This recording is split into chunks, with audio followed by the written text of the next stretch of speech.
This is Audible.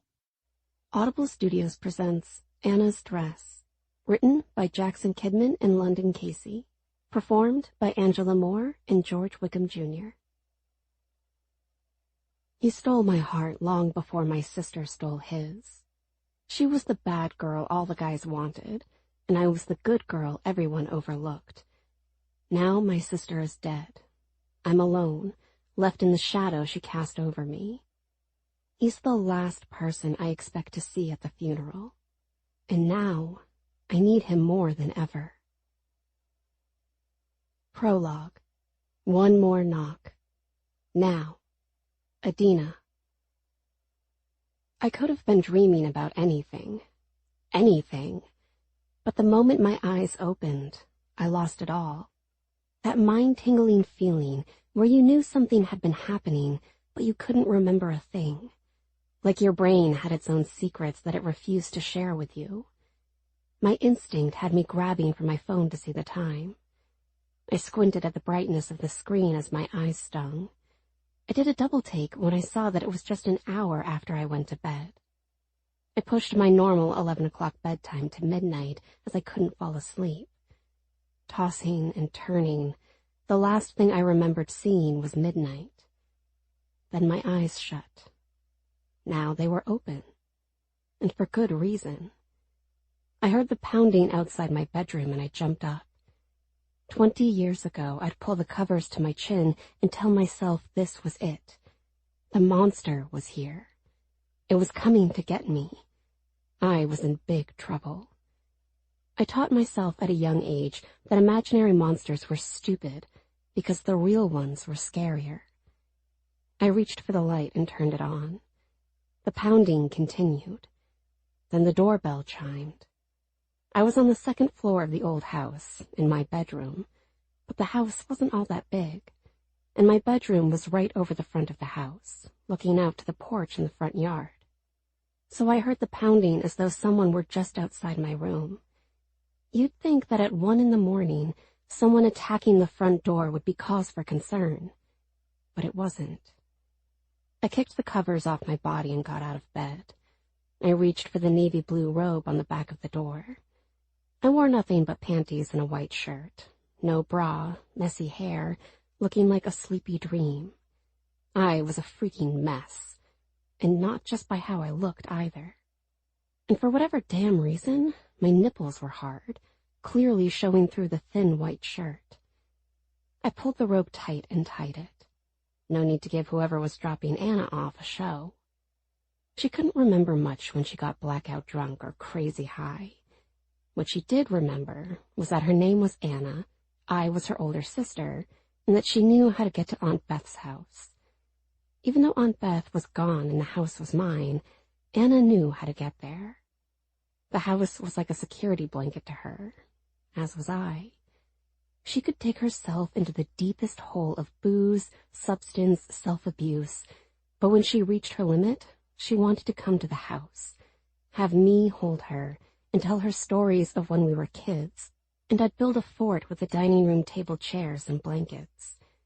We'd sneak the good crackers and nibble on them, giggling, Anna making me promise her that everything would be okay. "It'll be okay," I whispered as I walked down the stairs toward the front door.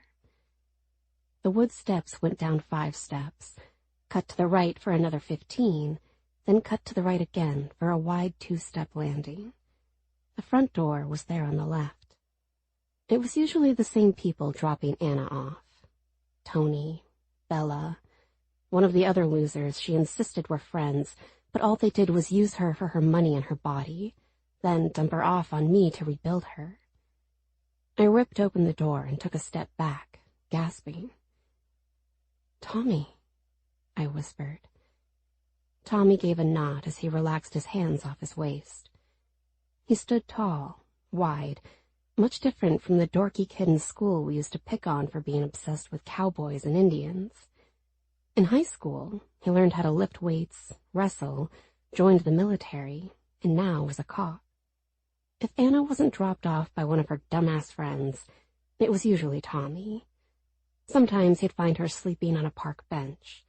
or walking the curb on the main street like we used to do as kids. Except now the main street was a lot busier, and Anna had no concept of how messed up she was. I didn't see Anna anywhere, though. "Adina," Tommy said. "Sorry to bother you this late." "I'm used to it," I said.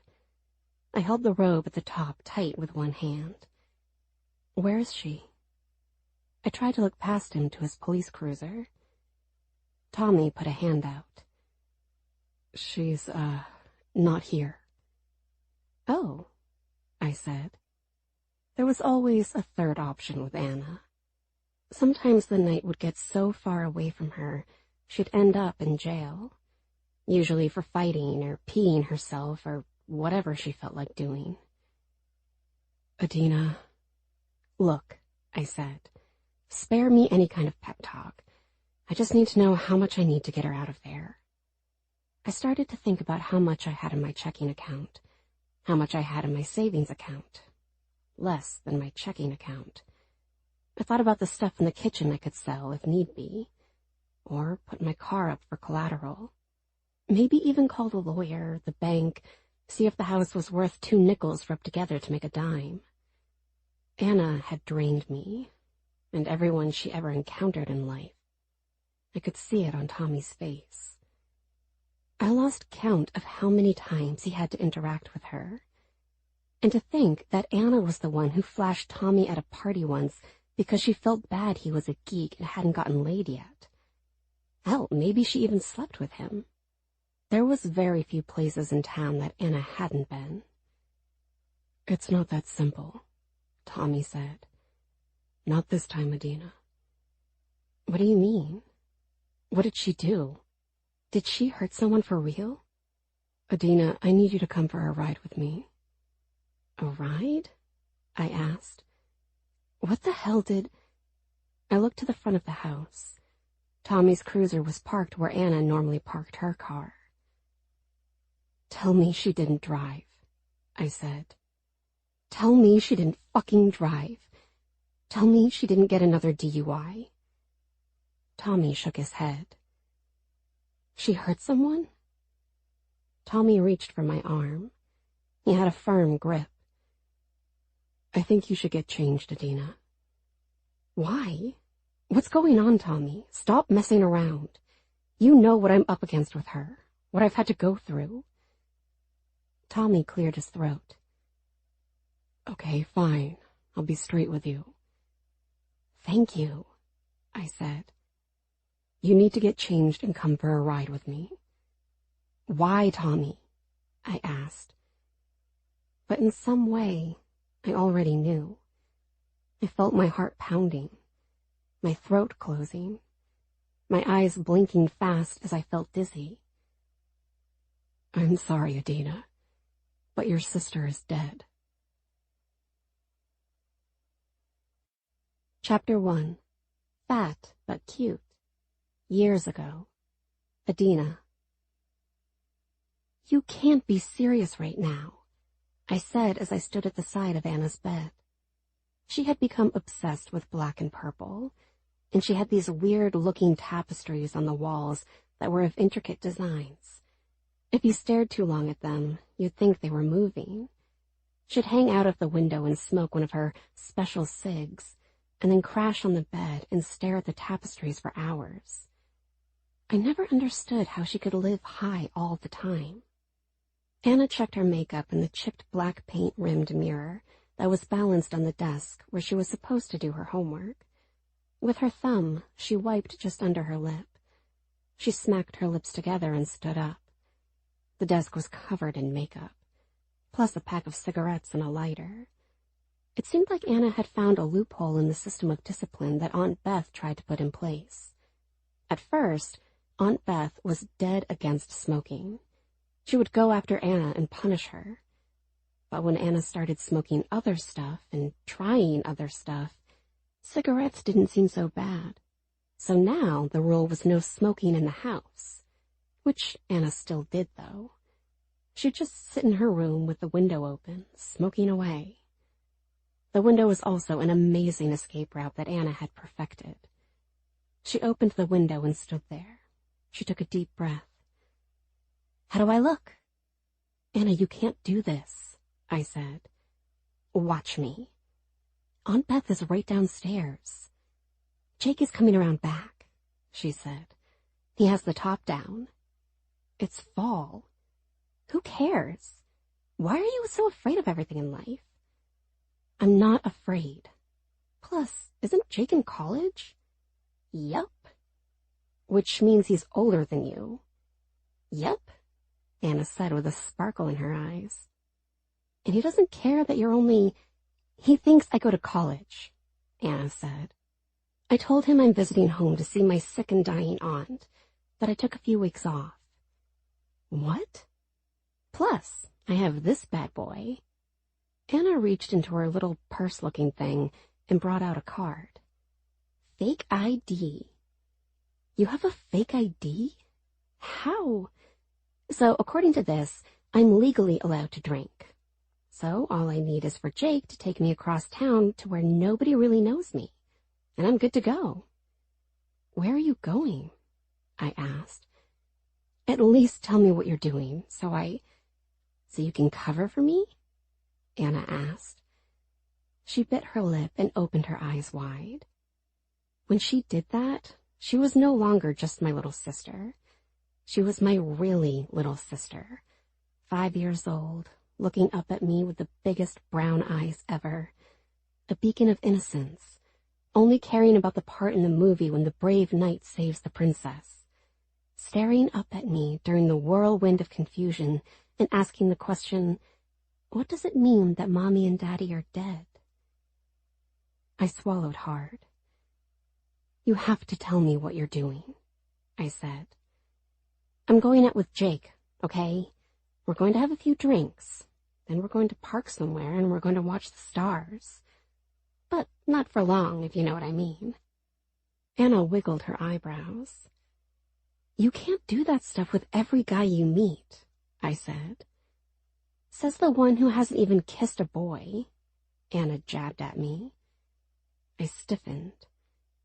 You don't know anything about me. I do know that if you keep eating all that yummy stuff you bake, it's going to catch up to you worse than it is. What does that mean? Please, Anna said. You know you're getting a little thick, Adina. Not that it's all that bad. My one friend Ashley, she's really thick and she gets a ton of attention. You just need to keep it in your hips and chest. Anywhere else and it's gross. I hugged myself. I was mad, offended, but I suddenly couldn't stop wanting to look in a mirror and see what Anna saw. I have to go, Anna said. Please don't be a bitch about this.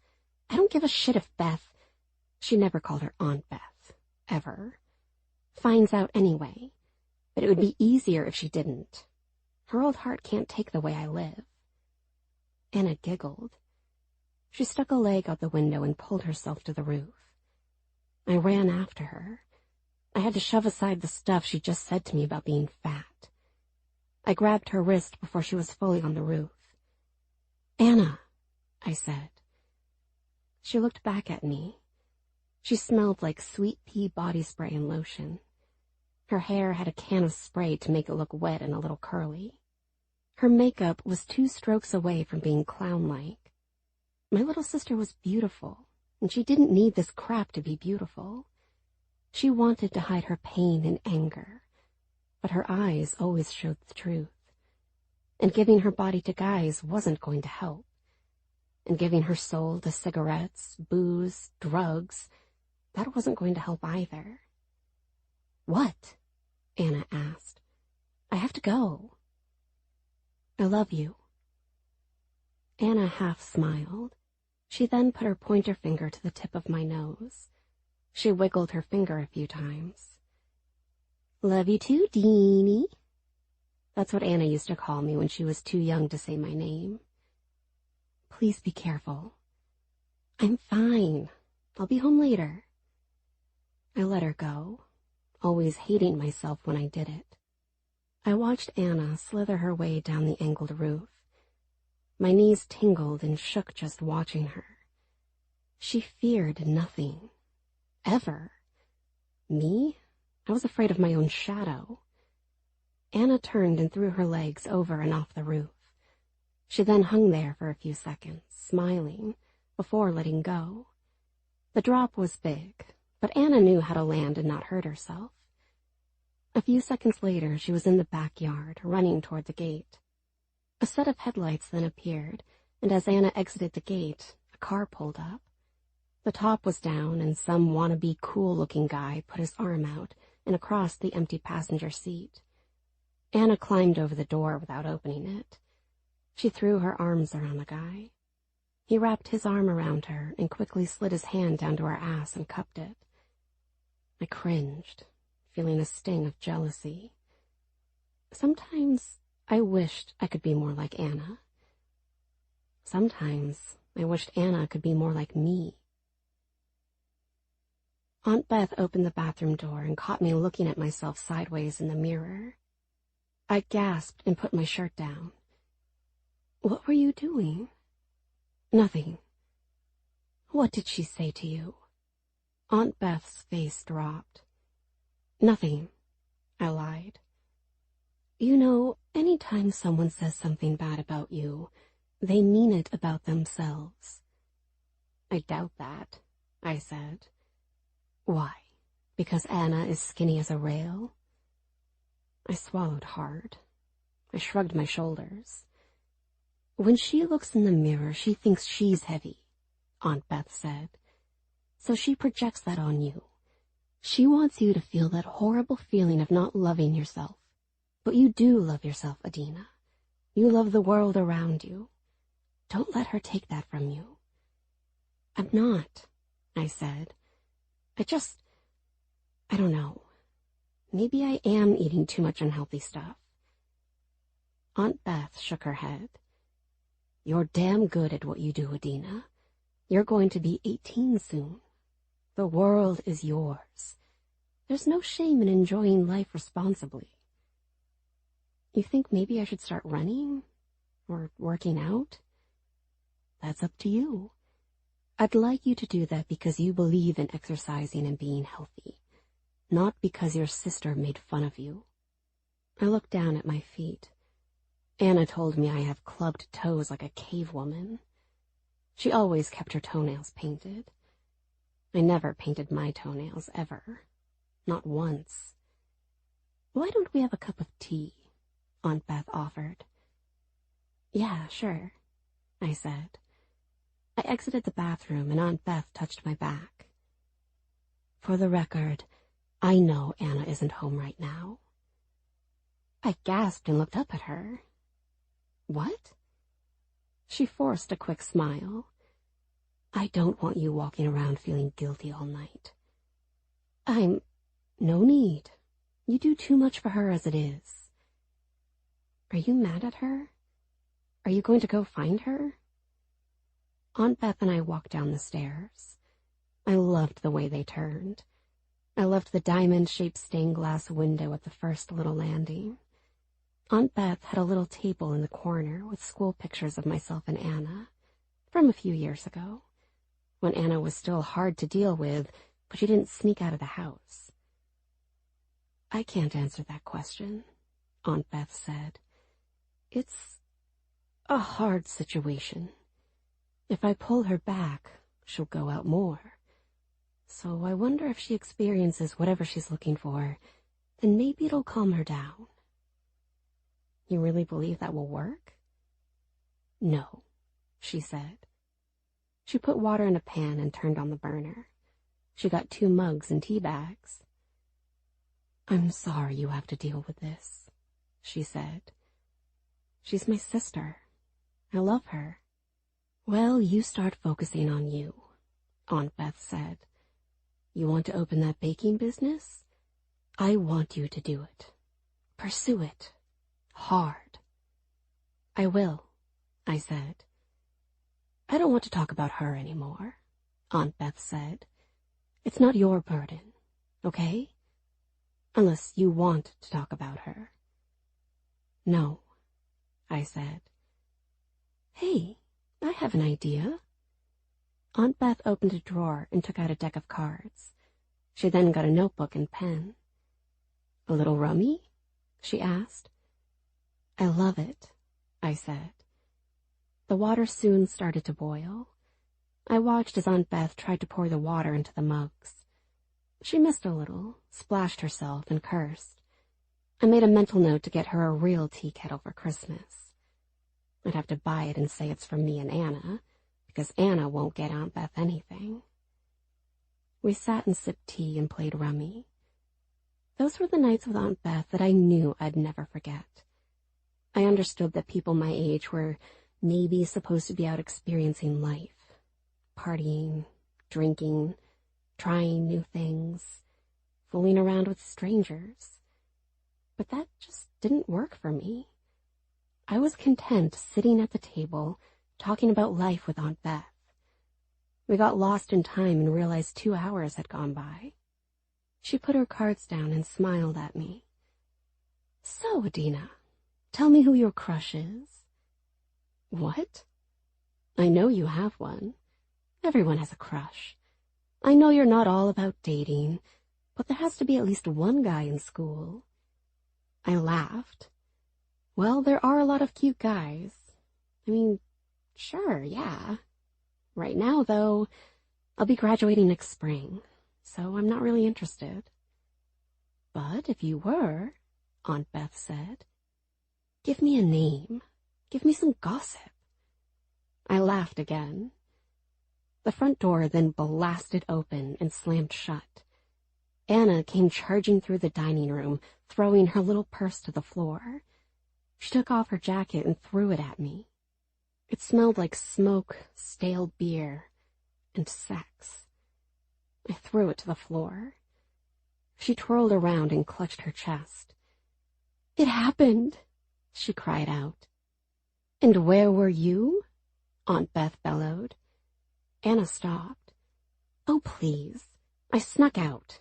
Deal with it. It was totally worth it. I'm getting married." "What?" I cried out. "Like hell you are," Aunt Beth said. "I don't care what both of you think." "What are you talking about?" I asked. "Okay, so I went out with Jake, right? Total hunk. 22. 22? Aunt Beth yelled. She stood up and put her hands to her face. "Did he touch you? I'll call the damn police right now." "Oh, will you just sit down?" Anna said. "Listen to me. So I went out with Jake. We went to a college bar, right?" I saw the look on Aunt Beth's face. Sometimes I thought she really believed that Anna was just going to a friend's house. Sit in the basement, smoke a cigarette, sip vodka, make out with a boy. But that's what Anna did a couple years ago. She had long since upgraded her wildness. So we're at the bar when who comes walking up but Mazzy. "Mazzy?" I asked. "Oh, geez, you're so lame, Adina. Mazzy is friends with everyone. He gets let into the bar without getting his ID checked." "How did you get into this bar?" Aunt Beth asked. Anna waved her off.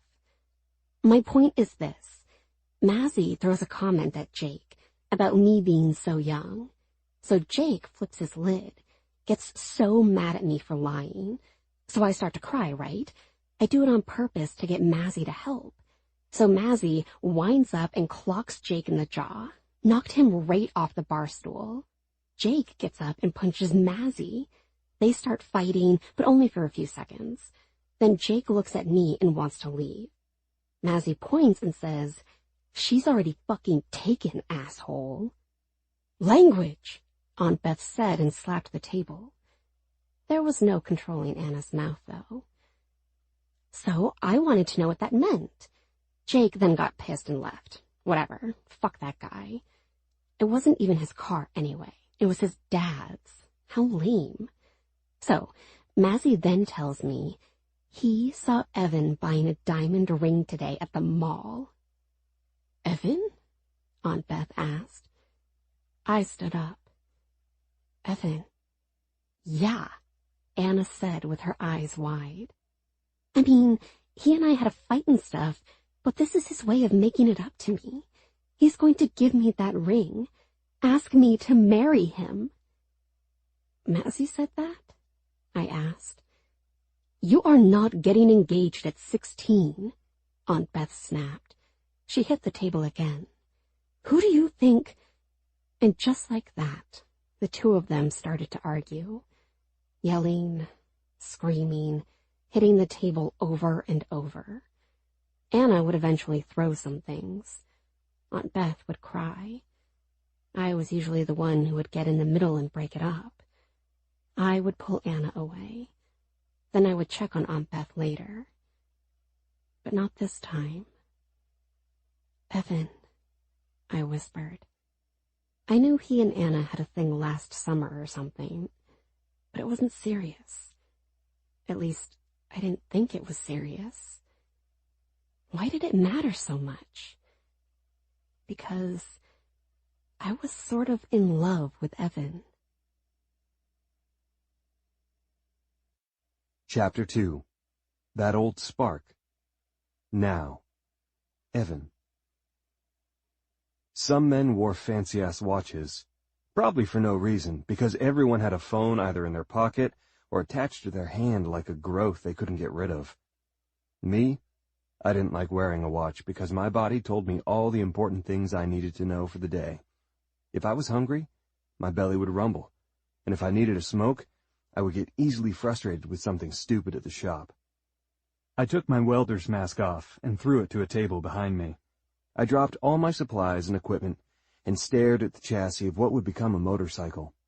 What would the motorcycle look like? How the hell would I know? I worked at my uncle's welding shop to make ends meet. He handed me the work, and I completed it.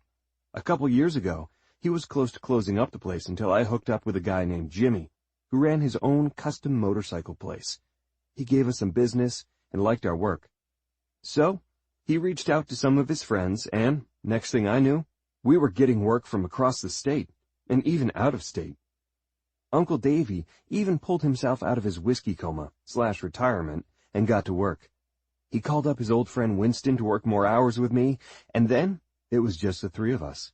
They listened to old music, talked about old baseball games, when it was apparently a real game, which left me without much in common, other than drinking whiskey, smoking cigarettes, and forever on the conquest for the next woman. The only thing was that Uncle Davy and Winston weren't exactly up for the challenge. They were more about talking. Me? I was about punching out, taking a shower, hitting the watering hole to find some fun. The town may have been boring, but there were enough women, and what I called regulars, to keep things moving along. I licked my lips, and my brain started to get pissed, as though I'd quit the cigs cold turkey, and it had been a couple days. I studied the chassis for a second, spotting a few minor spots I needed to fix. But before that, I walked to a bench that had my name scratched into it. That was my way of knowing Uncle Davy promised me a job.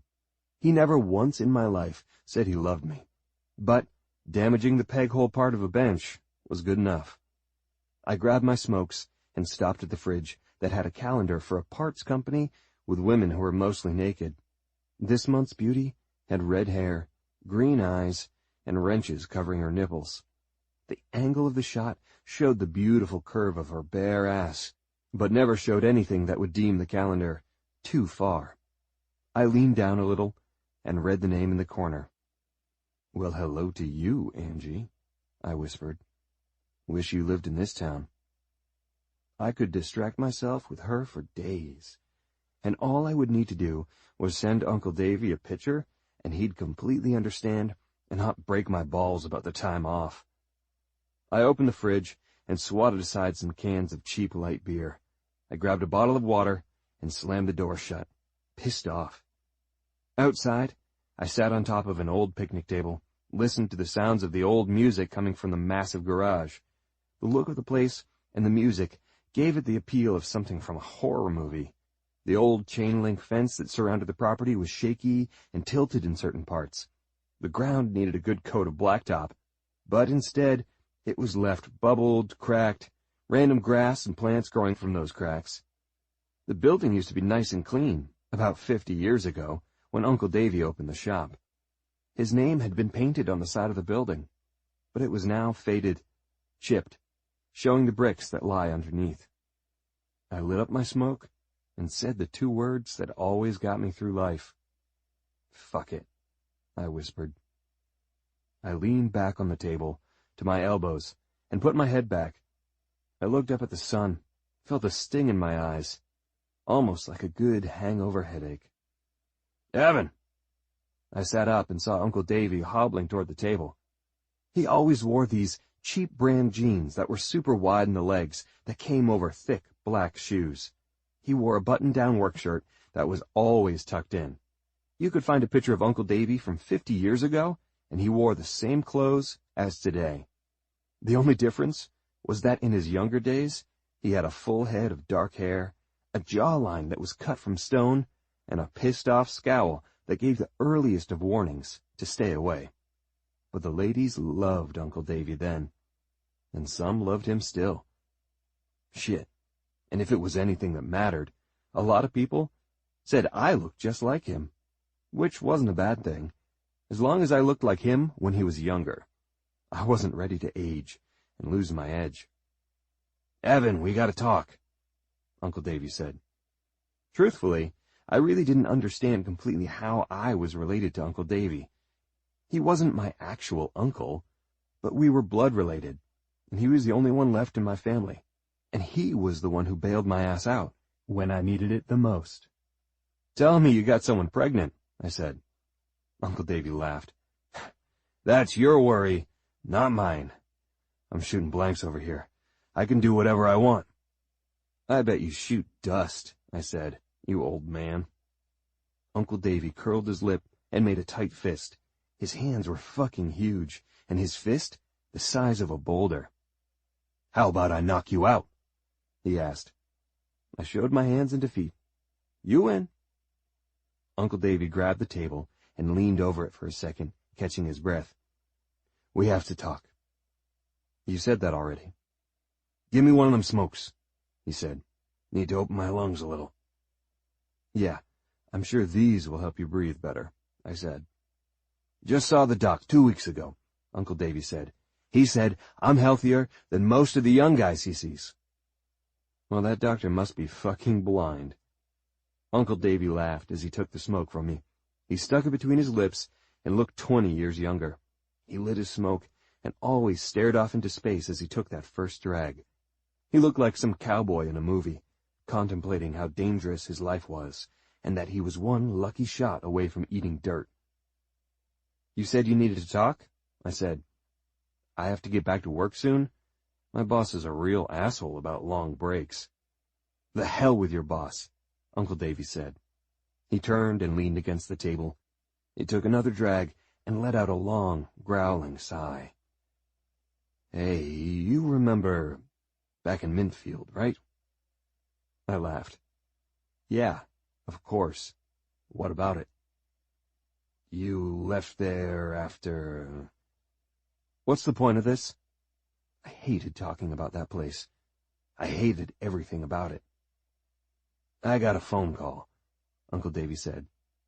"I guess that one girl you used to run with, Anna?" Anna. Shit. I hadn't heard that name in years. I felt my jaw clench tight. Memory Lane was not the kind of road I enjoyed walking down. Fuck. I wouldn't even like driving down that road in the fastest car in the world. "What about?" I asked. "I'm sorry, Evan, but she's passed away." Now Uncle Davy had my attention. I jumped off the picnic table and stood there. "What?" "Yeah, some kind of accident." "Accident? Was she alone?" "What do you mean?" Uncle Davy asked. I didn't know the question was confusing, I said. Was she alone? Anyone with her? "I don't know," Uncle Davy snapped. "What the hell are you getting mad at me for?" "I came to tell you because I knew you and her had a thing together. Figured you'd want to know. You stopped talking to everyone when you left there." I swallowed the anger. There was no use in getting pissed at Uncle Davy. He could always out-anger someone, and if it got heated enough, he would throw a punch. Uncle Davy then stared at me. Well? Well, what? I asked. You heard what the fuck I said. He pushed from the table and stuck the cig between his aged lips. I'm sorry that she's gone. Evan, take whatever time you need off for the service. Service? Uncle Davy took the smoke from his mouth. Jesus. Evan, she's dead, okay? I'm sure there's going to be some kind of service. At the very least, you should be there. Pay your respects. Right, I said. Pay my respects. You know, my 2 cents in life, since I'm already knee-deep in a grave, whatever you hold against that town and those people, figure out how to let it go. The older you get, the less you want things weighing on you. Too much weight, and you'll end up in a grave way too soon. Thanks, I said. Head out now, Evan, Uncle Davy said. I'll have Winston finish up your work. We're going to be a little slow this week anyway. I nodded. I rubbed my jaw. Anna was dead. I shook my head. The strange part was that it really didn't surprise me all that much. If anything, it surprised me that she lived as long as she did.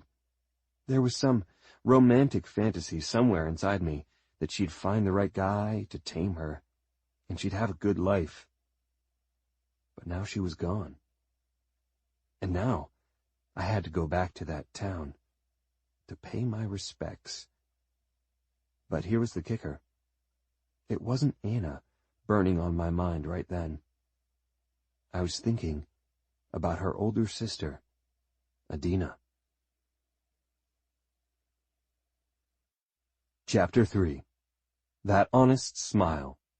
Years ago. Evan. I leaned against the side of the house and lit up a cig. I put my head back and took a deep breath, smelling the tangy smoke and the smell of wet leaves, dirt, and a hint of garbage. To my left were 2 old metal trash cans. One of the lids was slightly off. I walked down to it and pulled the lid over. It was so beat up and bent, there was no securing it down. The smell of the garbage was beyond rotten. It was like it had been sitting there for a month. Hey, what are you looking for? A meal? I turned and saw someone leaning over the porch, looking down the side of the house right at me. My first natural instinct was to run. That's what I was good at. Being somewhere I wasn't supposed to be, doing something I wasn't supposed to be doing, and then getting caught and running. If it was the cops, I'd run until they gave up. If it was someone else, I'd get to a spot where I was comfortable, then stop and fight. I saw her dark hair slide over the side of her face. She quickly fought to throw it out of the way. She wanted to look tough and mean, but that wasn't her style.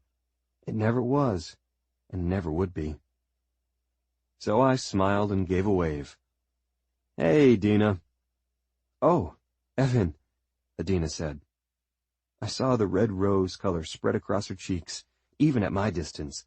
A small smile flickered, but she fought it away. What the heck are you doing?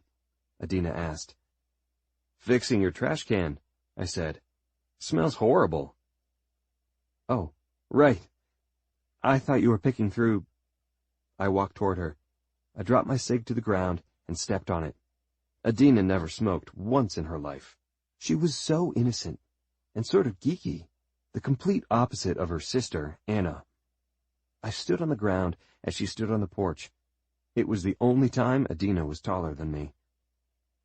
Would you have called the cops if I was picking through your trash? I asked with a grin. No. I would have asked what you needed. There's some leftover meatloaf in the fridge. You would have given someone free food? If they needed it, sure, why not?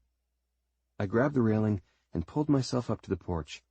Adina backed up as I swung my legs over the railing. I saw the way she quickly started to pick at her thumbnails with her middle fingers. I made her nervous. I never understood why, but in some way, I liked it. You're a really good person, I said. I guess. Are you here for... Hey, I didn't see you in school today. I rarely see you in school, Adina said. I smiled. Riding out the months, Dina. Then, it's over. Everything okay? You never miss school. She tilted her head and smiled. Didn't realize you were watching me. I winked. My, aunt had a doctor's appointment, she said. She needed help. I needed to drive her. You really are a good person, I said. I caught myself stepping toward her. In the madness of my life, Adina was a good and calming presence. Evan, why were you messing with the garbage? I laughed. Adina. So innocent. The lid was off and it smelled bad. Oh, okay, it's garbage night anyway. I have to take... I'll get them for you, I said. I turned and went to the railing. I held onto it and jumped over and off the porch. There were 2 trash cans full of garbage bags. I grabbed a handle with each hand and started to drag. What the hell are you doing, Evan? I didn't really know. I guess I was doing someone a favor, helping out Adina and her aunt, and Anna. They didn't have anyone around to help with shit. My buddy Mike, his father was a plumber, and he came over not that long ago to fix their sink. They were forever taking their cars to Andy's old man's garage, too. Not that anyone was fucking rich in this town or anything. I dragged the 2 cans to the curb and turned, trying to think of something stupid to say to Adina to get her to smile again. She had a nice smile, and she didn't smile enough. Before anything stupid could hit my brain, the door flew open, and out came Anna. She was like a storm, and you either danced in her rain or got pummeled by her winds. Without even realizing it, she smashed her shoulder into Adina, knocking her away. Anna clutched the railing and leaned forward, smiling, her bright eyes, bright face, a look of wild and danger that never left her face. Is my hot guy taking out the trash? Nope. Just guarding it. That's so fucking sexy, Evan. She hurried by Adina without even seeing her. She charged down the cracked concrete steps and charged at me. So fucking sexy. She jumped at me, and I had to catch her. Her arms and legs went around me way too tight. I felt my stomach do a flip. What was I doing here? Through a friend of a friend of a friend, I ended up getting roped into Anna, which had its good moments, bad moments, and was forever wild. I glanced over at Adina as she stood on the porch. What time will you be back? Adina called out to Anna. Anna pushed from me and turned. When I get back, okay? Don't worry. Beth knows I'm leaving. No need to get all scared about me being gone. Hey, you should come with us, I said. I'm sure I can call... Her? Anna asked and pointed to Adina. You want her to go out? To go to the bowling alley with us? She'll probably actually try to bowl. I didn't laugh, but Anna did. Going to the bowling alley, you didn't bowl. You either hung around the arcade, the little food place, or, if you were brave enough, sneak into the back room where there were pool tables, or find a corner to make out with someone.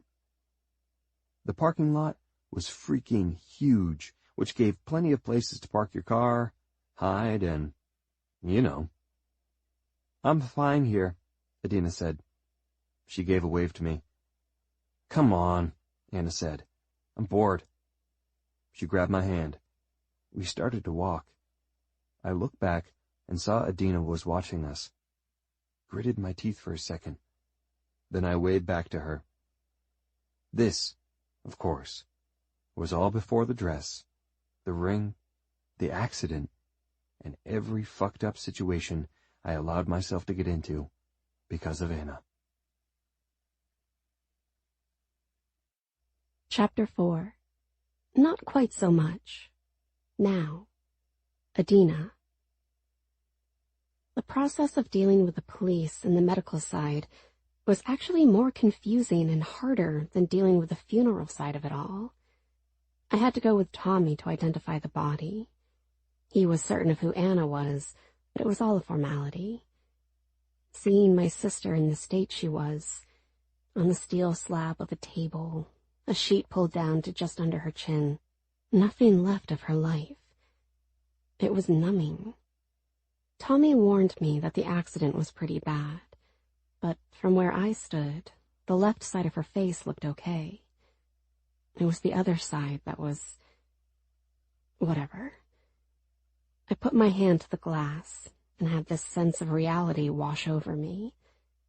In some sick, ironic, and metaphoric moment, it all seemed right to me. I had always been on the other side of the glass from Anna, or she on the other side of the glass from me. Tommy put his arms around me, but I didn't cry. He rambled on about the accident, and that if there was any comfort, it was that Anna didn't suffer, and that Anna didn't hurt anyone else. He then told me what was going to happen next, which I completely didn't hear. My mind flashed a memory I never knew I had.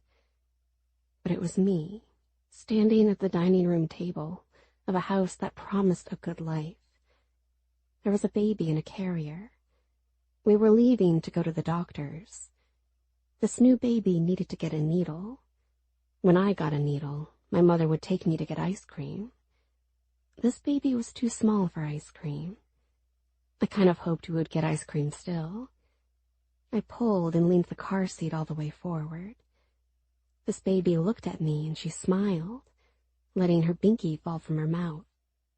That was the first real moment in memory I had with my little sister.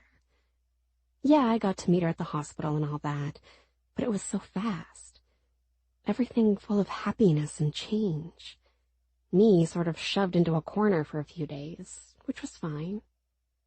This baby started to reach for me, and then Mom came over and grabbed my arm. She pulled me hard, and I fell to the floor. Anger in her eyes, she asked me if I was stupid. Was I really that much of an idiot to pull at the seat? What if this baby fell? This baby could smash her head. This baby could die.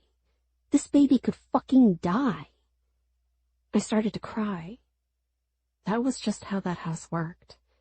The slightest appearance of error was met with a slap and a slew of curse words that I never truly understood until I was older. I always thought that it was normal to be called idiot, moron, asshole, mistake. And then if Mom put the word fucking in front of it, she was extra passionate. But Anna was gone. Gone for good now. Not in jail, not venturing off with some guy who promised her the world, but would only take her money, her body, and a piece of her soul. Not hiding to avoid another trip to rehab to wrangle in some of her wicked demons. She was gone. Gone, gone. Dead. Even when I went to the funeral home and sat with a kind, younger-looking man with a clean-cut face, nice hair, and sympathetic eyes, it really didn't crash down on me. The guy reached across the fancy table and pushed all the brochures away and took my hand. "Adina, do you remember me?" "I'm sorry. It's William. Billy. Bummer Billy." I opened my eyes wide. "Billy?" "Yeah." He grinned. "I look a little different cleaned up, huh? But you had long hair, and dreads, and a beard. You wore a purple hemp hoodie and smoked. I smoked a lot of things," he said. "Call it a stage that lasted 8 good years. Now you work here? Family business, Adina," he said. "When Dad got sick, it was up to me to stand up and take this place over." "Your father's sick?" "Remission now," Billy said. "But between the surgeries and the chemo, he's still really out of it. He and Mom moved to Florida earlier this year, which was good. When you face death and lived around it all the time, it messes with you." "How did you get into this?" I asked with a smile. There came a time when I realized I had a chance to do something. Not having money, food, telling the same stories, wearing the same clothes. It wasn't fun. Some of my friends were really smart and got into good colleges. So the group split up and I was lost. I asked Dad for advice, and he told me to shave the lady bush off my face and cut the ropes off my head. I laughed. I covered my mouth. I'm sorry. No, Adina, I am. Enough about me. This is selfish and not the way this is supposed to happen. Billy, William, look at my life. This is not the way this is supposed to happen. It sort of worked out that I knew the funeral director. He asked questions, I gave answers, and he set everything up. When cremation was brought up, I shivered. Anna had done some crappy things to me and everyone, but I didn't want her to burn for it. I pictured an actual grave site where I could visit and remind myself. Maybe someday I would have kids, and they would get to a certain age of discovery and adventure, and I could show them and tell them about the aunt they never met. That's when it started to weigh on me. The fragile eggshell had its first crack. Sitting there, thinking so many sudden thoughts. First off, no kids. No man. No husband. Nothing. All I had to show for myself was a house I inherited for free and a failed bakery/catering business. All thanks to Anna. Everything in my life touched on Anna. But never again. I touched the corners of my eyes. Should we take a break? Billy asked. No, I said. Just get this done. And I don't know how to say this without sounding rude. Money, he said. Money is the shit part of this gig. Yeah. We'll figure this out.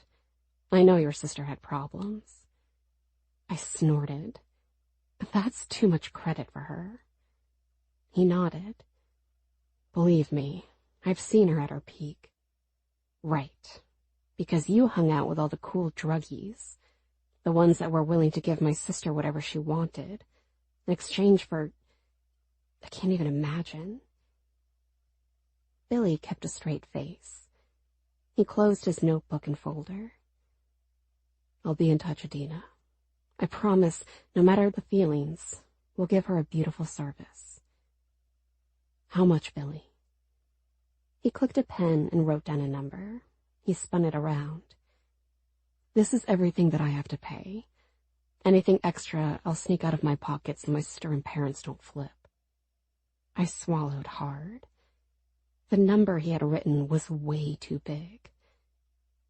I would make it work. I'd sell some stuff. Find a quick odds and ends kind of job to make a few bucks. I guess it turned out Anna and me really were opposites to the end. I was good at surviving. She was good at dying. Chloe knocked and opened the bedroom door. Hey, babe. I looked back. Can you zip me? Yeah, sure. Anyone else here? Me, Zoe, and Riley. Oh, and Tommy. He's on the porch on the phone. I nodded. I was done looking at myself in the mirror. I wore a black dress and did my best to look as good as I could for a funeral. I had nobody there with me, by my side. A real family member, you know? And I knew the entire time there would be eyes. Everyone looking, forcing a smile, then going back to their thoughts. Everyone had a bad memory of Anna, and everyone had a feel so bad for her memory of me. I skipped the viewing services and decided on just a quick funeral.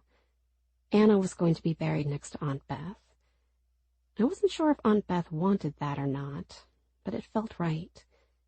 Aunt Beth did her best to take care of us. Plus, where else was I going to have Anna buried? The thought of her dying had crossed my mind many times, but to actually live this out, that was something else. You look great, Chloe said. Stop, I said. I need a drink. That I can help with, she said. Everyone is sipping. Really? You know how my sister died, right? Tommy is going to drive us, she said. He has the SUV today. Zoe said something about a limo, though. I don't know. It's kind of sickly wrong that we're going to get buzzed and have a police officer take us to her funeral, I said. I mean, when you think of... Wait, did you say limo? Just don't think, Adina, Chloe said. That's my advice for today. Just get this over with. She zipped my dress and I turned around. Chloe was beautiful in a rough way. She had messy, wannabe curly blonde hair that had been dyed too many times to count. She wore thick makeup on her face to hide all the lines, the memories, scars from being a kid, and scars from mistakes as a young adult. She was tough as nails, though, and spoke her mind without a care. Let's go have a smoke and a drink, she said. I don't smoke, I said. You should today. I'm good. Chloe slid her arms around me and hugged. I hugged her back and cleared my throat. Oh, we're doing this. I hated her so much, Chloe whispered. I wanted to beat the shit out of her so many times. I think we all did, I said. She once took my boyfriend into a closet at a party, Chloe said. He was never my boyfriend again. And the shit she pulled with Evan, it's her fault he left. Evan. I felt my heart jump. Yeah, I whispered. Look, I don't want to talk about this. If anything, Evan was probably the smart one. Leaving, never coming back. Chloe backed away. He broke your heart, Adina. I broke my own heart, I said. It was a crush in my head that went too far. Chloe shook her head. I saw the way he looked at you before. Why are we talking about this? The thing about Chloe was that she didn't know when to shut up, and when you stood up to her, she would either fight you or walk away pissed. I guess I was lucky since she didn't want to fight me. When I walked downstairs, everyone stood up. You would have sworn I was getting married or something. Everyone standing with that somber and sympathetic look in their eyes. Leah had a flask and held it out. I looked at it and shook my head. Tommy came inside and adjusted his police belt. We'd better get over there. Make sure everything is set up before others arrive. Sounds good, I said. You sure you don't want a nip? Riley asked. Take the edge off? I'm fine, I said. Let's get this over with. Tommy then touched my arm. Hey, he was whispering. Just, wanted to let you know I heard from Andy. Okay. He got a call from someone. I guess news spread a little about your sister. Meaning what? I asked. Meaning, Evan is coming to the funeral. The words hit me, but didn't sink in right away. I looked down. I looked to my right. I pointed at Leah.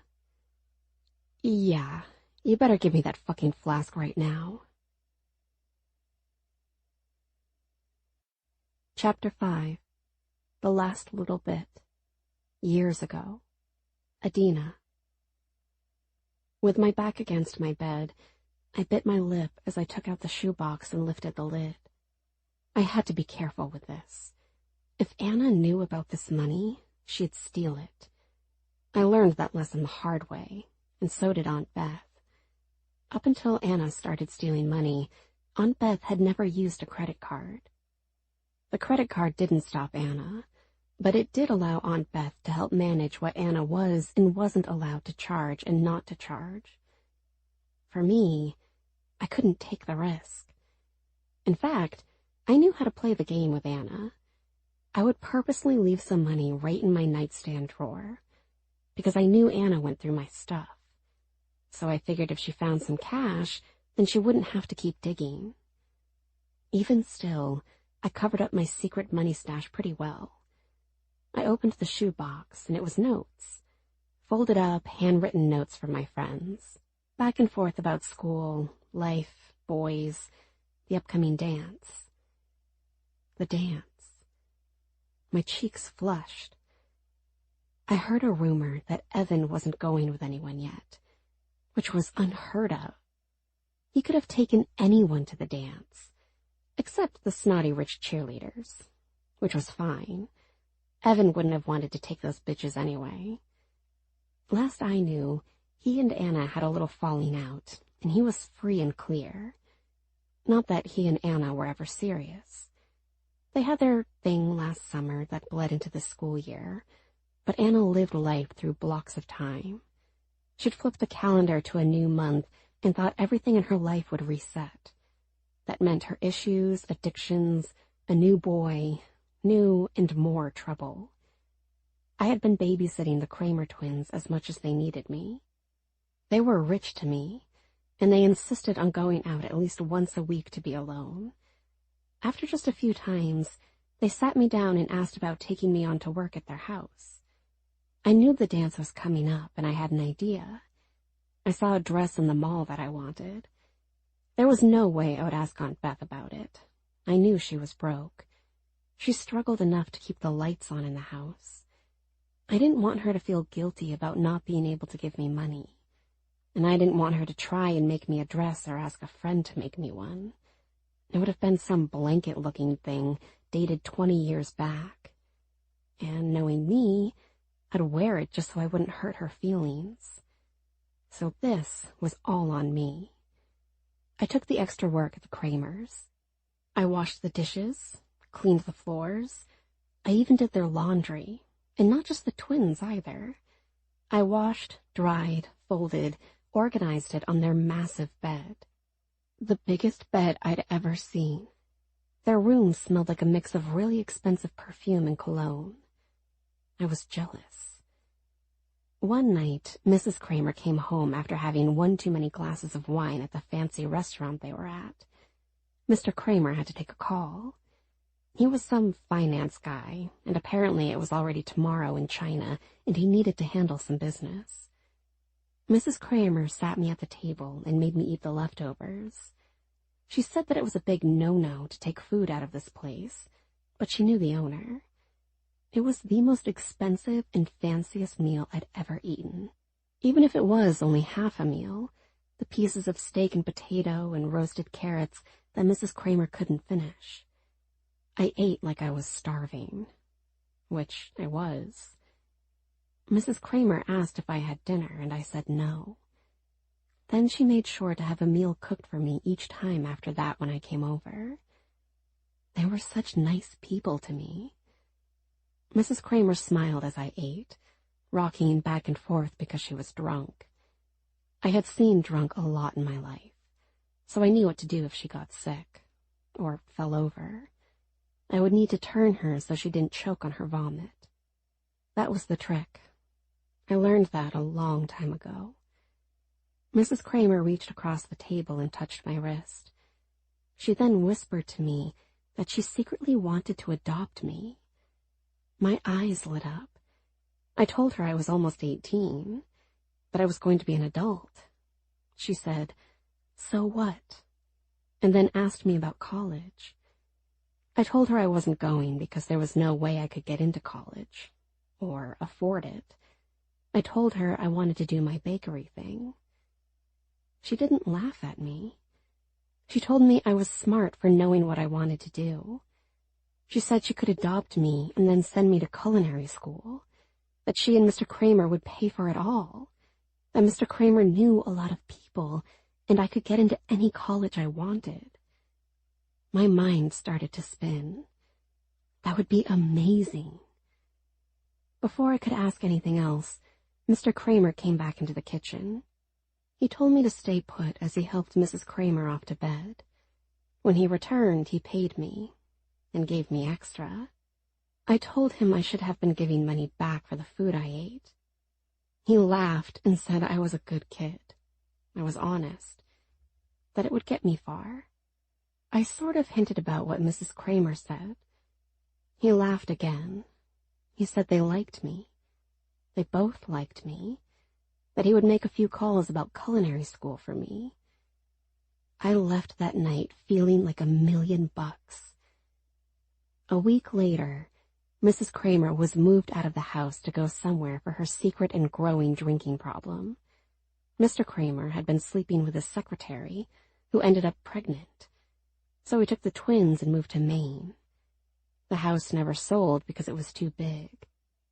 I never had another babysitting job there again, and I never got adopted, and I never got into culinary school, and I never... well, whatever. What mattered was that I sat on the floor in my bedroom, my back against the bed. I lifted the little pocket I made that held the notes. Under that was all the cash. After the Kramers thing fell through, I picked up 2 other babysitting jobs, and a cleaning job at night. I'd sneak out around 2 a.m, 3 times a week, and clean a few offices owned by the same guy. He promised not to tell Aunt Beth. He paid cash like the babysitting jobs. All those jobs combined didn't pay what I made in one night at the Kramers. But here was the good part. I finally had enough saved to get the dress. I was going to buy the dress and wear it to show off for Aunt Beth, and I was hoping someone would see me and tell Evan. Because if he saw me in that dress, there was no way in heck he wouldn't ask me to the dance. And if I could get to the dance with Evan, maybe my life would change. I knew what happened after the dance. The parties, drinking, other stuff. I didn't care. With Evan, I totally would do anything with him. But knowing him, he'd want to wait. Or if we did, he would make it extra special. My cheeks burned hot as I thought about him. I counted the money just to be sure. I had enough and a little extra. I would think of something nice to get Aunt Beth with the leftover money. It was perfect.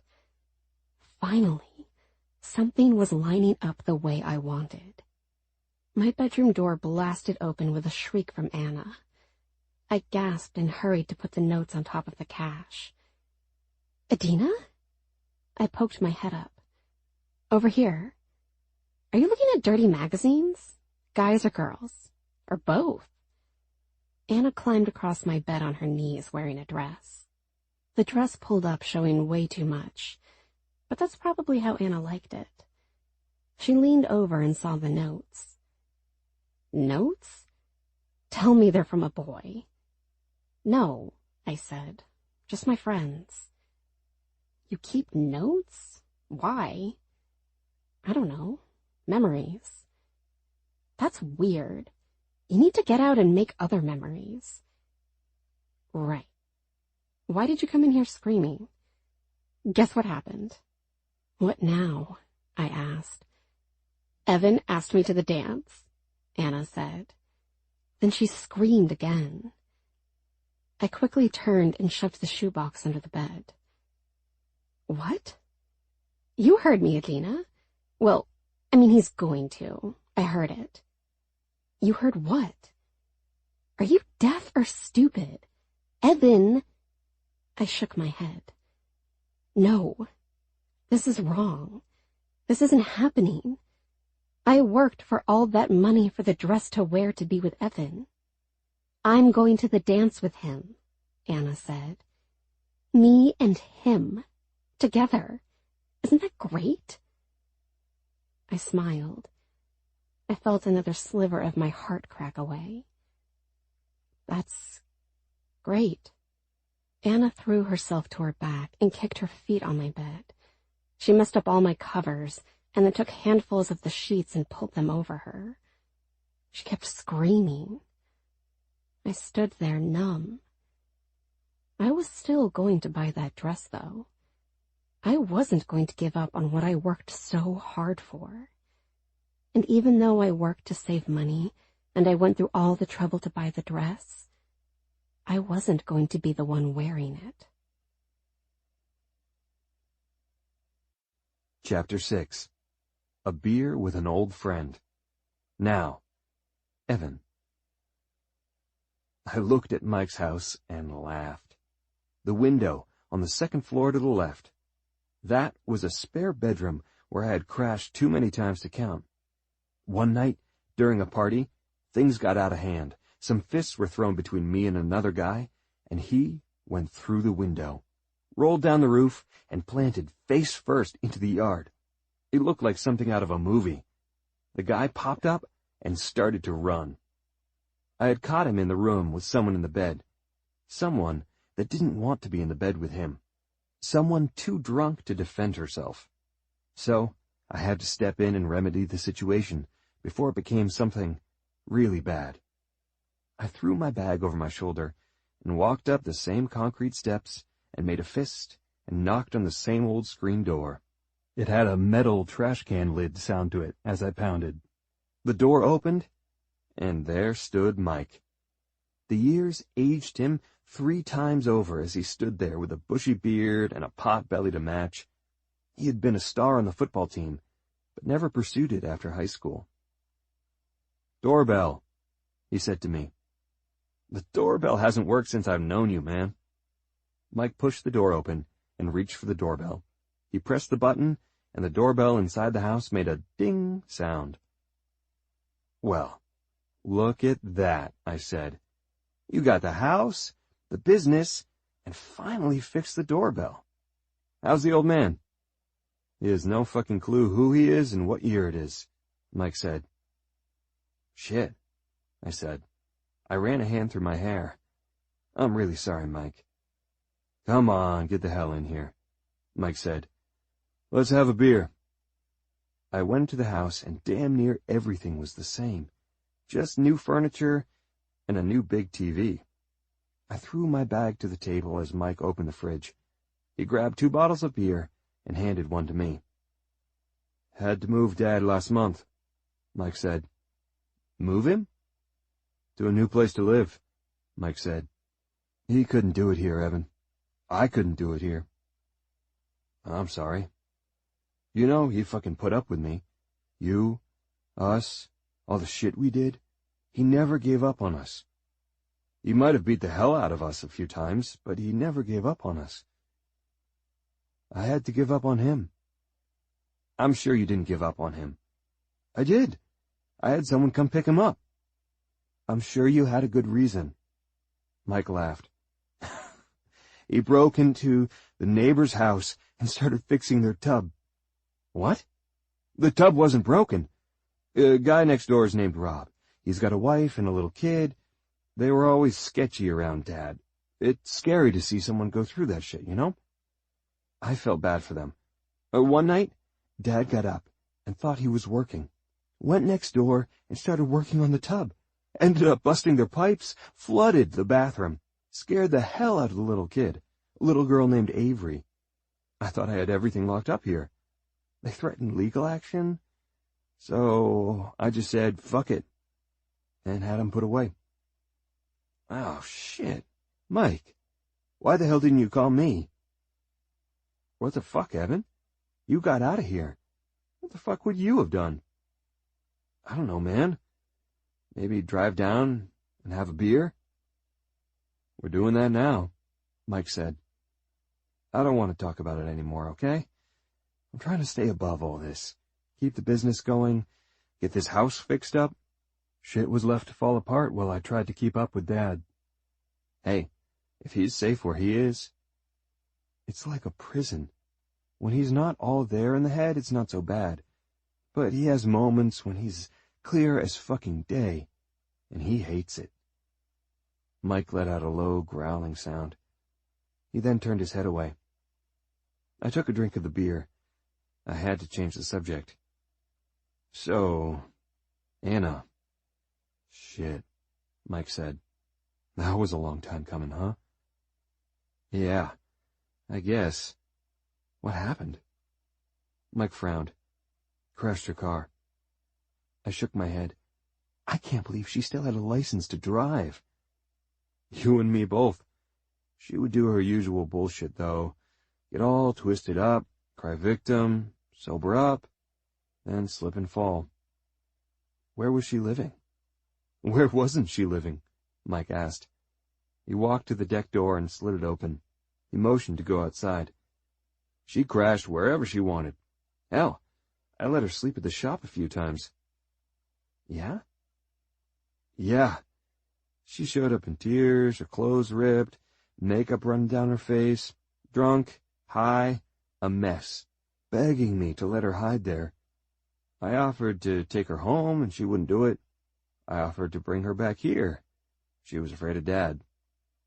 Your old man was a scary guy, I said. Mike grinned. Yeah, he was. Remember the time he busted out your taillight with that big-ass plumber's wrench? Oh, man, I said. He got so pissed I took that case of beer. I tried telling him it was for a good reason. To get laid, Mike said. And it worked. Yeah, it did. You know, I got pulled over because of that taillight, I said. Got a fucking ticket over in Haney'sville. I told the cop what happened, and he laughed at me. He knew your father, so he fucking believed me about what happened to the light. And he still gave me the ticket. Prick, Mike said. Cheers to that. We hit bottles together. So, what happened with Anna at your shop? I asked. Oh, that. Yeah, so I let her sleep there, found her the next morning still passed out, woke her up, got her some coffee and food. She asked to stay and help, so I put her to work. Fuck.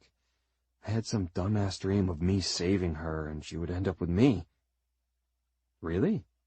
You liked her? I don't know. I mean, she was with every guy in town. Kinda hard to look past that.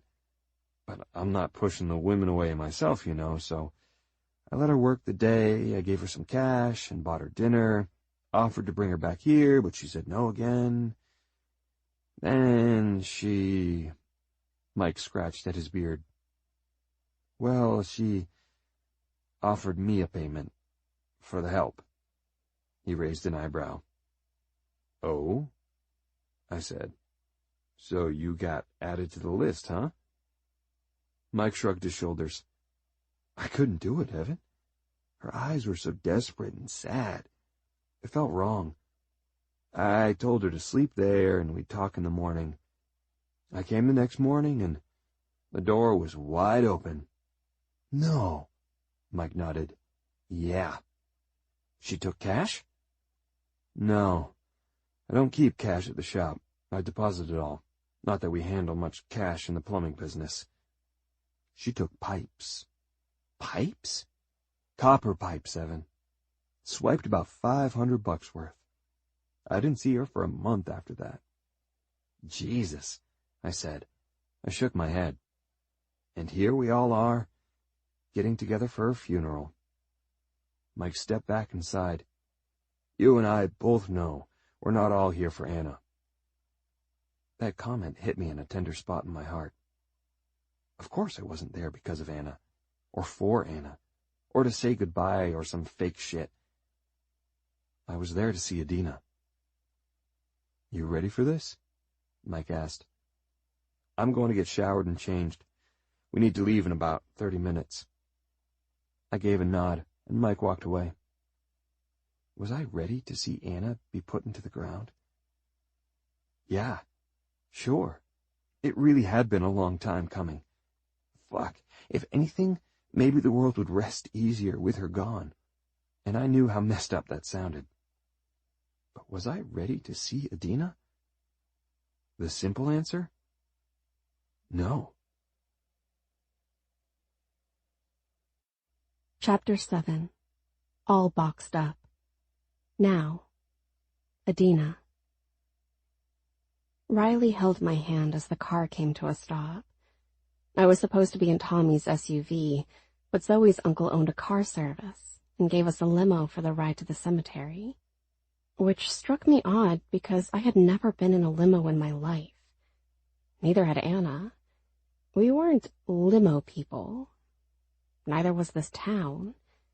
Even for dances and whatnot, you walked or got a ride, or you'd fill up the back of a pickup truck. A limo driving through town? It was ridiculous and stupid, but Zoe insisted on it. She was very worried about death and always had been. She would get upset about any kind of death. I remembered as a kid, if someone stepped on a caterpillar to see its green guts shoot out of its body, Zoe would cry. The driver was a plump guy who took his time walking around the front of the limo, fighting with his pants to keep them up. He hurried to open the door and nodded. "I'll be waiting right here," he said. "Take your time." I glanced at him. Take my time? What the fuck did that mean? He had somewhere else to be? And take my time doing what? My baby sister was stuffed into a fucking box that cost $4,000 and was going to get dropped into the ground and covered up in dirt. And everything she ever did while living was left for me to carry, or left as a scar on me. Yeah, I was going to take my good old fucking time here. I walked with Riley and she started to rub my arm. "You okay?" she whispered. "No," I said. "Everyone needs to leave me the fuck alone." "Right. Sorry." I rolled my eyes.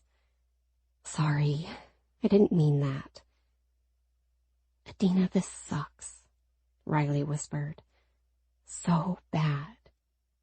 "Yeah, it does."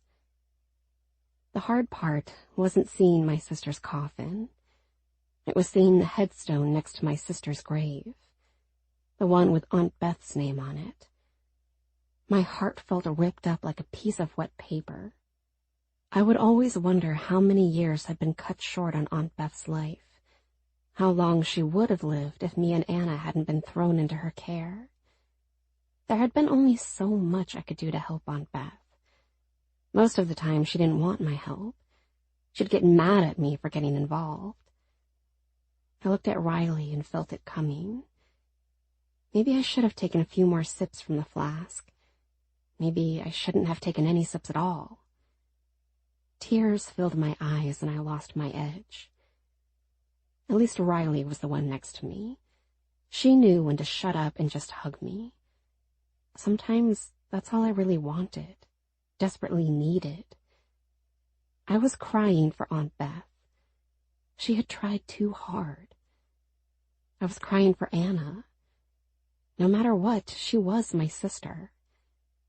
Through hazy eyes because of the tears, I saw someone mixed in with the group of people approaching. It was Evan.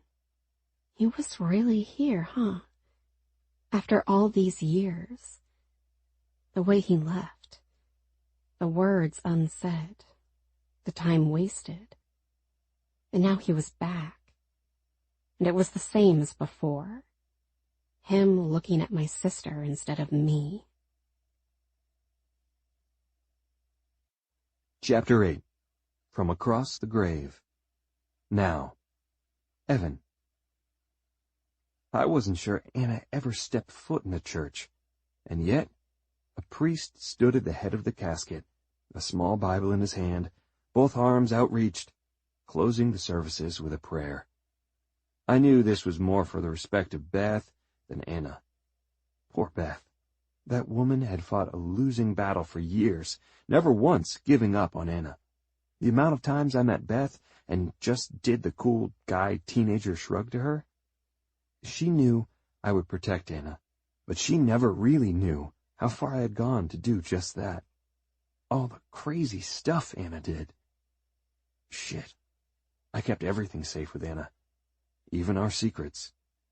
Part of me wished I could have had better closure and actually seen Anna one more time, but I heard the chatter on the way over that the accident was so bad there was no option other than this. The priest finished his prayers, and we all blessed ourselves. I looked forward and saw Adina standing there. I recognized all her old friends around her, comforting her. Riley and Chloe holding her arms and trying to turn her. That's when Adina looked up at me. Our eyes locked. I gave a quick nod, and she nodded back to me. I took a step forward, wanting to go talk to her, tell her I was sorry, give her a hug. Anything after that? I had no idea. I felt a hand grab my shoulder and squeeze damn tight. "He lives," a voice said, "like rising from the dead." I turned and saw Andy standing there. Now this guy had no shame ever in his life. He could stand at a funeral and talk about the dead rising. His face was as clean-cut as always, with the same jagged scar just under his lip that looked like a crooked Z. That was from the time we stole 2 dirt bikes and went for a ride. He dared me to do a burnout, and I did, throwing a rock at his face, smashing his lip. "Andy," I said, "look at you. You know, most of us put on 20 pounds of fat, but you go and put on muscle. Jesus, man, what are you eating?" "How are you doing?" "Just great. I've settled into my cliché life, just like Mike, taking over the family businesses in town to keep this place running." "Could be worse," I said, and nodded to the casket. "Yeah. Shit, right?" Andy still had his hand on my shoulder. He leaned in. "I got the car. Holy shit." "What?" "Her car. After the accident, I started a little salvage yard kind of business on the side with Scott. Remember him?" "I remember. Does he still have that piercing above his lip?" "No, he grew up a little. Not much. Who knew his love of collecting junk could actually turn into a business? But anyway, the car. You should come see it." "I don't want to, Andy." "Suit yourself. I'm thinking of keeping it and using it for one of those scare the kids straight kind of things. You know, when they take a mangled car to schools and show what happens when you drink and drive?" "I don't think we should be talking about this right now," I said. "Why? It's not like she can hear us." I shook my head. "So, you're still an asshole. The question is, are you still a magician?" "Huh?" Andy backed up and waved his hands across his face and whistled. "Are you going to do your disappearing act again?" I watched as a lot of the people had already made their way to their vehicles and were leaving.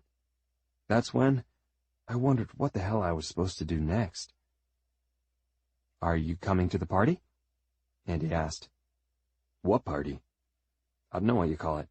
The after party? The afterlife party?" "There's a small get-together at Adina's house." "Her house?" "Well, Beth's house," Andy said. "Adina got the house after Beth died. Oh, shit. That was a tough one. Walking to her car one morning and—" "Yeah," I said. I didn't need to hear any more of the shit I missed. "Yeah, what? You're coming?" "No," I said. I wasn't. I got word of this, so I thought I'd swing by. My uncle is too old to be running the shop by himself." "Ah, so you're getting sucked into it too. We never got to choose our own lives, did we? It was all planned out for us." I glanced back over my shoulder, then to Adina. Riley gave her a red rose. Then she and Chloe rubbed her back as Adina stepped toward the casket. Shit. If Andy's words weren't so true right then. We never got to choose our own lives. It was all planned out for us. I watched the way Adina walked. Nothing about her was girlish. Hell, nothing ever was. Except that first day I met her. But even then, I didn't have a choice, did I? Chapter 9. One excited, one scared, one confused. Years ago. Evan. I stole a car. I stole a fucking car. I saw Mr. Hendricks park the old station wagon out back of his store. I watched as he turned the car off, but left the keys in the ignition. Shit. I had been wanting to drive a car for a long time. Just down the street and back. That was it. What's the worst thing that could happen? I licked my lips and took the last drag of my smoke. I flicked it into the dry brush, ignoring everything I ever heard about preventing forest fires. Honestly, we couldn't get lucky enough to have the woods catch on fire, or have the entire town burned to the ground. It would look better left in ash. Anyway, I got the car. I snuck to the lot and climbed into the car, and I started it. The engine was loud, old, sounding a lot like Mr. Hendricks himself, but I knew Mr. Hendricks would have his little TV turned on and at full blast.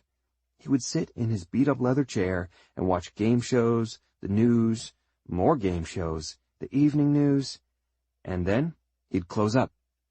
So, I had some time to have some fun. People hated summer in town because of kids like me, but I wasn't a damn kid anymore.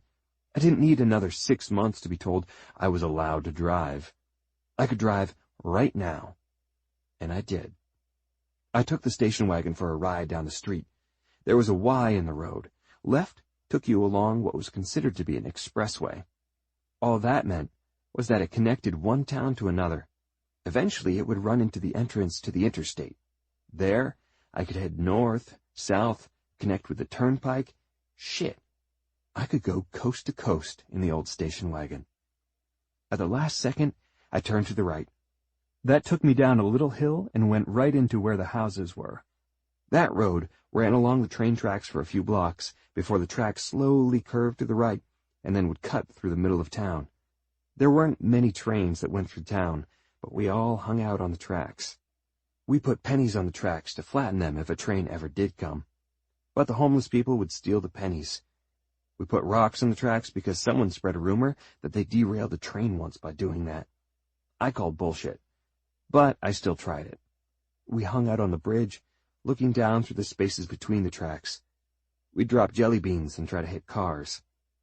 That was the extent of our entertainment. Going to the playground was useless.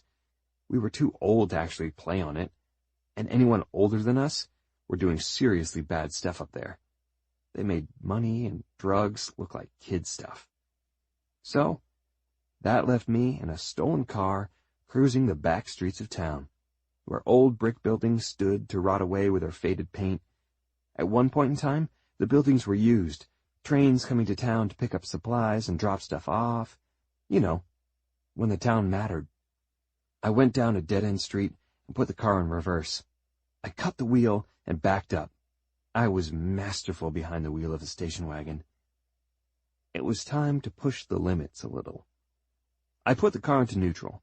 I stepped on the gas and let the engine roar. Then I put the car into drive.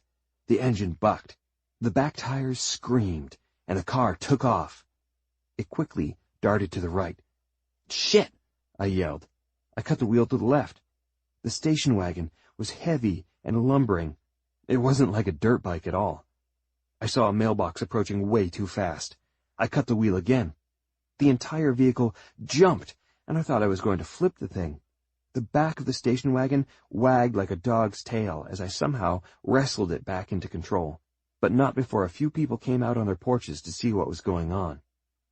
Fuck, I growled as I sped down the street. I deemed the stop sign at the end optional and turned right. I shot down the street and kept going. I bounced over the train tracks with too many thuds to count. The next stop sign, I did stop. I sat there for a few seconds. I patted the dashboard. Okay, this is good. Let's go have some more fun. I took a breath and wiped my brow. Adventure was so cool sometimes.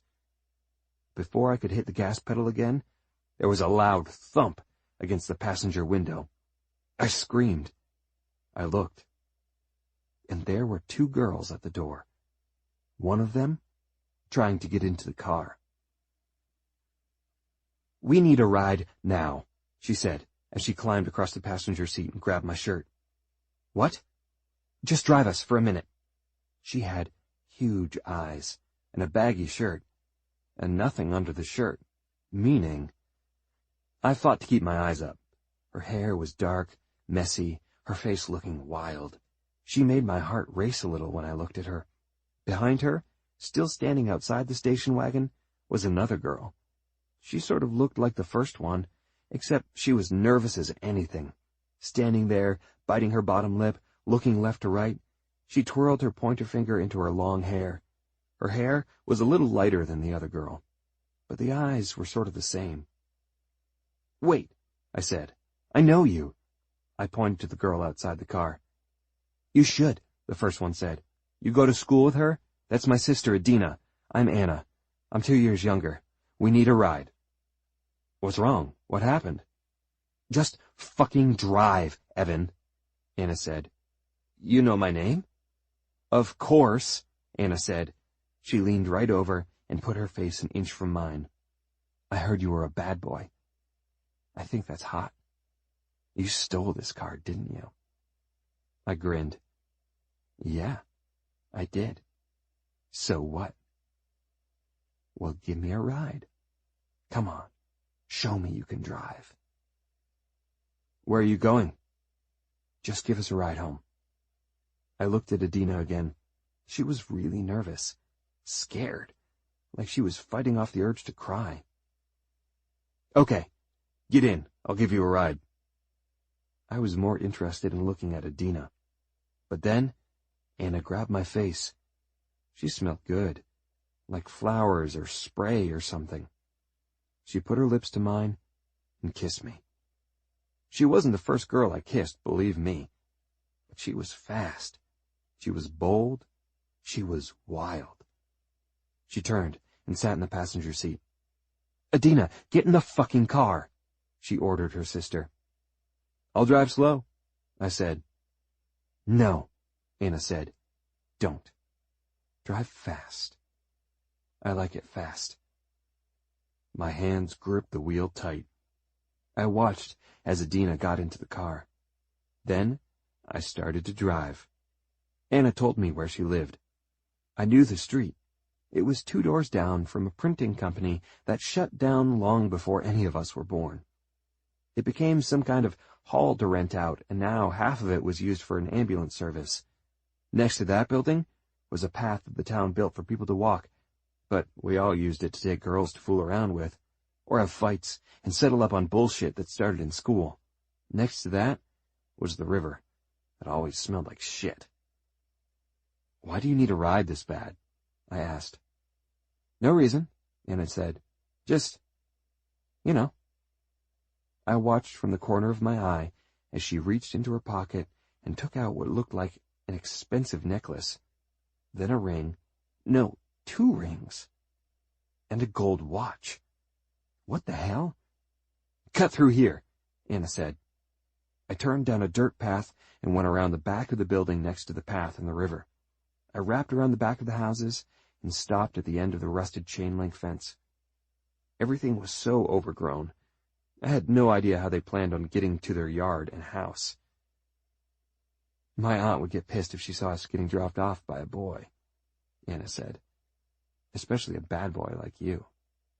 Anna winked. Then she handed me the gold watch. "Well, what's this?" "Payment. For the ride." "I don't—" She put her hand to mine, then to my leg. "Unless you want something else." She winked. "Adina, get out of the car. Go for a walk." "No," I said. Wait, I gotta get this car back, like, now." "Right," Anna said. "I'll never forget this, Evan. You look really hot in this car." Anna leaned over and touched my face again. This time, I took charge and touched her shoulder to keep her at bay. She tried to move and get me to touch her chest. She smirked at me. It was an evil smirk, a vixen smirk. She was way too wild for her own good and her age. "See you around," she whispered, and got out of the car. Anna then ran toward the overgrowth and pushed through it. I turned and looked at Adina. "Hey, are you okay?" "No," Adina whispered. "What happened?" She said Aunt Beth needed us to check on her friend. Okay. Adina grabbed the seat and pulled herself forward. Her eyes were then as big as Anna's, except they were like innocent. Just get out of here, Adina said, okay? Hey, tell me what's going on. I can't, Adina said. I have to go. Thank you for giving us a ride. Wait. Adina opened the door and slid out of the car. She then leaned at the passenger window. I pressed the button to put the window down. Evan, stay away from her, Adina said. Believe me, just stay away. Before I could respond, Adina turned and ran into the overgrowth. I sat there, confused. I looked down at the gold watch that Anne had given me. Weird, I whispered. I drove away, both of them burning in my mind. Anna being so wild, Adina so pretty without even knowing it. The two of them together could be real trouble. Anna more than Adina, obviously. I was so distracted that when I pulled into the parking lot of the paint store, I didn't realize the cops were waiting for me. Oh, fuck, I said. The cop was named Dick. Seriously. He leaned against the trunk of his car, arms folded. I climbed out of the station wagon. I just took it down the street and back. I put my hands up and had the gold watch hanging from my thumb. What's that? Dick asked. Nothing. I mean, a watch. That your watch? Yeah. That's a gold watch, Evan. That watch costs about $5 grand. What? I yelled. I looked at the watch. Why the hell did Anna give me? Dick took hold of my wrist and twisted it. I dropped the watch into his other hand. He turned me around and slammed me face first on the hood of the station wagon. I was seriously screwed now. I had stolen a car and got caught. What I didn't know was that Beth never told Anna to check on a friend. Anna said that to Adina to keep her calm while they broke into a house, and Anna stole a crap ton of jewelry, including the gold watch I had. The gold watch that I was accused of stealing, along with the car. All because of Anna. But believe me, that was just the beginning. Chapter 10. A Blanket of Dirt. Now, Adina. It was almost like old times, except now we were the old ones. And for the first time in my life, I was the center of the party. Then again, we were all together because of Anna. Of course we were. I could have stayed and watched Anna get lowered into the ground, but I didn't. I didn't want to see that. Or watch the dirt fall to the coffin and the roses people put on it. Maybe in some weird way, I was still expecting Anna to stumble in days later, like she had done before when I thought she was dead. She's gone, Adina. Gone for real now. I wasted no time in going for the stash of booze that covered the dining room table. I grabbed a bottle of vodka and walked out the back door. The good thing about grieving was that wherever I walked, people not only noticed me, but they made a path for me to walk through. Untouched. Nobody really saying a word. All these familiar faces who never knew me anyway. I was always Anna's sister, even though I was the older sister. Out on the back porch, there were only a handful of us. Leah, Zoe, and Ella. Talking with Kyle, Devin, and Harrison. Of all of us, Harrison was the only one that made something of himself. He paid his way through law school and worked in the city, making real money at a real job, with a real career. It was no shock to me that Zoe laughed at everything he said and touched his arm. She always dreamed of some rich guy plucking her from this town and making her his princess. I told her a long time ago to stop believing in fairy tales.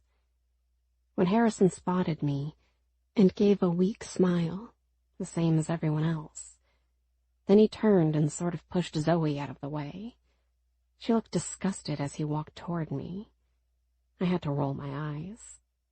We were so not in high school, and I was not looking for whatever Zoe thought was going to happen.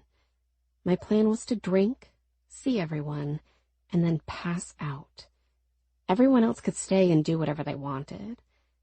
It wouldn't have been the first time I fell asleep upstairs while a party went on downstairs. "Hey, Adina," Harrison said. "I'm so sorry." We hugged.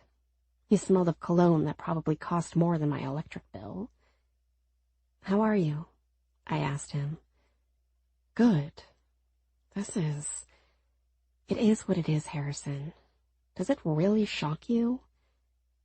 You know, I remember one time she went after Dirty Sherry. Remember her? Yeah, who doesn't? Well, Sherry told everyone I had a small, Oh, I said. It's not, Harrison said. I mean, I've been told it's not. Anyway, you know how shit went through school. I know. I was getting up the nerve to ask out Megan. Megan H. Damn, she was hot in high school. Now she has 3 kids from 2 guys, and her new boyfriend takes care of all 3 kids because she took off with the first guy. Oh, damn, Harrison said. Wow. See? You should have stayed here. You could have had your chance. Harrison smirked. I think me and this town are best off as old acquaintances. Yeah, right. Sorry, you were saying... So I walked up to Megan, and before I could open my mouth, here comes Dirty Sherry. She lifts her pointer finger and thumb, holds them out spaced apart, and then slowly brings them together. Then she shakes her head and says, "Sorry, I think Megan might choke on something that small." What a bitch, I said. Well, out of nowhere comes Anna. She grabbed Sherry by the head and Harrison shook his head. She slammed her face off the wall so hard, Sherry ended up with a scar on her face. I'll never forget that sound. Then Anna pointed at Megan and the others and said was big. She took my hand and walked me away. Yeah, I remember that. She almost got kicked out of school. That was hell. She was something else, Adina. Yeah, she was. I just thought I'd share that. Because that's what you do, right? When someone dies, you sift through the debris of their life and find the good. Harrison swallowed hard. Okay. If you want the truth, your sister was a manipulative whore. She was part of the reason I left town. But I'm happy now. I have everything I could ever ask for. Coming back here for this funeral just proves why I left, and I'm glad I left. That's much better, I said. I'm going to drink more now, Harrison. If I ever need a lawyer, I'll call you. Hey, if anything comes up from what happened to Anna, legally. Okay. We hugged, and I sought out my favorite corner on the back porch. I sat in a chair and slowly brought my legs up and hugged myself. It was just me, a bottle, and people. Riley brought me a hoodie, which was a total relief to have. I sat there and waited, and watched, and waited, and watched. There were people talking, laughing, sharing stories, old, new, good, bad, and I just sat there, years running through my mind, playing really fast, too. All the times Anna walked up to death and gave it the finger. All the times she should have been dead, yet made it through. In some sick way, I started to think she was invincible. Then something else got to me. The gathering, party, the event. This was what I dreamed of in life. I was never cool enough to go to parties, so I wanted to create parties. I used everything Aunt Beth secretly left to me to make that happen. And Anna took it away. She took everything away. The back door opened and I perked up. But it was just Scott. Each time the door opened, I looked with my heart in my throat. Waiting, watching. But he never showed up. Which shouldn't have been a big surprise. Anna had already taken him from me a long time ago. Chapter 11. A crowded past. Now. Evan. I stood on the front porch for a few seconds and looked around. Toward the end railing, where I'd hide against the side of the house and smoke. I'd stand there and wait for Anna to sneak out of the house. The back had been overgrown when I first met Anna and Adina, but then someone who bought the empty lot had it all cut down. That gave Anna a really easy escape route, and I didn't have to stand against the house and smell garbage.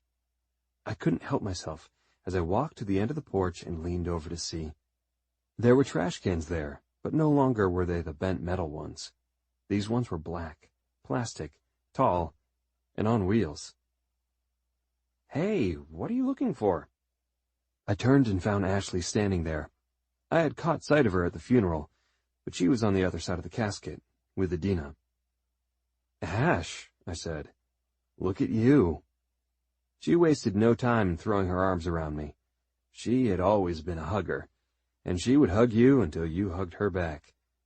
I put my right hand to her back and pulled a little. "Good to see you," I said. "I'm sorry for the circumstances." "She's inside somewhere," Ashley said. "Adina, I mean.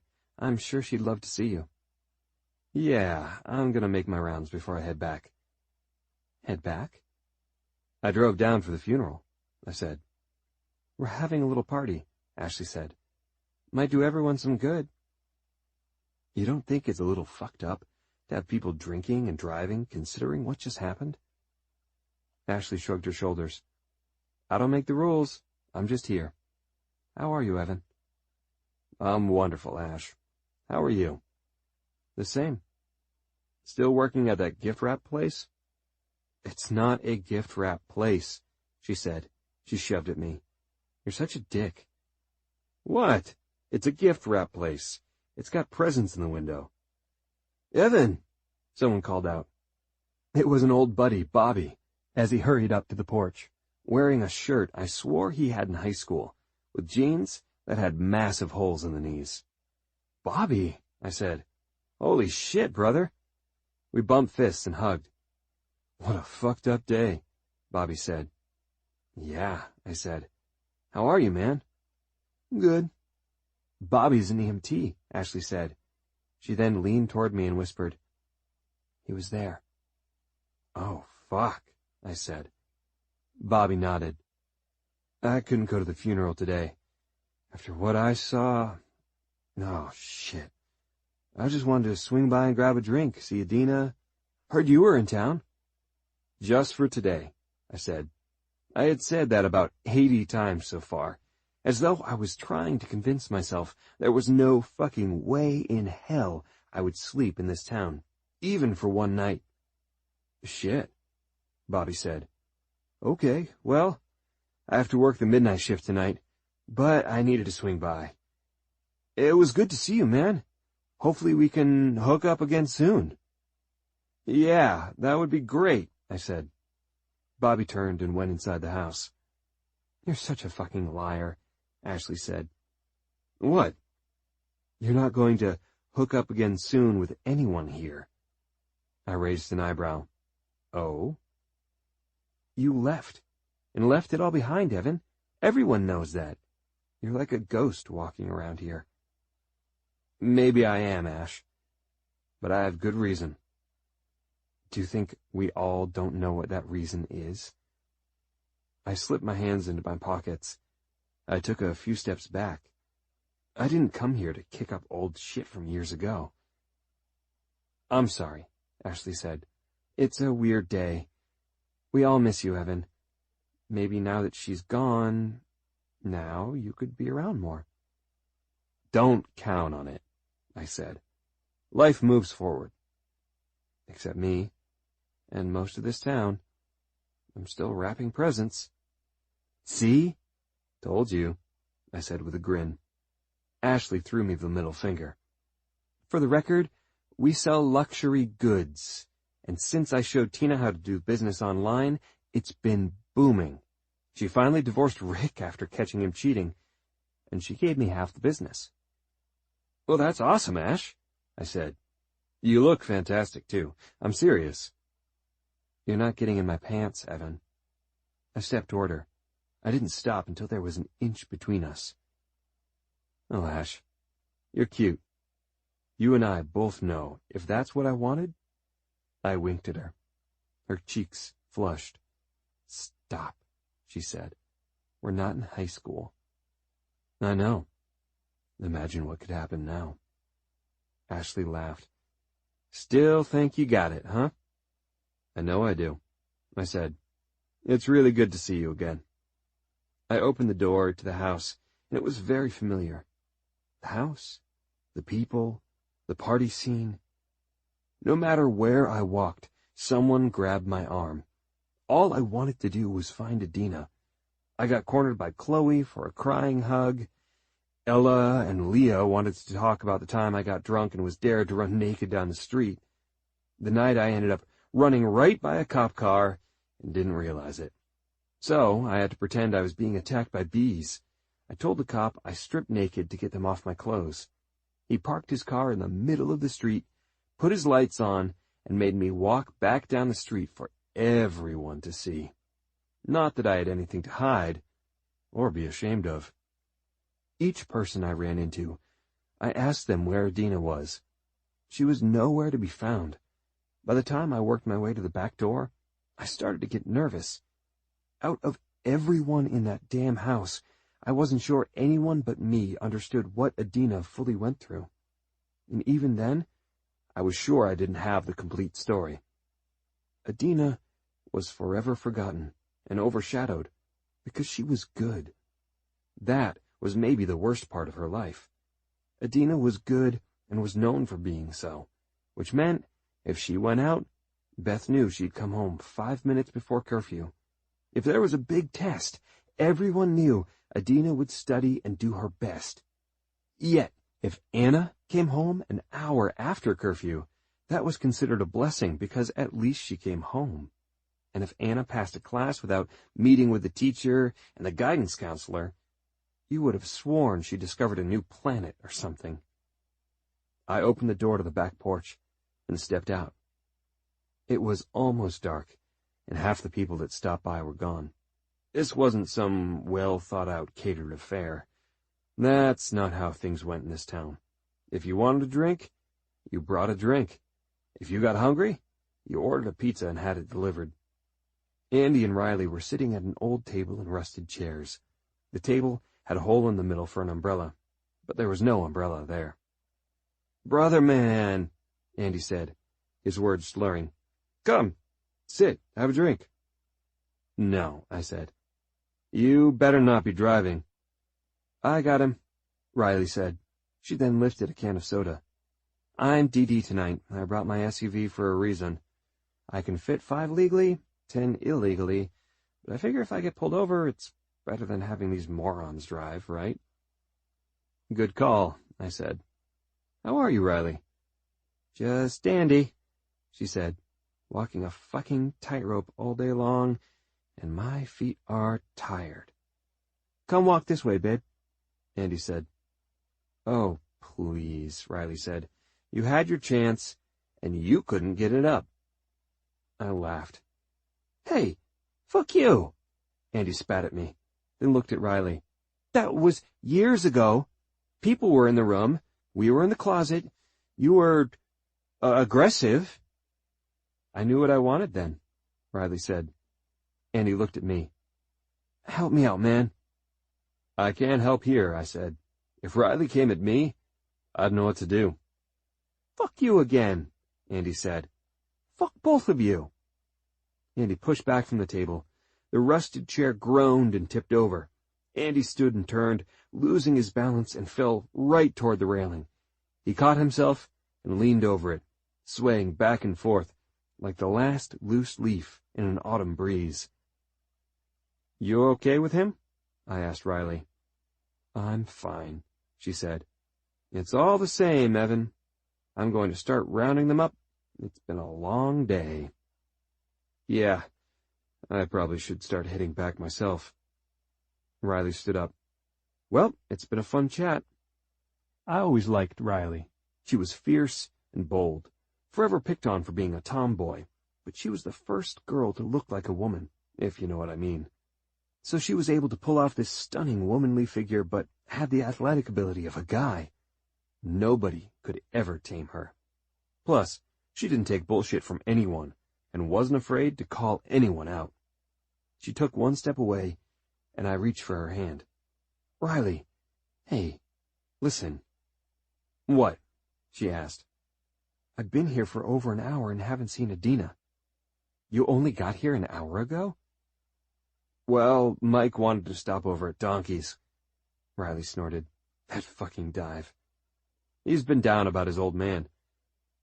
"Yeah, I know. It's sad." "Where is Adina?" I asked. I wanted to see her before I left. "You're shit out of luck, Evan." "Why?" Riley threw her head to the left. I looked and saw someone in a chair in the corner of the porch, curled up in a chair, with the hood of a hoodie pulled over their face. "Seriously?" I asked. "She hit the bottle hard and passed out," Riley said. "Probably for the better. Hey, listen, I'm going to wrangle up these drunk assholes. Do me a favor and carry her to her bed. You know, before you leave." I looked at Riley, and she grinned like a smartass. She knew, and I knew. I wasn't leaving tonight. Chapter 12. Dressing Room Confession. Years ago. Adina. I had to wait for Anna to leave the house. There was no way I could get the money out of the house without her seeing it, smelling it, sensing it. When Aunt Beth got paid, she would rush her check to the bank, and if the bank was closed, she would leave the check at work. Money was the pathway to what Anna really wanted in life. So when I had my chance, I grabbed the shoebox, gathered up all the cash, and stuffed it into my bag.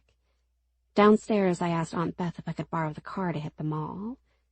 She sat on the couch, reading a mystery novel, and peered at me over her glasses. She knew I would never cause trouble, but I still got those motherly eyes when I asked for something. "You know where the keys are," she said. "Be back by 8. I'm making a meatloaf. If you eat there, no worries. I can take it for lunch tomorrow." "Thanks," I called out as I ran to the kitchen. I opened the junk drawer and got the keys. I went out the back door and hurried across the porch and jumped down. I moved through the side yard and felt as though I had just robbed a bank. When I got into the car, I called Riley. I swung by her house and picked her up. Then we were off to the mall. Riley was seriously so pretty. Without any makeup or anything, she just let her body do its thing. And she had this permatan thing going on that made all of us jealous. She was so bold and unafraid. She once fought a boy and won the fight. "What are we doing here?" she asked me. "I hate this place." "Listen, I've been saving money. I want a dress. I need your advice." "A dress? You? For what?" "The dance. You're going to—" "Please, Riley, don't ask questions. Don't judge me." "Okay, fine. You got it." "I thought you were going too," I said as we walked toward the store. "I am," she said. "I'm going with Andy. I like him. A lot." "That's good. Are you two going out?" "I don't know." "Oh. I mean, we hang out a lot," Riley said. "He doesn't look at me like other boys do. You know, he's not afraid of me. And he doesn't try to look down my shirt all the time. Plus, he hangs out with Evan." I think everyone wants Evan, you know? I mean, I would totally... Doesn't matter. I already got my dress for the dance. All black. Oh, that's a shock, I said. Shut up. I don't do the dress-up thing. My mother is all excited. My dad is so pissed because there's cleavage. I can't help that. I swear, he still thinks I'm a boy. Maybe they should have another baby, I said. Ew, no. I don't want a baby brother or sister. Plus, I think my mother had her tubes tied. Gross, I said. I had this picture of a doctor cutting open Riley's mom's belly and tying a knot in body parts that always made us laugh in health class.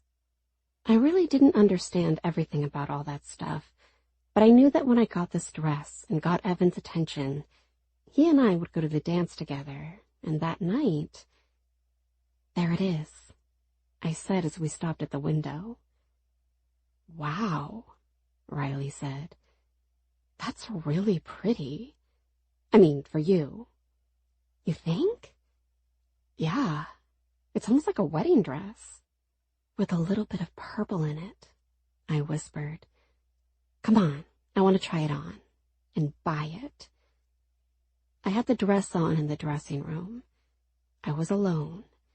I slowly turned to face myself in the full-length mirror.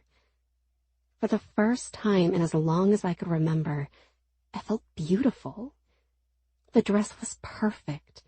It rested on my shoulders perfectly. My chest actually filled it out. Oh my God, I have a chest. I bit my lip and wanted to scream for happiness. I lifted at the dress and turned, throwing my hair and throwing the dress. I put my hand out and pictured Evan standing there in a black suit. His hands were always roughed up a bit in a good way. He worked a lot, like real work, too. He worked with Andy at the garage, fixing cars and stuff. How cool was that? Some guys had jobs at stores or washed dishes at restaurants, but not Evan. He sometimes even got up super early, at like 5 a.m, and went to work at the garage. Then he'd go to school and go back to the garage. So his hands were dirty, but a good dirty. His knuckles were like really big too, almost swollen all the time. A couple weeks ago when he came by to pick up Anna, he stood at the bottom of the porch with his hand on the railing. I asked him about his knuckles, and he said it was from them getting smashed, getting hit with wrenches or pushing at a wrench and the nut or bolt or whatever, letting go and his hand slamming into metal. I loved when he talked to me. He was so calm and actually looked at me when he talked to me. When he cursed, he made it sound cool. I pictured him taking my hand and pulling me close, telling me how good I looked, that I was beautiful. I wondered what else his hands would do, where they'd touch. But it was okay with me. All the places. Yes, he could teach me and I would learn. More than anything, I just wanted him to kiss me. Lean in, slowly, our eyes open, staring. Hey, are you okay? I jumped and gasped. I caught my breath and reached for the door. Yeah, check it out. I opened the door. Riley started to nod. Wow, that looks amazing on you. Really? Are you just saying that? No, honestly, Adina, you should get it. Right now. Yeah? Yes. And then we're going to the food court to get pretzels. What? Why? Scott is there. What about Andy? What about? Riley asked. I'm going to the dance with him. I'm not married to him. Right, I said. Let me get changed. Can I meet you over there? Riley asked. She bit her lip. Of course, I said. Riley took her phone out and hurried away. I took my time as I got changed, and then I carried the dress to the counter. The lady behind the counter gave me judgmental eyes when I said I wanted the dress. She told me in a cocky voice she would not take a credit card from me, that kids were stealing their parents' credit cards and using them for dresses, and that she could get fired. I kept my patience and took out the wad of cash. She stood there and counted the money and marked it all with a marker. She gave me a speech about fake money. None of the money was fake. I worked my ass off to make that money just so I could buy that dress. I earned every dollar, and when the lady behind the counter handed me the dress to take home, I could have cried. I took the dress to the car and gently placed it in the trunk. Then I went to the food court to meet up with Riley. She was there with Scott, Bobby, and Mick. Then I saw Ashley and Chloe. I talked to everyone, but couldn't tell you what they said to me or what I said to them. All I could think about was the dress. And Evan. I needed to get his attention. He and Anna were just friends now, which was perfect, because I was going to ask her for her help, and she was going to crush my heart. Chapter 13. Sleep tight, sweetheart. Now. Evan. I touched her shoulder and crouched down. I gently shook her. Hey, Adina. It's Evan. She stirred and made a groaning sound. She dropped her shoulder to get me to stop touching her. Sweetheart, you need to get upstairs to bed, I said. Party is over. Let's call it a day. She made a noise again. I stood back up and looked around. There were only a handful of people there still. In a crazy change of things, people were cleaning up after themselves. Years ago, we'd trash the party and just leave. I grabbed a chair and slid it back and sat next to Adina while she slept. The day floated through my mind. I didn't sleep all that great last night, knowing I had to come back here. When I left, it was for good, and it was for good reason. Things had gotten so twisted up with Anna and what her version of reality had become, I couldn't save her anymore. I tried to save her that last week I was still in town, but it backfired on me. Fuck, it almost landed me in jail. And it wasn't like I was living any kind of dream life, working at Uncle Davy's shop. That was just to kill time, earn a living, and let shit happen as it wanted to. Adina lifted her head a little and turned to face me. She reached up and peeled the hood back, but didn't open her eyes. She put her head down again, right on my shoulder. I felt my teeth clench as my heart squeezed. I turned my head and could smell her hair, the smell of flowery shampoo and a long-ass day. Damn, she was pretty. She had always been pretty. There was no denying that. Part of me always thought about approaching her, but I didn't want to bring her into my messy life. It was bad enough she had to deal with her sister. In some strange way, hanging around Anna was my excuse to see Adina, and it was my way of thinking maybe I was helping Adina out by keeping Anna away. Hey, there you are, man, Mike said, after walking out onto the back porch. I'm going to jet out of here. I have to call up and check on Dad. I always try to talk to the nurses and shit. Was thinking about dropping by, but it's too late now. Okay, I'm good here. Mike eyed me, then Adina as she slept. Oh, you're staying here? Riley asked me to, I said. I guess she was going to hang here with Adina. I'm going to wait until everyone is gone and then carry her upstairs. Figure I should stay in case she gets sick or whatever. I guess she was drinking pretty good. Rightfully so, Mike said. Yeah, and I don't want her to wake up later or tomorrow and be alone. Not sure how much of this is really sunk in yet. True, Mike said. Okay, well, you know where I live, Evan. You have my number. Mike, I said, as he started to turn. I put my hand out. Thank you for getting word back to me about this. I'm really sorry about your dad. I mean that. And everything that happened here, this town, that night, the fucking accident. I never meant... I know, Evan, Mike said. Believe me, I know. I'm tired, okay? Just take care of Adina. Mike shook my hand and walked off the back porch. I gave it another 20 minutes or so, and it was dark outside. There were lights on in the house, but I didn't see anyone moving around. In some fucked up way, I was waiting for Anna to appear in a window or at the door, or maybe come stumbling through the backyard, waving her arms and yelling, or crying. But it was silent. Damn, it was so silent. After the day we all had, the silence wasn't welcome. It made me feel weird. So I slowly turned and cupped the side of Adina's head so her neck didn't flop down to the chair. I crouched before her again and just stared for a few seconds. I smiled. You know, I sometimes thought about what it would be like to see you again, Dina, I whispered. This scenario never once crossed my mind. I stood up and wiggled my hands under her body and lifted her off the chair. She groaned again and cuddled close to my chest.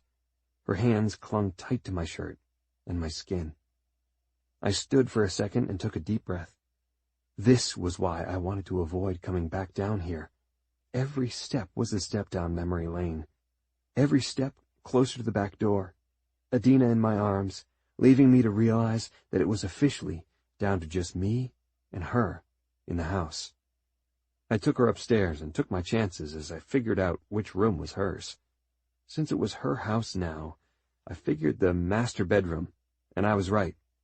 All the times I'd snuck a peek into Adina's bedroom, well, old bedroom now, and saw posters of crappy bands, puppies and kittens, the allure of the innocence that she couldn't help but project, all the while growing up at a faster rate than anyone I knew.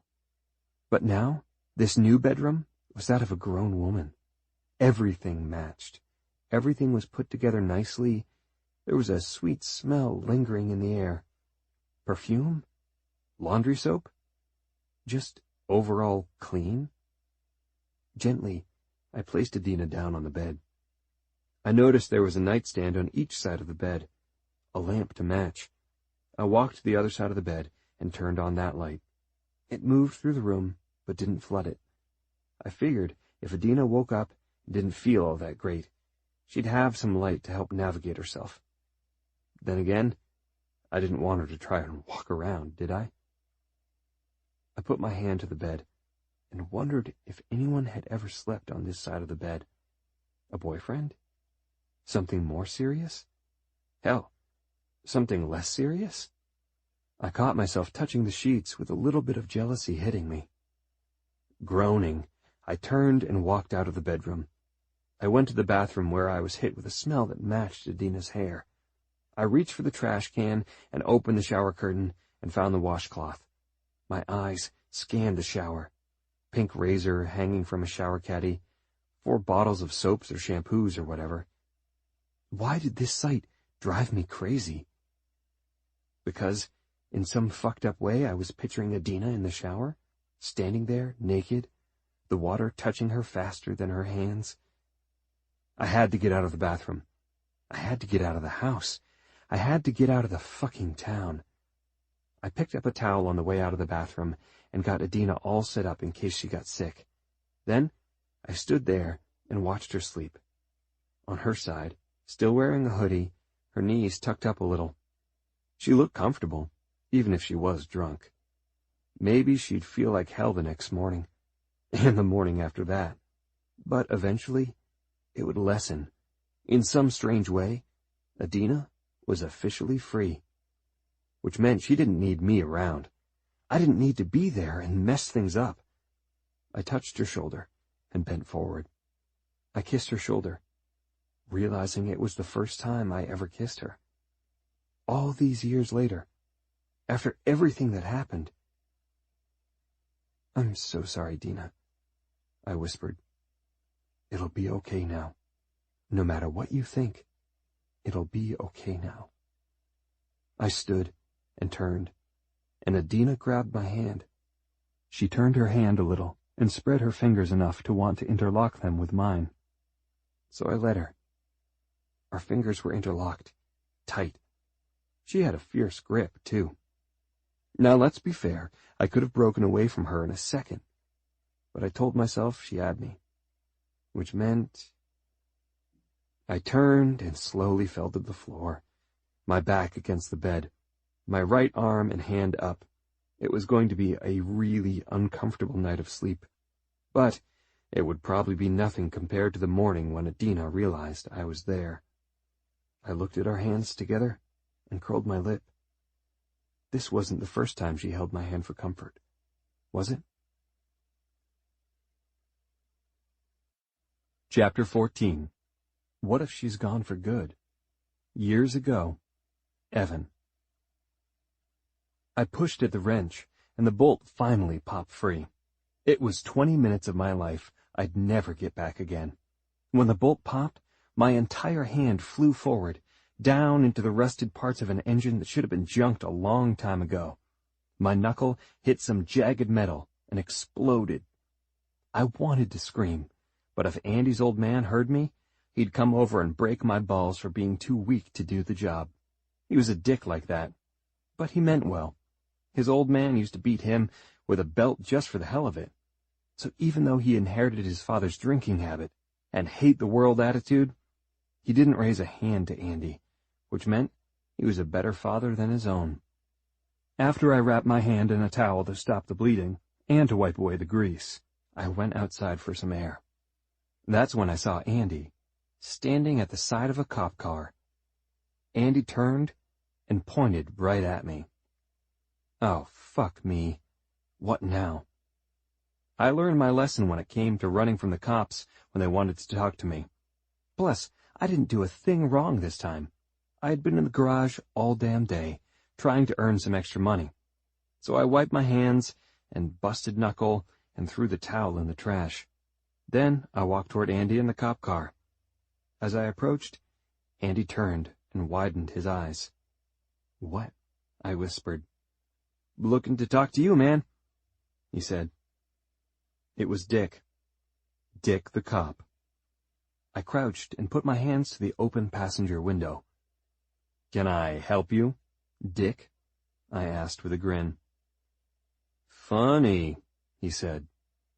"Whatever you're looking for, it's not here. I've been here all day. Andy could vouch for me. So could his old man." "I'm not here to break your balls, Evan," Dick said. "I'm looking for Anna." "Anna?" "She went out last night and never came home. Beth called the station in a panic around 3. They told her there was nothing they could do because it wasn't 24 hours. Word got back to me, so I shot over there this morning around 8. She still wasn't home. Beth's a nervous wreck. Your name came up a few times." "Shit," I said. "I haven't seen her." "You sure about that?" "Are you kidding me? I was home last night, sleeping so I could get here for 6. Dick nodded. "Yeah, Andy told me that part. You didn't hear anything? Hear from her?" "No." "You don't know where she could be?" Oh, Christ, you know that list is 10 miles long." "I know," Dick said. He rubbed his jaw. "That girl can't get her mind right." "No shit," I said. "And you think I'm the bad influence here?" Dick looked at me and curled his lip. Ever since the stolen car, stolen watch incident, he sort of scaled back a little in riding my ass over everything. In some weird way, we got used to each other and helped each other out. "Okay," Dick said. "Listen to me, Evan. I'm going to keep looking. The department won't help until after 24 hours. Plus, everyone knows who we're dealing with here. But I can't stand Beth just hanging around there worrying. She kept saying she was going to go look for Anna. That would leave the other girl there alone." "Her name is Adina," I said. "Yeah, right. Hey," I snapped. I slammed my hands to the open window. "Don't fucking make it sound like she doesn't exist." Dick raised an eyebrow. "Right. Sure." "Hey, take it easy," Andy said behind me. I pushed away from the car. "I'm not taking it fucking easy." "Call me if you find anything out," Dick yelled. I threw the middle finger and started to walk toward my shitty, half-broken-down pickup truck. Sometimes Andy's old man didn't have enough money to pay me. So we worked out a deal where I got an old beater of a truck and worked on it using the shop at no charge. "Where are you going?" Andy called to me. I didn't look back. I just yelled, "I'm going to check on Adina." I knocked on the screen door. Within 2 seconds, the main door opened, and there stood Adina. Through the screen and stupid-looking metal design that covered the storm door, I could see the worry on her face. "Evan," she said. "Hey, can I come in?" "Yeah." I opened the door. Adina didn't move back. "She's not here." "I know," I said. "I just talked to the cops. Are you okay?" "Me? What?" "Adina, I came to check on you." Her cheeks flushed, and she looked down. "I'm fine. Aunt Beth left about 10 minutes ago. She asked me to stay here in case Hannah comes back." "Shit," I said. "I'm so sorry." Adina shrugged her shoulders. "It happens." I reached for her wrist. "Hey, look at me." She looked up at me. A stray tear fell from her eye.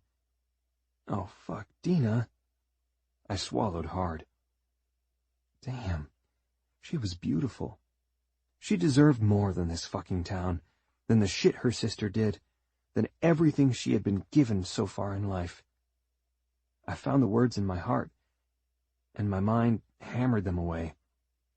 There were a few seconds of silence. It was my time to talk, to finally say something to Adina about all the stuff that had been going on. "You're bleeding," Adina said.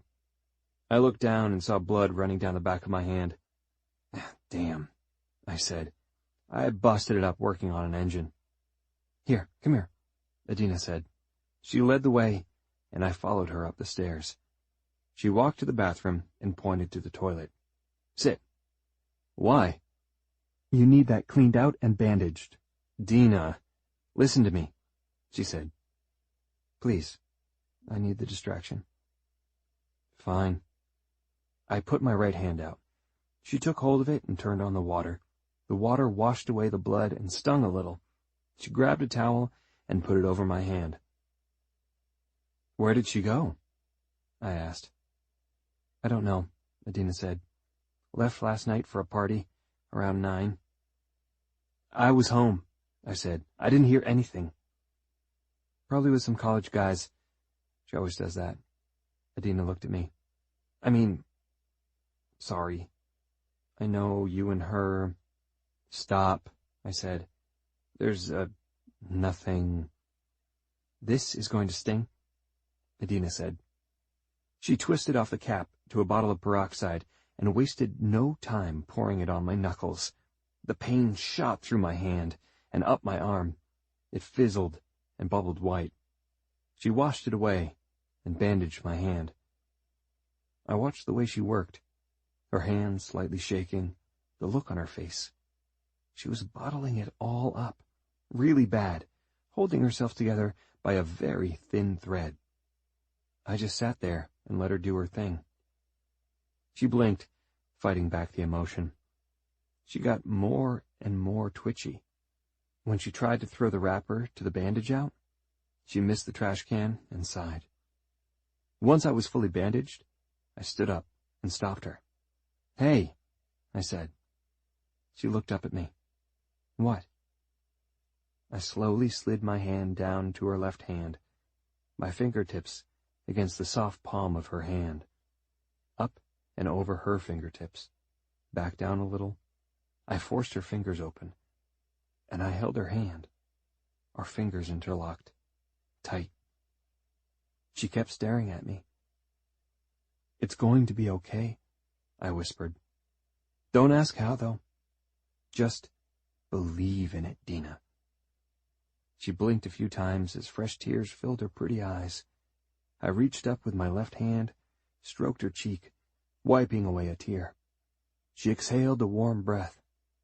I felt it hit me, and that was all I could take. It wasn't the time or the place for this. But I caught myself inching down toward her. The tips of our noses were less than a centimeter from touching. Her eyes were super wide, realizing what was going to happen. That's when we heard the slam come from downstairs. We both looked to the open bathroom door. The moment was gone. Lost forever. We ran downstairs to find Beth standing at the door, holding Anna by her arms. Beth was hunched forward, dragging at Anna. "I got her," I said. Beth gasped and looked at me. "Evan!" "Where was she?" Adina asked. "On the side of the road," Beth yelled. "Curled up. Looked like a dead deer or something." "Anna," I said. I bent my knees and scooped her up. "Anna, can you hear me?" "Evan," she whispered. "Evan, there you are. Evan, I was looking for you." "What did you take, Anna?" I asked. I carried her toward the couch. "You have to tell me, or we're going to the hospital." "No hospital," she said. "Please, no hospital." I put her on the couch and dropped to my knees. I kept her head to the side. "Adina, get some blankets and towels," Beth said. "And a bucket. You know the drill." "Anna," I said again. "What's to drinky?" Anna whispered. "Some little white pills." "What were they?" I asked. "Pocket," she said. I shoved my hand into her pocket and found 2 of the white pills. I looked at them in the palm of my hand. Sadly, I knew more about this crap than I let on. "Low dose for anxiety," I said, looking back at Beth. "How many did you take?" Beth yelled at Anna. "Geez," Anna said. "A few this morning. My head hurt." She thought she was taking medicine for a headache. I said, "For a hangover." Beth put her hand to her forehead. "I have to go call Dick. Let him know I found her. I'll see if he can have someone come check on her. If I take her to the ER again—" I saw the pain and confusion in Beth's eyes. "I'll keep an eye on her for now," I said. "Go make your calls." Beth hurried away. Adina came down the stairs with blankets, towels, and a bucket. Truthfully, Anna needed to get sick to help herself. There were ways to force someone to get sick. I shook my head, knowing that if that was the path we had to take, I would be the one to do it. Adina dropped everything and then just stared at her younger sister. She shook her head.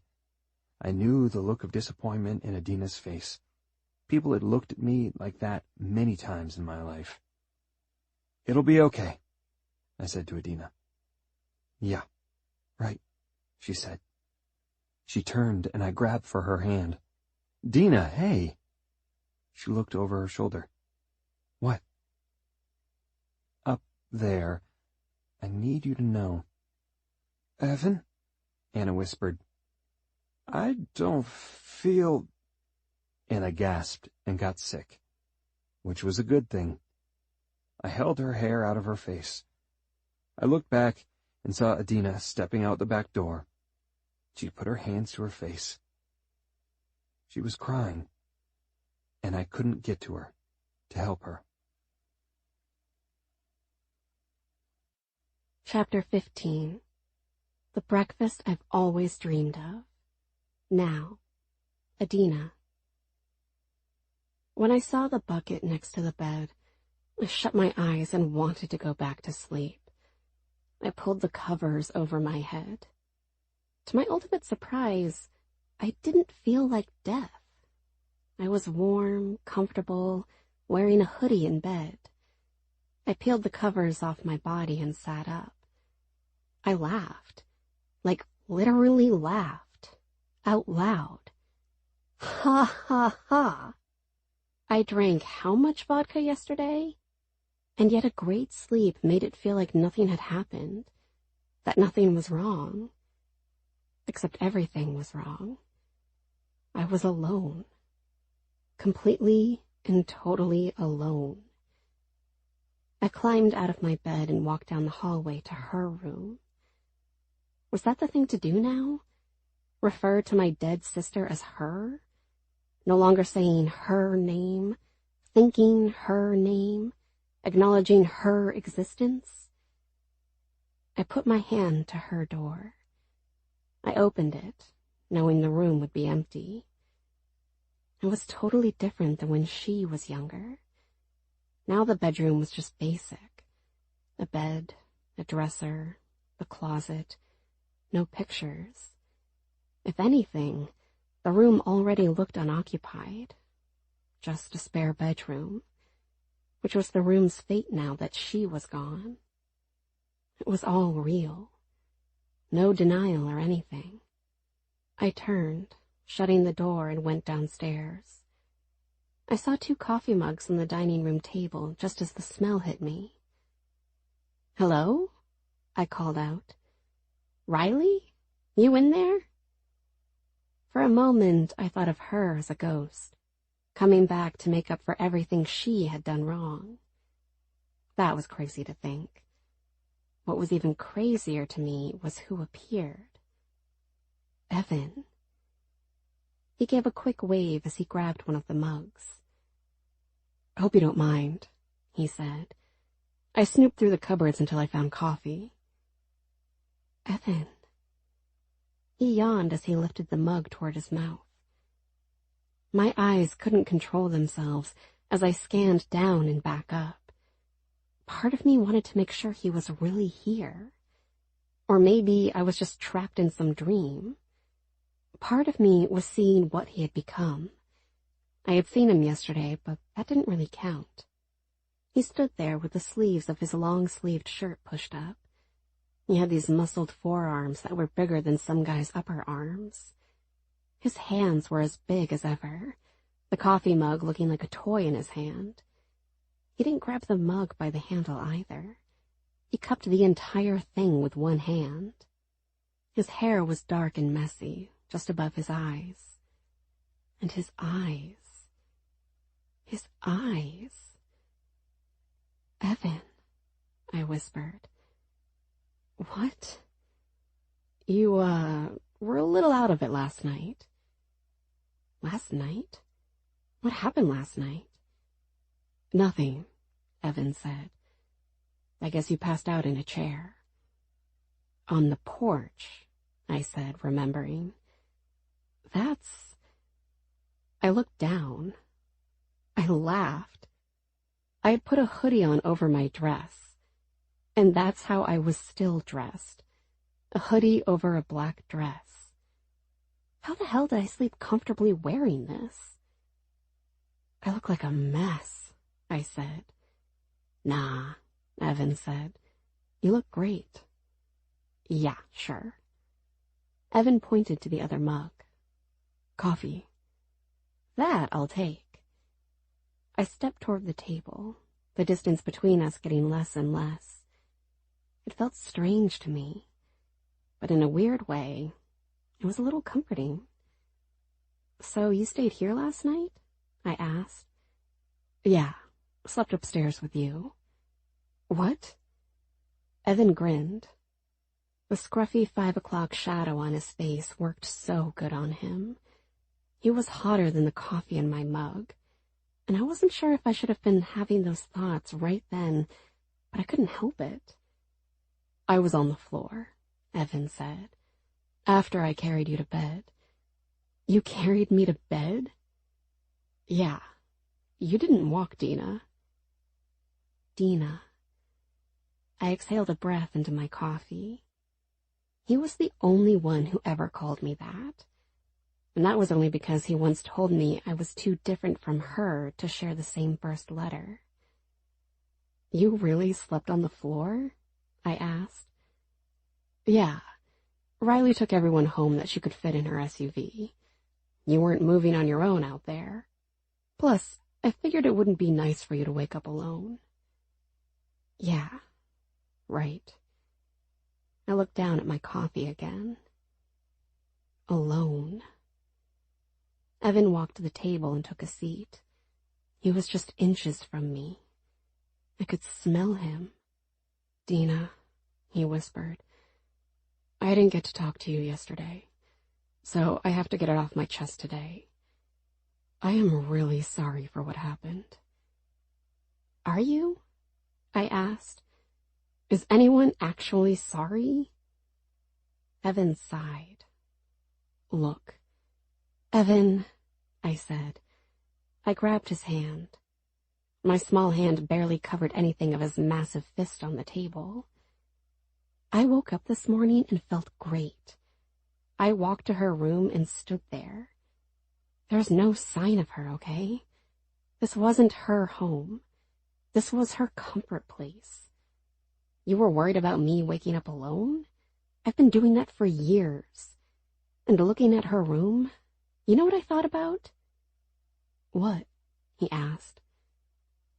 Freedom, I said. That's what I have now. Freedom. I can start my business again. I could. You had a business? Evan asked. Yeah, I did baking and catering. Had my own place, too. A logo. A real company, Evan. I'm not some loser that just hung around here. Whoa, I didn't say that, Dina. I didn't mean that. I remember you used to bake all the time. And you had these notes, right? About the business you wanted. You even did your high school final project about it. You had a business plan. I raised an eyebrow. You remember that? Of course I do.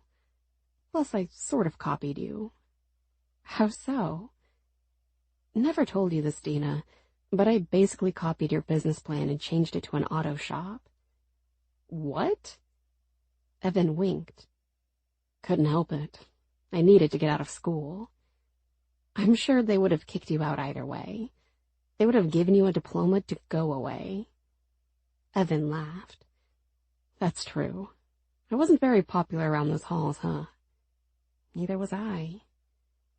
Evan leaned back against his chair. Damn. I can't believe this is happening. Or happened. Or whatever. I don't even know what to say right now. Tell me about your business. I don't want to. I said had, as in used to have. It's not open anymore. Oh, damn. Why not? Anna, I said. Then we were silent for a few seconds. Evan drank the rest of his coffee. I know you don't want to dig around in the past, but I feel like we've got enough of it between us to last a long time.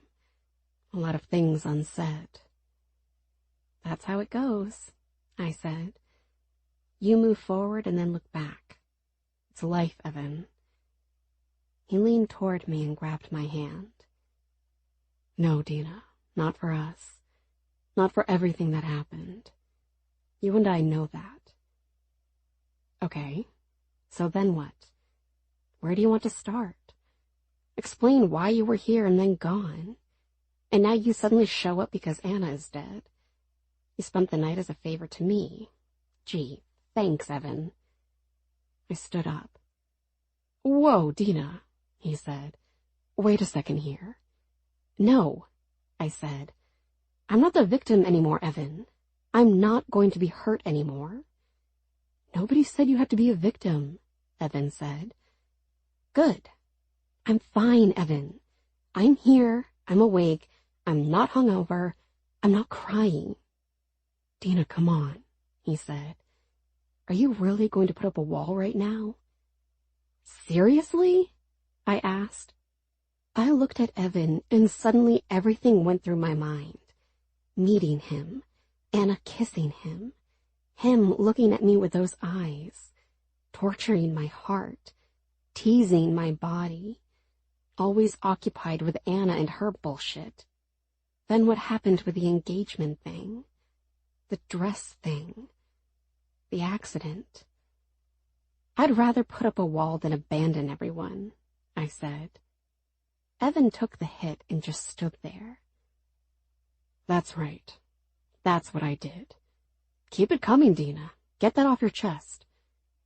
You have nothing to do with my chest, I said. In my head, it sounded cool and bitchy. When I said it, it sounded strange. And then I had Evan looking at my chest. "You can be pissed all you want at me, Dina," he said. "You have every right." "Just go," I said. "I'm going to take a shower and live my life. You can run away again." Ha! That sounded much better. So I left it at that. I walked to the stairs and made it up the first 2 steps to the first landing. That's when I felt a hand touch my waist. I spun around and Evan was right there. I was actually eye level with him now, being up 2 steps. I just stared. I lost all thoughts, all words. "Fine," he said. "She mattered to me, okay? I cared about her. A lot. She broke my heart more times than I could count. But I cared about you too, Dina. And you weren't just some second thought, okay? You were always the first thought I had. In some way, I kind of hoped I could take Anna away so you could thrive." "Oh, please," I said. "You're not a hero, Evan." "Am I wearing a fucking cape?" I swallowed hard. "That's what I thought," he said. "I didn't disappear. I didn't run away. I moved. I work for my uncle at his welding shop. That's my life. And if you think for 1 second I haven't thought about you every single day, you're crazy. So put up your wall. I don't care. I didn't ask to stay. I was going to leave last night." "Then leave right now," I said. "I don't need you here. I don't need anyone. They all fucking leave me anyway." The last part I didn't mean to say. "Dina." I clutched at Evan's shirt. "I said to go." "Right," he whispered. "That's what you want." You have no idea what I want.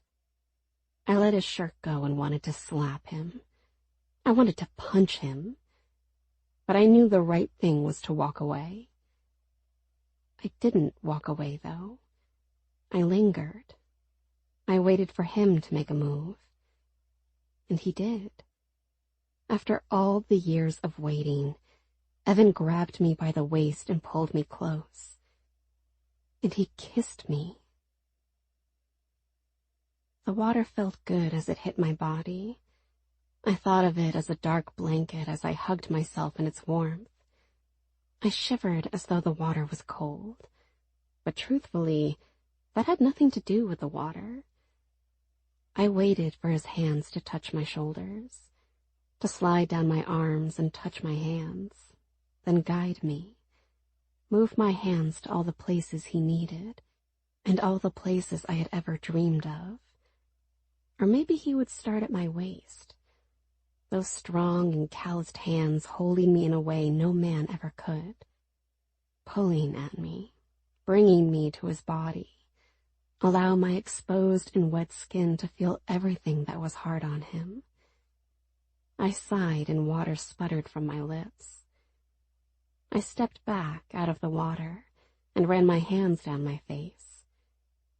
Face it, this was no different than when I was younger, meaning everything was in my head. My body may have felt what my thoughts were offering, but there was no real feeling. I proved it to my heart even more by looking over my shoulder to the rest of the empty shower.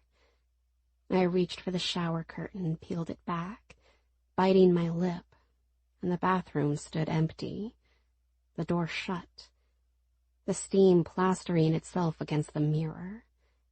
I was even dumb enough to stand there for a few seconds, waiting to see if the doorknob was going to turn. It didn't turn. Evan was gone. He had pulled me to him down on the stairs. Our lips crashed together like a wreck waiting to happen for years. My hands gripped his shirt as I quickly froze up. His hands squeezed at my hips tight as we kept kissing. This wasn't some tiny pity peck on the lips either. We were kissing. I was his height, which was something I had never experienced before. Our mouths opening and closing, Evan gently pulling away, enough to make a sweet sound, but never far enough to let me catch my breath. My hands then moving up until I touched his neck, then his jaw. Feeling the steel of his jaw, the scruff that made him look all man. That's when I pulled away. Damn fool. Why? Why would you do that? I pulled away and licked my lips to taste him. But I didn't need to taste him on my lips. I could taste all of the real thing. Standing there, staring at me, with a hint of hurt in his eyes. And that's what did it. The hurt. We were both hurt. I could confess freedom to anyone who would listen. But Evan knew it was bullshit. So what did that mean? He was finally going to fuck me? Out of hurt? Out of what? I then walked up the stairs without saying a word to Evan. And now I was in the shower. The water was supposed to wash stuff away, but it didn't. It felt good on the outside, but on the inside I was still a mess. My stomach did backflips. Because it wasn't the first time I'd said goodbye to Evan with silence. Chapter 16. The One Who Died. Years ago. Adina. Oh my God. She's dead. She's finally dead. Why did I just think finally for? Am I a bad person? I don't like hospitals. I don't like any of this. I can't do anything except look forward, or to my right, to check on Aunt Beth.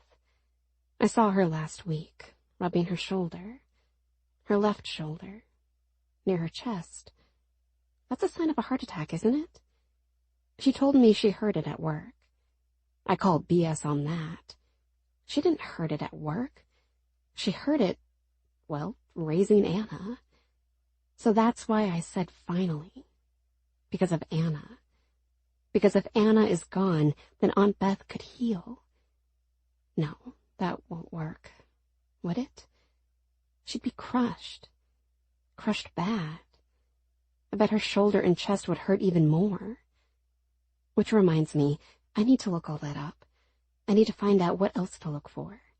Oh, better yet, I can make an appointment with Dr. Webben. He's cool. He'll listen to me. It wouldn't be the first time I went to him for a fake appointment. I asked him once about drugs. He laughed at me, and then we had a long talk. The funny part was that he thought when I talked about my friend, I was talking about me. But it was my sister. Duh. This time I would be honest. This was about Aunt Beth. I loved her too much to let her go because of... Here he comes, Aunt Beth said. We both rose up out of the uncomfortable hospital chairs. The hallway had these dumb pictures of nice settings. A pond with willows blowing in the wind. Another painting of ducks flying free. Then one of a red barn with a yellow and orange hot air balloon. Seriously? What was that supposed to do for anyone?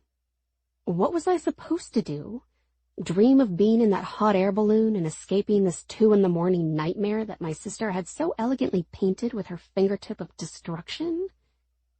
Doctor, Aunt Beth said as she reached for him. I saw her left shoulder suddenly twitch. My eyes went wide. I pointed at her shoulder. I was going to say something, but the doctor started to talk first. He was tall, with bushy gray hair and a clean-cut face that showed the hours he spent working. She's stable, he said. Aunt Beth let out an oh sound and clutched her chest. There, again. She's doing it again. The doctor must have thought it was just relief. Wait, I said. She's... Now listen to me, the doctor said. She's far from out of the woods here, okay? She's really banged up. Externally, it looks bad, but all that will heal. It's internally that we're concerned about. Meaning what? Aunt Beth asked. Right now, left lung, kidney, and spleen. The doctor quickly put a hand up. But as I said, she's stable. Right now, okay? The goal now is to monitor her, give her the rest she needs, and hope her body is willing to fight back. Got any booze or drugs you could slip in her IV? I turned my head at the thought. That was rude of me. But I couldn't help myself. I actually had a meeting with a local banker in just, 3 hours. Seriously. Me. At my age. My graduation project had been given to this banker by my one business class teacher. He knew the banker, and it was my chance to present my business plan to him. That could result in money. Real money. Either to open my dream business, or I could get a scholarship to go to college and keep working on my business plan while I was in college. Talk about a dream, right? I knew of one friend who was going to college, Harrison. He was going to law school. He was the smartest guy in school, and he was smart enough to get out of the town. So what do we do now? Aunt Beth asked the doctor, breaking up my thoughts. Wait, the doctor said. Can we see her? I'd rather not right now, the doctor said. It doesn't look good. She was lucky, but what? It was a car accident, the doctor said. You do realize that. She was not wearing her seatbelt either. Of course not, I whispered. They both looked at me. I didn't say anything else. Well, I have the right to see her, Aunt Beth said. I must warn you and your other daughter, my niece. They're both my nieces. Right. Well, she sustained serious injuries. Broken leg, shattered ankle, fractured collarbone. The left side of her face and head collided with the windshield. We need to schedule a second MRI for morning to check for any damage and swelling. Oh, God, Aunt Beth said, her voice crackling. That's when I saw movement from the corner of my eye. I turned and saw Evan pacing back and forth, glancing out of a window. It was dark out, so the window only showed his reflection. I took a handful of steps and stopped when he saw me. He turned and put his hands into his pockets. Our eyes locked. He shrugged his shoulders and shook his head. So I took a few more steps. Evan moved toward me. Dina, is she alive? I whispered.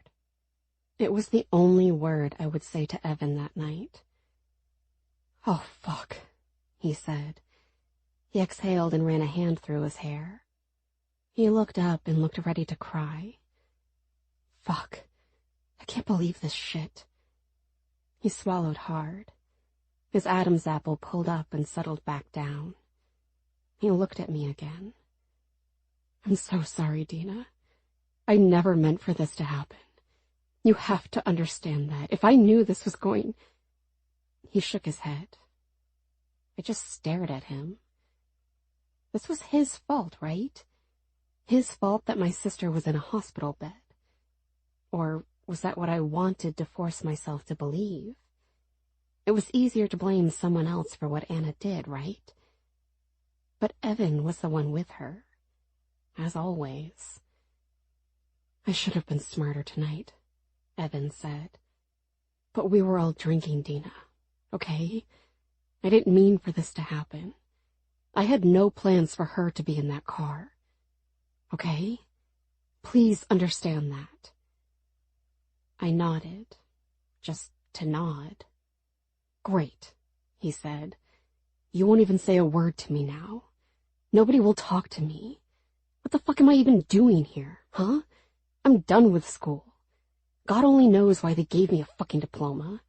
Not that it's worth shit. And now this shit. Everyone looking at me for this. I just wanted to see her. One last time. I opened my mouth to say, last time? But I tilted my head.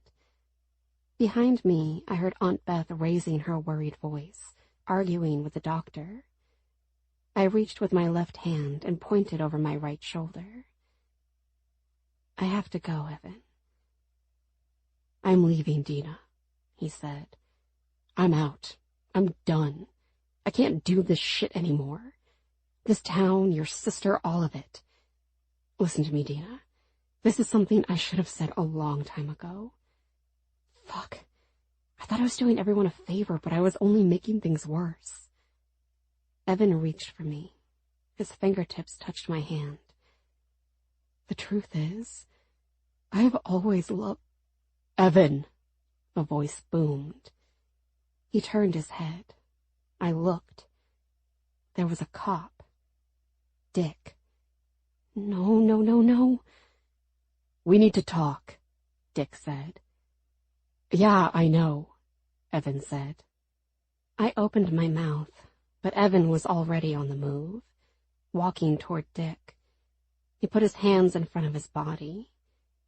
I had only seen one person in my life get arrested, and that was my father. The last time I ever saw my father. And the same thing was about to happen with Evan. Dick walked him away. Evan looked back once. He mouthed something to me.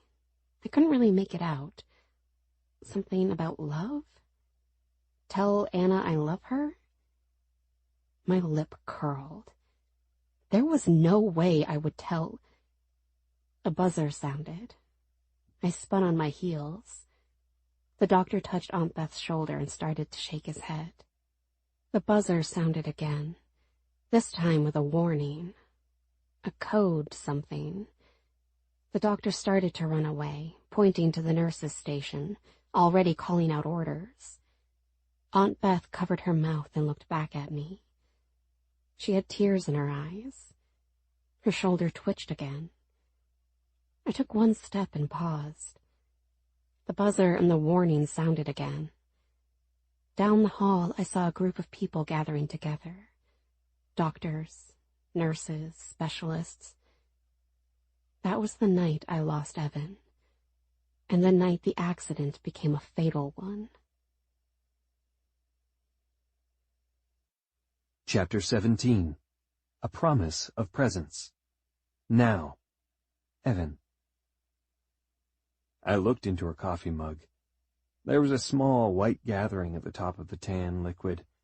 I always thought she put too much creamer in her coffee. I never understood it. But that was Dina. I ran my middle finger around the rim of the mug. Then I rubbed my chin. I heard the shower running. The pipes went through the kitchen and the walls were super thin. When you turned the water on and off, the pipes rattled and shook the wall. When the water ran, it sounded like a rumbling hiss from inside the walls.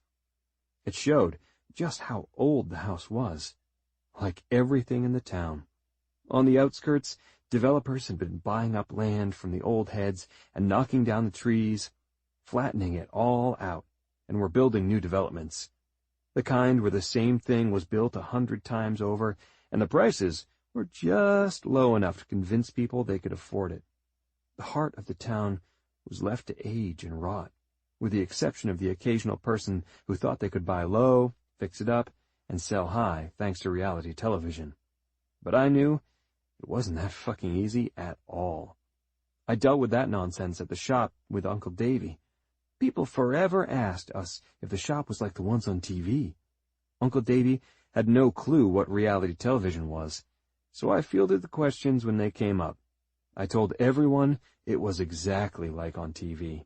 Our lives were scripted, the projects were predetermined, and we got paid by the episode that was filmed. Smartass, I know. I grabbed Dina's mug and walked into the kitchen. I rinsed both our mugs out and put them upside down on a sunflower towel. I looked out the kitchen window to the porch and the backyard. What the fuck are you doing, Evan? That was a question I couldn't answer. I'd gotten what I wanted for so long. A stolen kiss from Dina, grabbing those precious curves of hers and pulling her in. Our lips touching, flirting, kissing, my tongue gently tasting her tongue, a sweetness rippling through me, battling the devil that had kept control for years. We'd been on a collision course since the day we met. and the timing was always a fucking mess, including that kiss. The way she pulled and walked away. She thought I was kissing her because of her damn sister, because her sister was gone, because I was sad, because I wanted to get laid. Why? Because that's what you did when someone close to you died? Or did she think I was hoping she'd be vulnerable? Fuck, I growled. I pushed from the counter. I realized the water had turned off. If it wasn't bad enough to picture Dina in the shower with the water hitting her sweet skin, now I imagined her standing there with a towel in her hand, pressing it against her body, with one hand, her other hand pulling at her hair, squeezing out the leftover water from the shower. I was driving myself crazy. So I left the kitchen and grabbed a chair. I spun it around and sat down. My phone started to ring. Uncle Davy calling me. Shit, I whispered. I got him a cell phone last year, and he'd probably made 3 calls with it. All 3 to me.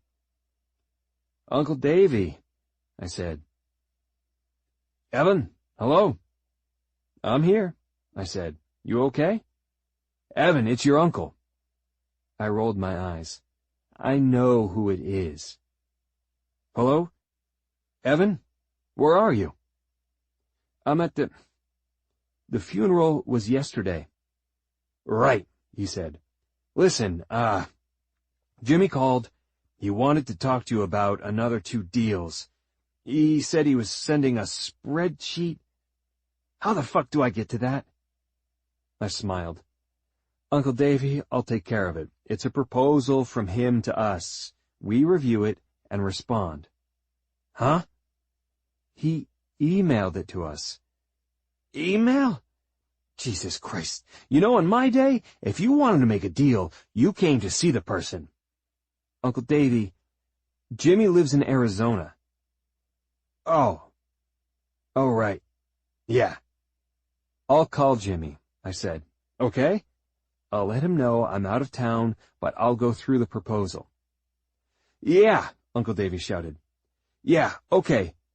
Hey, Winston hurt his shoulder yesterday. I'll be back soon. I rolled my eyes again. The guy that told me to leave now wanted me back. Again, it was his subtle way of saying he loved me. See you later, Evan, he said, and hung up on me. I looked at the phone in my hand and shook my head. Evan? I looked up, and there she was. Dina. Adina. My Dina. Standing in jeans that had holes in the knees, a white t-shirt that looked perfect on her. I never met a woman who could do so little to herself and be so fucking beautiful. Her hair wet, dark, curly, no makeup on her face. My chest tightened. I wanted to stand up, but couldn't. I was trapped. Trapped in her stare. Trapped in her beauty.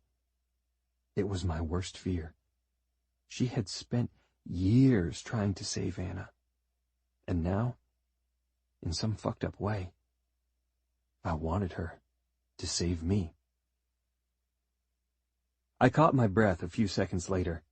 In those fleeting seconds, I pictured her walking to me, my hands sliding around to the small of her back, pulling her forward and down, smelling her clean skin, her soap, her shampoo, a freshness that flirted with innocence, the kind of shit that would make the devil inside me growl with a deep need. But Dina just stood there. When I regained feeling in my legs, I stood up and turned the chair back around. What are you doing? She asked. I'm here, I said. I didn't come to just bail. Dina sighed. Evan, there's about 1,000,000 things I could say right now, Dina. 1,000,000 more I should have said. No matter what I say to you, it's going to come out wrong. It's going to sound like I'm feeling pity for you for what happened. So then, why are you here? I stepped toward her. I reached for her, skipping everywhere my hand wanted to go first, and softly touched her cheek. My thumb teased at the corner of her mouth, the mouth I had been kissing just a little while ago. Because me being here means more than anything I could say, I whispered. You expect me to walk out that door and leave you? But I'm not going to do that. There's nothing here for you, Evan. You have a life somewhere else. I know, I said. But you're wrong. With what? There is something here for me, Dina. You. She reached up and grabbed my hand. Both of her hands to my one hand, and she still couldn't cover my entire hand. Fuck. That drove me wild. That turned me on so much. Emotions are high right now, Dina said. We're all thinking about every moment that leads to this. Regret, doubt, hurt. No, I said. You're wrong again. I'm not thinking about anything but you, just like I always did. I just never told you that. Evan, stop. Stop what? The truth? What are you worried about? Losing your freedom again? Dina laughed, a crying kind of laugh. I never had freedom. I still don't. I never will. But if I show up and smile, it confuses everyone. Enough that they leave me alone. I'm not going to leave you alone, Dina, I said. Evan, you have no idea. Then give me an idea. I want to know everything about you. Not her. You. Dina shook her head. I came downstairs to hopefully find this house empty, so I could eat and go to work. Right. Where do you work? A bakery, Evan. I complete the dream of someone else. My dream for someone else. So, tell me again how I have freedom? I swallowed hard. This was not everything I had pictured, but in some way, this was exactly why I didn't want to come back, right? Because of this, Dina being so fucking smart and beautiful, knowing the right thing to do, which was kicking my ass to the curb, because I spent years dealing with her sister, and Dina would never fully understand everything that happened, or why. There was nothing I could say. My presence wasn't even good enough for her. What else could I give her? So I took my hand away from her. I rubbed my face and made the mistake of using that same hand. I could smell Dina on my skin. I guess I'm due back at the shop anyway, I said. Uncle Davy called while you were upstairs. He can't open an email and read a spreadsheet. Dina nodded. I'm glad you came, Evan. Seriously, no matter the history, it was good to see you. To see everyone together again like that. It's going to take time to figure out not having her around, you know? No more getting nervous after midnight. No more Tommy calling me to say that he found her sleeping on a bench. No more bailing her out. You know, Evan, you think I would maybe think I should have gotten the keys to her car from her, right? But I don't think that at all. Maybe it was... I made my move again. I slipped my hand around the small of her back and pressed my body to hers. We collided, and she gasped. She looked up at me, eyes wide, mouth open, her lips already quivering. She didn't push me away. She didn't slap me. I lowered my head down until our foreheads touched. Dina, I whispered, you never did a thing wrong. You never thought the wrong thing. You never did the wrong thing. You loved her unconditionally and did all you could to protect her. There wasn't a day or a second that went by that I didn't see that. Evan, goddamn, when she whispered my name, I sucked in a breath, and it was now my turn to do the right thing, to stop thinking the wrong thing, to show my unconditional love to Dina and protect her. By leaving. I broke away from her and made a move toward the door. I didn't look back. I didn't want her to see the tears in my eyes. Chapter 18. The Flying Eclair. Now, Adina. I wasn't lying when I told Evan I was completing someone else's dream. That someone was a woman named Mary Ann, who I met coming into my bakery.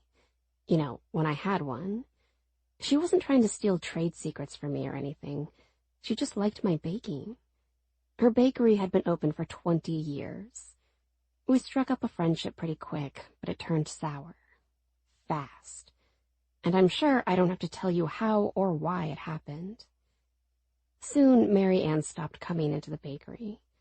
But that was just one nick in the brick wall that would eventually topple down and leave me standing in a pile of dust, with a pile of paper debt, and a pile of feelings I never really got to sort through. It also left me walking into Mary Ann's bakery. I was surprised when she greeted me, but then again, I was alone. Nobody was with me. Nobody to run their mouth, make comments, and cause problems.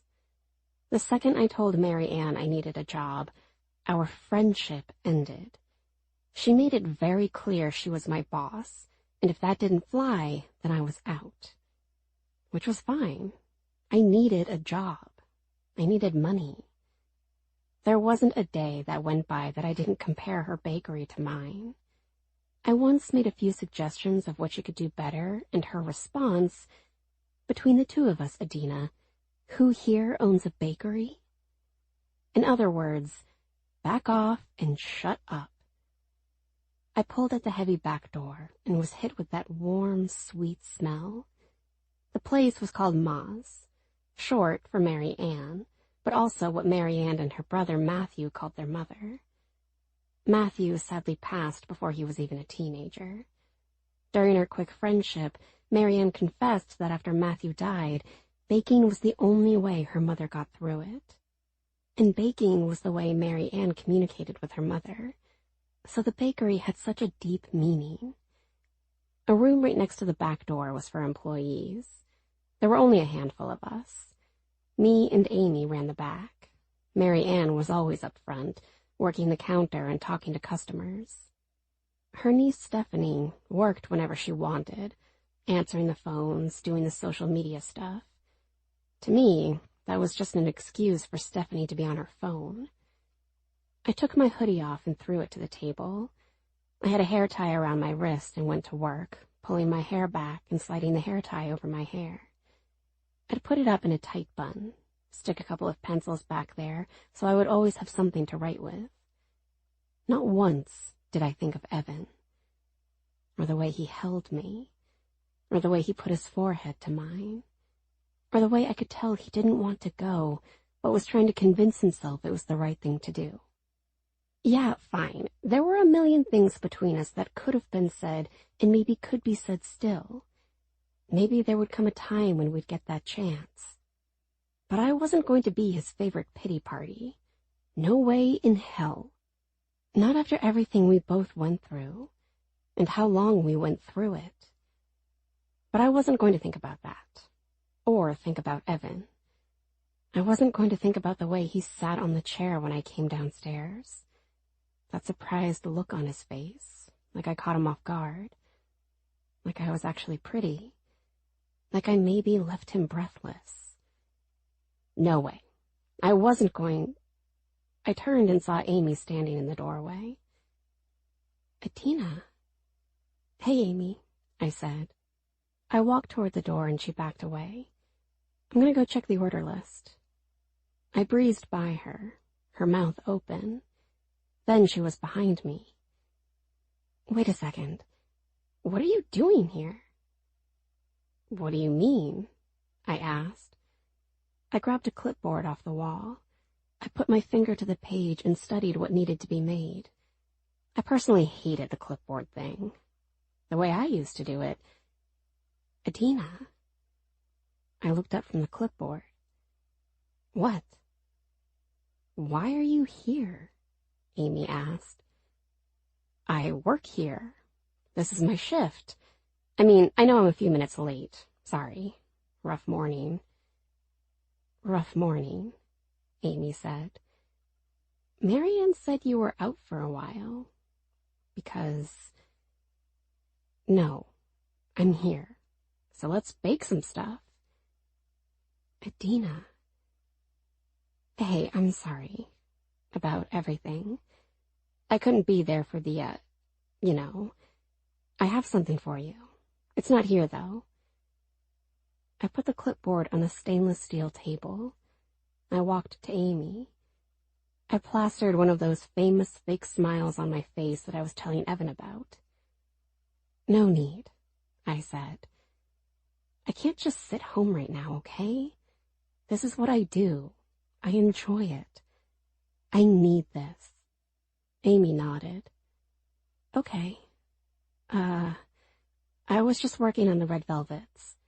Then I was going to make some of the eclairs. We have a few private orders. Let's get to it, I said. Private orders. Those two words hurt. That was the basis of my business. It wasn't just a regular bakery, but more of a catering-type bakery. I would have 5 jobs a day, all of them small, but they paid the bills. I'd bake, organize, show up, set up, go to the next place. I had a big van and listened to the radio in between drives.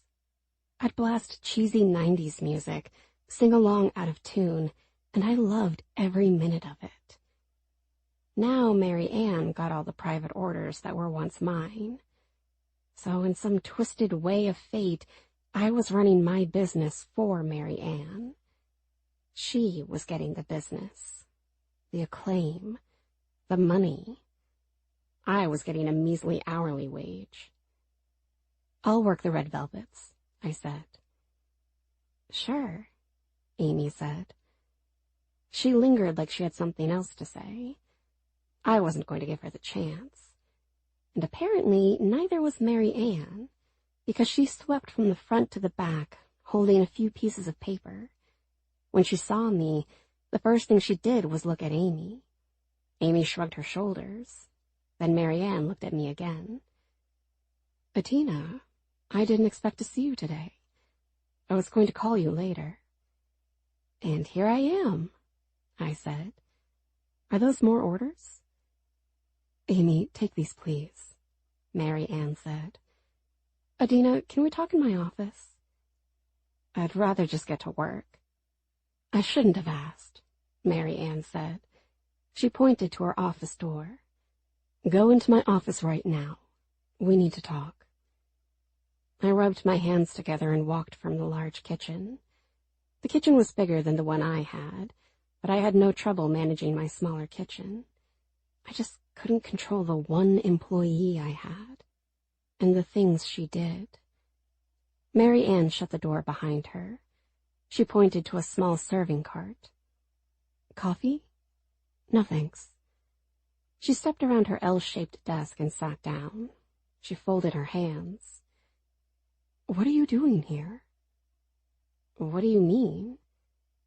You shouldn't be here. I need to be here. Adina, your sister. I put a hand up. I remember the story you told me about this bakery, what it means. You remember that? When we were friends? Mary Ann leaned back in her leather chair. I'm going to let that one slide. She reached into the drawer and pulled out an envelope. I was going to call you later and see if I could stop by your house, to give you this. She tossed the envelope to me. What's this? It's no secret I didn't get along with your sister. I couldn't shut this place down for a funeral. Sorry. It's business. I wouldn't have asked you to do that anyway. I don't care. Honestly, it's all a blur to me who was there. Except Evan. He was there. I could have had a night with him.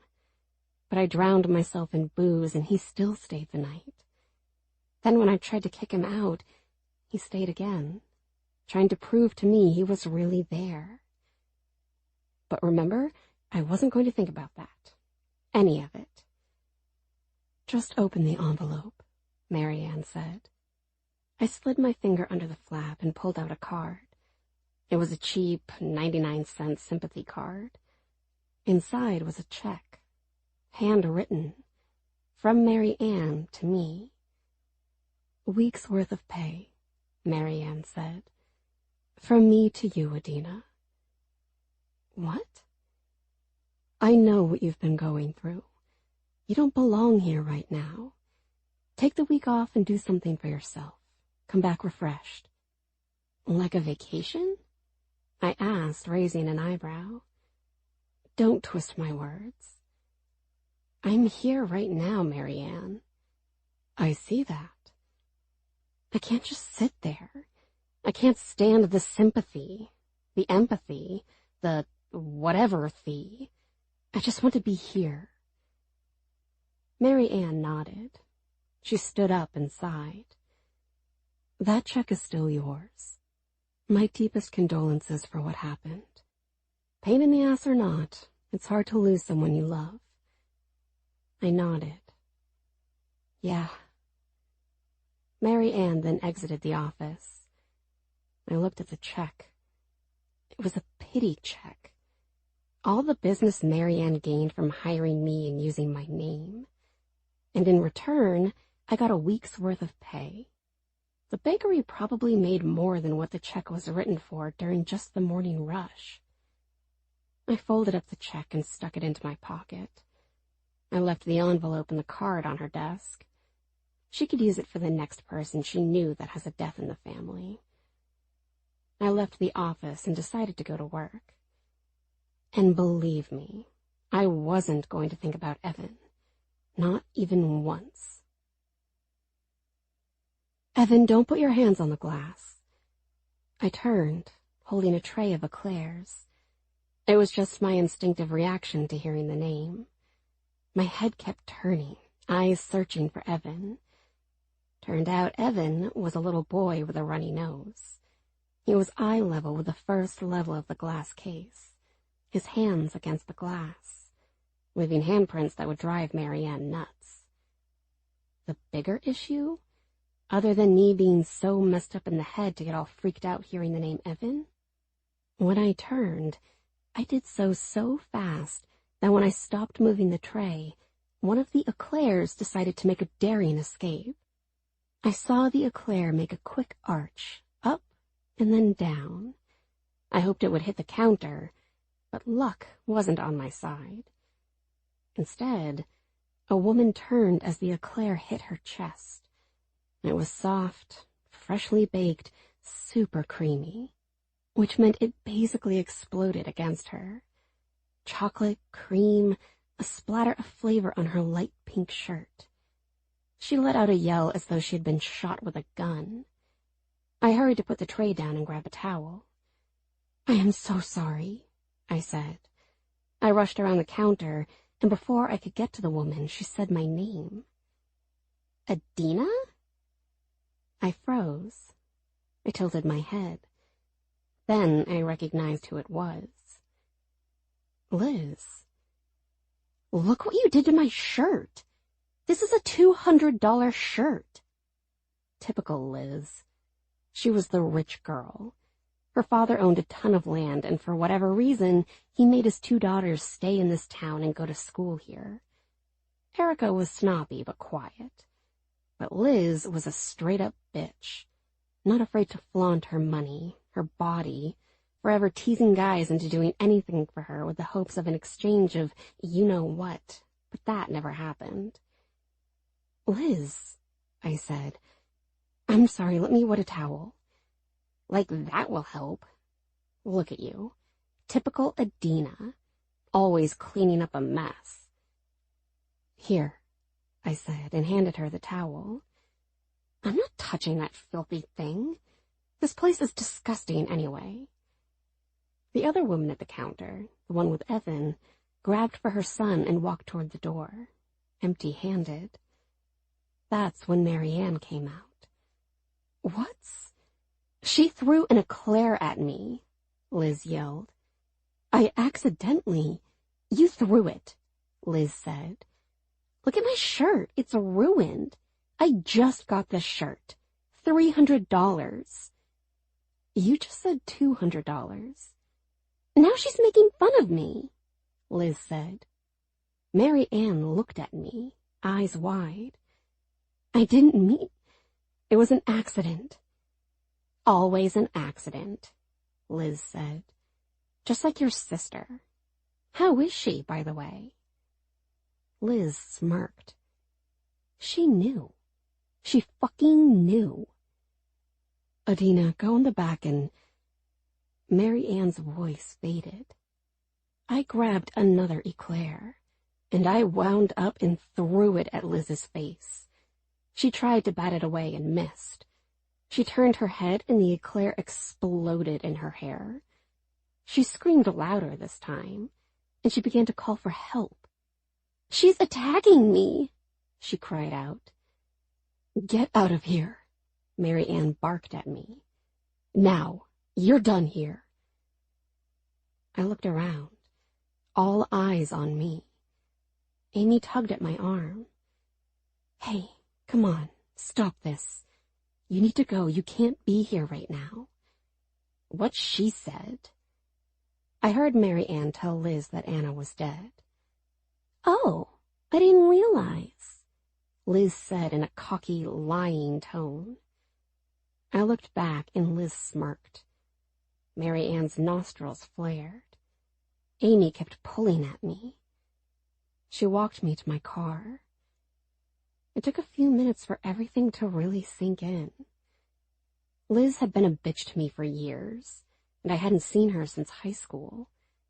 I always thought about what to do or say to her.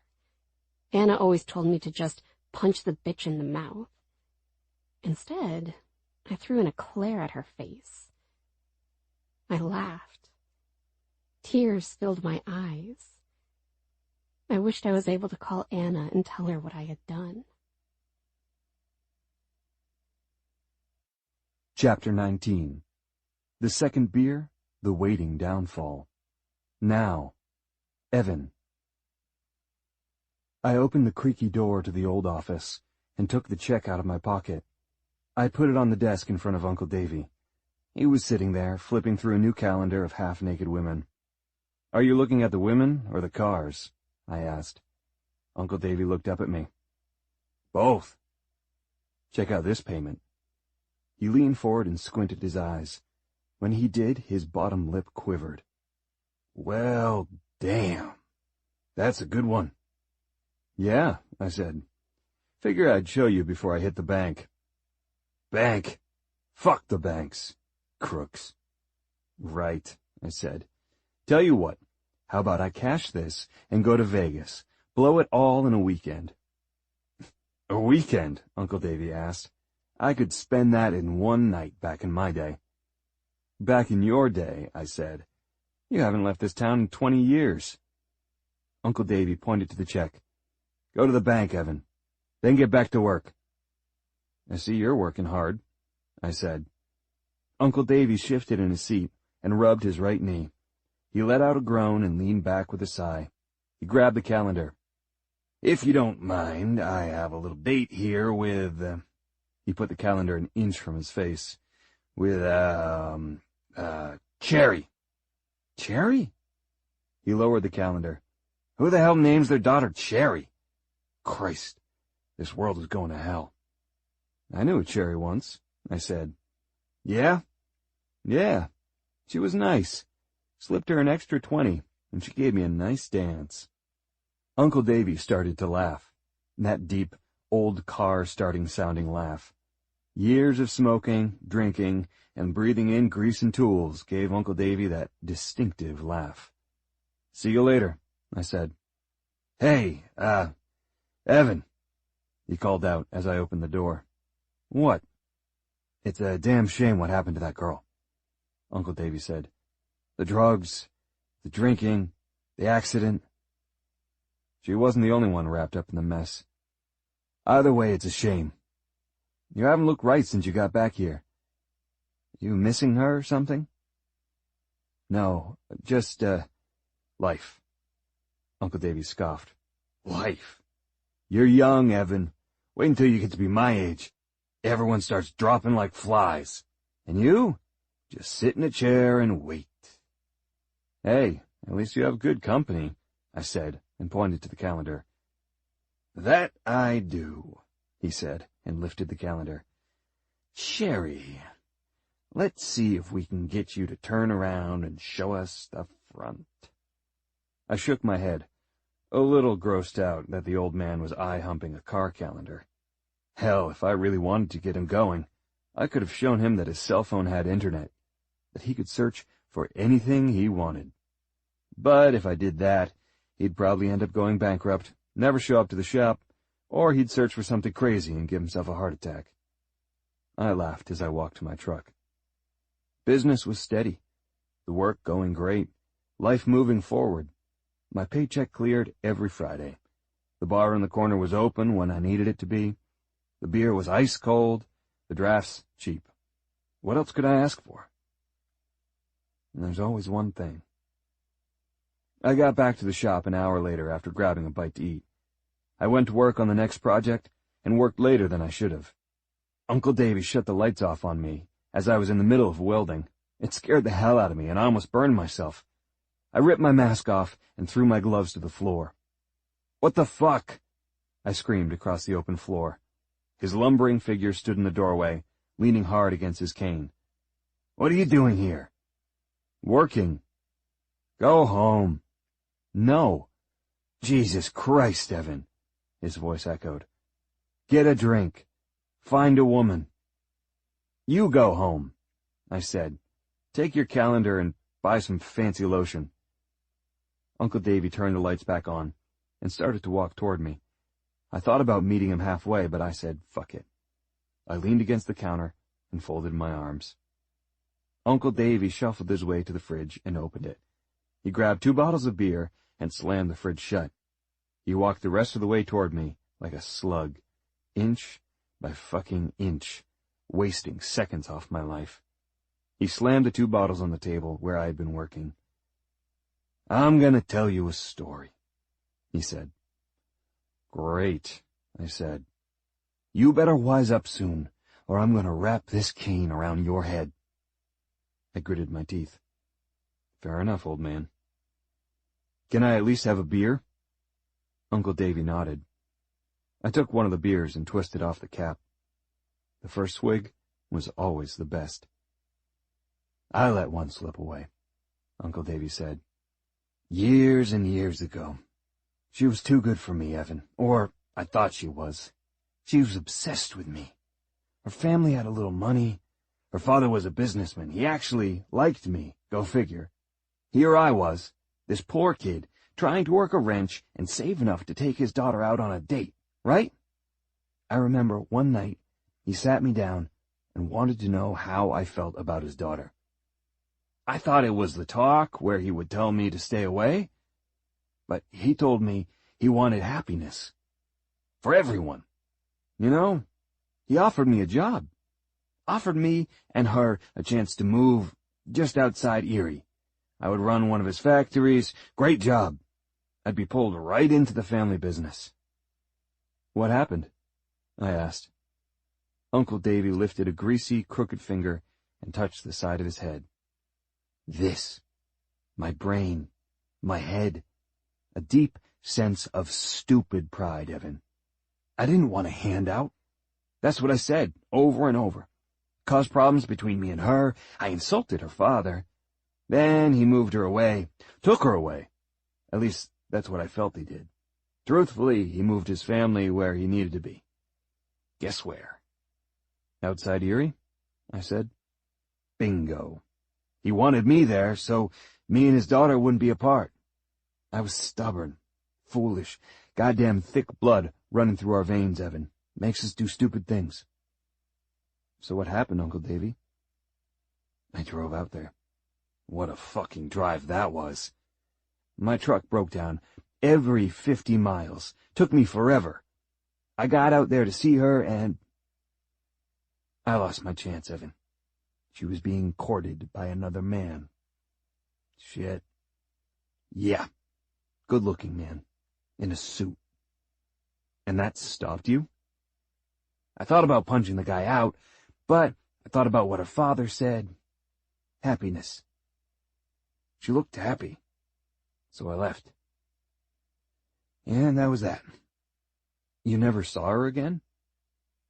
I looked her up a few times. She had 5 kids with that man. Her father died in a plane accident, so that man took over the business, sold most of it for a lot of damn money. So he could spend time with his family. Last I knew, they were somewhere in California.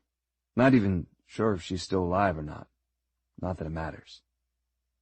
For the record, she would have been better off with you, I said. Yeah, sure. Look at this empire of mine. I don't think money and all that shit matters when you find the right one. She found the right one. Maybe she just found another one, I said. Uncle Davy slapped his cane off the table. It boomed with a thundering echo. Why the fuck do you think I'm talking to you, huh? Don't be stupid, Evan. You're not going to live in this shop and let time waste away. There's been enough years wasted in these bricks. Fine. I quit. I'm gonna walk around that table and smack some sense into you. Bring it, I said. I pointed to the other beer. Or maybe just have your beer and go home. That one is yours too, Uncle Davy said. I know you're too stubborn to do what I say. Then why waste your time and mine talking? So I could say I fucking tried, Evan, he growled. Goddamn fool. He turned with a scowl on his face, but there was a quick fraction of a second where I thought I saw him smirk. I watched as Uncle Davy walked away, leaving the door open behind him. I stared at my bottle of beer. I picked at the label, curling my lip. See, I never had a father to guide me through life. I barely even had a mother, too. I was more of a hindrance to everyone I met, and masked that by being the cool guy. The dumbass willing to do anything for a cheap smile. Sometimes, Uncle Davy told stories just to tell them. Sometimes they had a deeper meaning. So what the hell had he been trying to tell me? That I should go after Adina? Figure things out? Then again, what if she found her so-called other one and had a good life? The first beer went down fast. I stared at the second bottle and knew that was a test. If I had that one, I'd go for another. And I'd end up sleeping here, right here at work, in an old building filled with ghosts. Or I could pass up that beer and do... What? I whispered. I looked around the shop. What the fuck am I supposed to do? It wasn't exactly the fate I could have hoped for. But as I twisted the cap off that second beer, my decision made, something happened. My phone started to ring. A number on the screen I didn't know. Something told me to answer it. Chapter 20. The Secret in My Closet. Years ago. Adina. I got home to them fighting. I heard Aunt Beth's voice from the sidewalk. I heard the squawk of Anna's voice, guilty as sin but always willing to defend herself. I stood at the bottom of the stairs and listened. You cannot just decide when you want to go or not, Aunt Beth yelled. Why the fuck not? I know what I'm doing with my life. You don't know a thing about life. Oh, and you do? Look at yours. Picking up after you, Aunt Beth yelled. Then maybe I should leave, huh? I have plenty of people who want me. For the wrong reasons, Aunt Beth said. Why can't you see that? And if you keep skipping... I walked up the stairs. The same fight. Anna skipping school. Legal action being threatened against Aunt Beth.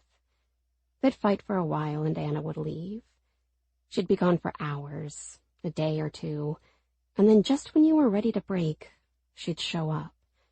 She'd show up to school.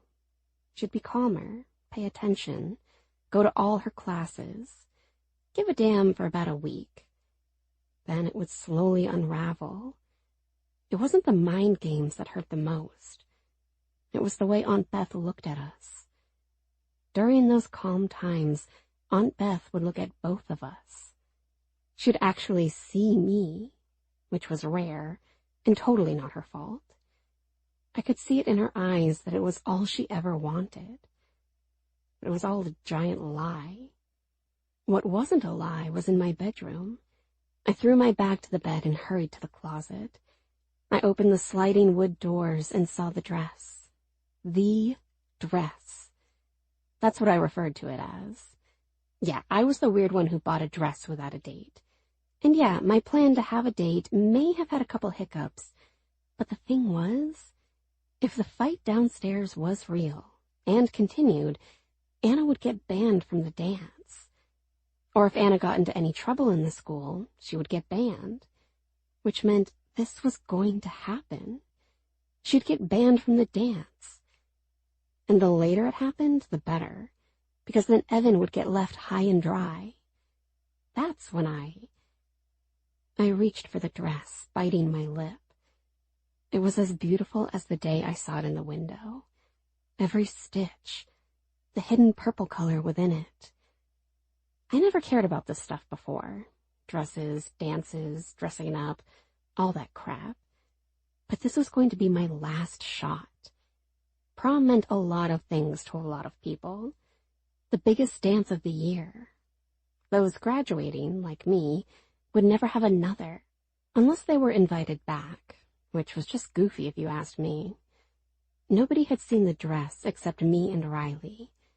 I wanted to keep it that way. I wanted to pick the right time and put the dress on and show Aunt Beth, get word back to Evan, and then my door flew open. I quickly shut the closet doors. I spun around, my back against the doors. Now I looked guilty as sin. I hate that bitch, Anna growled. Hey, I said, what's wrong? I don't get it. Geometry? Seriously? When do I need that in life? I licked my lips. Anna, you just have to do it. Tell you what, I have all my old notebooks. With homework? She asked. Test answers? She closed in on me. Homework, yes, I said. Not sure about tests. I might have some of them. You know me, I save everything. You're like an old lady, Anna said. I love it. Yes, this is perfect. You give me all the class notes, Adina. Why didn't I think of this sooner? I thought of it, I whispered. Yes, you did. Look at you, you badass rebel. Hey, I said, you can't take the notes and stuff to school, okay? Here's the thing. I should have known better. Anna wouldn't only take the notebooks to school, but she would sell the notes, sell copies, to buy whatever. She would leave my name on the notes. I wouldn't get to walk during graduation. My diploma would be held up for 2 months as the school investigated, until finally Anna would admit she stole the notes from me, which put her in the hot seat. But at least I graduated. Fucking notes. Hey, what's that? Anna asked. She grabbed my arm and shoved me out of the way. I looked in horror. When I shut the door, I had caught a piece of the dress. Before I could take a breath, Anna opened the closet. Oh my God, look at this dress. I bought it, I said. For me. Anna glanced at me. You bought this? For you? You're going to the dance? You're going to your prom? I plan on it, I said. With who? Doesn't matter, I said. Anna raised an eyebrow. Right. Hey, can I try this on? What? No. Seriously? Anna curled her lip. Oh, so you're going to be a bitch to me now, too? What's with this house? You and Beth always gang up on me, treat me like a fucking child. Because you act like one. That's my dress, "Oh, God, you're such a princess," Anna said. She reached into the closet and pulled the dress out. She held it against her body. "Look, I bet it would fit me. I mean, you're totally thick and all." Great. Another fat joke. Thanks, Anna. I don't think... Shut up, Anna said. She turned and draped the dress over the bed. She wasted no time in stripping herself down to her bra and panties. I looked at her flat stomach and gritted my teeth. I touched my stomach. I hated that she could look like that. Maybe I needed to do what she did. Cigarettes, drinking, drugs. What a way to keep a lean figure. I watched as Anna began to put the dress on. My dress. My damn dress. The dress I worked for. The dress I paid for. I swallowed the anger. It was only a one-time thing. She'd put it on now and then take it off and never touch it again. Oh, I was so wrong about that. Chapter 21. Memories in the Trash. Now. Adina. "Hey, I'm going to take off soon," Riley said. Bad enough I had already been ditched by Chloe and Leah. They wanted me to go out with them, head to the bar for a few drinks and flirt with some cute guys. It wasn't the worst idea in the world, but I just didn't feel like it. I could always count on Riley to stay with me. Or so I thought. What am I going to do now? I asked her. I had tried to be all proper and womanly-like with a bottle of wine and some cheese and crackers. The cheese was gone, the wine barely touched, but plenty of the hard stuff and beer had been consumed. At the end of the day, no matter how old we got or how dressed up and how much we pretended to be proper women, we were still a group of friends from a shithole small town who all grew up struggling to survive, which meant a cold beer had a better taste and feel than some room-temperature wine that was bitter. "Whatever you want to do," Riley said. She had been drinking iced tea, her usual, but without whiskey in it. I should have known she was leaving. "I mean that, too. Why don't you think about opening another business?" "Please. How did the first one work out?" "Oh, please yourself," Riley said. She stood up. "You know why that business failed. And it didn't fail. You were successful. People loved you. So you didn't fail, Adina. You have to move forward. Move on. To work for Mary Ann. And I'm pretty sure I'm fired." "Okay, first of all, she gave you a check for a week's worth of pay," Riley said. "Cash that thing and breathe. Second, you got to get back at Liz. I can't believe that See You Next Tuesday has the nerve to still be in this town." I smiled. "Good points. Keep going." Riley walked to me as I sat curled up in the corner of the couch. She crouched and grabbed my knees. "Adina, I can't fix anything. Nobody can do that. Only you can. Chloe and Leah went out to have fun. I actually have a date." "What? Really?" "Yeah. I pushed it back until 9, so I have to go get ready." "Well, now I feel like an idiot." "Don't," she said. "I'm here for you. You shouldn't have gone to work when you did." I looked away. Riley saved my butt the other day after everything went down. I went to her place and slept there for 2 nights, until she gently coaxed me out of her apartment by walking me to the door and telling me to go home. This was my first night back home, and I couldn't do it alone. "I'm sure you and Mary Ann will figure things out," Riley said. "Time and space. Let both do their job, Adina. You're on edge because you've always been a protector. You've always had a built-in excuse." "What?" "Think about it. Anything that went wrong, it was Anna's fault.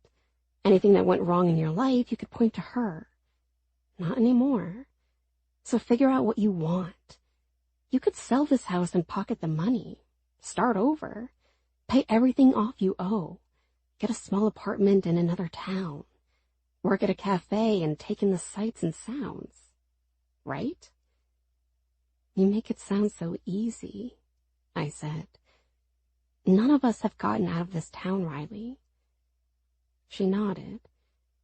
That's true. But out of everyone I know, you're the strongest. I blinked fast. Thanks. I sucked in a breath and sighed. Okay, enough about me. Tell me about this date. I want details. Riley rolled her eyes. Well, I haven't been on a date in a long time, so I'm sort of nervous. If it's any consolation, I'm not sure I've ever been on a date in my entire life. No offense, but that's your fault, Riley said with a grin. Yeah. Are you done crapping on me? Are you done feeling sorry for yourself? Don't think I won't slap you. You can try. Hey, let's do it in our panties. Then we can use our phones to record it. Then we can become famous. Now you sound like your sister, Riley said. Then she frowned. There was silence. Shit, she whispered. It's fine, I said. I think I'm expecting her to come through the door at some point. I understand that. And you know she never will. I'll stay. I can change my date. Hell no, I said. Go. Now. Go have fun. Get freaky. Freaky, Riley said. You just said freaky. I shrugged my shoulders. What? I think you're the one that needs to get freaky. Riley stood up and winked. When she left, I sat there alone, thinking. There was one thing on my mind. I grabbed my phone, and thanks to the internet, I was able to find a certain custom welding business, and that business had a phone number. That business also had a cell number, with a name next to it. No, I said. I got off the couch and decided Anna obviously wasn't going to come home, yet all her stuff was still here. I was going to clean out all her stuff and rearrange the room. Anna would never leave my memory, but it was time she left this house for good. I played all those cheesy 90s songs I used to sing to in my van when I had the bakery, and that bottle of wine I opened to try and appear to be classy, I had that more than half gone in no time, which meant my brain tried to tell me I was a better singer than I really was. The stuff I found of Anna's was mostly junk, half-empty packs of cigarettes, lighters, empty lighters, clothes that smelled funky. I ended up just getting a trash bag and throwing things out. A few times I felt my chest tighten with hurt, but I refused to cry. I wasn't going to cry for Anna. She was gone. I wasn't. She did all of this to herself. Blaming the world for what happened to our parents wasn't fair. It wasn't right, even though it got to her so badly. I see Anna steal an apple from the basket on the counter. Aunt Beth will be happy since all Anna wants is sugar. Cereal, candy, soda. She's too young for that stuff, but I think Aunt Beth just doesn't know what to do.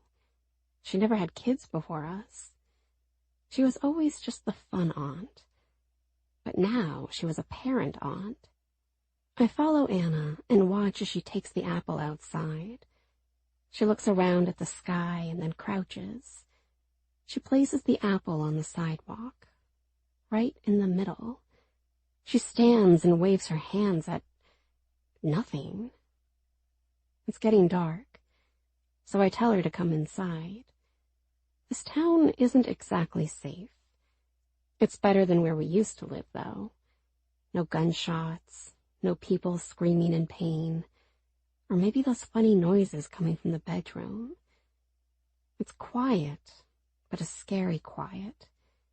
Aunt Beth tells us all the time to be careful, whatever that means. I get Anna on the porch. She grabs my hand. She smiles. She's got a strange smile, though, like a bad kid smile. I've seen those smiles on other kids, kids that do really bad things. I hope Anna doesn't become a bad kid. I asked her what she was doing with the apple. She asks if I can keep a secret. I tell her of course I can. I have to keep her secrets. All of them. She looks to me. She needs me. I'm like her mother now, not Aunt Beth. It's confusing for me. Almost as confusing as why this one girl in class named Sarah left the room, saying her belly was bleeding. She came back an hour later in a different pair of pants. Why? If she was really bleeding from her stomach, she should have gone to the hospital. Anyway, Anna asks if we can sit. So we sit on the top step of the porch. I ask her again about the apple. She finally tells me what it means. That she read a story about a magical apple that brought someone back to life. That a princess was cursed by a troll. And that princess went to sleep. She died. The princess was dead. And there was a prince who was upset. Really sad. So he said he would do anything to save her. A witch who didn't like the troll that killed the princess told the prince there was a way to save her. They needed a special apple from a special apple tree. The witch cast a spell on the apple. Once the princess tasted the apple, she would come alive. I listened to this story and it makes no sense. My guess is that Anna's brain picked up on a few stories and twisted them together. But I let her talk. I let her tell me the entire story, which ended with the princess coming to life and the witch turning the troll into a statue, which she then put right outside her front door. I asked her why she was doing this with the apple. Know what she says back? She says she hopes our mother finds the apple and eats it. Even though she's dead, she could find it and eat it, then come back to life. I don't know what to say to Anna. Right then, Aunt Beth comes outside and says we look cute sitting next to each other. What happens then is that animals start taking the apples. Every night, Anna leaves one outside. The next morning, it's gone. Our mother never comes back. Aunt Beth thinks Anna is eating apples. And I know the truth, the secrets. A few months later, Anna becomes one of the bad kids. I sat on the floor in the room, a wine bottle in my hand, my phone still playing the music. But I just stared off into space for a few minutes. I glanced back at the closet and shook my head. One thing at a time, I whispered. I grabbed the trash bag and peeked inside. I had thrown a bunch of papers and stuff, overdue bills, warnings about her credit cards and cell phone, even some legal stuff. Parking tickets, speeding tickets, guys' numbers scratched onto paper napkins. But then there was something I hadn't seen before. A folded up picture. I plucked it from the trash bag and unfolded it. I covered my mouth. She kept it, I whispered. Of all the pictures she could have kept, all the pictures I tried to save throughout the years, this was the one picture Anna kept. The picture of she and Evan at the dance I was supposed to go to. Chapter 22. A Picture Worth a Phone Call. Now. Evan. I left the full bottle of beer on the table and walked outside the shop. What's wrong? I asked. I just have something for you. Her words were a little slurred. I sighed. You're drunk, Dina. Are you alone? Not if you count Anna's ghost, she said and snorted. Fuck. Please don't do anything dumb, I said. Like what? Grab the keys to my car? Wrap it around a tree? Jesus, Tina, I said. What the... Just tell me what you found. Come and get it, Evan, she said. I know you want it. Keep it locked away with all those memories of you and her together. I gritted my teeth, told myself to tread carefully here. Adina was alone. She was emotional, drinking, obviously going through Anna's stuff. I couldn't help but wonder where the hell her friends were, why any of them would leave Adina alone like this. Then again, they couldn't take care of her 24/7. I ran a hand through my hair and looked to my truck. Where are you right now? Home, Dina said. Dina. I'm in her room, she said. And I found something for you. You, Evan. It's always been about you. Dina, promise me you're going to stay right there, I said.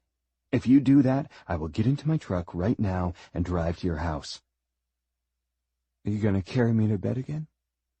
Sleep on the floor next to me? Make me coffee in the morning? Huh? Dina, just stay there. And please, tell me what you found.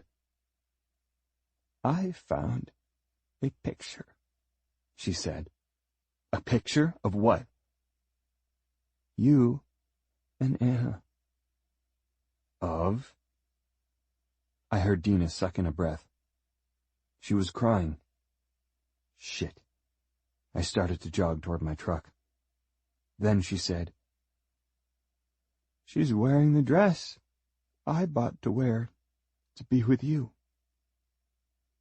I had no idea what that meant, but I was going to find out. I drove like there was a fire behind me, chasing me down. Ironically, I was the one driving right into the fire, wasn't I? Funny how after all these years, both Adina and Anna turned out to be the fire starters in my life. Just in different ways. Anna caught my attention. Adina set my heart on fire. When I finally got to the house, I ran from the truck to the porch and jumped up all 3 steps in one shot. I barreled through the front door and did a 1-second scan of the house. Everything looked normal. I heard the sound of music coming from upstairs. I took the steps 3 at a time and turned to go down the hallway and saw the light from Anna's bedroom. That's where I found Adina, right where she said she was. A small sense of relief washed over me, as she at least stayed put. When she saw me, she lifted her arm up, a wine bottle in her hand. Want some? You can't drink this shit, I said, and grabbed the bottle from her. Why not? I put the wine bottle on the dresser and then crouched down before Adina. Sweetheart, don't you remember that time at Scott's? When you came to his party, you were hanging with the wine geeks, and you drank way too much and got wrecked. I had to hold your hair back while you puked off his back porch. Adina looked at me and smiled. You remember that? Of course I do. We made a deal that night. No more wine for you. She laughed a little. Evan, you know, Anna got so mad at me that night she didn't talk to me for a week. I know, I said. So why are you drinking wine tonight? I was trying to be a woman. What? I asked, laughing. What are you? Here, Adina said. She flicked her wrist, and a pitcher came flying at me. Take this. Found this for you. I'm going to clean this room out and change it around. And then I'll have 3 spare bedrooms. Boom. Look at me now. Right? 3 empty fucking rooms. I didn't look at the picture. I inched toward Adina. Hey, I know this is hard. You don't have to do this alone. You don't have to live here either, Dina. You could sell... Oh, stop it, she said. Everyone tells me that. Stop telling me what to do. Right, I said. I rubbed my jaw.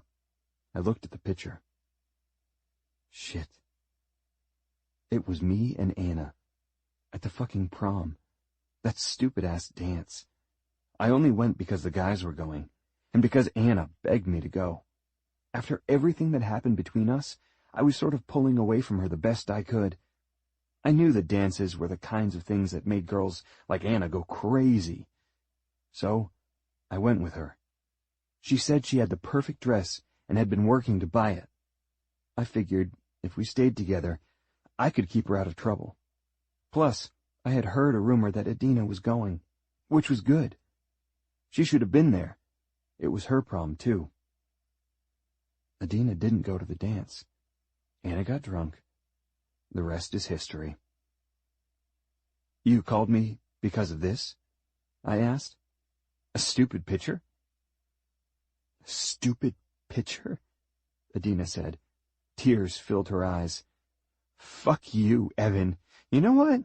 I fucking hate you. I hate your guts. My eyes went wide. Really? Why? Adina wrestled to get to her feet. She swayed left to right, putting her hands out to keep her balance. She stumbled to the dresser and turned the crappy music on her phone off. I hated that poppy nonsense stuff. More so because it reminded me of Adina. She loved listening to that stuff. I was still crouched as I looked up at her. What are you doing? I asked. That was my fucking dress, Evan, Adina said, a tear falling from her eye. That was my dress, my dance, and you were supposed to be my date, and she stole it all. Before I could say anything, Adina stutter-stepped out of the room, leaving me behind. I looked at the picture. I swallowed hard. I felt my lip curl. Then I whispered, What the fuck is she talking about? I heard a thud sound, which was a dead giveaway as to where Adina had gone. Right to the bathroom. The door was open, but the light wasn't on. I turned the light on, and Adina sat on the closed toilet, her face in her hands. I looked at the picture again, shaking my head, and tucked it into my back pocket. Sweetheart, what's going on? I asked. Adina gasped for a breath and looked up at me. I don't know what to do anymore, Evan. Any more? What do you mean? I lost everything because of her. For her. And now she's gone. I'm left holding the bag. I don't see anything in your hands, Dina. Fuck you. Don't be a prick right now, Evan. Dina. I walked toward her. I reached down and touched her face. What happened with the dress? I have no idea what you're talking about. That was my dress, she said. It sounds so stupid now, Evan. She laughed, crying, turning her head away. Using my pointer finger, I pulled her back to staring up at me. I'm crying over a fucking dress from how many years ago? It doesn't matter, I said. It matters to you. You never got to tell your side of the story, Dina. Any of the stories. I'm here. I want to hear everything. Too late, she said. You're here because she's... Because of you, I said. You don't want to hear my excuses, Dina? Remember? And I'm not here to talk about me. You handed me a picture from a dance that had nothing to do with my life. Okay? You want the truth? She begged me to go. I went to keep her ass out of trouble. I secretly hoped you would have been there. Goddamn, I envision you in a dress, Dina. Fuck. But you weren't there. She stole my dress, Adina said. There I go, sounding crazy again. I crouched down in front of her. If you're crazy, sweetheart, then I'm fucking insane. So what do we do here? I'm not leaving. You want me out of here? Call the fucking cops. Go ahead. Then you explain to Tommy what's happening here. She just stared at me. I swore she wanted to smile, but she didn't. I worked my ass off, Adina said. wasn't going to lie about it. Her being drunk right now was actually a good thing. Being drunk meant the truth, not the story truth, but the soul truth. I babysat so much. Remember the Kramer family? Yeah, the rich family that broke apart. She was a drunk, he fucked another woman. I worked for them. They loved me. I think I had a crush on him. Gross now, but whatever. Even when they divorced, I just kept working. Any job I could get. I wanted this one dress, Evan. I was doing everything wrong, though. Buy the dress before the date, that's dumb. But I had a plan. Adina leaned toward me, her mouth inches from mine. A secret plan, she whispered. I smelled the wine on her breath. Her lips were stained a maroon color from the wine. She looked delicious. I hated wine, but I'd taste it off her lips for the rest of my life and die happy. What was the secret plan, Dina? I whispered. She quickly stood up. Now I was eye level with a silver button on her jeans. I made fists. My fingers tingled, wanting to flick that button open. Fuck that. I could do it with my mouth. I could open her jeans with my mouth, and my hands could grab the side and gently tug.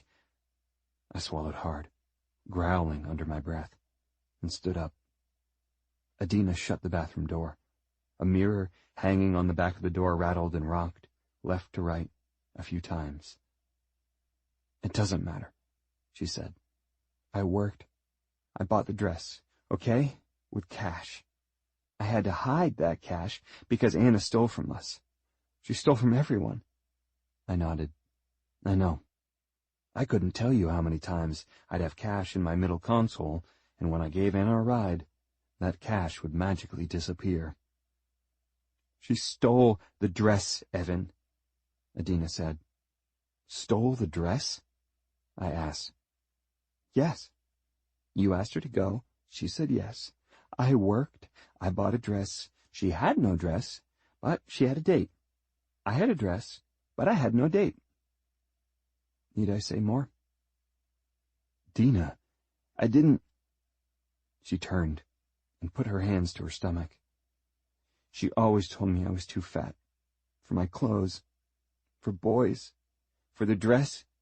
Everything. She would just take her clothes off, and I never understood how being that unhealthy and skinny was attractive to boys. And I would stand here and look at myself, hate myself for being fat. Jesus Christ. Dina, no, I whispered.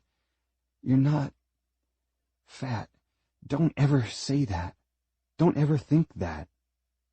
I felt the anger boiling inside me. For everything I had wanted to say to Adina, I had some shit I wanted to say to Anna. I'd never get that chance with Anna, but I had Adina, and I had no reason to believe that Adina was lying. But screw all that shit right now. I stepped up behind Adina. I looked at her reflection as she looked at herself. You're fucking beautiful, Dina, I said. Stop, Evan. I don't need that right now. There's a lot I need, but that? No. I gritted my teeth. I could go on for hours about her subtle curves, how her figure didn't need to be like some rail, that she wasn't in high school, that none of it mattered, that the way her hips curved out, making a C on the left and a backward C on the right, just showed her womanly figure. The way her ass filled out her jeans, the curve of her ass that gave way to her long legs. But talk was cheap. Words were forever thrown into the air and faded like a cold breath in winter. I gently placed my hands to her waist. My hands instantly caught fire.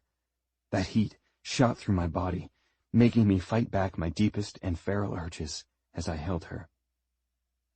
I pulled at her, letting Dina's back crash to my chest.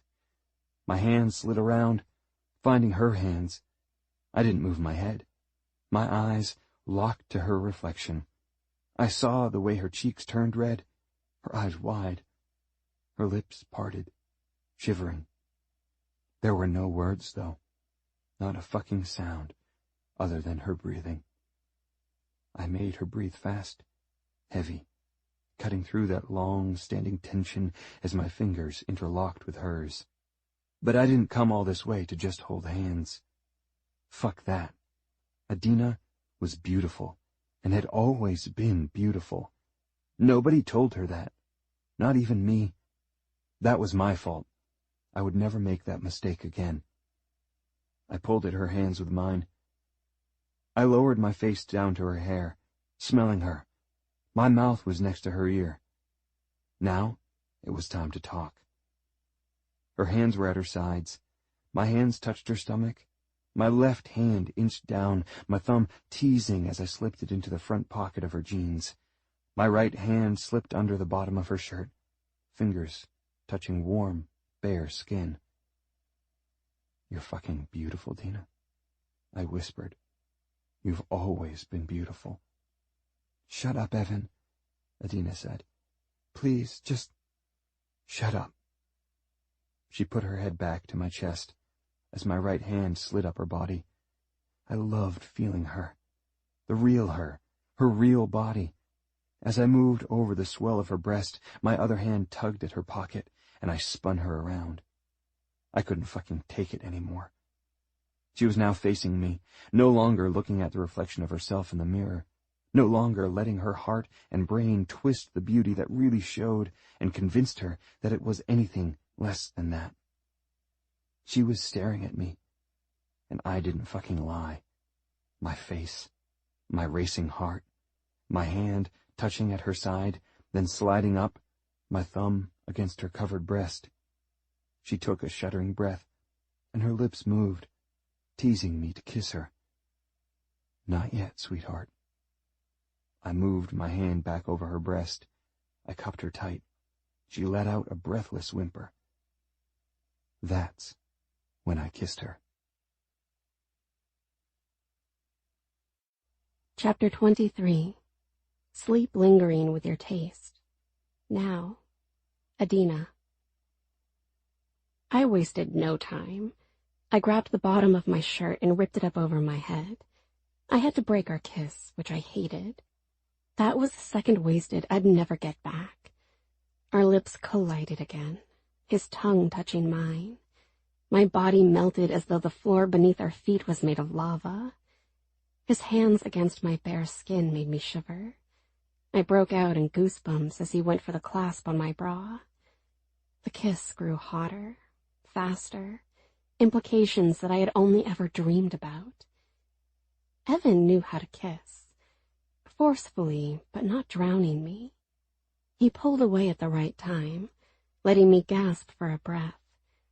Our eyes would lock for a split second, flirting, and then we went right back to kissing. The kisses echoed in the small bathroom. He unhooked my bra and his fingertips glided up my back behind my shoulders. He gently pulled at the straps of my bra, guiding it down my arms as I lowered them, letting him expose me. When his hands touched my waist again, I shivered and jumped. I broke the kiss so I could groan. My head was spinning so fast. I tried so hard not to sway. Why the fuck did I drink that wine? I felt drunk, sloppy, and stupid. But I felt good. Really good. I had Evan all over me. He pressed his body to mine, kissing me even harder, walking back until I hit the shelf behind me. I jumped and knocked stuff off the shelf. Evan backed up a little bit, giving us just enough space to allow his hands to slide up my body and cup my breasts.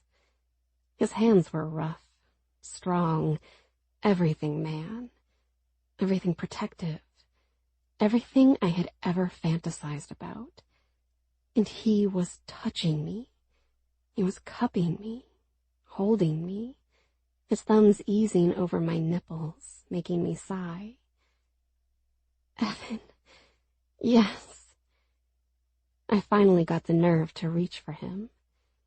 He kissed me as I grabbed his hair, curling tight, pulling, wanting him to go down. I purposely broke the kiss and thrust my chest at him. Yes, I whispered. Fucking yes. I heard the way the word fucking came out of my mouth. I missed the U and most of the ing as my tongue felt 4 times its size. Evan then slid his hands down to my waist again and straightened his arms. Fuck, he said. Dina, we can't. What? I asked. I stood there, topless, exposed, vulnerable. You're drunk. So what? You're emotional. You're... What? I asked. Getting back at her. You don't need to do that. I gasped. What did you say? Dina, not like that. I made 2 fists and pressed them against his chest as hard as I could. Get out, I said. Get out now. Evan ran a hand over his face and jaw. Dina, listen to me. I grabbed for a towel behind me and opened it, covering my chest. You're an asshole. Why'd you even come here? You think I don't want this? Then what are you doing? Evan closed in on me again. He put his hands against the shelf behind me, almost smothering me. He was so sexy even though he looked so mad.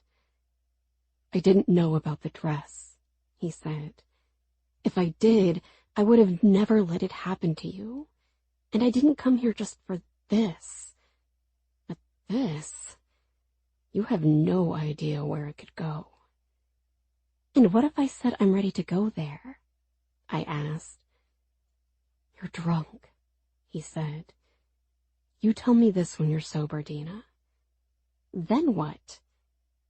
Then I'll take your broken heart, piece by piece, and put it back together, even if it takes the rest of my life.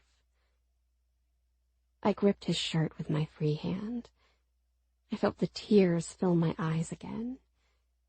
He moved closer to me and kissed me. A soft kiss, a gentle kiss, a kiss like he loved me. But he stopped the kiss too early. Tears fell from my eyes. Evan crouched and picked up my shirt. Come here, sweetheart, he whispered. He put his hands to my hips and turned me around. With a quick pull, he tore the towel from my hands. It fell to the floor. He couldn't see my breasts, even though a minute ago he was touching them. Evan helped me put my shirt on. He pulled my hair out from under the shirt. I turned around and touched his chest. You know, I've been in love with you from the day I met you, I whispered. You were the forever thing in my heart, Evan. I wanted you that night, Evan. I bought that dress for you. I thought if you saw me in that dress, you'd forget about Anna and want me. Evan swallowed hard. Fuck, Dina. But she took the dress. She looked better in it, and you went with her. I didn't know any of that, Evan said. He reached behind him and pulled the picture out of his pocket. He unfolded it so I could see it. Then he ripped it in half. This is what I think of it. Fuck that night. Fuck everything that happened. He ripped the picture 2 more times and threw it out. Evan. He shook his head. He took my hand and led the way from the bathroom to my bedroom. He pulled the covers back for me. And before putting me into bed, he grabbed my hips one more time and held me. We have to stop meeting like this, he said with a grin. I'm sorry, Evan. I thought I was doing the right thing. You are. Give it time. I don't know what that means. Right now you need to sleep. Are you leaving? No, sweetheart. I'm not leaving. He guided me down to the bed. I threw my arms around his neck and pulled. demanding another kiss. And not that sappy, tear-filled kiss. I wanted a real kiss. And I got it. I led with my tongue, and Evan took control a second later. We started to breathe really hard and fast through our noses. Yes, yes, yes, right now. I grabbed for his right hand and forced it to my chest. It was just my shirt stopping him from touching bare skin. His hand grasped tight, leaving my heels pulling at the bed, shaking with need. Evan broke the kiss again and jumped back. Christ, Dina. My right hand touched my bottom lip. The trembling sensation going through the deepest parts of my core was nothing like I'd ever felt before. Good night, sweetheart, he said. Evan, I called out when he got to the door. My body was in this terrible battle. The wine wanted me to sleep. My eyes were heavy, but my heart was racing, my body aching for him. Dina, he said. I opened my mouth and knew what I wanted to say, but I didn't say it. I turned my head and shut my eyes. I heard the door click shut. That's when I found the words. I'm still in love with you, Evan. Chapter 24. The Garbage of Love. Now. Evan. When I shut the bedroom door, I put my head back. I gritted my teeth. I was angry, but it was a strange anger. An anger at myself, knowing what would happen if I came around to Dina again. She needed more out of life than some burned-out town, old house, and even older feelings from me. My body was mad at me for not finishing what we had started. I pushed from the door and walked toward Anna's room. Inside, I looked right to the window. There was a little roof out there that was pretty pitched, but gave way to a trellis that I had climbed too many times in my life, sneaking into Anna's room in the middle of the night because she needed me, and so many times I would open her door and stand there, looking up and down the hall, wondering where Adina was sleeping. Fuck, I said, and I kicked the trash bag on the floor. It tipped over, and the top of it spilled. Garbage. That's what it all was. Just fucking garbage. I crouched and picked through some of the stuff. Random papers, speeding tickets that were never paid, overdue bills with warnings, credit card statements with the balances maxed out, and no payment made in months. This was her legacy, huh? I had no idea how any of the financial stuff worked, or if Adina was going to be on the hook for this shit. I sat down on the floor and put my back to the nightstand. I made a fist and put it to my mouth. I had sat in this same spot a few times before. I looked to the bed. It was empty. I looked to the window. It was closed. That's when all the shit hit me. And it hit me hard. I growled and pinched the bridge of my nose as I lowered my head. Anna was gone. Adina was hurt. They had both loved me once, and I had fucked it all up. The really messed up part? Adina had confessed something to me I didn't know. The truth about Anna's dress. And if I confessed something to Adina about her sister, well, I would just end up fucking everything up again. Chapter 25. Angels and Bullshit. Years ago. Evan. Hey, you still awake? I whispered. Yeah, Anna whispered back. What am I doing here? I sat against her nightstand, which was fine. I didn't need to be in bed with her. That would just end up turning into something more than it really was.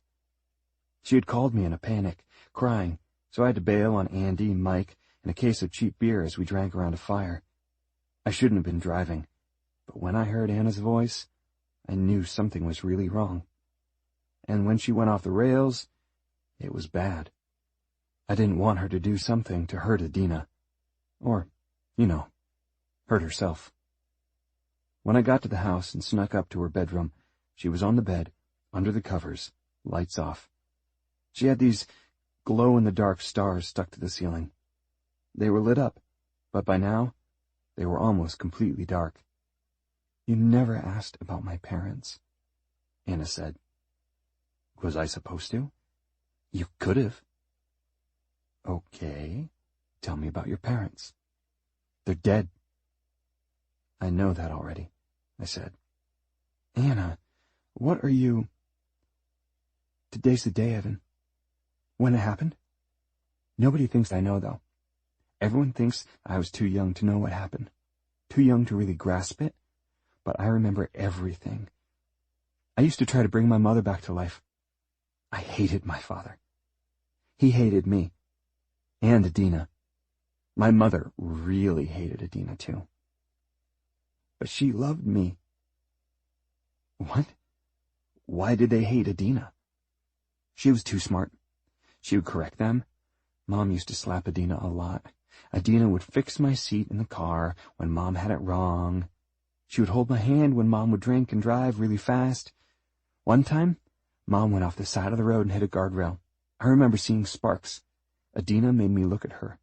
Then she reached for the wheel up front, and Mom got mad and backhanded Adina so hard her mouth bled for hours." "Jesus," I whispered. "I didn't know that." "My father used to bring his friends around.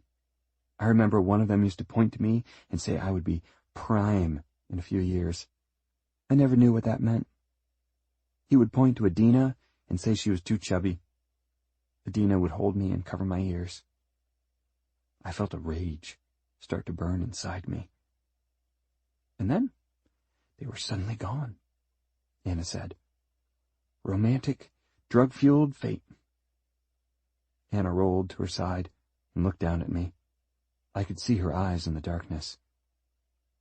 "But they were still my parents, right?" I nodded. "Of course. I'm sorry you lost them the way you did. I'm sorry today is that day." "I'm really messed up right now, Evan," Anna said. "I'm glad you answered when I called. I thought about jumping off the roof tonight." "No, Anna, don't say that stuff. You're going to end up in trouble if you say stuff like that. Why don't you just fall asleep, okay? Will you stay?" I knew I shouldn't have stayed, but I agreed to anyway. "You're so sweet, Evan," Anna whispered. "You keep all our dirty secrets. I think I want to marry you someday." I reached up and touched her hair. She really was a mess. She smelled pretty rough and looked the same. "We'll talk someday," I whispered. "I'm sorry about your parents, Anna." "Me too," she said. "I wish I was letting them down, instead of you and Adina and Beth." I didn't reply to that. Anna fell asleep a short time later. I told myself that once it got to be around 1 a.m, I would leave. Yeah, maybe it would piss Anna off, but I couldn't get caught spending the night. The clock glowed 12:32. I looked down, only for a second. I took a deep breath. Next thing I knew, someone was shaking my shoulder. It was 4 a.m. I looked to my left. "Get your ass downstairs," Beth said, with her eyes wide. "I didn't do... You can't think..." "Now," she growled in a whisper that I swore shook the room. I climbed to my feet, my nerves jumping. I followed Beth down the stairs, knowing I was caught red-handed. I ran my hand through my hair as I saw the front door. That would be the logical play here. I was faster than Beth, stronger too. I could bolt out of the house and make my getaway, then deal with the aftermath at some other point in time. Here's the thing. I may have been faster than Beth, stronger than Beth, but she was smart. The first thing she did at the bottom of the stairs was slither right to the front door and block it. And she looked right at me. Her eyes said, "I dare you." And I didn't dare. "Table," she said. Yeah, I said. I walked to the table, now the one in the lead. I tried to walk with some swagger, needing to keep up appearances that I was a tough guy. Honestly, I was shaking from the inside out. I had nobody around that would punish me for this. Nobody gave a damn what I did and when I did it. I was afraid of what Beth would do to me, to Anna, and whatever happened to Anna always reflected on Adina. Beth moved me around the table. Sit. I grabbed a chair and plopped down. She didn't sit. Coffee? Tea? How about a beer? I asked. Beth raised an eyebrow. She walked to the fridge and opened it. For a second, I thought she was going to get me a beer. But then, she came walking back with a juice box. A little, square, apple juice box. Here, she said. You want to act like a little child? I'll treat you like one. Funny, I said. You know what's not funny? Beth pulled the chair out. You, in Anna's room at 4 a.m. Hey, I wasn't doing anything. Do you think for 1 second I believe that? Right. Figures. What figures, Evan? I came over here because she was having a panic attack, I said. Okay? That's the truth. Yeah. Have I snuck in here before? Sure. Has she snuck out to hang out with me? Yeah. But you know what? Compared to who she could go out with, I'm the safest bet. I would never let anything happen to her. Let anyone hurt her. I protect her if we're out together. I stopped talking.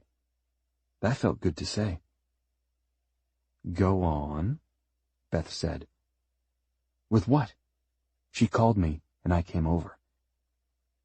What was she having a panic attack about? No, I said. I smiled. I'm not doing that. No offense, but if you want to connect with her, you find your own way. I'm not some pawn. I stood up. I have nobody. She has you. Her sister. I'm walking the streets at 4 a.m, and nobody cares. I flicked the juice box so it fell over. I turned. Her parents died on this date, Beth said. I froze. I glanced back over my shoulder. Go on. I said it in a cocky voice. Her father got out of jail, and her mother picked him up, and they decided to celebrate. They, celebrated too hard. He didn't even make it home to see his own daughters.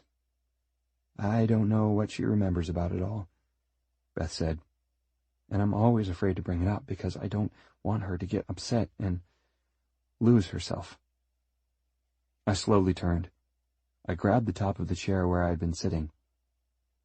She knows. She remembers. That's what she was talking to me about. I heard stuff that I never thought I would hear.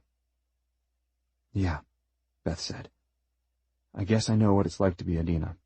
You know, have a little sister that's... I left Beth hanging to finish the sentence, but she didn't. So, you're really their aunt? Yes. I was a teenager when my parents had a whoops. That whoops was Anna and Adina's mother. They named her Elia. They blamed themselves for having a baby when they did, but from the day she was born, Elia was wild. I was obviously an adult, living my life, career and all that, when Elia got tied up with this dumbass guy named John. He was the ultimate bad boy, and they had a baby. They named her Adina. Then they had another baby. They named her Anna. I heard they didn't like having those babies. Or at least Adina. Yeah, Beth said. Well, Adina always had it in her blood to be older than she was. Beth folded her hands on the table. Can I ask what you're doing with her, Evan? What do you mean? You know exactly what I mean. What are you two? I don't know, I said. It's hard to explain. I'm like you, Beth. I don't want to say or do anything and have her disappear. Sit back down, Beth said, I took my seat. "You're not welcome here, Evan. Not at midnight. Not at 1, 2, 3, 4 in the morning. I don't care what the circumstances are. Do you understand me?" "Yes, ma'am," I said. "She calls you, and she's in a panic. You need to find a way to let me know." "Okay, I can do that. And just so you know, I only came over tonight to try and make sure nothing happened to you or Adina." "You like her, don't you?" "What?" "Adina," Beth said. "You like her." I stiffened in the chair. "I'm not answering anything about that." "Of course not," Beth said. "You're willing to hide and hurt yourself and Adina." "I think I'll see myself out," I said. "I didn't come here with intentions, just so you know. At least not the ones you probably thought when you saw me sitting there." Beth laughed. "At this point, Evan, when I see you, it actually eases me a little. Even after all the nonsense. The pregnancy, the engagement." I gritted my teeth. "You keep all our dirty secrets." I let Anna's words echo in my mind as I forced myself to keep silent. "Is there anything else?" I asked. "I don't think so," Beth said. "You're not going to do that again, Evan. And thank you for telling me what she was talking about. It wasn't easy for those two girls. Ever. Anna took it worse. She always did. I think it's because Adina always kept her safe. Anna was able to see their parents in a different way. So, when they were gone—" "She mentioned that," I said. "That even though things were bad, they were still her parents." "Right. I think Adina was mature enough to think it was a good thing. Which was so sad. But Anna, she used to put an apple out on the sidewalk. She read some story about an apple bringing a dead princess back to life. I don't know what story it was. I thought she was eating fruit. But here she was, putting apples outside." "Shit," I said. "That's heartbreaking." "I'm not so sure," Beth said. "She had a way to cope. But Adina, she just faced it head on." Back to Adina again. I reached for the apple juice box. I took the little straw and hit it against the table to break the wrapper. I hadn't had a fucking juice box since I was 12. I stabbed the top of the juice box and started to sip. "Not what I was planning for the night," I said. "What was the big plan, then?" "I was in the woods drinking, with a fire, some friends. Now you're sipping a juice box with an old lady." "Could be worse," I said. Beth laughed and stood up. She patted my shoulder. "I know your heart means well, Evan. I appreciate it. I still think you're a rotten, snot-nosed prick of a punk." "Wow," I said. "That all?" Beth walked from the dining room to the living room. She opened the coat closet, and to my shock, she brought out a pillow and a blanket. She threw them to the couch. "It's now 4:30, she said. "I can't stomach you walking the streets until the sun comes up, with nothing to eat for breakfast. So you're going to sleep on the couch. One-time offer, Evan." "Thanks," I said. I heard the creak and groan of every step Beth took as she went upstairs, followed by the popping sound of the floor above me. What a weird fucking night. But the night, morning, whatever, it wasn't over just yet. I heard a voice behind me. "Evan?" I stood and turned. Adina. She stood there in black pajama bottoms that were super baggy. She had a white shirt on, tight to her body, showing off parts I never noticed before. Spaghetti straps at the top of the shirt left her shoulders and arms exposed. Her hair was down, messy from sleep. Her face had that sleepy look to it, too. Holy fucking shit. I blinked, knowing right then, that moment, I was witnessing the most beautiful thing I had ever seen in my life. "What are you doing here?" Adina asked. "Had a little chat with your aunt." What? Don't ask. Long night. Are you okay? Yeah. I was going to get a glass of milk. Sometimes I can't sleep, so I drink a little warm milk. Aunt Beth taught me that trick. I'll have some, I said. I hated milk. And warm milk? That shit sounded gross. Are you holding a juice box? Oh, that, yeah. I, asked Beth for a beer, and she gave me this. Adina laughed. Hi. She pointed to the kitchen. She walked by me. My eyes couldn't look away. I put the stupid fucking juice box down on the table, and I covered my mouth with my hand. I never felt this way around a girl before. Not like this. This was like someone slammed a wrecking ball into my stomach. And it got worse. Adina opened the cabinet and reached for 2 glasses. When she did, her white shirt pulled up. Just showing a few inches of bare skin was enough that I had to sit down. She might have been talking to me, but I didn't hear a thing. All I heard was my heart pounding in my chest and echoing in my head. I felt like I was going to pass out. What the hell was this feeling? I'd figure it out later in life. That was the feeling of falling in love. Chapter 26. An offer to try again. Now. Evan. It was a little strange for me to find the same pillow and blanket in the same closet as that night Beth let me stay over. She went to sleep, and I stayed up until 6, talking and laughing with Adina. We sipped our warm milk, which wasn't all that bad. But I never had warm milk again. No thanks. If I needed something to help me sleep, it came in the form of whiskey. I talked with Adina until the sun started to come up. She then rushed to bed, and I crashed to the couch and stared at the ceiling until Beth came down an hour later to make coffee and breakfast. It was déjà vu. I was on the couch, staring at the ceiling. This time, I dozed off. When I opened my eyes, it was 7 in the morning. I went into the bathroom and found something for Adina for the headache I knew she was going to have when she opened her eyes. She could throw back beers, sip vodka until the room started to spin. That was all fine. But wine was its own beast, and she couldn't handle it. After making coffee, I balanced 2 full mugs, a glass of water, and 2 white pills on a plate as I walked to the stairs. I had to laugh at myself, wondering if this counted as breakfast in bed. Maybe some women dreamed of a fancy-ass breakfast with a colorful palette of choices and some stupid-ass lettuce crap on the plate only for decoration. But this was me and Adina.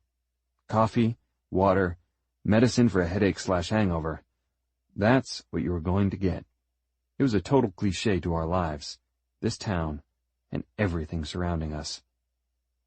I opened the bedroom door, and it smelled of sleep. I put the plate on the nightstand right next to Adina. She was curled up, facing the middle of the bed. I grabbed my coffee mug and crept around the bed and slowly climbed into it as I did my best not to wake her. I sat up and looked down at her. What now? That's all that kept going through my mind. We had to talk about everything, not just the night before or the years between us, but everything. She was grieving the loss of her sister, and she had every right to do it how she wanted. In my heart, I wanted Adina to know everything. Not to sound like an asshole, but what was stopping me? Beth was dead, Anna was dead, and Adina was confused. I sipped the coffee and let the silence rest upon me. Adina slowly began to stir. She let out little purring groans that took me right back to the night before. In the bathroom, my hands against her body, her warm, smooth skin, the feel of her body. I swallowed hard and sucked in a breath. Adina popped her head up and looked at me. I could see the pain in her eyes. "Morning, sweetheart," I whispered. "Evan," she said. "Oh, shit." "Hey." I put my coffee mug down on the other nightstand. Be careful, Dina. You got drunk on wine last night. Oh, I remember last night, she said, her brown eyes locking to mine. Me too, I said with a grin. Her cheeks turned red, and I couldn't stop grinning. She groaned again and rolled to the other side. What's... Breakfast of champions, I said. Coffee to wake you up, and pills to dull that headache. Who says I have a headache? Adina asked. Right. She started to get up, pushing her hands to the bed. She made it halfway up and shut her eyes like someone had punched her in the nose. Oh, fuck, she whispered, and fell to the side, hitting my shoulder, grasping for me. I quickly put my arm around her and held her. In bed. Good morning, she whispered. I leaned in at her and moved her as I reached for the nightstand. We were so close together. The smell of sleep overtook me. The mix of her hair, skin, soap, shampoo, even her sweat from last night. Christ, I was going to lose my mind. I grabbed the pills and said, Here, start with these. Adina turned her head and put her hand out. I dropped the pills into her hand and then got the glass of water. She broke away from me and took the medicine. Then she went for the coffee. She drank it like it was water, damn near chugging it. I smiled, thinking about her that night she drank the warm milk. No more wine, Dina, I whispered. You think? She said. She put the coffee down and then started to move toward me and stopped. I watched her hesitation as she gently put her hand to the sheets. Fuck that. I reached for her hand. Hey, I'm glad you called me. Stop, she said. That was embarrassing. No, it wasn't. I didn't know any of that, Dina. There's a lot I probably don't know. It's a dress, Adina said. It doesn't matter. But it does matter. You worked hard for that dress. You had a plan. You got robbed. It's the symbol of your childhood. Adina looked at me and nodded. Yes. I squeezed her hand. I took my hand away and slowly slipped my arm around her and pulled her close again. She put her head to my chest. I rested my chin to her head. This feels good, she whispered. Yes, it does. There's a lot between us, isn't there? There is, I said. I don't think we should be doing this, though. Doing what? This, she said. I haven't seen you in forever, and then you're here because my sister died, then you're gone, then I'm calling you. How did you get my number? I asked. Adina didn't answer right away. Dina? I asked. She moved away from me. I looked it up, online. Your uncle's business. Your cell is listed for custom orders. Oh, right. Sneaky. That's good. It's embarrassing. Stop saying that, I said. What's there to be embarrassed about? I don't know, she said. She leaned forward and slammed her hands to the bed. I've always wanted this with you, Evan. You were everything for so long, and it was always wrong because you were in love with Anna.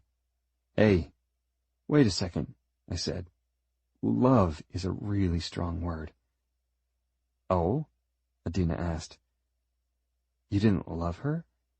So you just slept with her, got her pregnant, asked her to marry you, then broke everything off when she lost... Stop, I said. Stop right now. You have no idea what you're talking about, Dina. I don't? She asked. She rubbed her forehead. Fuck, I hate wine. Why are we doing this then? I asked. Is this what we want to do? Right now? No, she said, still rubbing her forehead. Fine, I said. I didn't move, though. I wasn't going to storm away. I wasn't going to climb through a fucking window. We were adults. So what do we do? Adina asked. She looked at me. She was a mess. A total fucking mess. But still, so beautiful. I have an idea, I said. Try me. I threw my legs from the bed and stood up. I grabbed my coffee and walked around to the other side of the bed. I put my hand out. What are you doing? Adina asked. I'm Evan, I said. I've seen you around before. I think you're fucking beautiful. Evan. I wiggled my fingers, and Adina finally gave me her hand. I was hoping you'd have some free time to go out with me. I was thinking maybe tomorrow night, but you tell me. You're asking me out on a date? Yes, I am, I said. Clean slate, Dina. Do you really think we can ever have a clean slate? Nope. Adina laughed. Evan, this is crazy. Yes, it is, I said. So, are you free tomorrow night? I'll have to check my schedule. Okay, I said. Tell you what, I'll leave you my number, and you can call me. Unless you want to give me your number. But if you do that, I'm going to drive you crazy. Oh, I don't date stalkers. Sorry. Adina shrugged her shoulders. There are plenty of fish in the sea that would like that, though. Nah, I'm not in the mood to fish, I said. But I know a restaurant that has fish on their menu. I'll take you there. Tomorrow night. On our date. I already told you I have to check my schedule. Oh, the calendar on the fridge? The one that has the dates filled out but nothing on any of the dates? I asked. I think you're free. Now, that's not fair, Adina said. You're cheating. You're the one that said we can't have a clean slate. So that means... But having a dirty slate isn't all bad. It's not? Adina asked. Why not? Because I know you're free tomorrow night, and I get to do this. I pulled her hand and leaned down. Our lips collided. I tasted morning and coffee. I could taste that all day. I backed away and winked. Tomorrow night? Yeah, Adina said. Now get out of my house. I winked and left the room. I left the house, too. It was fun to be near Adina, to kiss her, to finally have those moments I had always wanted with her. I drove away with my heart heavy. I should have just stayed in bed with her all day. Fuck doing the right thing. Right? Chapter 27. Make something up. 6 months ago. Adina. I bit a hair clip between my teeth as I tried to wrestle my hair back. I clipped my hair, turned, and tried to look at the back of my head. A few pieces had already fallen out. I ripped the hair clip out and threw it to the shelf. I sighed and leaned on the sink. You're crazy. I saw Anna in the reflection of the mirror. What? Why? You're giving this too much thought, she said. Oh? Just be you. Anna entered the bathroom. She grabbed my hair and bounced it in her hands. Just leave your hair be. He's not going to give a shit about it. No? No. Look, you both want to get laid, so all you have to do is show up. It's a date, Anna. People our age don't date, Anna said. They fuck, okay? Go out, talk, eat, and fuck. When you're done, then you decide if you want to date. I turned to face my sister. You really believe that? I live it. Do you date a lot? I asked with a cocky grin. No, Anna said. She took hold of my hands. I fuck. Her eyes had bags under them that must have weighed 20 pounds each. Her eye sockets were almost hollow-looking, like her face was going to collapse into itself. There were times when she'd walk by me and I wouldn't even recognize her. She really needed to get help, and soon. Not just taking a weekend to sleep and eat cheeseburgers. She needed rehab. A good rehab. Far away. "I'm not trying to be rude," Anna said, "but you need to get one off here. You're so down and just blah all the time." "I'm trying to figure a lot out, Anna." "Stop figuring things out." "Easy for you to say." "What does that mean?" "Nothing." "No," Anna said. She pushed at my shoulders. "You have something to fucking say?" "Anna, stop." "No, let's go.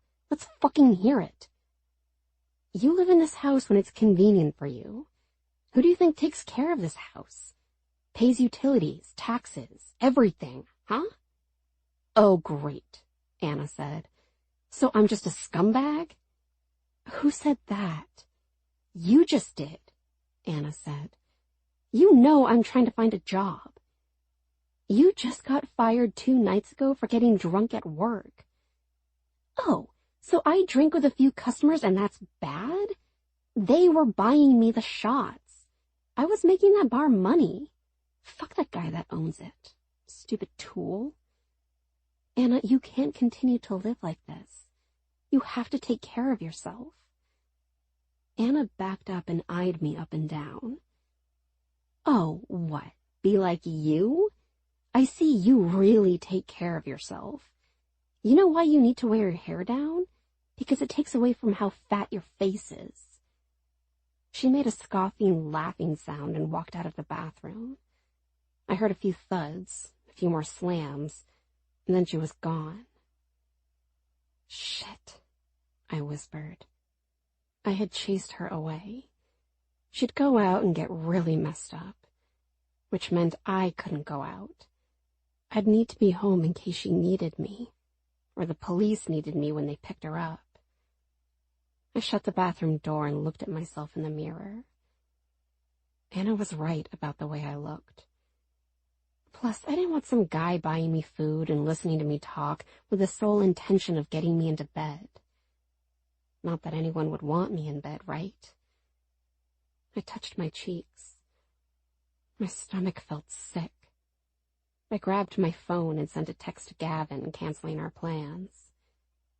He didn't even bother to text me back. I ended up on the couch alone waiting for Anna. She never came home that night. Want to know where she ended up?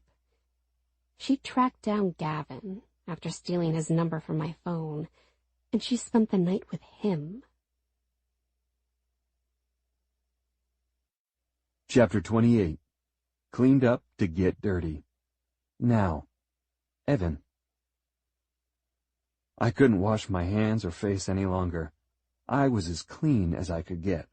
Not that I was a mechanic working on cars 12 hours a day. That was years ago for me. Now, I just wore a mask and welded for hours on end, focused on flame and spark, manipulating metal and steel the way I wanted to create frames of what would be custom motorcycles. Why was all this shit running through my head right then? I had no idea. I splashed water on my face and grabbed a hand towel. I looked around the bathroom in my apartment. The bathroom, hell, the entire place was a cliché for a single guy living alone. Random clothes on the floor, the ones that weren't exactly dirty, but definitely weren't clean. A pile of towels that had been in the corner long enough that I was convinced if I moved them, I'd disturb whatever was living under them, or had grown under them. I exited the bathroom, and directly to my right was my bedroom. It was actually a nice setup there, because the room was big and the length of the apartment, almost like a second living room, an open, flat feel to it. There were old hardwood floors throughout the place that creaked, and had a few uneven spots where you could catch your big toe if you weren't careful enough. There were no other defined rooms in the apartment either. The kitchen opened to the living room, and that ended, I guess, where the couch ended, because that's where I slapped a small 4-seater dining room table. 2 of those 4 chairs had never been pulled out or sat in. Half the dining room table had boxes on it for work. Paperwork, orders, financials, All the shit Uncle Davy felt like he was too old to take care of. Yet the old son of a bitch wouldn't entertain the idea of selling me the business. I walked through the apartment and thought about what I was doing, what I wanted to achieve tonight. Taking Adina out on a date. I mean, it was all for fun. I got that part.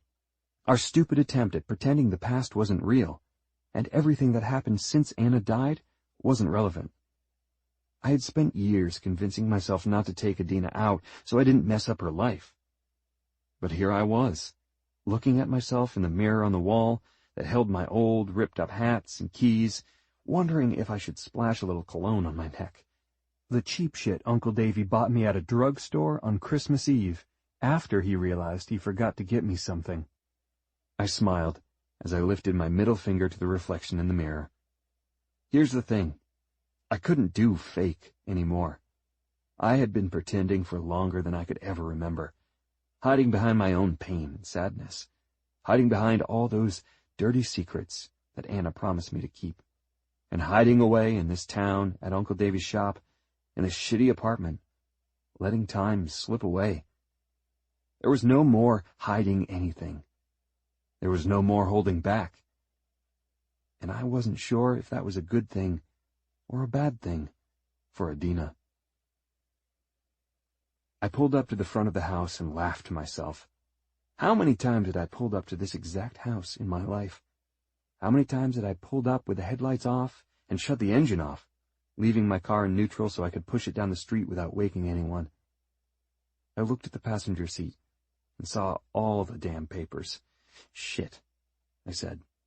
It was all the new proposals for work at the shop. I hurried to scoop them all up and shove them under the passenger seat. When I looked up, I saw Adina. She was shutting the front door to the house and captured every ounce of my attention. All I could see was her ass in a pair of jeans.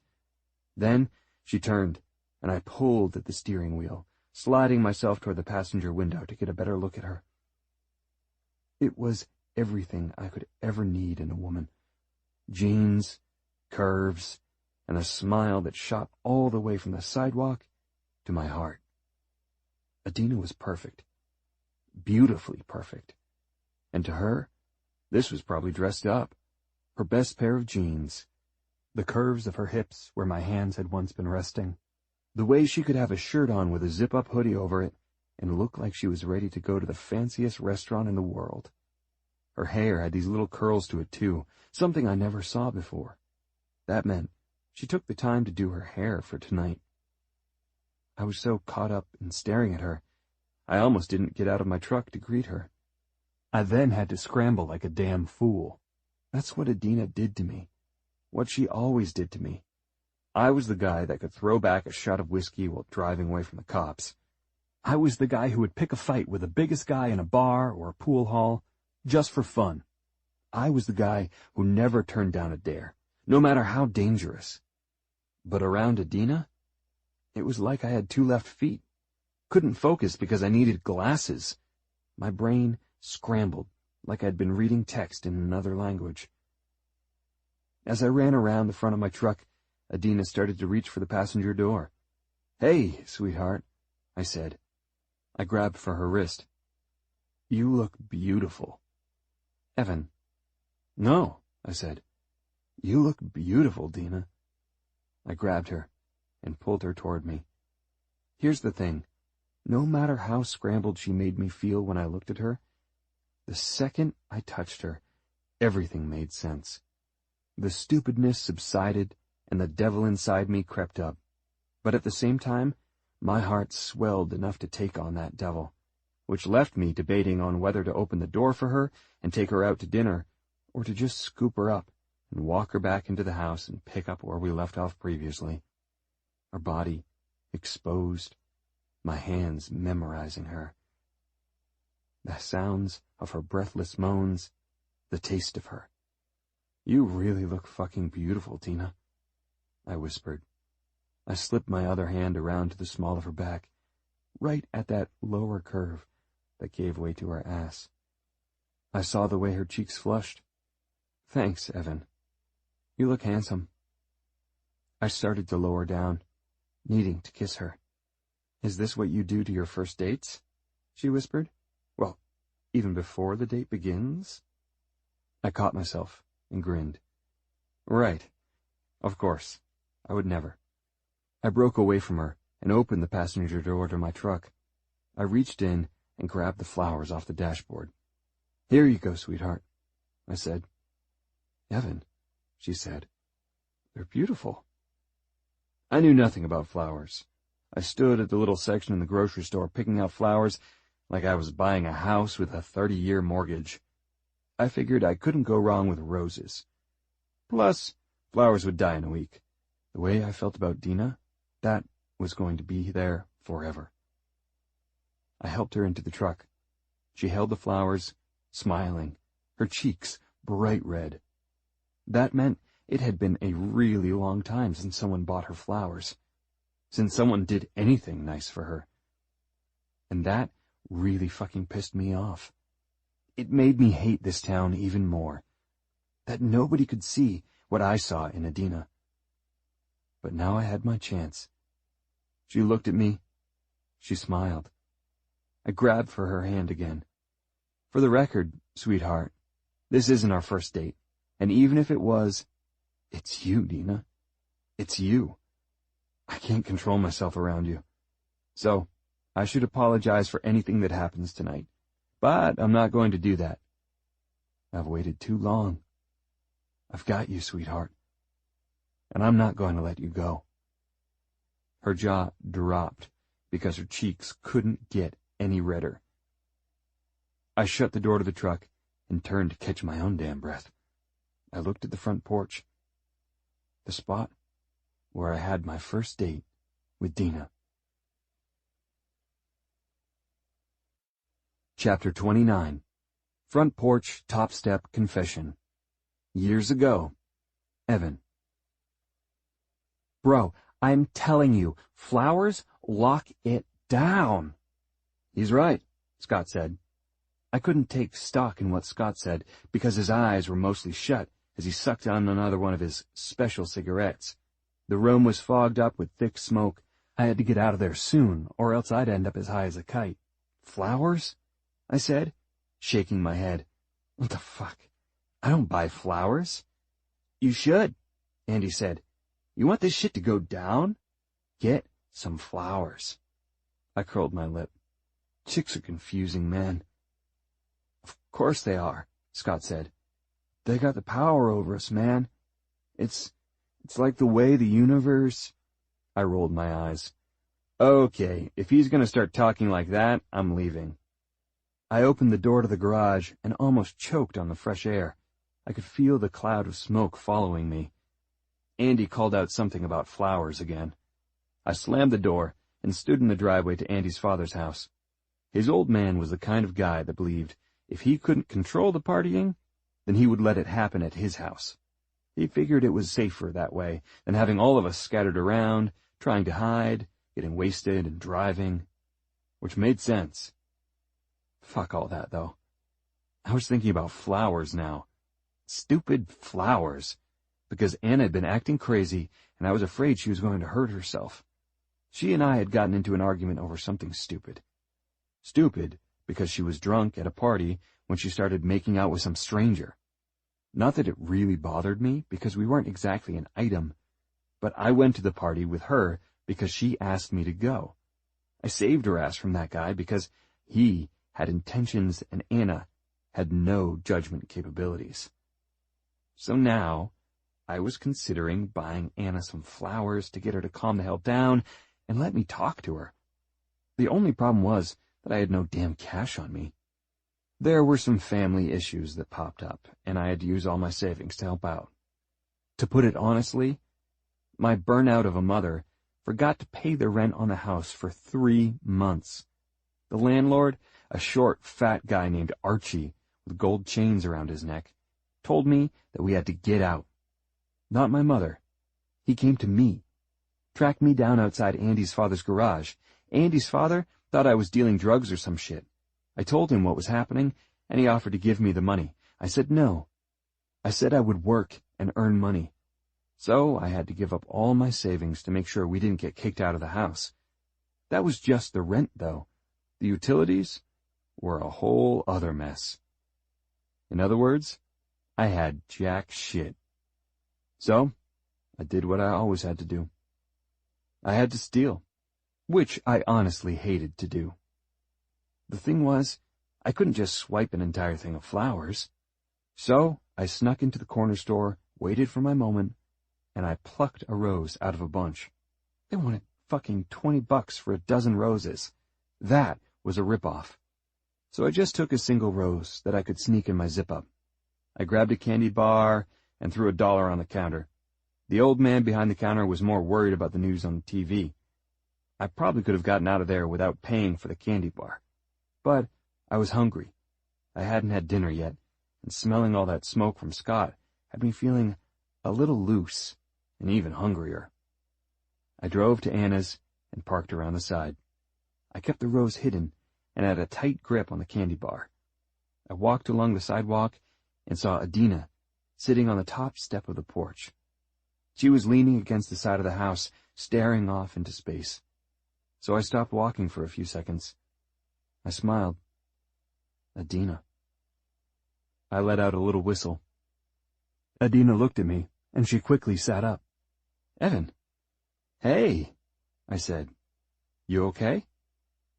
I'm okay, Adina said. She was obviously lying. I stopped at the bottom of the steps.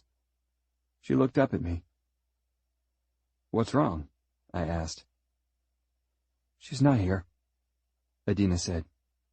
Anna? Yeah, she took off a few hours ago. Her and Aunt Beth had a huge argument. Anna wanted to take a bus to the beach. What? Now? I guess some friends are going there, Adina said. Friends? What friends can afford that? Exactly, Adina said. Aunt Beth said no way, and they started arguing. Anna stormed out the back door and left. Shit, I said. This is my fault. Your fault? Why? Just stuff happened, I said. Stupid stuff. She and I had a disagreement. Anna has a disagreement with the world, so don't take it personally. And you shouldn't let her bully you around, Evan. I raised an eyebrow. Adina never talked about Anna like this. Bully me? I asked. She doesn't bully me. You do what she says. I try to keep her safe, which you don't need to do. I opened my mouth, but held my words back. Adina shrugged her shoulders. Want to sit? I looked over my shoulder. I gritted my teeth for a second. Let me guess, Adina said. You want to go help find her. Yeah, I sort of did. But in some ways, I was so fucking sick of it. So I turned and plopped down next to Adina. She looked surprised that I sat next to her. Sat so close to her, shoulder to shoulder. How's your day, Dina? I asked. Her cheeks turned a little red. It's okay. Just here. So what's the big plan? I asked. I mean, we're done with high school now, all grown up. Adina sighed. Who knows? Work. Save money. No college? Can't afford it. Not even some night classes? Maybe, Adina said. But what am I going to go to school for? Business, I said. You want that bakery, right? That was a dream project, Evan. I sort of lost all my steam with that. Right, I said. I wouldn't give up on it if I were you. There's always a way. So, what do you want to do then, Evan? She asked. I have no fucking clue, I said, and smiled. Adina laughed. God, that laugh was addicting. I'm serious, I said. I'm tired of turning a wrench at Andy's old man's shop, but it pays me. I don't know what else to figure out. I had some money saved up, but I just spent it paying the rent because my mother didn't pay for months. Oh, geez, Adina said. Yeah, so I'm stuck here for a little longer. I could call my uncle. He owns a welding shop, but I don't know. You think you could deal with me sticking around, Dina? I think so, she said. You're not all that bad, Evan. I laughed. You're the first to say that. Hey, you hungry? I showed her the candy bar. Sure, she said. I pulled at the noisy wrapper and opened it. When I turned, I felt something poke at my chest. I wiggled and remembered I had a rose hidden in my jacket. I started to laugh. What's so funny? Adina asked. I broke the candy bar in half. I pulled it as the gooey center made a long and skinny string. I gave Adina half. Now, wait, I said. I reached into my jacket and pulled out the rose. It was mostly squished by then. But hey, I didn't pay for it, right? Here, I said. What? I stole it, I said. But I paid for the candy bar. I saw the smile creep across Adina's face as she took the rose. So we sat there, eating a candy bar together, Adina holding a rose. It was the first time I didn't go chase down Anna when she played her disappearing game. Of course, this was right before the accident and that fallout. I looked at Adina. She had chocolate on the corner of her mouth. Come here, I said to her. What? I leaned toward her a little and reached for her. With my left thumb, I touched the corner of her mouth. I wiped away the chocolate. You're a sloppy eater. Shut up. You gave me a stolen rose that's crushed. That's my style, Dina. Then we suddenly stopped talking, and we just stared at each other. Seconds ticked away. So, I whispered, is this considered a date? I winked and inched away from Adina. I had done a lot of bad shit in my life. I spent time in cuffs. I spent time in the back of a police car. I spent time being chased by cops. I wasn't sure I did anything right in my life. My favorite thing to wear, besides my hoodie and my hat backwards, was regret. Out of all that shit, the one thing I would forever regret the most? Not kissing Adina that day. Chapter 30. Not so innocent. Now, Adina. Okay, to be fair, there is nowhere really special and fancy to go in town. Not that I was looking for some 5-course gourmet dinner with a violinist playing. I had no desire to ever dress up and pretend to be something I wasn't. The bowling alley was where the cool kids went to hang out. The cool kids like Evan, like Anna. But not me.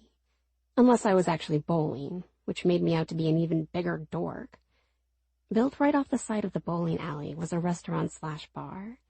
The guy that owned the bowling alley handed it over to his son. He then shut it down and cut the bowling alley lanes in half. He added a game room on one side and the restaurant/bar on the other. That was the new spot to hang out if you were a kid in town. A lot of the other old hangouts had been shut down. Corner stores stood empty with old newspapers in the windows. The only reason they weren't knocked down was because people occupied the second-floor apartments. So I sat with Evan at a high-top table in the corner on the opposite end of the pool tables and the dartboards. The bar was full. 2 large-screen TVs angled so everyone could see whatever sports that were on that night. We each had a tall glass of beer in front of us. I never thought I would see something new in this town, Evan said. It's not really new, I said. Just changed. Makes you wonder, he said. About what? Your business. I shook my head. There is no business. I have no business. Yes, you do, Evan said. Your location changed. I laughed. My location changed? My location meaning shutting down and working for someone else? Making that person money? Until you get everything else figured out, Evan said. Right? I mean, what happened? So you wanted to take me on a date to ask about the time my dream business failed? Evan looked away for a second. Dina, I didn't mean it like that. I'm just asking what happened. Making conversation. You want to know about me? I live in a small apartment. I went to work for my uncle, which was going to be for a few months, but it turned into years because I had to save his business. I grew it, made him a ton of money, and now the old prick is refusing to sell it to me. Wow, I said. Why won't he sell it? Stubborn. Do you two get along? He's the only family I've got, Evan said. It's okay, though. It's his business. I'm surviving. But are you happy that way? I asked. Evan smiled. What? I asked. He reached across the table and took my hands. He leaned toward me. Who's the one asking personal questions now? Why don't you just answer the question? Fine, Evan said. No, I'm not fucking happy. But it's what I do right now. Kind of like you. You're not happy at that other place, but it's what you do. I pulled my hands away. I hated him for calling me on my shit. Okay, I said. But you see what my life is, Evan. So I have to figure this out now. Sort through so much. Well, start here, Evan said.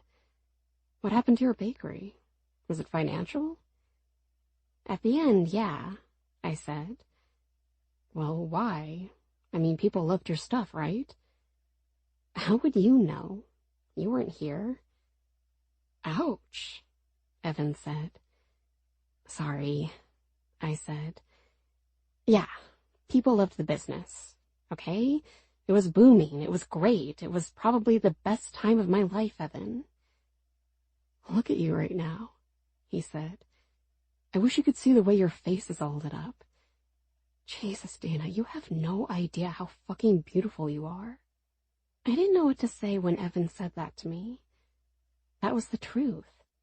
It hit me in a way that I didn't want to believe him that I was beautiful, because the letdown was too great. But it was so good to hear. I mean, you're radiating right now, Dina, he said. So what happened? What happened? I said. I shook my head. What happened is that I tried to do the right thing, Evan. I tried to take my happiness and open it enough for someone else. A guy? He asked. No, Evan. Anna. She's the one who... Holy shit, a voice said. Tell me that's Evan sitting at a table across from Medina. I turned my head and saw Jaxson standing there. A guy Evan never liked. A guy I sort of dated once. Evan stood up and shook hands with Jaxson. Right behind him came a small group. 2 guys, 2 girls. I knew them all from high school, even if I didn't remember their names. Which didn't matter to me. It wasn't like we were all old friends ready to catch up. Well, at least not me. But I sat there and watched as Evan shook hands and hugged everyone in the small group. Bro, are you back here now? One of the guys asked. No, Phil. Not exactly that. Just having dinner tonight. Evan turned and looked at me. Great. Now I was the center of attention once again. Oh, hey, Phil said. I remembered Phil now. He slept in every class, and only got into trouble when he snored. You're, Alana. That's it. Alana. Adina, Evan said. He put a finger right to Phil's jaw. It's Adina. How the hell don't you know that? Adina, one of the women said. So you're Anna's sister. Oh my God, I'm so sorry. Thanks, I said. That was a real shame, Jaxson said as he inched closer to me. Sorry I wasn't there. I didn't want to kick anything up. Meaning what? Evan asked. Nothing, I said. I started to stand up. I felt like I was right back in high school. Everyone around me talking. I was just like a fly on the wall. The only reason anyone knew me or talked to me was because of my sister. I can't believe she's really gone, the woman said to me. I studied her face for a second, and the names started to come to me. Leslie? Tina? I couldn't be sure. There had been this group of girls that were nothing but fake bitches. Let me buy you a beer, Phil said. Not tonight, Evan said. We're having dinner. I'd like... Oh, shit, Phil said. You're on a date? I felt my face turn red. Evan, however, didn't let anything bother him. Yeah, we're on a date, he said. Is that a fucking problem? Not for me, Phil said, lifting his hands. Could be for this guy, though. Phil nodded to Jaxson. I felt my heart sink. Evan raised an eyebrow. Hey, I'm done with her, Jaxson said and started to laugh. Evan looked at me. I shrugged my shoulders and bit my lip, giving everything away.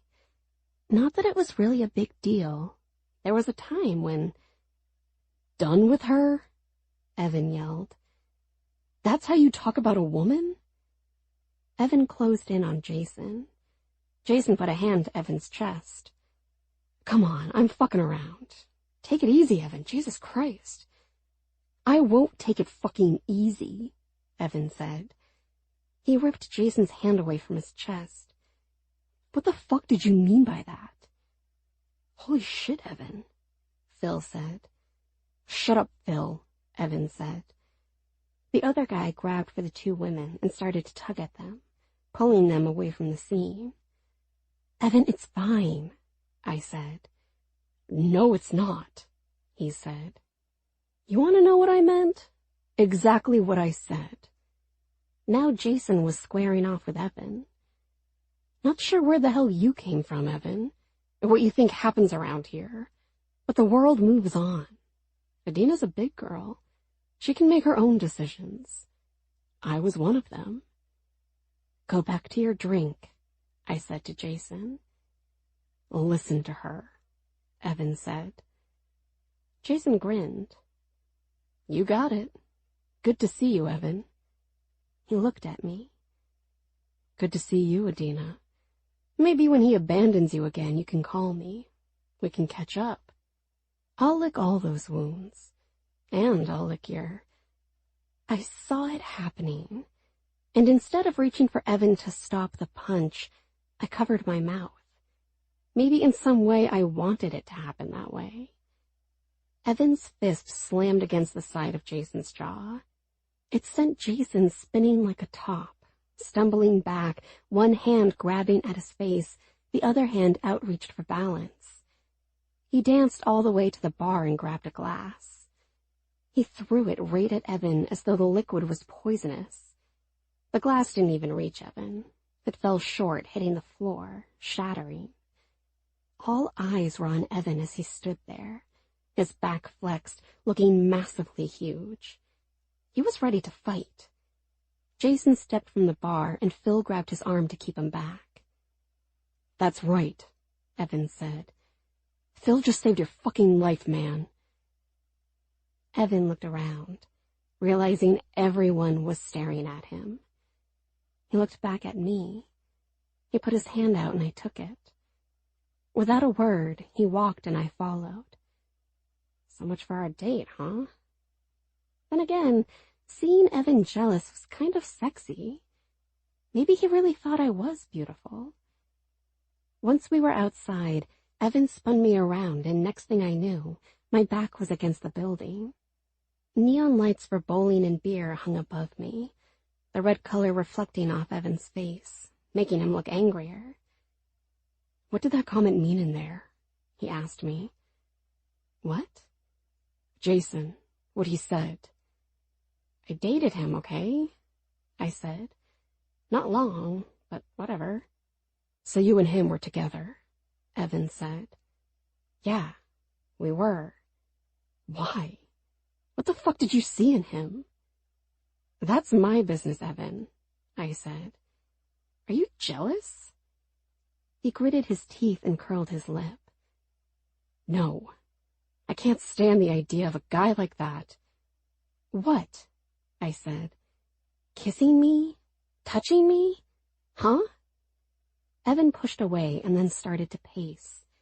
He held up a fist and I thought he was going to punch the building. I never had a guy get jealous over me before. I was usually just an afterthought. Evan, I said. He finally stopped pacing and looked at me. I saw the look in his eyes. I could have said something to him, but why should I? He was jealous of him. Let him work this out, figure this out. I kind of liked the attention anyway. I couldn't stop seeing him punching Jaxson. The way Phil grabbed for Jaxson, knowing if Jaxson wanted to challenge Evan, he would have gotten his ass kicked. I hate that guy, Evan growled. He was always a prick, a fucking asshole. Yeah, I agree, I said. So what? Are you going to dig through my past now, huh? Evan faced me again. His right hand grabbed for my waist and he pinned me against the building. No, sweetheart, he growled. We can do that later. So what do we do now? I asked, knowing I was teasing him. Get in my fucking truck, Evan ordered. I'll show you what's happening next. Chapter 31. The spots I never got to miss. Now. Evan. I needed out of this town, so I drove like we were being chased. The silence in the truck added to the tension. My heart wouldn't stop racing. My nerves felt like someone was cutting them one by one. Topped off with that was a petty anger that I couldn't get to subside. I kept looking over at Adina, and when I did, I imagined her in bed with another man. It was stupid to think that she was still as innocent as the day I met her.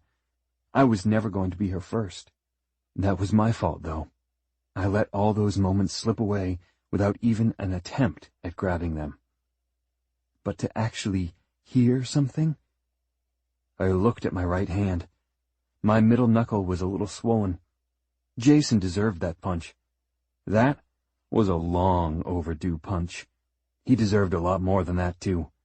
But now, I had more important things to take care of. Evan, Adina whispered. Where are we going? My place, I said. I can't be in that town right now. Hope you don't mind. I looked at Adina. She looked at me. Not at all. Her words poked at me even more.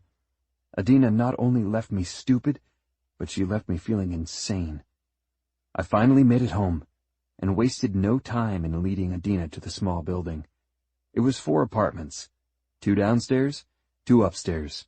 I had one of the upstairs ones. The second I opened the door, I felt a sense of relief slide over me, like I had won the grand prize in some contest, and I had safely brought it home. I shut the door, dropped my keys, and grabbed for Adina's wrist. I spun her around and pulled her close to me. Do you want the tour? She swallowed hard. Sure. My hands touched her face. My thumbs stroked her cheeks. And I kissed her. Her lips were as delicious as before. She grabbed for my shoulders as I lowered my hands down and pulled her close. When my hands eased over the curve of her ass, I lifted her. I broke the kiss. This is the entrance to my apartment. Adina smiled. I started to walk, carrying her, kissing her. I skipped her lips for the moment and started to kiss her neck, tasting her skin, the tip of my tongue flicking against her, then kissing her hard and purposefully loud. I walked her to the kitchen and sat her on the counter. This is the kitchen, I said. Adina looked left to right. Looks great. Yeah, I said. I pulled her off the counter and turned, walking her from the kitchen toward the living room dining room area. This time, we didn't kiss. I just held her, our eyes locked tight together. I swore I could feel her heart pounding, but then again, that could have just been my heart. My next stop through the apartment was the dining room table. I grabbed a chair and threw it to the floor. I sat Adina down on the table. "This is the dining room," I said. "It's lovely," she said, without breaking her stare from me. I kissed her again, harder this time, faster this time. She dug her nails into the back of my head. "Oh, sweetheart, you're playing a dangerous game that you cannot win." I groaned as I broke the kiss and lifted her again. This time, the walk was quicker. I swung her to the left. She let out a whimpering cry. Then I sat her on the back of the couch. "This is the living room." "Relaxing," she said in a breathless voice. I pulled her tighter against me. My right hand moved under her shirt, feeling the warmth of her skin. I held her in a position so that she could feel me, feel what she had done to me. I was uncomfortable in my jeans, bulging, my body demanding exactly what my heart desired. I lifted her again, and that was it. The fucking tour was over. She didn't need to see the closets. She didn't need to see the bathroom. In fact, there was only one room left to see.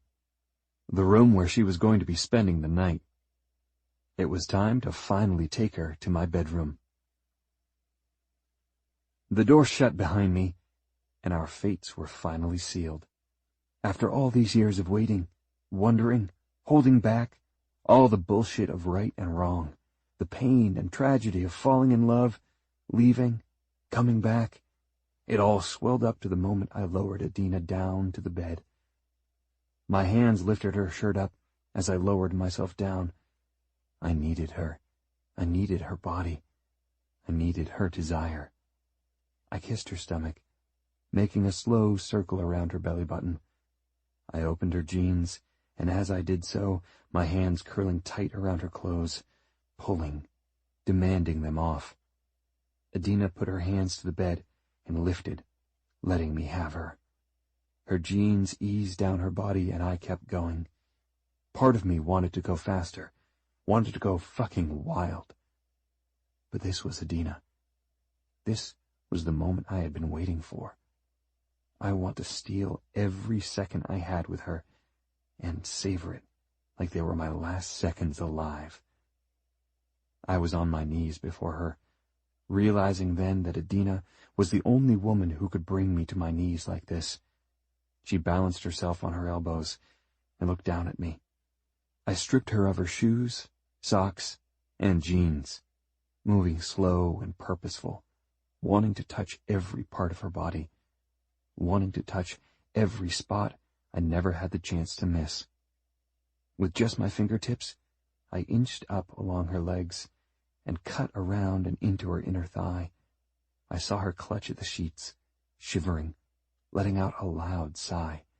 I kept going, all the way up to her panties. My hand slid over the lace and stopped at the top line that hugged her body. That's where my mouth wanted to be next. Using just my middle fingers, I pulled her panties down less than an inch, and I began to kiss along her body, where the panty line left a light red mark on her. "Evan," Adina whispered, as I kissed her, over and over. What she didn't realize was that saying my name only fueled the raging fire inside me. My hands slowly moved in opposite directions until they were at her hips. I kissed all the way to the left, then to the right. I came back to the middle and inched down. The tip of my nose moved down along the rough lace of her panties. My hands started to pull at her panties. Adina let out a little groan as she lifted herself off the bed again. I looked up at her as her most precious of curves became exposed to me. She was all mine. The tip of my tongue suddenly became a laser, and I knew the fucking target. I tasted her sweet honey and growled, knowing I would never forget her taste. Her hips bucked at the touch of my tongue. My hands held her hips and slowly inched down, wanting to hold her ass as I loved her with my tongue. There were no words I could say to her, but my mouth would still tell her how beautiful she was to me. I savored her, my tongue slicing down and up, curling, my lips closing as I suckled gently against her tender flower. I turned my head just a little and pulled away with a wet kiss. The sound echoed, but not as loud as Adina's groans as they began to echo around my bedroom. I went for seconds, then thirds, then fourths. My tongue memorized her folds, the way her hips wiggled when I flicked against her clit, studying and mastering the ways of this woman's perfect body. I slid my right hand up to her belly, gently touching her, feeling her stomach rising and lowering with breaths that grew heavier with each flick of my tongue. I had played enough with her sweetness for the moment. Now I wanted to feel her come. I wanted to feel that build-up of pleasure and that explosion of need. I brought my hands down to her inner thighs again and held her legs open. I began to move faster, harder, my tongue gliding down and up with ease. I thrust at her, feeling her, curling up to her clit. I moved up and stayed there, burying myself at her, refusing to stop until she was screaming my name. She began to quiver, her groans getting louder. I felt one of her hands grab for my hair, making a fist, pulling. My tongue was pointed, her clit for the taking as I circled around her, flicked, wrote every letter, frontwards, backwards, confessing to her with my tongue all that I ever wanted and felt for her.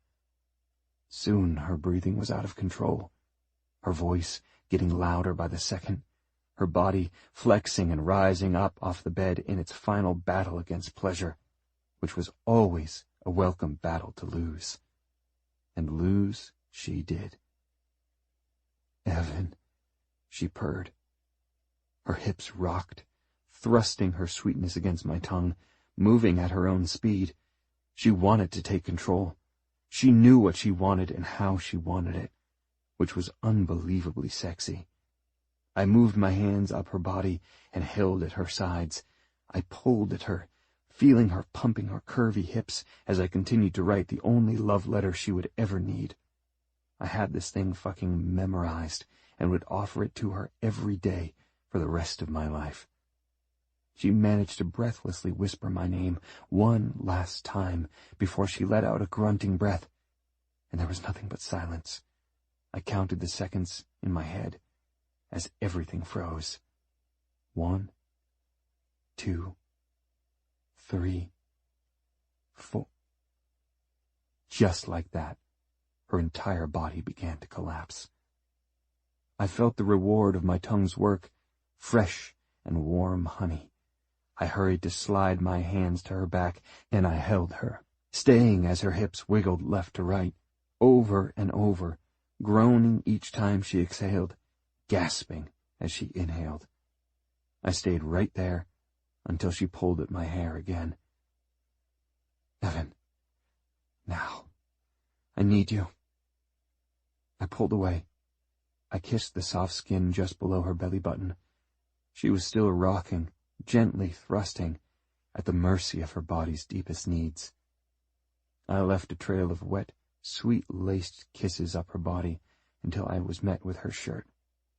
I growled, knowing I needed to take care of that. Before I could make my move, Adina made hers. She grabbed the back of my shirt and scratched, pulling, wanting it off. I let her take my shirt off. She ran her hands along my shoulders and down to my chest. I grabbed for her sides again and forced her back to her feet. I wasted no time in helping her remove her shirt and bra. I wrapped my arms around her, feeling her warm and soft breasts press against my bare body. Fuck, I needed to feel that. My hands spread wide across her back as she looked up at me. I kissed her again, but it only lasted for a few seconds. I put a few inches between us and brought my left hand up to her head. My fingers dug into her hair, and I pulled her toward me. Her lips touched my chest. I groaned. She began to kiss, moving painfully slow, from one side of my chest to the other. I kept a tight hold on her hair, never wanting to let her go. As she kissed my chest, her hands grabbed for my jeans. Fuck yes, sweetheart. She opened my jeans, and I felt her hands slip down, finding me. Trust me, it wasn't hard to do. I used my free hand to push my jeans down enough so I could step out of them, along with my shoes. Her hand tried to wrap around my thickness, but there was no chance she could do that. I was far too big for her hand, which I fucking loved. She stopped kissing my chest and looked down, letting out a whimpering groan. Dina. Back on the bed. She quickly looked back up at me, eyes wide. I gave her no chance to say or do anything else. I scooped her up into my arms. That forced her hand away from my cock as she grabbed my arms. I took her to the bed, walking on my knees until I was where I wanted her, right in the middle of the fucking bed. I put her down and lowered myself down to her. She already had her hands to my back, nails poised to leave scratch marks as evidence. I held there, though, steady and strong, knowing I was just inches from her core. I felt the heat pulsing from her body, encompassing me. Fuck, Dina, I whispered. You. She nodded. Fuck, Evan. I grinned. I brought my lips down to hers as I lowered my body the rest of the way. I touched her, and then entered her, gently sliding myself into her, feeling her sheathe me. Halfway inside her, I eased myself back. I broke the kiss and put my hands to the bed so I could see her body while I had her. With a hard thrust, I took her to the hilt. Her back instantly arched, her head sinking back, sliding between two pillows on my bed. She craned her neck back as she cried out, her chest thrust into the air, all for the taking. So I took it. My mouth came down and kissed her left breast. Dina sank her nails into the skin of my back, cried out my name the way I had been wanting her to do for years.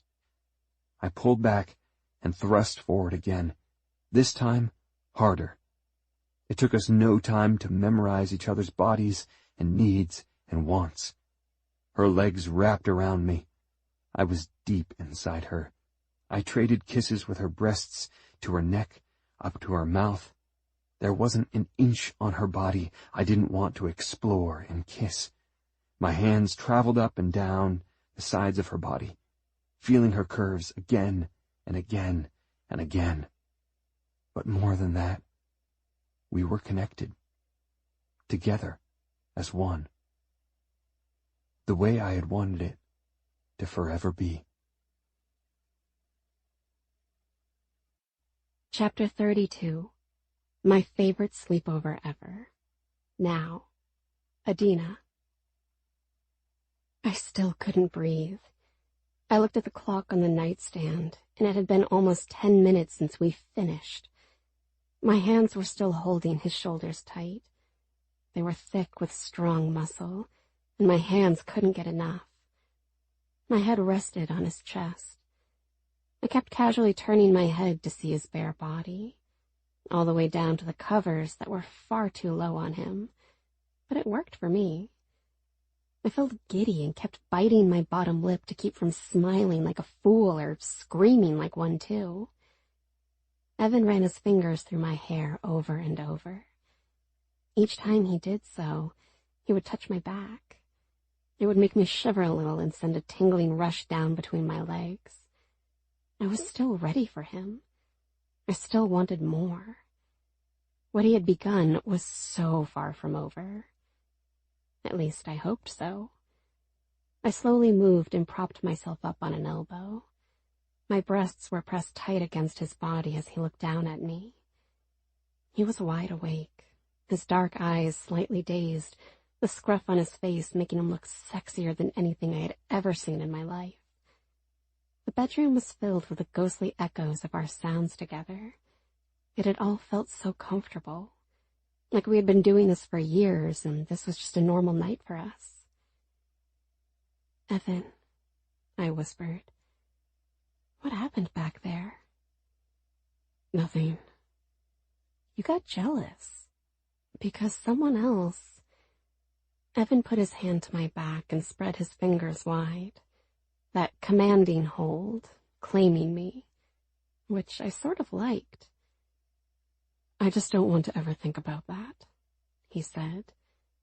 And the way he said it, he was done with you? Like he used you? "Do you want to know what happened?" "Sure," Evan said. "We dated for like a month, okay? That was it. You do realize I've had boyfriends, right?" "Of course," Evan said. "I'm sorry for what happened. I just wanted us to have a night, to just sit and talk without any bullshit. That's why I drove us back here." "Well, if it means anything, this was the best date I've ever been on." Evan laughed. Being so close to him when he laughed was something special. Feeling the rumble of his laugh in his chest, the way his stomach moved. I'm still in love with him, like I always have been. That thought hit me hard and scared me. It had always been a crush thing, the puppy dog love kind of thing. But now it had a different feel to it. Evan touched my hair again. "Dina, this is perfect. Sorry about the 10-second tour of the apartment." "As long as the other stuff didn't last 10 seconds, I don't care," I said. Evan pressed himself at me. He rolled me to my back and eased over me. "Oh, sweetheart, 10 seconds for the rest of my life." His lips brushed against mine. I felt him between my legs again, his thickness growing harder. I opened my mouth and groaned. I shut my eyes and put my head back, feeling his tongue begin to explore my neck again.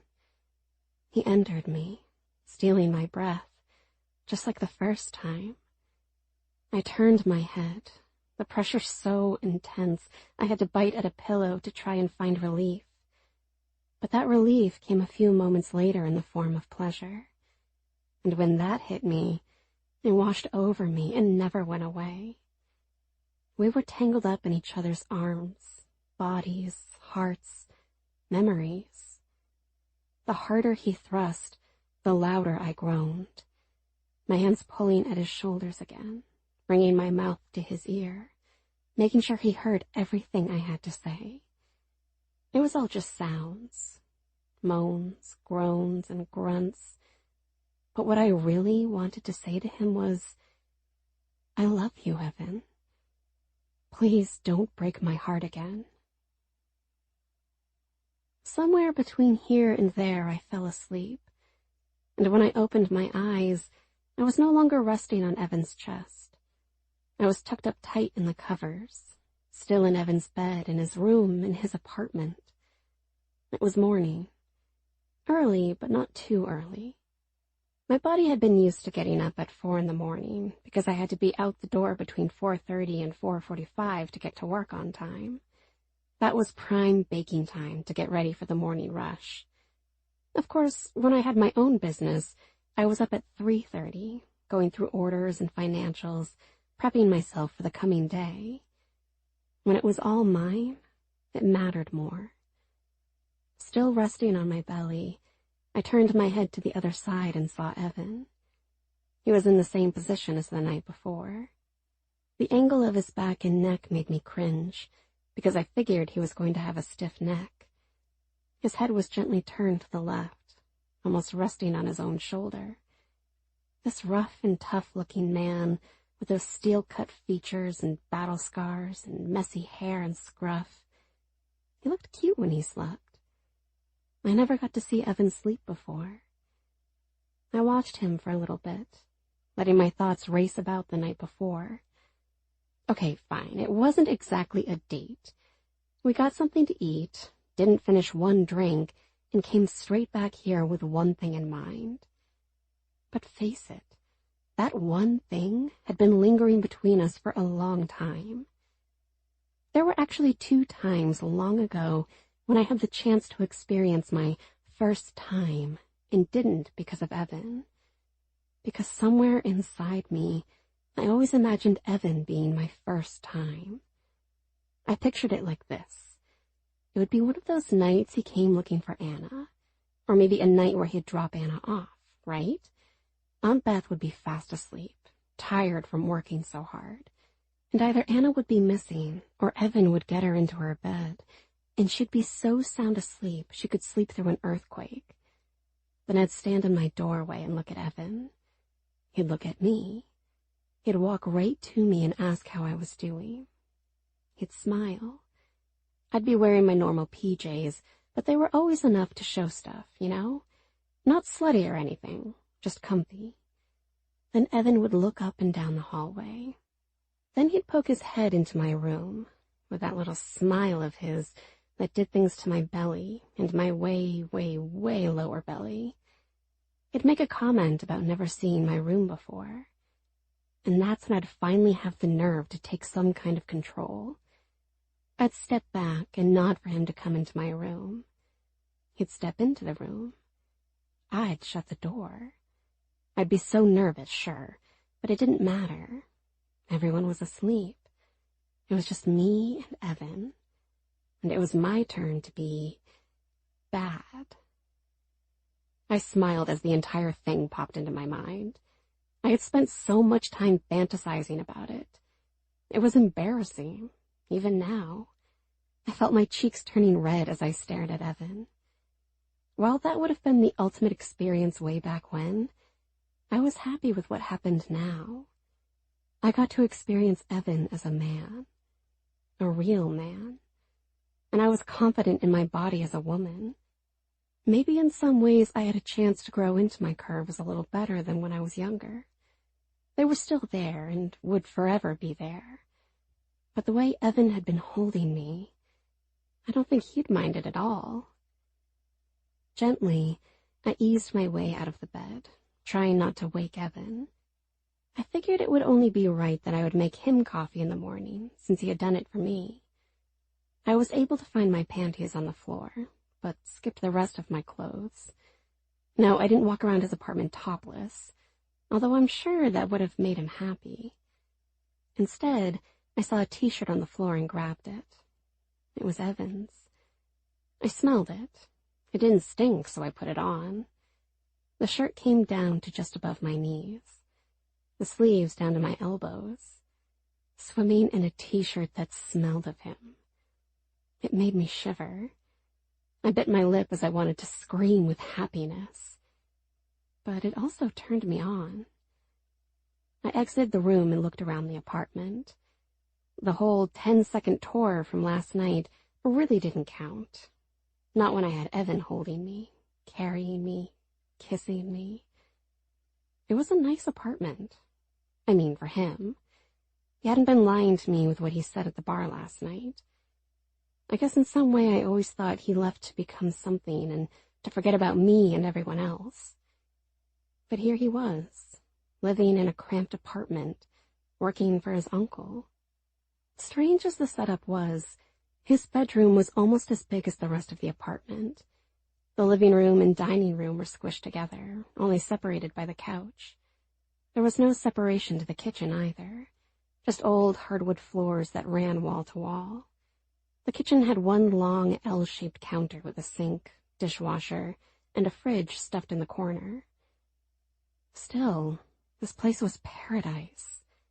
Why? Because it wasn't the house. The house that came with memories, most of them bad. The house in the town that was flooded with even more bad memories. I would trade that house for this apartment in a heartbeat. I walked to the coffee maker and opened the cabinet right above it. I scored big when I found the coffee. I made some and then did a casual search through the fridge and cabinets, wanting to find something to make for breakfast. It was slim pickings in this place. Just another testament that a single guy lived there. The fridge had more beer than anything else. A half-empty container of orange juice and a carton of milk on its side. I even tried to find something basic, like a box of pancake mix, or even some frozen waffles, but I came up short over and over. The coffee maker let out a long beep, as though it were a timer for me to find breakfast. I laughed to myself. Then I whispered, "At least we have coffee." I found 2 coffee mugs right above where the coffee had been in the cabinet. I put them on the counter and then just stood there. Here I had thought of the romance of making Evan breakfast and coffee, maybe even bringing it to him in bed, maybe letting both the food and coffee get cold because we ended up too busy with something else. I stepped forward 1 step when Evan appeared from the small hallway outside the bedroom. He stopped when he saw me. Sleep was all over his face. His hair was as messy as ever. Best part? He stood there with no shirt on, just jeans. And the jeans weren't buttoned either. So that gave my eyes a little tease as I looked down and saw plenty of his body, but not the best part. In his hand was the t-shirt I'd ripped off his body the night before. "Mornin', sweetheart," he said in a rough, sleep-laced, seductive voice. I instantly lost all feeling in my legs. It took me a mental count to 4 to breathe, balance, and respond. "Morning. I made us coffee." "Oh, that's perfect." You, don't have anything to eat here, Evan." "Shit, sorry," he said. "Wasn't exactly expecting company." I raised an eyebrow. "So what did you expect last night?" Evan smirked. "Let me get some coffee first, Dina." He walked toward me as though he was going to walk through me. I thought he would move around me, but he didn't. He stopped right in front of me, towering over me. His body smelled of the sheets and sleep. We smelled the same, and that turned me on like crazy. With a hand not holding his t-shirt, he touched my cheek, smiled, and leaned down to kiss my cheek. There was something about him kissing my cheek that made my toes curl. Evan walked to the coffee maker and poured us each a cup. He took out a bag of sugar and opened the fridge to get the milk and some coffee creamer. He turned, still without wearing a shirt, holding the coffee mug in his hand. I just stared. I never needed coffee again to wake up if this was the sight I could have in the morning. "Sorry about this place," he said. "No, it's fine." "It's a shithole, Dina." "No, it's not. It's cozy." In other words, small. Evan, I can't tell you how happy I am not to be in that house right now. He nodded. "Right. So, what was your plan for last night?" He shrugged his shoulders. The way they flexed. Holy shit. I felt my bottom lip quiver and thought I was going to start drooling like a patient leaving the dentist after getting a needle to be numbed. Evan stepped forward and threw the shirt over his shoulder. "Well, I figured we could eat and have a few drinks, talk about whatever came to mind.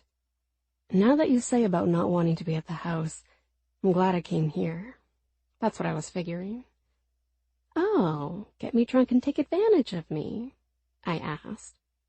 "Dina, did you need to be drunk for that to happen?" Evan asked so boldly. My face burned red. "Good point." I thought, going back to where all this shit began, show you what I've always wanted." "You really mean that, Evan? You always wanted?" He grinned. "Of course, Dina. I'm not sure I can ever explain everything, or at least explain it in a way that you want to hear, because the truth will always sound like a cheap excuse." "Meaning what?" I asked. "Meaning, look around you. Look where I am. Look what I am. What kind of life is that for you to have, Dina? You were supposed to go off and open that business. and be successful.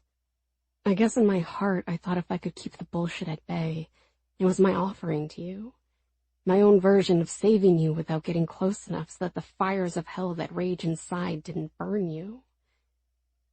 My throat felt like it was going to squeeze shut. I reached with a hand and planted it right at Evan's bare chest, right over his heart. I wanted to cry, not because what he said was maybe the sweetest thing a person had ever said to me, but because he just didn't get it. He didn't get that it was him I wanted, not a life, not an image. It was always about him.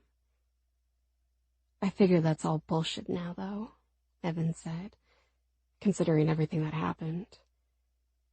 I couldn't take my hand away from him. Evan. I heard a beeping sound. Shit, he whispered. That's Uncle Davy. What time is it? I don't know. Close to 9. Damn. What? Evan winked. I was supposed to be at the shop at 8.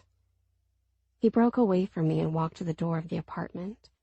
That's where he had thrown his keys and apparently his phone. He grabbed the phone and took the call. Don't worry, I'm alive.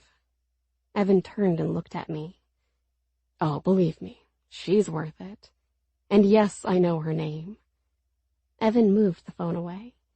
Hey, sweetheart, what's your name again? He called out to me with a big smile. I rolled my eyes and turned to get my coffee. I've got everything with me, Evan said. Don't worry, old man. You should see my office over here. I'm all ready for whatever we've got to do. I poured some creamer and glanced over my shoulder. Evan's office was half of his dining room table. He reached for some papers and put them on the table and flipped through them. Hey, are you questioning me here? He asked. Yeah, I work for you. You can't even use a computer, Uncle Davy. You worry about your end of things. I'll be there in a few. Let me have a coffee and try to get this woman out of my apartment. I laughed. I opened the drawer in front of me and grabbed a spoon. I stirred the coffee, watching it change from black to tan, the spoon dinging off the edges as I stirred. Then I felt Evan's hands touch my waist. I stiffened and gasped. Sweetheart, I've got to get to the shop soon, he whispered. I heard. That means I either leave you here for the day or take you home. I put my head back against his chest. I groaned.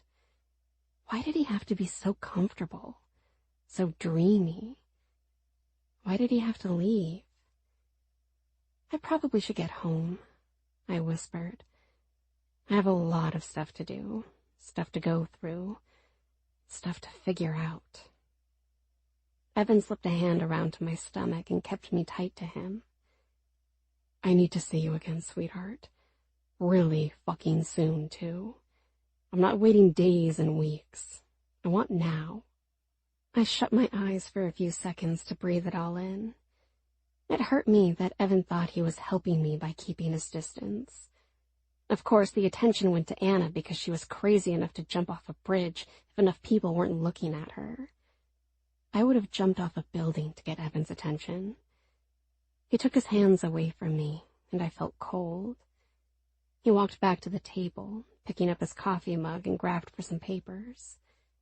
I finally had the chance to drink my coffee. I stood there and watched him. I'm not waiting days and weeks. I want now. I smiled and felt my cheeks burn hot again. Evan wanted now. I wanted forever. Chapter 33. The Stay-Away Deal. Years ago. Evan. All I wanted was some damn coffee. I woke up on Scott's couch and had to get the hell out of there before his mother found me. She hated me. She thought I was a bad influence on her baby boy, when in reality, he was the most well-known dealer in town. If you wanted to get high, you saw Scott. He'd ask what kind of high you wanted. Feel loose? Feel good? Fly in the clouds? See purple elephants? Yet I was the bad influence because of my upbringing. So I had to bolt out of the house before sunrise. I had to lay low so the cops didn't find me wandering the streets. I felt like a reverse vampire or something, hiding in the dark and emerging in the light. I emerged with 2 empty pockets, which meant, to get coffee, I only had one choice: to take what I wanted. It wasn't exactly the way I wanted to live, but I had to survive. At least at school I would get something to eat. As much as I hated that place, I got breakfast and lunch. Before that, though, I needed some caffeine. Now, I could have walked into the corner store and stolen a coffee. I could have taken food, drinks, whatever I wanted. But I wanted to try and take something that resembled the higher road. That road presented itself when I opened the door and smelled the coffee. I knew the old man, Mr. Hendricks. By now we called him Harry, made coffee in the back, and he drank it all day long. When I entered the store, I saw Harry was next to the window, organizing the newspapers. I never understood why he kept so many in stock. Nobody read the fucking newspaper in this town.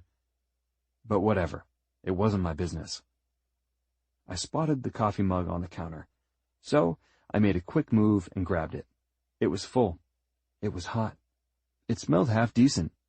I made a straight line for the back of the store as though I was going to use the restroom, except I skipped the bathroom and went to the back supply area and right out the back door, coffee mug in hand. I walked to the station wagon that I had gotten busted for stealing and climbed up on the hood. I sat there in the glory of a new morning and sipped the stolen coffee. And it tasted damn good. I managed to get 3 sips and 4 breaths before a cop car came pulling into the back lot of the store. "Are you fucking kidding me?" I whispered. I wasn't going to try and run. I hadn't done anything wrong. I didn't steal any product from the store. So, whatever. If Dick was going to arrest me for swiping a cup of coffee, so be it. Dick climbed out of his cruiser, leaving the door open. He approached me with his hands at his belt, like he always did, trying to be the big, tough cop. He didn't need to do that. It wasn't going to impress me. Plus, he had a fucking gun. That meant he already had the loudest voice. "What are you doing out here, Evan?" Dick asked. "Sipping my coffee," I said. I lifted the mug and nodded. "That your coffee?" "Sure is." "You're a fucking moron, you know that?" "Why?" Dick pointed to the mug. Then he said, "World's best grandpa?" I looked at the other side of the mug, and sure enough, that's what it said. "Oh," I said. "That." "You stole coffee from an old man?" Dick asked. "Could be worse," I said. I patted the hood of the car. "Remember when I stole his car?" "You know, you were lucky he didn't want to pursue charges against you then." "Luckiest guy in the world," I said. I sipped the coffee. Dick curled his lip. "I'm not here to break your balls over coffee." "Well, look at that. I just got luckier." "Evan, listen to me. Were you with Anna last night?" "Anna?" "No. Why?" "We found her sleeping on a park bench a few hours ago. She was really messed up." I slid off the hood of the car. "Seriously?" "Yeah," Dick said. "Had to take her to the hospital to get checked. Wasn't sure if you were with her. Tell us what she had taken." "She wasn't drunk?" "Not only drunk," Dick said. "Damn it," I said. "No, I didn't see her last night. I was over at Scott's." "Scott's, huh? Surprised you don't have the munchies right now." "Did you really just say munchies?" I asked, raising an eyebrow. "Hey, keep an eye on Anna, huh? It's the least you could do for everyone." "Keep an eye on her?" I asked. "She's not my girlfriend or anything." "I don't give a shit about that. Just keep an eye on her. It's not fair to her aunt and her sister." "Adina?" "Yeah, her sister, right?" Yeah, Adina. That's her name. I don't really care about Anna. Dick laughed. Don't even try and tell me you have a thing for Adina. Please, Evan, don't waste your time. What do you mean? You know exactly what I mean. You don't even have a place to sleep. You have to steal a mug of coffee from an old man. A mug that his grandkids got him. What the fuck kind of life are you living? And you think it's smart to drag Adina into that? She's got a chance at life, Evan. I hope you realize that. What are you, her father? I asked. No, her father is dead. So is her mother. She's gone through enough. Now she's got that mess up of a sister always causing problems. I know all that, I said. So stay away from her. Okay? Do it for me. I've given you plenty of breaks. Keep an eye on Anna. Please. If she gets herself into a jam, call for help. Poor Beth couldn't stomach losing Anna. Right. I mean, look at right now. They're at the hospital. Woken up at fucking 4 a.m. because Anna was half dead on a park bench. So it's my job to make sure she doesn't do that again? If you really care about Adina and actually want to do something for her that matters, yeah, do that. Let Adina have a good life. She deserves it. Don't read too much into fucking fairy tales and cheap romance movies, Evan. A scumbag like you would only ruin the parts of her life that her parents and sister haven't touched yet. The words were honest, cruel, and I had to stand there and take them. Dick then grabbed the coffee mug out of my hand. I'll give this back.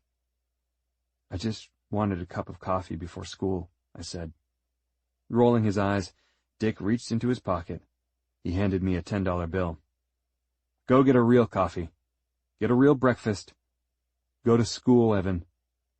Stay away from Adina. Dick turned and walked toward the back of the store. I heard his voice booming with laughter as he said he found the coffee mug outside on the hood of the station wagon. I stared at the $10 bill in my hand. I made a fist and crunched up the money. What I should have done was bought Adina flowers and tell her I would protect her from everything evil in the world. But my stomach roared with hunger, and my heart ached with a stinging pain. So, I bought a coffee, some breakfast, and walked to school. Adina wasn't there that day because of Anna being in the hospital. I stared at her empty seat in all the classes we had together. Everything Dick said was right. I would just end up ruining the rest of her life. But keeping away from her would only ruin the rest of mine. Chapter 34. The Old Man and the Books. Now, Evan. I grabbed the last strap that would hold the beautiful steel frame of what would be a kick-ass motorcycle.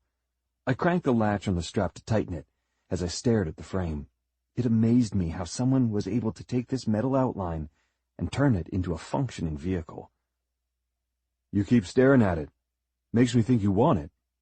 No way, Jimmy, I said. This is all yours. I pulled at the strap. It was tight. This thing wasn't going anywhere. I met Jimmy at the back of his flatbed, and we shook hands. What's the big plan for it? I asked. Looking black with neon green flames, Jimmy said. I have a guy who does these paint jobs where the color changes in the sun. Not like some fucking kid toy or something, but the way the reflection is, I don't know how to explain it. There'll be neon green flames, but as the sun hits it, it'll look like the flames are moving and changing. Nice, I said. Hey, what about you? When are you going to keep one of these for yourself? Not anytime soon, I said. I'm good keeping busy right here like I am. You know, I would have never guessed this kind of work would come from a dump like this. I take offense to that, I said. Take offense to this, Jimmy said. He pulled out a check. The number on the check made me smile. I'm referring some more business your way, Jimmy said. Thank you. Hey, how about some custom sculptures and shit? What about? Grab some old metal, weld it up, twist it. Think you could do that? I guess, I said. Why? I got a friend you should talk to. He's an artist type, strange guy, but he's loaded. He loves working with this stuff. He doesn't like welding and all that shit, but he likes to design. He likes to decorate? I guess that's the word. I don't know.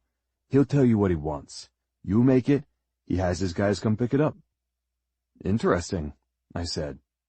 I'll middleman it for you, Evan. Thanks, Jimmy. Drive safe. We shook hands again. Hey, where's the old man at? Sitting in a chair, listening to a baseball game on the radio, counting his breaths, waiting for one to be his last. Jimmy laughed. I guess that's the only way he's going to give up this place, huh? I shook my head. Seems that way. And then you have the other one. I turned my head and saw Winston walking along the front of the building, tall, still wide with old muscle. But he favored his right leg way too much. He should have walked with a cane, but he refused to do so, because he was so goddamn stubborn. This is my life, I said. Jimmy suddenly clamped a hand on my shoulder. Hey, you know I've got a few shops around, as far out as Vegas. I know this is a family thing, Evan, but if you ever wanted to get out of this... Jesus, Jimmy, I said. I don't want to hear that right now. Right, forget it. I'll just give you more business. Jimmy climbed into his truck and fired up the angry diesel engine. He drove away as I walked back to the dump of a building. Winston stood there, smoking a cigarette. Another one gone, eh? He asked. Another one gone, I said. Winston took the cigarette out of his mouth and pointed his fingers at me, the cigarette between his fingers. Don't think I don't know what you fools are talking about out there, Winston said. You really think you want this life? What life is that, Winston? This life, he said. You want this shop? This building? The headaches? Who do you think runs this place now? I asked. Huh? And I never asked for anything. This is all the family I've got, Winston. Ah, horse shit on family, he said. I don't know where your generation gets all this family stuff from. Too much TV. Winston put his fingers to his head, and I swore he was going to burn what little hair he had left with his cigarette. You know, Jimmy just offered me a job, I said. So take it. This place would collapse in a month. So what? Fuck it. We're old. We're going to die eventually. What the hell is this, Winston? He took a deep drag of his cigarette and then started talking. I'm going to tell you something. Smoke puffed from his mouth as he spoke. Your uncle almost lost this place a few times. This is all he has left in life. Those that left, those that died. He trusted someone one time to help around here, and you know what? That motherfucker took all the money. What? Who? Doesn't matter who, Winston said. That fucker robbed your uncle, right in front of his face. I caught him, too. Caused a problem between me and your uncle. Almost didn't make it through it. He wised up, though. Called the cops? Winston laughed. Ah, Evan, you don't get it. Get what? Winston put the cigarette in his mouth. There was something about the old guys. When they put their cigarettes in their mouths, they looked 30 years younger and cooler, like they belonged in a cowboy movie. Guys like me and your uncle don't call the cops. Understand? The cigarette bounced between his lips. I ran a hand through my hair. Please don't tell me there's a dead body somewhere hidden around here. Winston grinned. He plucked the cigarette from his mouth. Here's what I'll tell you. That son of a bitch never stole again. And I stuck by your uncle's side after he fired everyone else. So him bringing you on board is a real show of faith. Letting you run the business, letting you grow the business. You want to see the books? The money? Good luck. But I promise you, your uncle doesn't spend a dime. I would never suggest that, Winston. I'm here. That's all I've got right now. Because you're finally distracted, aren't you? Piss off, old man, I said, and walked away. Winston laughed. I knew what he was talking about. He was talking about me and Adina. My daily routine had been to work, clean up, and drive to meet up with Adina. She was all I thought about. During work, after work, in the middle of the night when I was alone in my bed, I was breaking all the promises I made to myself, I made to others. The truth in the story was that I didn't mess up Adina's life. Someone else did. In my heart, I could have saved her from so much pain, and I didn't. I walked into the front of the shop, and Uncle Davy reached for the counter and forced himself to stand. He had the same grumpy look on his face as always. "You get that check?" he asked. "Of course I did," I said. "Right here." I slapped it to the desk. Uncle Davy grabbed for it. I nodded. I understood it now. He was worried about the money, and I guess rightfully so. He put the check down and looked at me. "Get it to the fucking bank, Evan." I grabbed the check and nodded. "I know, Uncle Davy. Nothing to worry about. Jimmy said he's sending us more work, too." "Hey, that's a good thing," Uncle Davy said. "Now cash that fucking check, Evan." "Right," I said. I smiled. "What's so fucking funny?" he asked. "Nothing. Thanks for letting me work here. I don't know if I've ever thanked you or not." Uncle Davy stared at me like I sprouted a second head. I left the shop, fucking check in hand.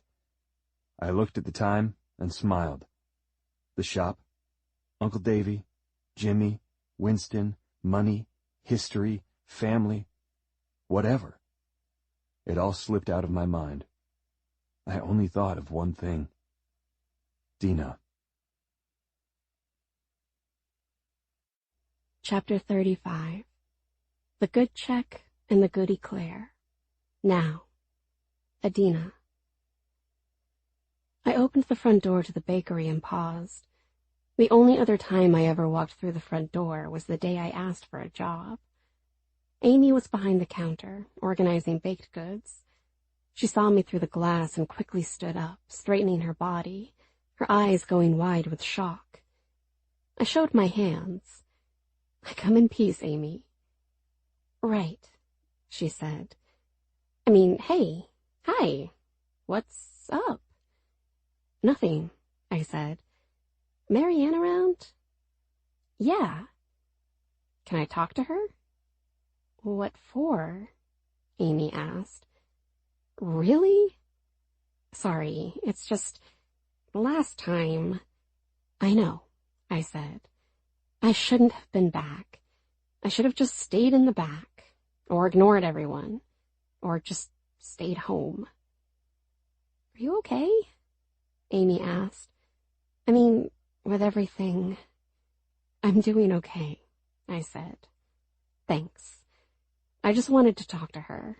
And well, I owe you an apology too. For that day. What happened. That was unfair to put you in that position. You tried to do the right thing as a good person and friend. I ignored you, and I'm sure you took the brunt of whatever happened that day." "Well, to be honest, it wasn't all that bad. That lady you threw the eclair at tried to cause a stir online. Marianne jabbed back a little, which was risky, but then people started to say she deserved it. Soon it became this event of people posting what they wanted to throw at her." "Oh, wow. The power of social media," Amy said with a grin. "So, about Marianne." "Right, I'll go get her." Amy went into the back. I stared down at the glass case. All the delicious baked goods. I mentally thought about how I would have arranged everything. See, it was all about presentation. A feast for the eyes and then the stomach. To me, Marianne had too many big items on top. The top shelf should have been for the smaller stuff, the quick sales, the snack-type stuff. And then lead down to the bigger items, the cakes, pies, whatever. But hey, it wasn't my bakery, right? Well, there she is, Mary Ann said, emerging from the back. Figured you'd be trying out for a baseball team, considering that 90-mile-an-hour fastball with Eclair heard around the world. Funny, I said. I wanted to apologize for that. No need. I wanted to give you something. I reached into my pocket and took out the check Mary Ann gave me. Not that I don't want it. It's just, you don't want it, Mary Ann said. I mean, I could really use this, but it's not fair. Why not? I don't know. Mary Ann put her hands to the counter. Look, I know your bakery didn't work out. I gave you the job here because you're good at what you do. I'm sorry about your sister. I wanted to extend my condolences. Figured you could use the time off. Do I have a job here? I asked. If you show up, Mary Ann said. I'm giving this check back because I'm not going to show up, Mary Ann. I'm sorry. For how long? She asked. I don't know, I said. I don't want to take your money and then take off. Mary Ann folded her arms. She took a deep breath and sighed. Right. Well, here's the way I see it. That check was your accrued vacation time. You never missed a day, Adina. You never got sick. You were always here, no matter the hell your sister caused you. I have to respect that. So you're going to keep that check. As far as the other thing, okay. Okay? I asked. Okay. So that means... Mary Ann crouched, and a few seconds later popped up from behind the counter. She got a piece of tape and handed me a sign. Hang that up on the way out, she said. I looked down. It was a help wanted sign. I looked at Mary Ann, but I didn't say anything else. There wasn't anything else to say. I left the bakery, but not before sticking the sign in the front window. That meant I was now simply a customer. It also meant I had no job. Yet it didn't worry me one bit. Why? Before it could sink in, Evan called me. I'm pretty sure I lost my job today. For good. I was naked, hovering over Evan's chiseled body. His hands held my hips tight, pulling at me, wanting me. What? He asked, smiling. I don't know why I just said that. Shit, I'm ruining this. You're not ruining a thing, he said. His hands eased up my body. I loved how rough his hands were, yet his touch was gentle. He cupped under my breasts and slowly eased his thumbs across my nipples. I dug my nails into his shoulders and sighed. Evan. So, tell me what happened. What? I asked. We're about to... I gently bucked my hips forward and felt his thickness touch me. I shivered. My body craved him, a deep need that hated me for what I had said to pause our moment. Dina, I want to hear about it. Fuck. Evan let out an evil laugh. He leaned forward and slid his arms to my back. Next thing I knew, we were at the opposite end of the bed, my head resting at the foot of the bed, on top of the covers. Our legs wrapped tight together. I felt the swell of his cock against my inner thigh, pulsing, ready to go. My body was on fire. Evan balanced himself on his left elbow, his right hand touching my cheek. He slowly drew a line down my face and paused at my neck. Go on, sweetheart, he whispered. Evan. Nope. I growled. The lady that owns the bakery gave me a week's pay after, the funeral and stuff. Okay, Evan whispered. He moved his finger down to my chest. Slowly, he began to circle around my left nipple. I groaned. So, I ended up throwing an eclair at someone. You what? Evan asked. His finger kept moving. That's a longer story, I said. Okay, he said. Inching down, Evan added a second finger and made little circles as he climbed down my stomach. I shouldn't have been there when it happened, I said. I went because it was a distraction. It was my fault. So I left that day. I never cashed the check. I never wanted it. Of course not, Evan said. That's not your style. His fingers paused at my lower stomach. My inner thighs trembled, waiting for him. I looked at Evan. What are you... Keep telling me, he whispered. I bit my lip and swallowed hard. Fine. I went there today to give the check back. She refused to take it. She said as long as Evan started to move down some more. His fingertips were welcomed by my damp warmth. I sucked in a breath. As long as I showed up. His fingers eased down, cutting between my sensitive folds with ease. As his fingers curled, the pressure against my core made me shiver. Easy, sweetheart, Evan teased. Easy. My left hand grabbed his arm. I fucking hate you right now. You started this. Shut up. Tell me the rest of the story. I told her I wasn't coming back, so she told me to keep the check. Then she handed me a help wanted sign and... Evan moved his fingers up and pressed against my tender nub. My hips bucked and my head fell back. I shut my eyes and felt a tingling warmth surge through my body. That was it then, Evan whispered. His lips touched my neck. Now you have no job. His fingers inched down and thrust forward. I cried out as his fingers entered me. He was there, and then just as fast he was gone. He moved his hand up and rested against my most sensitive of areas. I caught my breath and looked at him. I'm lost, Evan, I whispered. I can say that to you because I trust you. I don't know where anything is going or what I'm doing. That's a lie, Dina, he said. You know what you're doing. You're here with me. We're stealing back some of the time that was stolen from us. And everything else around us? Fuck it all. I smiled.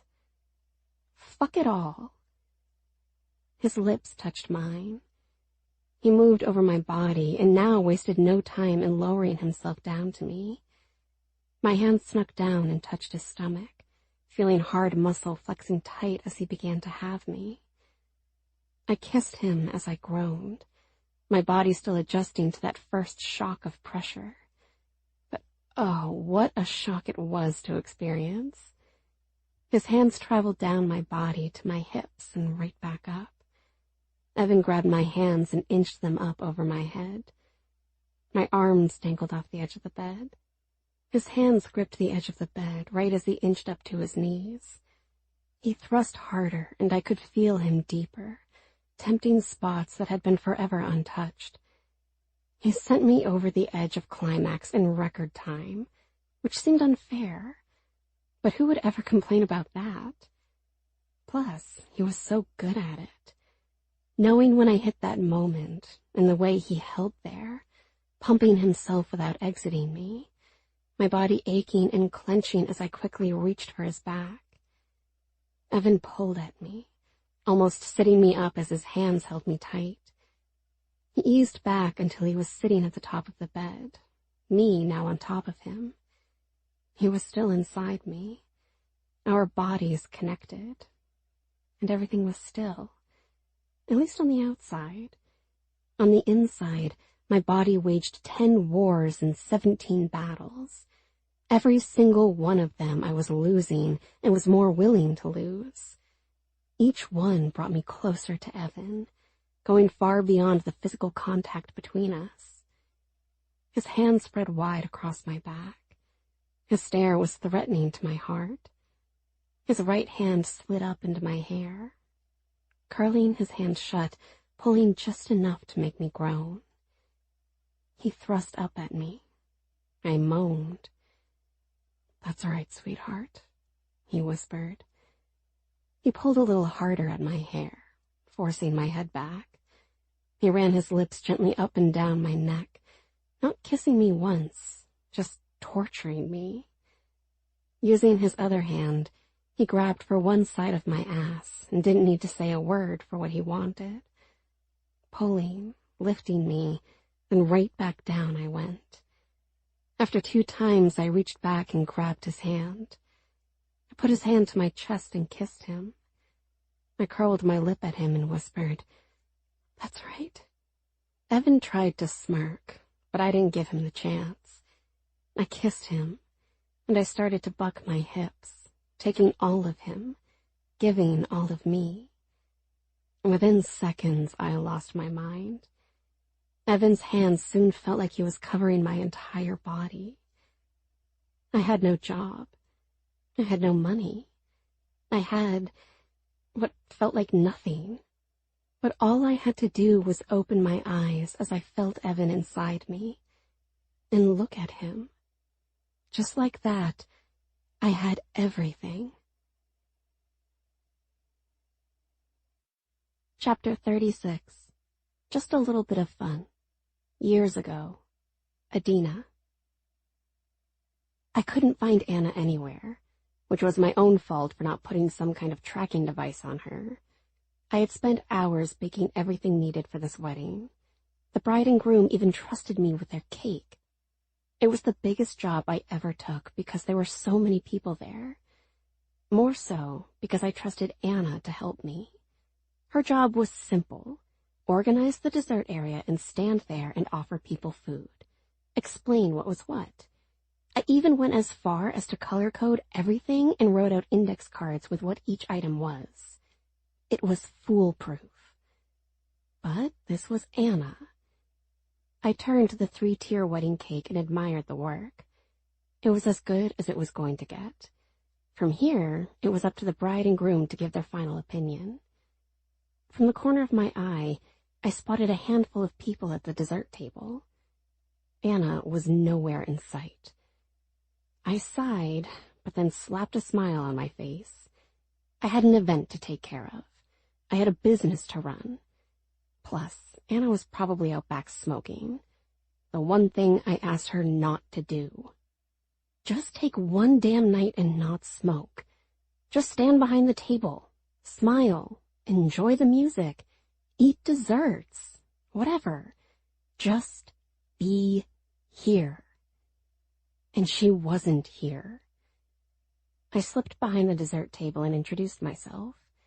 I explained all the delicious items, and the 4 people each loaded up a small plate and walked away. I gazed around the giant ballroom. Most of the wedding guests were on or near the dance floor. I took the chance and snuck away from the table to go find Anna. Truthfully, it had been over an hour now since I realized she was missing. This wasn't just a regular cigarette break. Either Anna had gotten herself into trouble, or she just said fuck it and called for a ride to leave. I could handle the event on my own. That was fine. But I needed to make sure Anna was okay. I checked all the logical places, leaving me standing at the men's restroom out in the main hallway. I put my hand to the door, shaking my head. I hoped to everything I wouldn't have to explain to anyone why I was in the men's restroom. The second I opened the door, it squeaked. Then I heard a giggle. Oh, no. I lowered my head, defeated. "Anna?" I called out. Then came the sound of shuffling. Clothes shuffling. Elbows hitting the inside of a bathroom stall. The sound of shoes echoing off the floor. It wasn't hard to figure out which stall Anna was in. So that's what she was doing. Finding some random guy to... The door opened and Anna looked a mess. Her hair was a mess. Her face looked a mess. Her clothes looked a mess. She put her hands to the doorway of the bathroom stall and started to laugh. "Are you kidding me right now?" I asked. "What?" "We're working, Anna." "We're fine," she said. She took one step and stumbled toward me. I smelled the booze as I caught her, keeping her from falling on her face. She pushed off from me just as a man came walking from the bathroom stall. He gave me a cocky grin, followed by a quick nod. I curled my lip. I realized he was in a tux. Not a suit, but a tux. A black tux. I looked at Anna. I looked at the guy. My heart sank. "Please tell me you're not the groom," I said. Because honestly, it wouldn't have surprised me one bit. "I'm not the groom," he said. "I'm the best man." "And I'm the best woman," Anna said and giggled. The guy had a flask in his hand, his left hand. He held it out for Anna to take. That's when I noticed the ring on his finger. "You're married," I said. "And you're the best man at a wedding. And you're..." "Shh," Anna said. She waved her hands. "Don't mind her. She's my uptight sister. If she bends over, you can see the broom up her ass." They both started to laugh. "You two are disgusting," I said. I walked away, my stomach in a twisted knot. This was the biggest job for my business. My name was everywhere at this wedding. And there was my sister, fucking the best man in the bathroom. Worse yet, the guy was married. That meant his wife was out there, on the dance floor, having a good time, maybe even eating one of the baked goods I made, while my sister was... I opened the bathroom door, and a guy stood there. His eyes went wide. "Whoa." "Sorry," I said. "I can't read." I pushed by him and went back to the wedding. I needed a plan, and fast. So I hurried to call Riley. I could always count on her. She was willing to come and get Anna. The 20 minutes it took were the longest 20 minutes of my life. I did my best to keep my composure, though. Nobody at the wedding needed to know the hell I had brought with me. As I stood behind the dessert table, I replayed everything in my mind. At what point did I really believe this was a good idea? I honestly thought bringing Anna would have helped myself and her. I planned on giving her a little money to show her what working feels like. She held jobs like she held men, just like that guy in the bathroom stall. They probably gave each other flirty eyes, and what was temptation, Anna made reality. It's what she did. And that guy was married. He would have to forever live with this decision.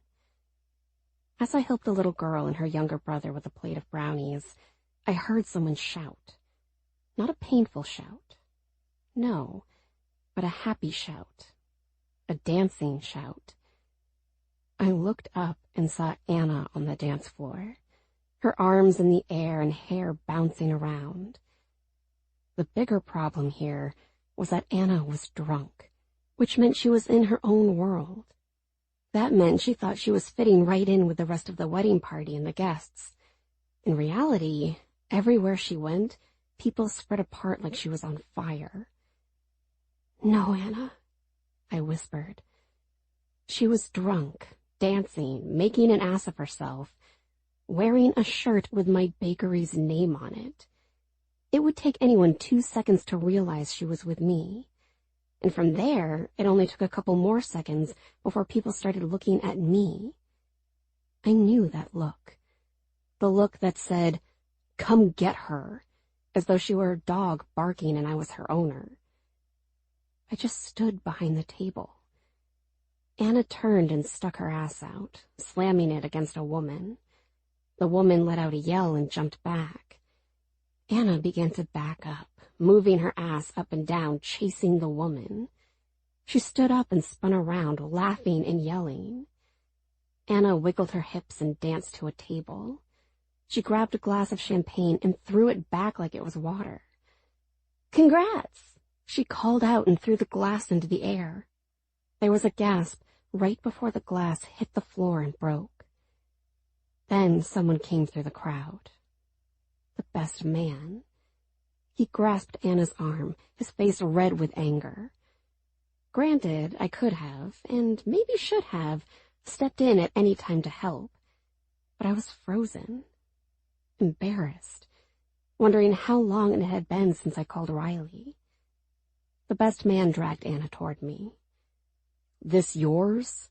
he asked. "I think she's yours," I said. His eyes went wide. "Don't. Not like this." "Not like what?" I asked. "Right." "Get off me," Anna said and threw her arm to get away. She broke away from the best man and stumbled into the dessert table, her elbow landing in a stack of brownies. "Ew," she said. "Looks like I've got shit on my arm." Anna laughed and looked right at the two kids still standing at the table. I gasped and hurried from around the table. I touched the kids' shoulders. "Hey, why don't you go to your seats?" "I'll be there in a few," the best man said. The kids nodded and walked away. "They're yours?" I asked. "That's none of your business," the best man said. "Oh, this just gets better," I said.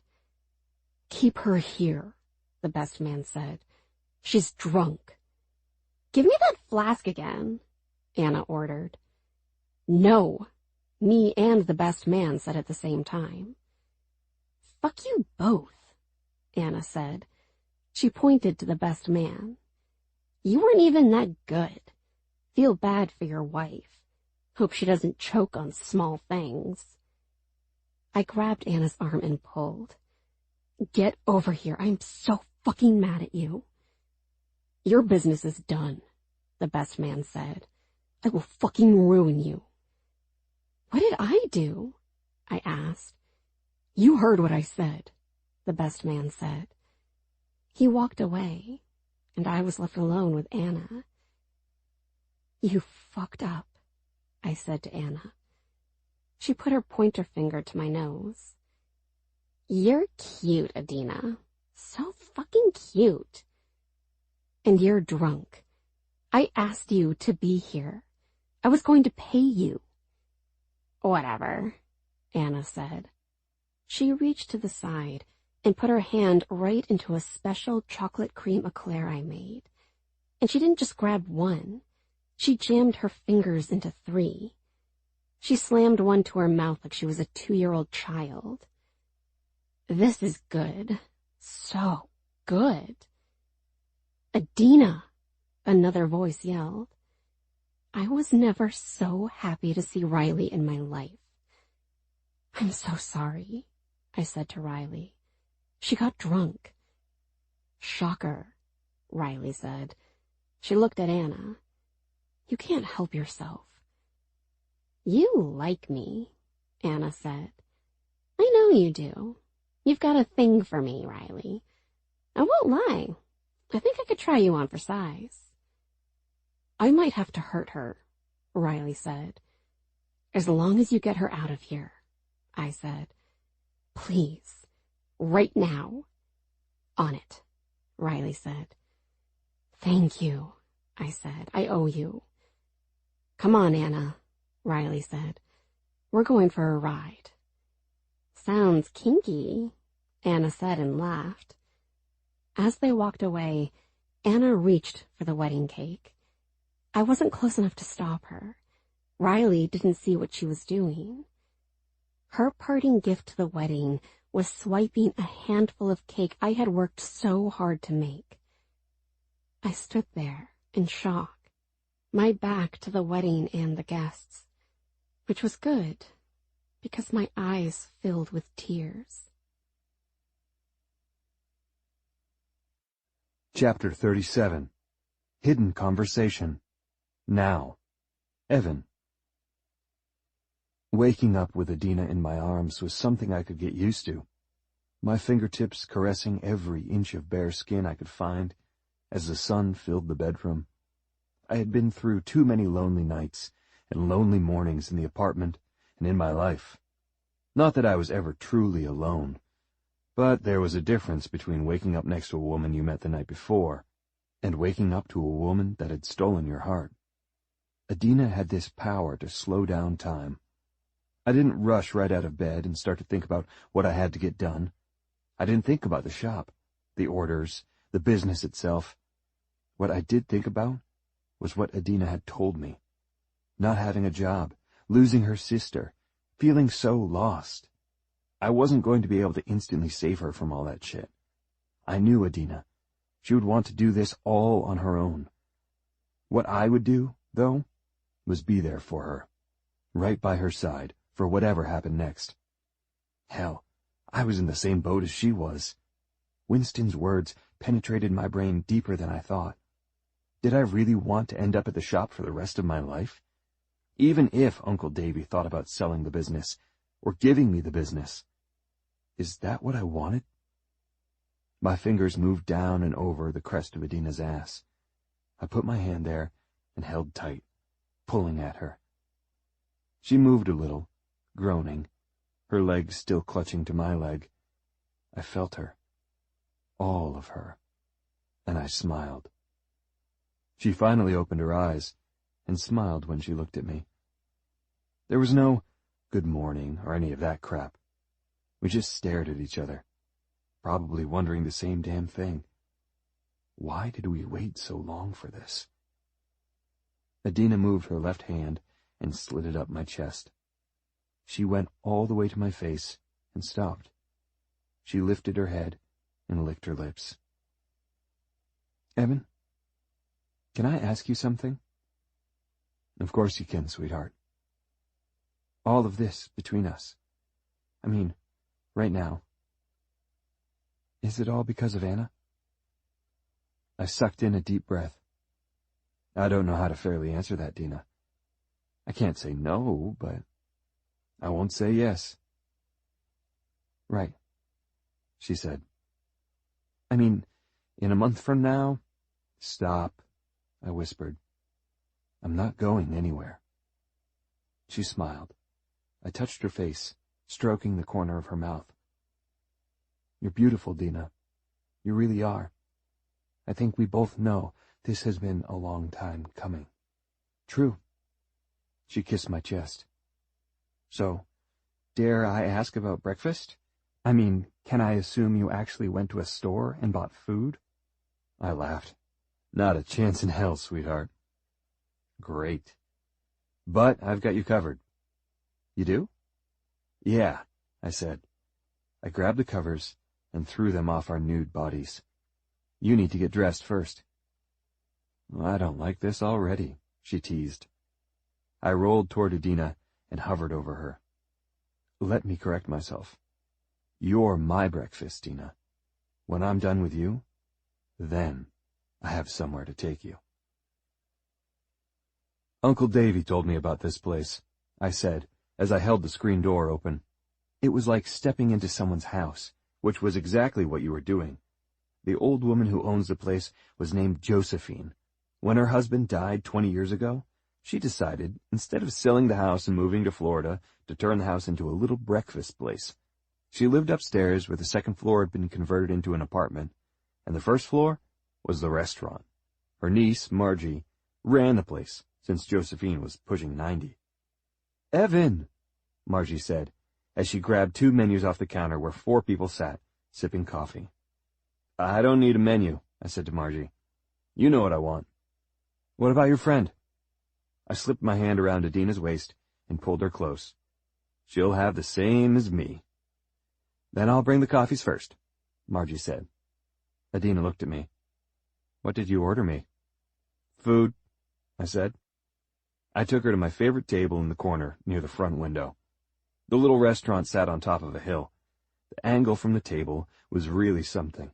To see all these old buildings cascading down the hill and turning, looking as though they were connected. Old buildings that used to have a better life and a better purpose. Faded signs for a furniture store, a lamp store, even a shoe repair shop. Some of the stores were left empty and boarded up. Others were replaced with more modern things, like a laundromat and a few lawyer offices. I sat sideways with my back against the wall. Margie brought us coffee and reached into her apron and threw some creamers and sugar packets on the table. "How have you been?" Margie asked. "Good. Busy. Keeping an eye on the old man." "Good luck with that," she said. "Who's your friend?" I looked at Adina. See, she's jealous of us, Dina. I sort of promised my heart to Margie a few years back. "Did you now?" Adina asked. "To be fair," Margie said, "he was still drunk from the night before and had no money to pay for breakfast." "You came here drunk?" Adina asked. "Not the first one to do that," Margie said. "Not the last, I'm sure." "So yeah, me and Margie here." "Hey, I get it," Adina said. "Don't let me impose. I just want something to eat." Margie laughed. "Well, I guess you're lucky." "Me?" Adina asked. "Why's that?" "I've never seen Evan with someone here," Margie said. "Really?" I asked. I had the feeling like my cheeks were going to turn red, but they didn't. I didn't blush. Fuck that. "It's true," Margie said. "He comes in here alone, sits right here, eats, drinks coffee, stares out the window like a poet, then he leaves." "Is that so?" Adina asked me. "Margie, I think you've said enough," I said. Margie looked at Adina and winked. As she walked away, Adina gave me a look. "Stop that," I said. "You know how I feel about you. Plus, this is my secret place, and I have intentions." "What are those intentions?" Adina asked. I reached for her hand. "This is my secret, Dina. Right here. This is my life. So tell me about yours. What happened with the bakery?" Adina lowered her head. I expected her to argue a little, but she didn't. In what felt like the longest sentence without a breath, she told me what Anna had done at some wedding.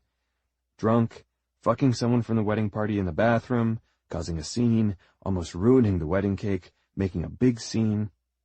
Sadly, that was just how Anna always was. Margie brought us each a giant stack of golden brown pancakes. Adina's eyes went wide. "See, this is why I don't need breakfast foods in my house," I said. "I've got this place." "I'll be back with the sausage and the bacon," Margie said. "More food?" Adina asked. "I'm a growing boy," I said with a wink. "So, the wedding did your business in?" "It was the beginning of it," Adina said. "Everything was just a mess. People were quick to talk about Anna and what happened. I tried to fix the wedding cake, where she grabbed a piece, but it was obvious it looked bad. All of it reflected on me. I got so mad at Anna, I refused to talk to her for weeks. I sank into a depression. She got into trouble, and I had to use the business to help her. Everything I built and worked so hard for. It started to teeter." "People still liked what you did, though, right?" "Yeah," Adina said. "They did. I just couldn't keep up. The business, the money, Anna. It was like having a bad child or something. I would be awake at 1 a.m, dragging her from a bar with some guy trying to have his way with her. Then I'd get her home, settled, and an hour later, it'd be time to go to the bakery. It just got to be too much," I whispered. "Yes. So I just let it all go.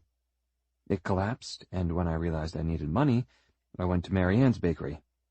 The worst part was, she got most of my customers. So I kept dealing with the same people, knowing what they wanted and how they wanted it. But I was getting an hourly wage to do it. Not that it was a money thing." "Of course not," I said. I get it, Dina. It's fucking terrible. All of it. So what's the plan now? Where do you want to go now? I don't really care at this point, she said. I want to finish these pancakes. You got it, I said. Pancakes now? Life later. Adina smiled. Right then, I wanted to tell her I loved her. But it wasn't the right time. She still needed to know one more thing about her sister and myself. Chapter 38. The Extra Line. Shh. Years ago, Evan.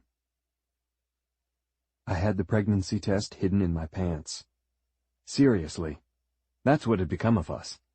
All I wanted to do was keep Anna out of trouble and let Adina and Beth live their lives, just like Dick had asked me to do. That shit was easier said than done, especially when Anna called me at 10 at night crying, saying she felt weird, saying she felt pregnant. Pregnant? My first instinct was to ask, how did this happen? But I wasn't an idiot. I knew how this happened. And now, it was somehow on my shoulders to fix. But there was no fixing anything. If Anna peed on the test and it came up positive, then everything would forever change. I ran my hand through my hair as I walked down the street. My heart was racing and my mouth was bone dry. This was far beyond anything I ever imagined. I had nowhere to turn, either. I couldn't talk to my mother. She was working diligently on meeting her grave at a young age. My friends were all worried about getting drunk, high, and laid, which is what I should have been doing, too. It was what I used to do, before meeting Anna, before meeting Adina. Somewhere in my head, I pictured a baby in that house. Adina not getting sleep because the baby was crying, Beth waking up to feed the baby because you sure as hell could bet everything you own that Anna wouldn't get out of bed to feed the baby. Chances were Anna wouldn't even be around. She'd have the baby and then disappear. Back to normal, only coming around when it was convenient to be a mother. For appearances. Just like my mother. I was so angry when I saw Anna standing at the gate at the end of the yard. All the overgrowth and shit had been chopped down, and now a chain-link fence stood there. If Anna couldn't piss me off even more, she was smoking. The second she got within reach, I grabbed the cigarette from her. Are you insane? What? You think you're pregnant and you're smoking. So? You can't smoke if you're pregnant. Why not? I stared in disbelief. Oh, so you're mad at me now? This is your fucking fault, Evan. My fault? I'm not the one. I held back my words. If I pushed too hard at her, she'd run. And then, who knows what she'd do to herself. So I swallowed down all my goddamn words again. Did you get one? Anna asked. Yeah, I said. I reached into my pants and pulled out the pregnancy test. Anna took the box and stared at it. What's wrong? I asked. How does it work? You just pee on it, I said. Read the instructions. You read the instructions, she yelled at me. So I did. I read the instructions out loud for Anna and the rest of the goddamn world to hear. Nobody else was around, though. They were asleep, getting ready to go to sleep, or maybe meeting up with their friends and enjoying the last little bit of freedom we all had before the summer came to an end. Some would head off to college, some would stay put and take a year off. Some would go to a trade school. Some would go right to work if their mommies and daddies had the money and the company to let that happen. Anna was supposed to go to school. She still had 2 years left. Okay, give me the thing, she said, breaking up my thoughts. Anna took the box and held the pregnancy test in her hand. She looked at me, and it was one of the few times I thought she looked vulnerable. There was nothing innocent about Anna, not from the day I met her and she handed me that stolen gold watch. But there were a handful of times when her eyes had an innocent look to them. It's going to be okay, I said to her. No matter what the test says, it's going to be okay. We'll talk to Beth together. I'll make it clear that I'm going to be there. I'll make sure you get to all your appointments and stuff, okay? I can find some extra work, and whatever money I make, I'll give to Beth to put away. I have to pee, Anna said. I drank a lot of water after I called you. Oh. Right, yeah. Anna walked around the corner of the fence where I couldn't see her. I walked to the fence and leaned against it, staring at the back of the house. The window on the left was Anna's room. That window I had watched her climb out of how many times? Or how many times had I climbed up that little roof and jumped through the window? On the other side of that room was Adina's. Of course, I couldn't see her windows. I couldn't tell if her lights were on, off, if she was sleeping, awake and reading a book, or just there in bed, wide awake, staring at the dark ceiling, wondering about life. I wanted that. I wanted to go into her bedroom and do just that. Side by my side, holding hands, in silence, trying to figure out the future. Evan? I turned, and Anna stood a few feet away, a silhouette in the dark. I'm still here, I said. I swallowed hard, shoving my feelings down. Evan? Anna, did you do it? What did it say? I saw that Anna's hands were empty. She just stood there. It said we have to wait. Don't need to wait, Anna said. Oh? Evan, I'm pregnant. Chapter 39. Forget about forgetting. Now, Adina.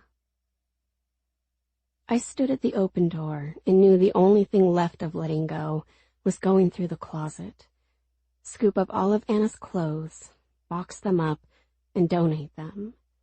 I'd probably save a couple items, depending on what was there. I figured she would have nothing that was worth keeping, but I could leave a little hope lingering. Once the closet was emptied, then I could fill it up with extra stuff of mine, buy a new bedding set and curtains, plug in some smelly things to take Anna's smell out of the room for good, and I'd be in business. I'd have a nice house with nothing and nobody in it. It didn't bother me so much to go into the room anymore. I just didn't want to do it. I didn't want to clean out the closet and clean up the room.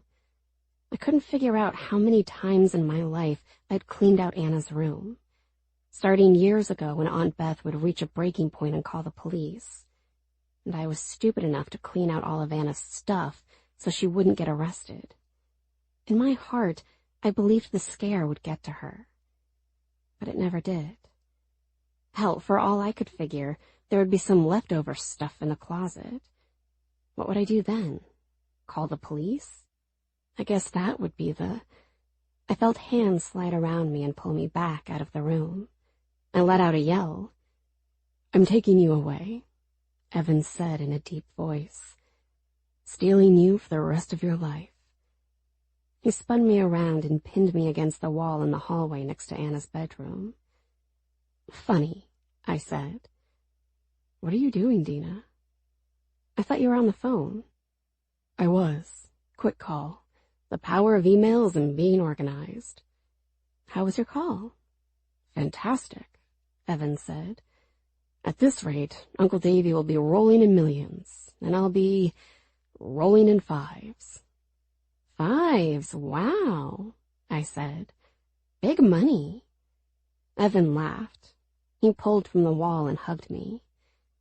How the hell do you make me laugh when I'm pissed off?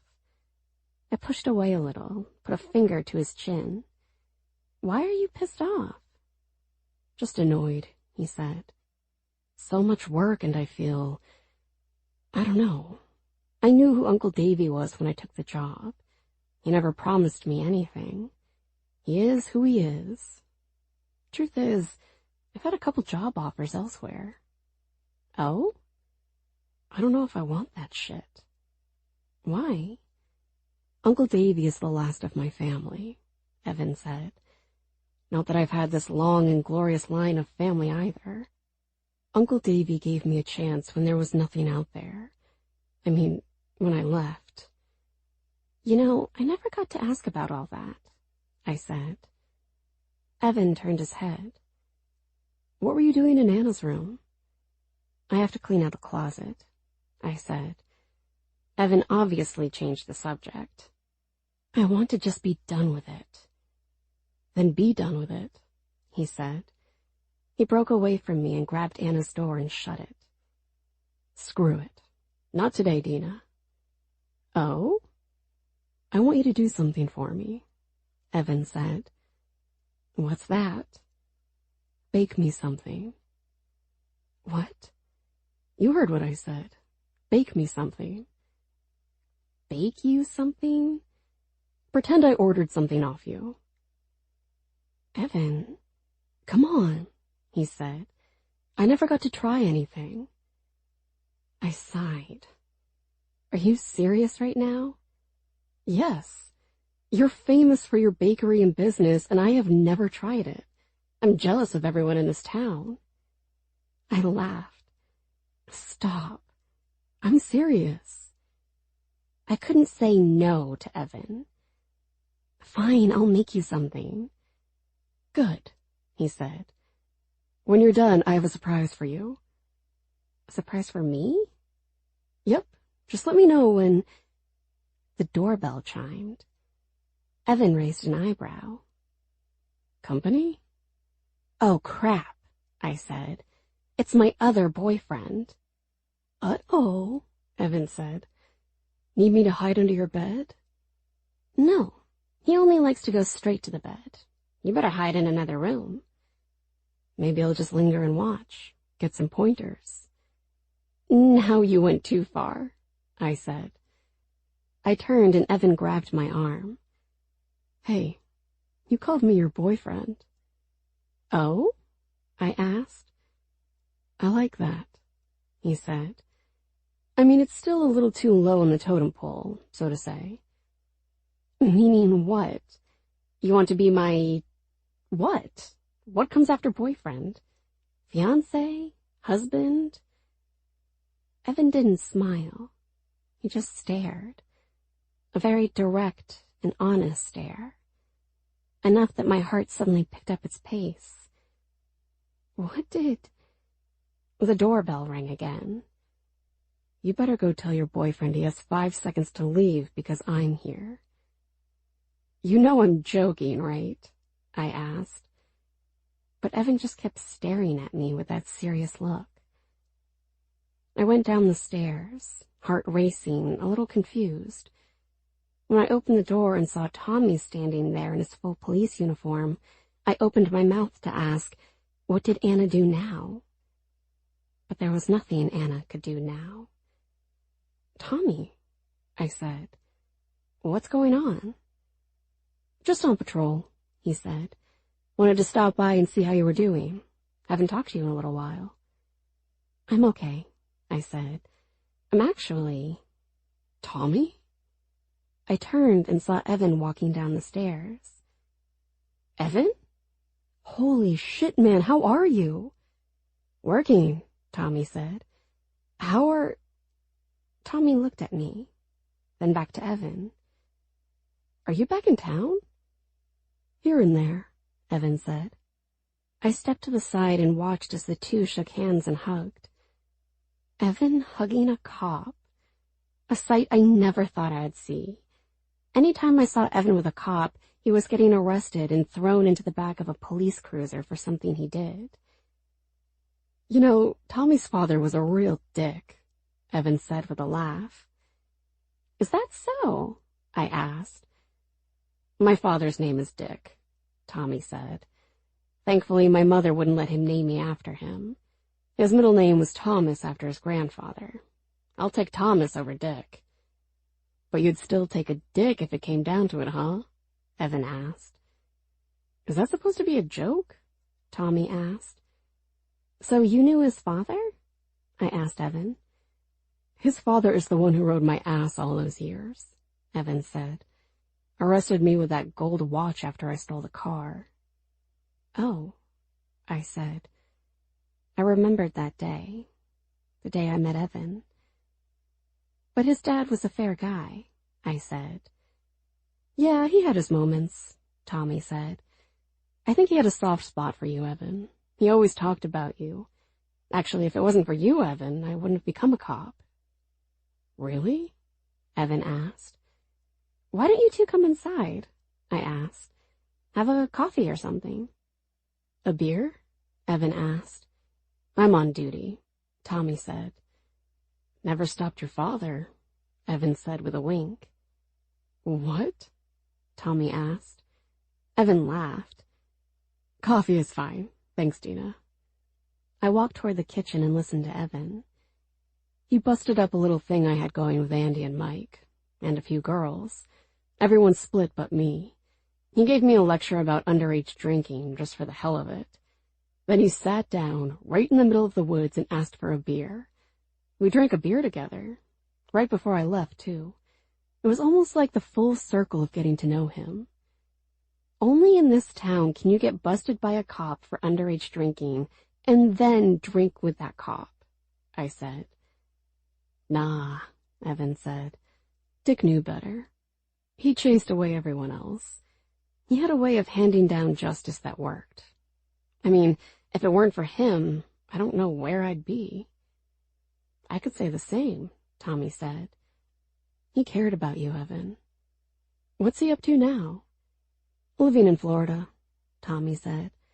Does private work on the side when he's not golfing. So you became a cop because of me? Evan asked.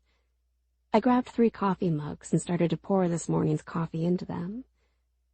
I guess you could say that, Tommy said. Dad was worried about you all the time, so I wanted his attention, so I started talking about becoming a cop. Damn, Evan said. How about that? You know, he'd be pissed if he saw you here, Tommy said with a laugh. I brought the coffee cups to the table. Why's that, Tommy? Well, he told Evan to stay away from you, Tommy said. Right, Evan? Evan's eyes went wide. Well, what the fuck, Tommy? What? Tommy asked. Oh, shit, that was years ago, right? Tommy's father told you to stay away from me? I asked. Evan looked up at me and shrugged his shoulders. It's a long story, Dina. Shit, I'm sorry, Tommy said. He quickly stood up. I thought we were all catching up. We are, Evan said. It's fine, I said.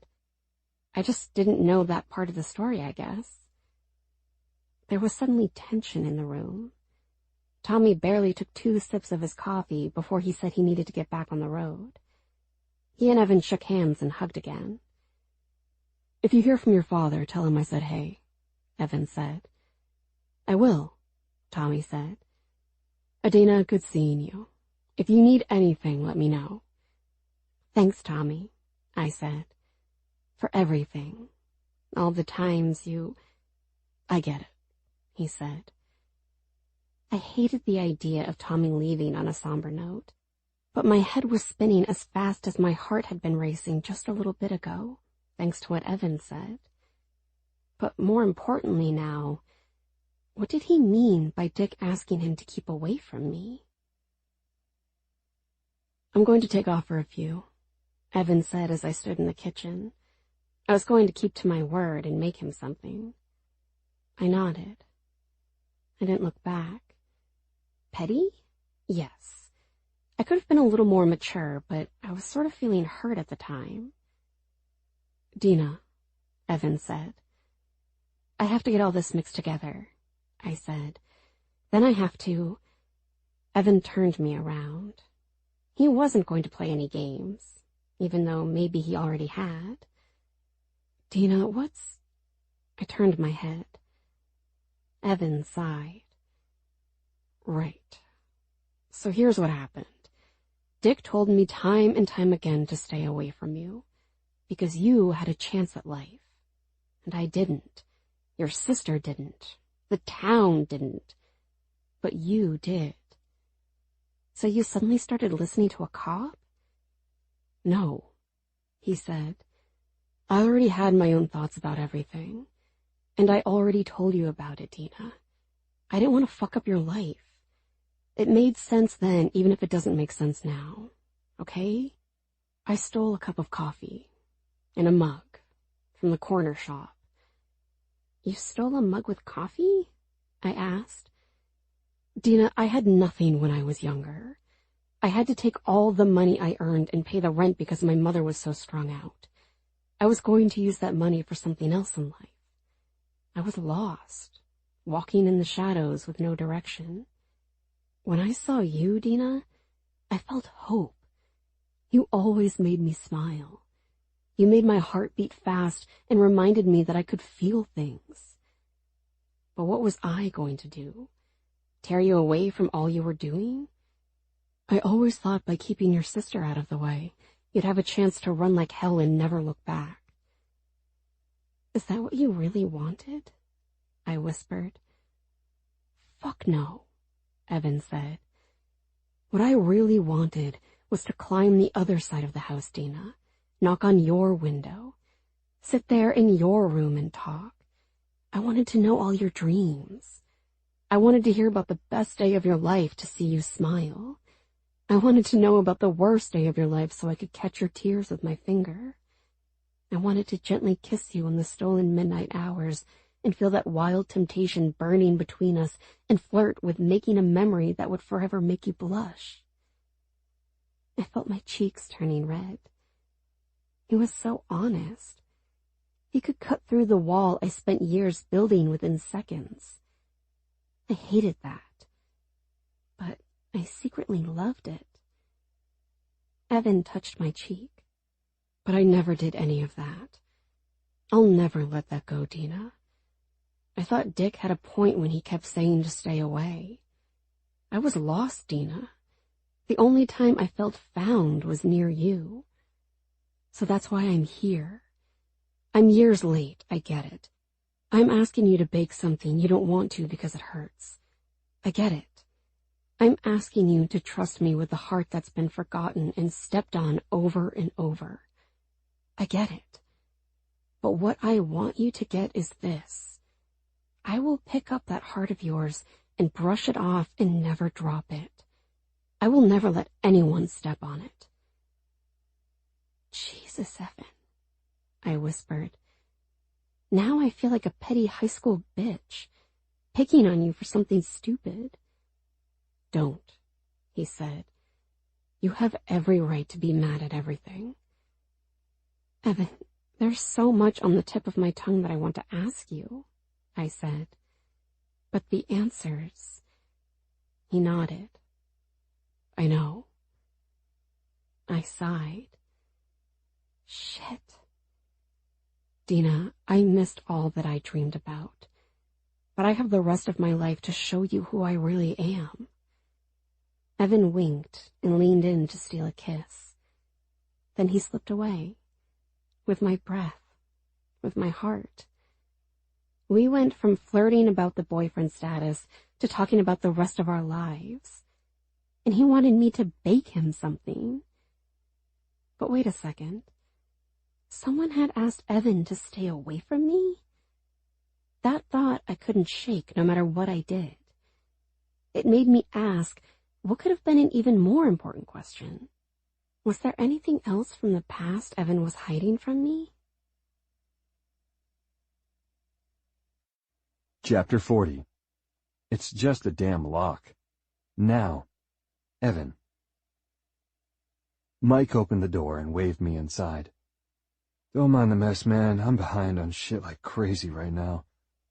The table was covered in papers in what looked like an all-too-familiar mess. Paperwork was the worst fucking part of anything business-related. Even for a guy like Mike, who took over the family plumbing business, he couldn't escape the hell of invoices, payables, receivables, and whatever other nonsense waited. As Mike started to clear a spot at the table, I grabbed his shoulder. Don't bother. I know how this goes.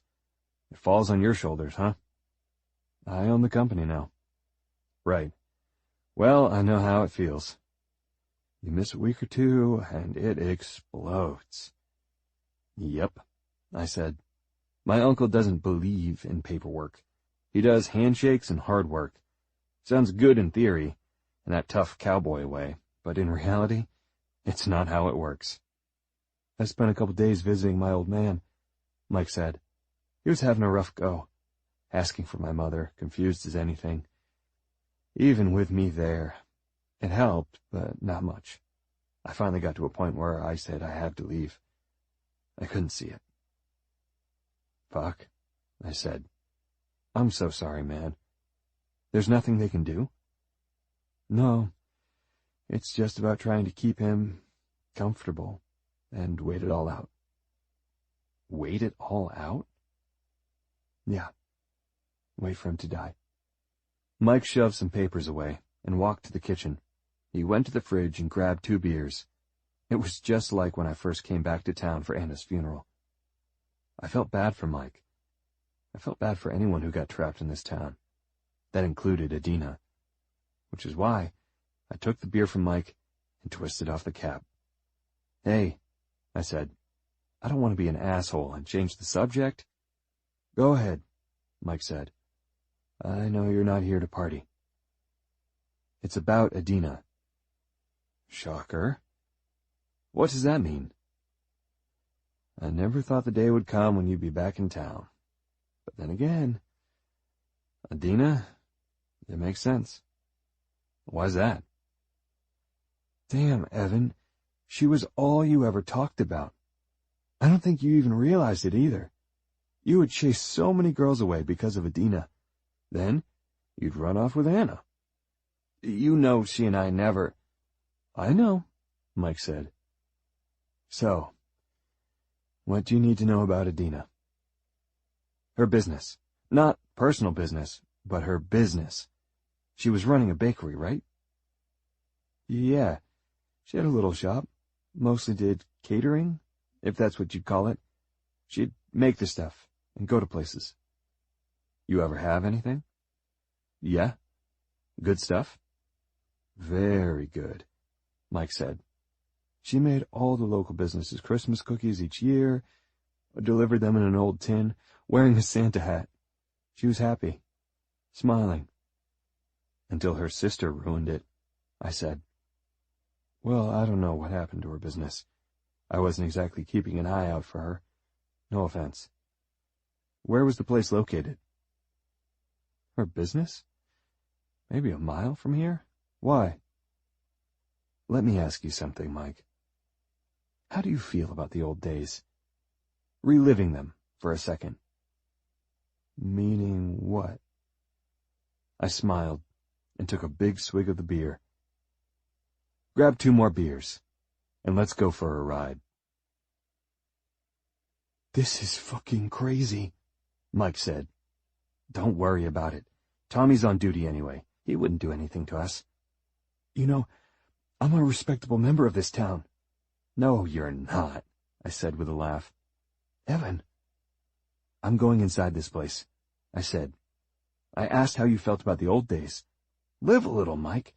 Your life is a fucking mess, just like mine. We used to not give a shit about anything. Plus, when was the last time this place was used? I don't know. I don't keep watch. Good, I said. Now give me those big-ass pliers. Mike held the giant set of pliers with one hand and a bottle of beer with the other. He reluctantly looked at the pliers, then handed them to me. Sometimes in life, you had to go a little crazy to remind yourself that it was okay to be alive. I'm sure Mike's old man would have agreed with me if he were there with us. Same with Dick. And even if Tommy did want to bust my balls for what I was doing, I'd explain why, and he'd back off. I used the pliers to grip the chain on the back door. It wasn't like there were millions of dollars hidden inside the building. The chain that kept the back door shut wasn't even hooked up all that tight. It took me a good couple twists and a yell to break it. It popped free with metal clanking against metal.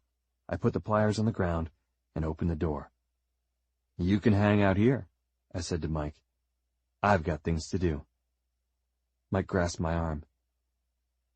You love her, don't you? What? Adina. You love her, man. That's why you're doing this. That's exactly why I'm doing this, I said. You know, most guys would just buy some flowers and say, I love you. I held the door open, not really giving a shit about how many laws I was breaking. I grinned at Mike. That's the thing. I'm not most guys. And Dina is not just some woman. She's my woman, and she needs to know how much she matters to me. Chapter 41. Silent Treatment. Years ago. Evan. I hadn't slept in days. I tried to figure out the right way to handle it all. I couldn't believe Anna was pregnant. This young and pregnant. As much as it scared me, it pissed me off because she was fitting every cliché that people painted her to be.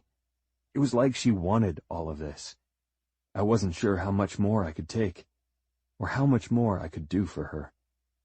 My breaking point had come and gone a long time ago, but there I was, standing at the side of the house, smoking another cigarette, trying to figure out what the rest of my life would look like. I was too young to feel like time was against me, but the truth was a real bitch sometimes. Time had been against me since the Saturday morning I was watching cartoons, eating waffles with tons of extra syrup, and some guy kicked down the front door and put his foot through the TV. He stepped on my waffles and left syrup prints through the house until he found my mother. No more innocence for Evan. No more Saturday cartoons either. I finished my smoke and dropped it to the ground. I wasn't sure where Anna was. Inside, throwing up. Didn't girls throw up when they were pregnant? I ran a hand through my hair. My heart was racing, and I couldn't get it to calm. I got into a huge fight with Andy the night before. He was acting like an asshole after smoking something Scott gave him. They were all pestering me, wondering why I was so uptight and serious. So I hauled off and cracked Andy in the jaw. It was a warning punch, not the start of a fight, but Andy came after me. We tangled up for a few minutes in Scott's garage until we broke some glass thing that meant something to Scott. He kicked all of us out. Then I had to walk with Andy in dead silence until he got to his house. His goodbye was spitting a chunk of blood on my shoe. I looked down at my shoes, and there was still a small stain there. I heard the front door of the house shut. I made my move, creeping along the house. If it was Beth, I'd hightail it back. No way I was facing her yet. Anna wanted to wait until the right time to say something. I had no idea what that meant. One thing Anna made sure of was that it was her body, and she'd decide when and how to tell people. So I tried to be the good guy and just go along for the ride. When I was able to see the porch, I smiled. It was Adina. She turned to walk off the porch. I hurried to the front and gave out a quick whistle. Adina looked at me. I gave a wave. She turned and walked. What the hell? I ran along the sidewalk and caught up to Adina. Dina, hey, I said. Evan? She wouldn't look at me. Where are you going? For a walk. Okay, what's going on? Nothing, she said. Hey, talk to me, I said. What's wrong? I reached for her hand, and she ripped it away. She made a quick right and walked down a narrow alley between two apartment buildings. Houses that were split into apartments, all of them run down, people forever moving in and out of them. The only person living there for longer than 6 months was Miss Jennings, who lived on the first floor of the building to my right. She'd been there for 10 years, if not longer. I stayed with Adina. At the end of the alley, she took another right, going toward the back lot behind her house. Adina, what's wrong? What happened? I took a risk this time. I pulled at her, and she finally stopped walking. She turned and swung her hand. I think she meant to slap me in the face, but she hit my shoulder. What the hell is wrong with you? She yelled. What? She told me. She's pregnant? Adina. No, she yelled. Everything that's happened. And now this? Pregnant? Are you kidding me, Evan? I don't think you understand, Dina. Oh, I understand. You want her to finish ruining her life? Fine. You want to ruin your life? Fine. But how is this fair to Aunt Beth? Who do you think is going to have to pay for everything? Who do you think is going to have to raise the baby? I didn't speak anymore. I let Adina vent. Every time I think it can't get worse, it does. She keeps topping herself over and over. And then you do it. You step into this, Evan. You're nothing but trouble, too. You bring more trouble to her. I swallowed hard. Wow. Right. Right? Yeah, right. You sneak around like you don't give a shit about what Aunt Beth tries to do. You're the problem, Evan. You. Dina, can I talk for a second? I don't want to hear anything you have to say, Adina said. I don't. I came out to go for a walk. Is she home? No, she's not home. I have no idea where she is. Probably hurting herself. And now, another life? It's not what you think, I said. I'm trying to help. I'm trying to do the right thing. You don't know what the right thing is, Evan, Adina said. I mean, you met her after stealing a car. You met me because she tricked me into breaking into a house. You two actually deserve each other. No, I said. No, Dina. Fuck you, she yelled. She turned and started to walk again. She looked back, pieces of her hair wrapped around her face. That was my chance to chase after her. But there wasn't anything I could say, not without hurting everyone any more than they already were. The thing was, the truth was, I didn't get Anna pregnant. Chapter 42. Demons in a Kiss. Now, Adina. Evan made me wait until dark. Then he made me pack up everything I had baked for him.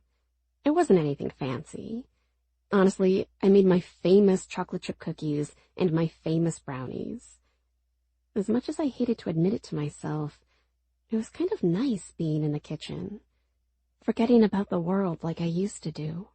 Enjoy creating something that would make someone else happy. Then again, it made me hate Evan for doing that, because it was a stark reminder of what I used to have, what I lost. Not to mention I had lost my current job and would need to seriously address that problem sooner rather than later. The money that Marianne gave me was only a week's pay. Top that to my savings, and I could get by for just a little while. How long until we're there? I asked as I sat in the front seat of Evan's truck. I had the containers of baked goods on my lap. Being blindfolded gave me the sensation that we had been driving for hours, and I was going to end up in another state. 1 minute, he said. Hang tight, Dina. The truck finally came to a stop. Evan got out, and I waited for him to open my door. When he did, he helped me out of the truck as I sighed. Games and cuteness aside, how old were we? How much had we gone through? And I was now being blindfolded? For what? What could he have done? Okay, Dina, stand right here with me. Count to 3 in your head and take the blindfold off. This is just do it, Evan said. He let me go, so I counted. 1, 2, 3. I slipped my fingers under the blindfold and took it off. I let out a gasp. I was standing at the back of my old bakery, my old business. Evan stood with the back door open. Evan. Now, to be fair, I don't think we're allowed to be here. What? I cut the chains off the door. What? I yelled louder. Are you crazy? Yes, I am, Evan said. I want to show you something. Evan, come on, he said. We might not have much time. I walked toward the back door. It was familiar and hurt my heart. Evan led the way into the back of the bakery. He'd made me stop and then hurried away. A second later, strands of round white lights came on. "Didn't want to turn on the big lights," Evan said, "so I found these and put them up."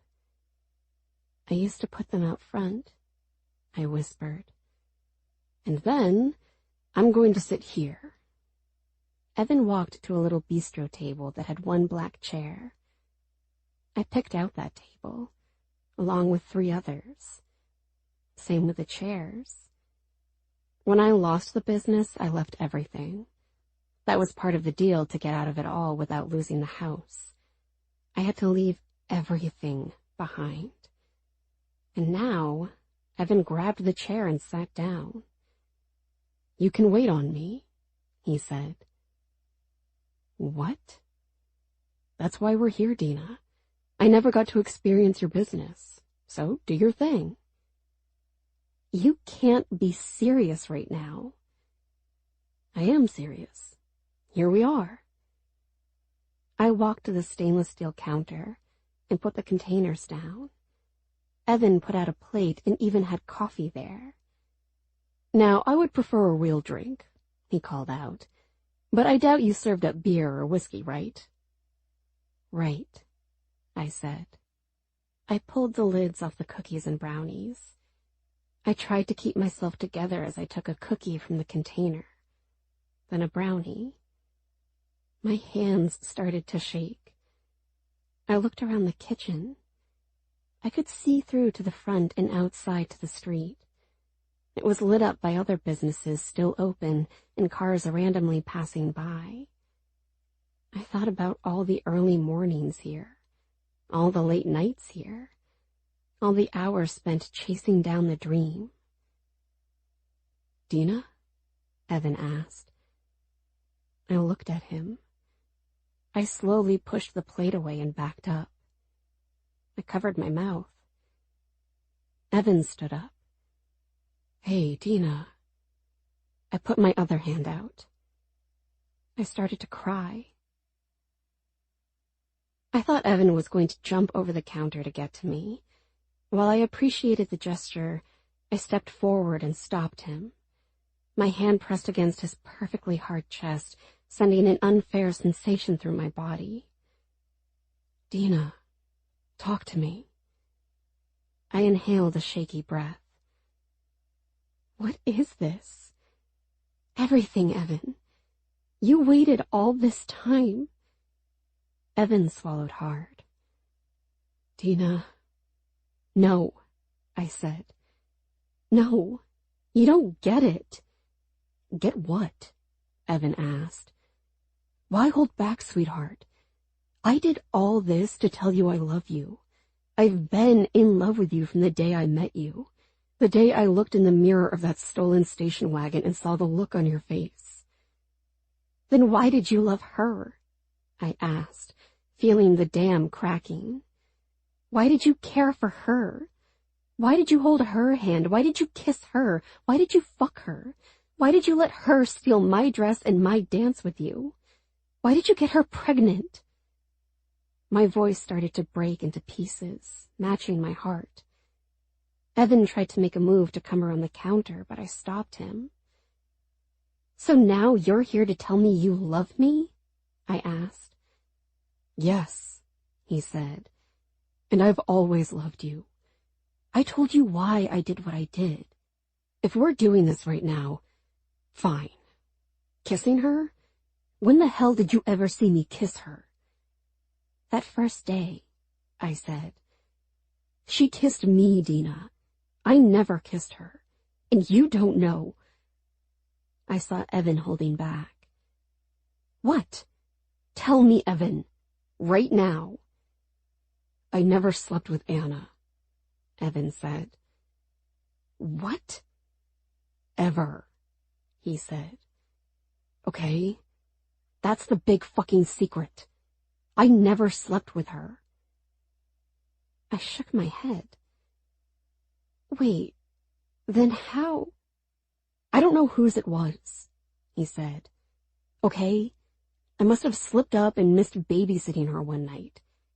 That's what I did, Dina. I babysat her. You think I cared for her the way I care for you? No. Did I love her? Yes, but not in the way I love you.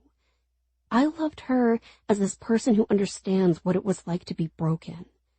That was it. I told myself if I kept her under wraps and you had the chance to succeed, then I was giving you the life you deserved. Because I sure as fuck couldn't do it. And believe me, Tommy's old man pointed that out to me over and over. He was right. I never knew where I was sleeping, where my next meal was coming from. Wait a second, I said. You didn't get Anna pregnant. No. She called me in a panic, so I got her a pregnancy test. I told her I would be there for her, because I knew it was going to be a strain on you and Beth. Even when she lost it? Yeah, I went to the hospital with you all. I was so angry at you. So was Aunt Beth. I know, Evan said. But here's the thing. Would it have been worse to know Anna got knocked up by some random guy at some random party? I swallowed hard. I don't know.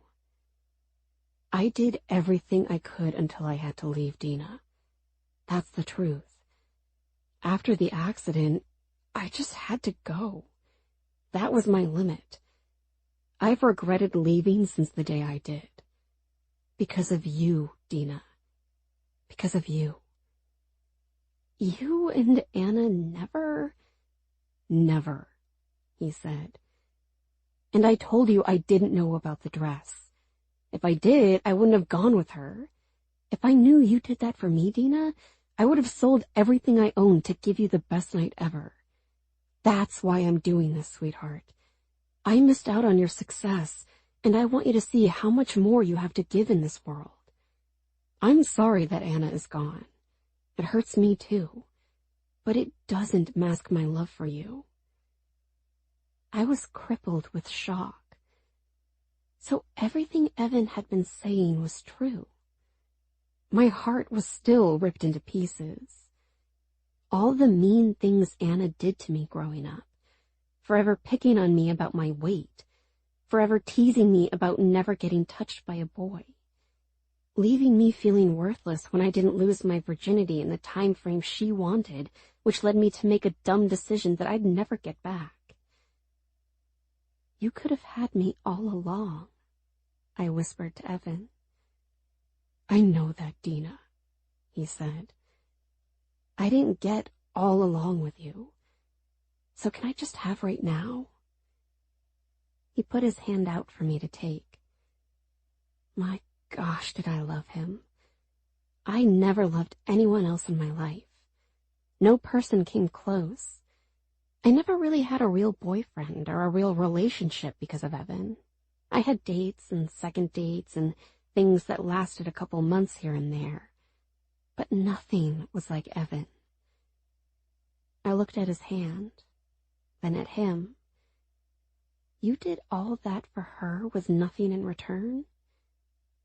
If there was a 1% chance that it would make your life easier, then it was worth it. You did all of that for her because of my aunt? Because of me? Evan nodded. You broke into my old bakery? Yes, Evan said. You see who I am and what I have to give, Dina. I'm not the dream, I get that. But I can be the fantasy. I can make that fantasy a reality. I took his hand. You are the dream, Evan. The dream come true.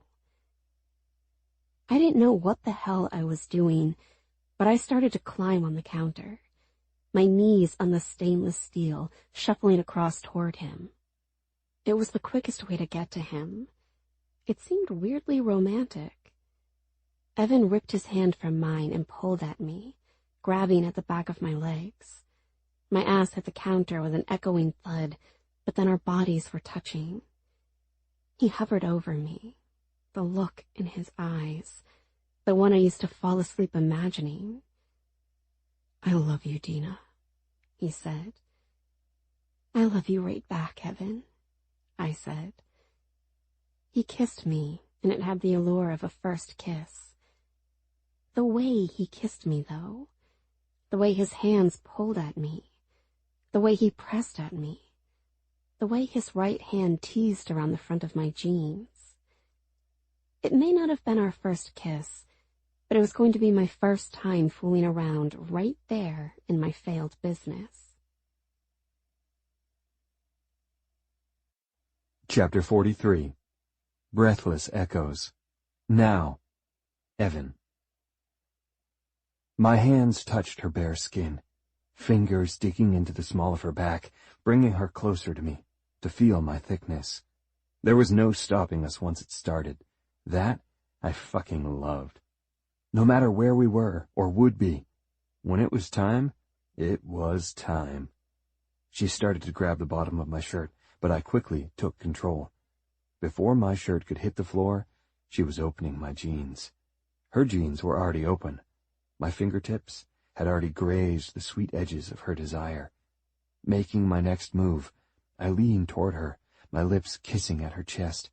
Her breasts filled out her bra in a way that made my heart threaten to quit. The fullness, the creamy skin pressing against the blue color, the edges with just enough lace to make me wonder if she purposefully picked this bra out, hoping it would do this to me. Whatever it was, it worked. I kissed along her chest, noisy and wet kisses, the sounds echoing through the business that Adina used to run. The dream she had, and the dream that was taken. I understood that maybe it was a dick move to bring her here. This was a cruel reminder of what she used to have. But the tricky part about time was that, well, it went in only one direction, forward. That didn't mean you couldn't reach back every now and again and see what was left. Adina reached back to my jeans, hooking her fingers into my empty belt loops, and she pulled, wrestling with my jeans, wanting them down. It was nothing but my jeans separating myself from her touch, and she quickly realized that. Groaning as her hands touched my bare ass, then came around to touch my hardness. I growled as I playfully bit at the top of her bra. My hand slid down to her ass, and I lifted and pulled. She shot up off the stainless steel counter, just enough so I could rip her jeans and panties down. I had her stripped down to her ankles, which was good enough for the moment. Her fingers touched along the top of my shaft, curling around my full tip, squeezing so that I hissed. I placed my hand on her inner thigh and ran my hand up her leg slowly as she slowly eased her hand down my cock, down to its base, trying to hold tight. The wildest part was the way we just stared at each other. She wore nothing but a bra. I had no shirt on, my jeans down to my ankles, her legs hanging off the counter, her jeans and panties rolled up at her ankles. But just staring into those eyes, feeling the tension lifting, the love swirling between us, it was as though each second that passed by was a year. We could forget about how much we missed out on each other. With my other hand, I touched her face. Adina quickly turned her head enough so she could kiss my thumb. I bucked my hips, letting her know that it was a dangerous move. My fingers were within an inch of her sweet core. I felt the heat pulsating, tempting me to keep going. "Dina," I whispered. "There's a ton of dumb romantic cliches I could say right now, but I'm not going to do that. I'm just going to tell you the truth. I fucking love you. Evan, I brought my fingers to her body and thrust, entering her. She gasped and could no longer speak, which was all part of my plan. I had her right where I wanted her. She used this place to make sweet treats to sell to people. Well, Adina was now my sweet treat. I sank my fingers as far as I could into her body, turning, gently easing out, feeling her clenching at me, not wanting me to leave. As I curled my 2 fingers up, I pressed against her clit, making small circles which made her thrust against my touch. My hands grabbed her by the waist, and I pushed her back a little. Now I had to move fast. I crouched a little and held her feet. I ripped off her shoes, which allowed me to do the same to her jeans and panties. As I stood back up, I stepped out of my jeans and picked up where I left off, touching Adina. I climbed up on the counter, my knees thudding against the stainless steel counters. It made a thundering sound as Adina gasped in surprise. She put a hand to my chest and her other hand somewhere else, grabbing me, stroking me tip to hilt, thinking she could go faster and faster as I closed in on her. I slipped my right hand to the back of her head so it wouldn't smash against the counter. Her hair was just inches away from the food she had baked me. I reached down and grabbed her hand, peeling it away from my thickness. I gently placed her hand to the counter as I lowered myself down to her. She welcomed me with her warm honey, coating each inch I offered her. Her hands grabbed at my ass as she put her head back, arching, thrusting her chest at me, groaning loud enough that it echoed through the kitchen. I had one hand on the counter for balance, and the other hand climbed up and down the side of her body, memorizing the feel, the heat, every inch and every curve. Her soft and slender shoulder, the swell of her breast in her bra, the touch of her sides, the perfect, womanly curve at her hip. I brought my hand forward a little, but there was no room for my hand. That's where I was, loving her body, thrusting at her, fucking her gently enough to feel every inch of my hardness that she made harder, but rough enough that the counters tried scratching against the floor, and that I had her pleasure in my possession. Adina's hands moved up my back as I moved faster. I lowered my mouth to her neck, the urge to ravage her like a vampire that hadn't feasted in years. My teeth grazed her skin as I growled. I couldn't get enough of her. I started to pump myself harder, faster, the word gently falling from my vocabulary. Adina's nails dug harder into my back as things got even hotter between us. I kissed down to her bra and used the tip of my tongue to dart under her bra, making a single line across her left breast and then across her right breast. I turned my head and fought and won with her bra. My tongue flickered against her warm skin as I rolled over her nipple. She cried out and quickly buried her hands in my hair. "Evan," she groaned. I groaned back as I kissed up her chest to the other side of her neck. I pulled my hips back like the hammer of a gun. I slammed forward and felt her hips bucking against the counter. I paused for a moment and slowly inched my way out of her, feeling her pulsing against me, her inner thighs trembling as my torturous move took her to the edge. When I exited her sweet core, I hovered there. "Evan," she breathed in and whispered, She lifted her body to mine, showing me how badly she wanted me to finish her. I stared down at her. Adina. Dina. My Dina. Finally mine. Everything about her, mine. I saw the look in her eyes as she stared back at me, lifting her hips and working her perfect body to touch me.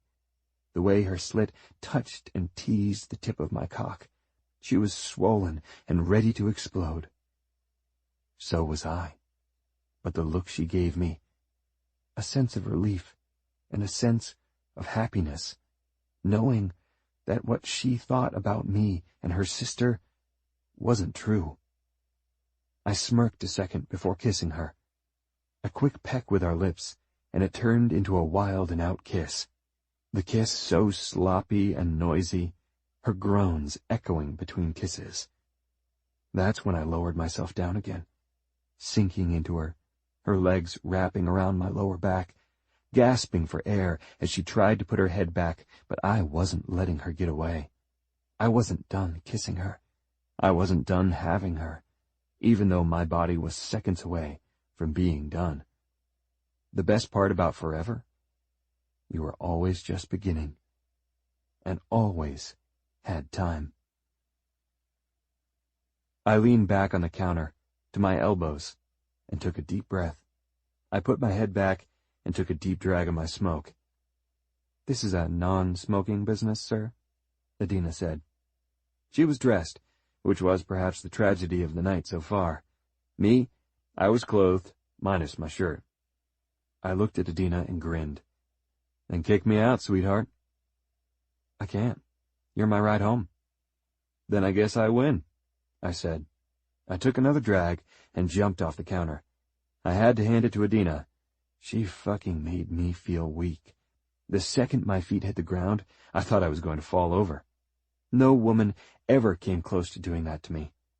I dropped my smoke to the floor and stepped on it.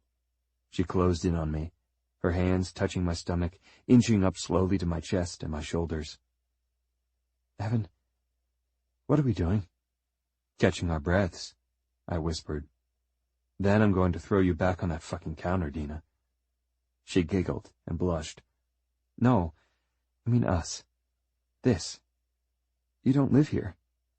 I don't have a job." "So what?" I touched her face. "Sweetheart, none of that matters. Fuck all that." "Evan, that's life. It's kind of important." "I know." "How do you do it, then? How do you just not care?" I smiled. "I care, Dina, but I'm not going to worry about it. Neither should you.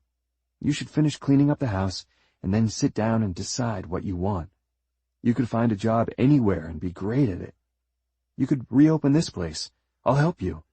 Or maybe we should just pack up some bags and start over." "Where?" "Throw a dart at a map." "You make it sound so easy." I moved my arm around her and hugged her tight. "Here's the thing, Dina. I survived without you all these years. So, if I could live without you, then living with you is 100 times easier, no matter what." I kissed the top of her head, and I held her in the soft glow of the lights that were strung up overhead. It was so quiet now, just the two of us standing there. The soundtrack to the moment was our hearts beating, still coming down from the racing high of what we did. "Hey, wait a second," Adina said. She broke away from me.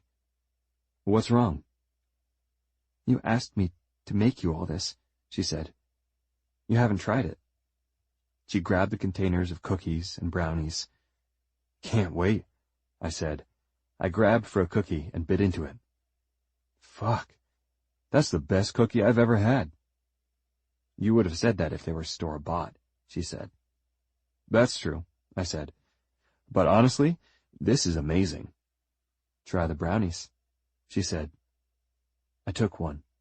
They were so soft, almost like a sponge, and the top had chocolate everywhere. I bit into the brownie, and it was so moist. It made me think of Adina, her body, between her legs. The top layer of chocolate crumbled and fell, hitting my chest. "Oh, damn," I said. I went to reach for it, and Adina swatted my hand away. "I'll get it." She inched forward and put her lips to my chest.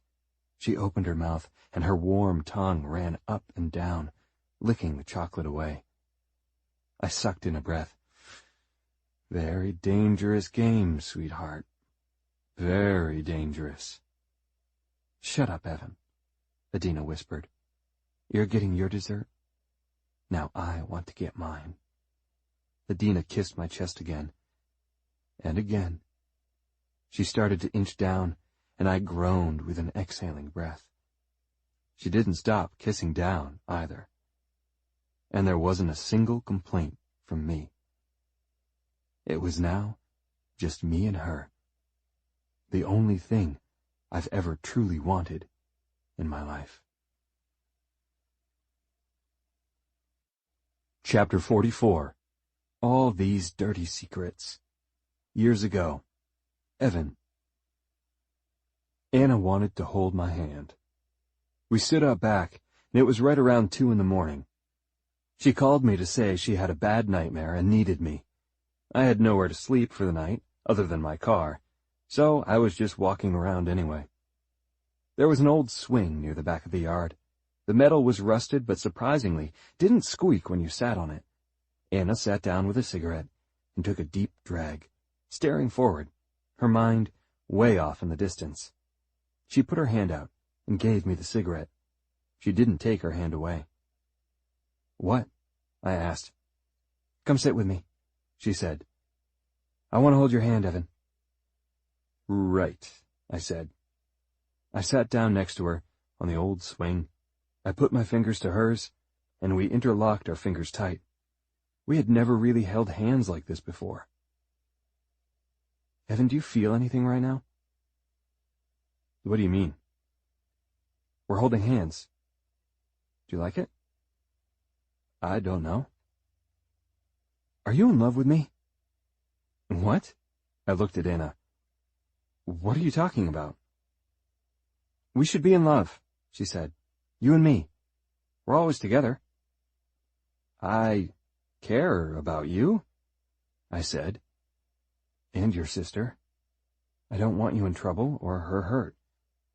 "What are you trying to get at here?" "You know, you're like the coolest guy in school and stuff," Anna said. "So I think we should just let people think what they want about us, you know? Whether we're doing stuff or whatever. I really don't care." "Okay," I said.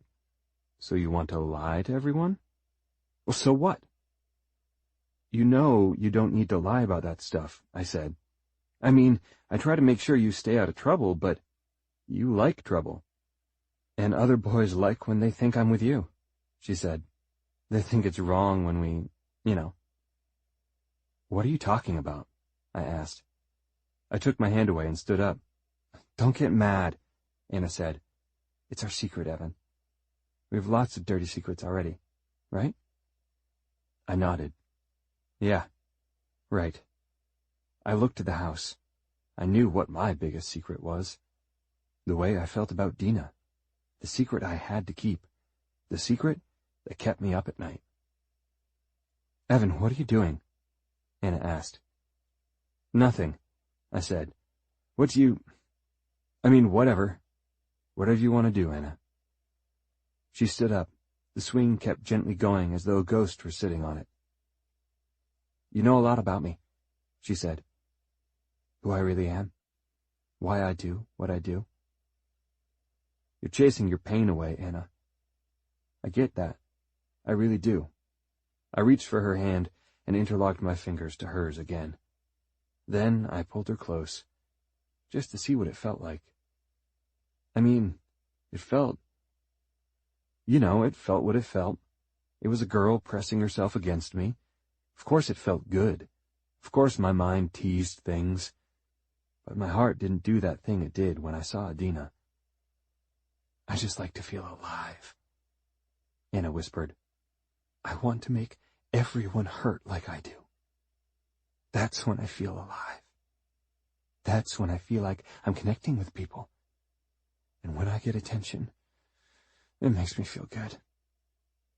"I get it," I said to Anna. I backed away and took my hand away. "I get it. I just wish you had—" "There's a party going on right now," Anna said. "A girl I met, Natty. She has her own apartment. Huge throwdown going on right now. Take me there?" "Skip this one, Anna," I said. "Go get some sleep." "Fuck you, Evan," she said. "If you don't drive me, I'll just walk. Or I'll call for a ride. I'll call Joey." "Joey?" I asked. "How the hell do you—" Anna smirked. That was maybe the first time I felt a little jealous near Anna. "Joey?"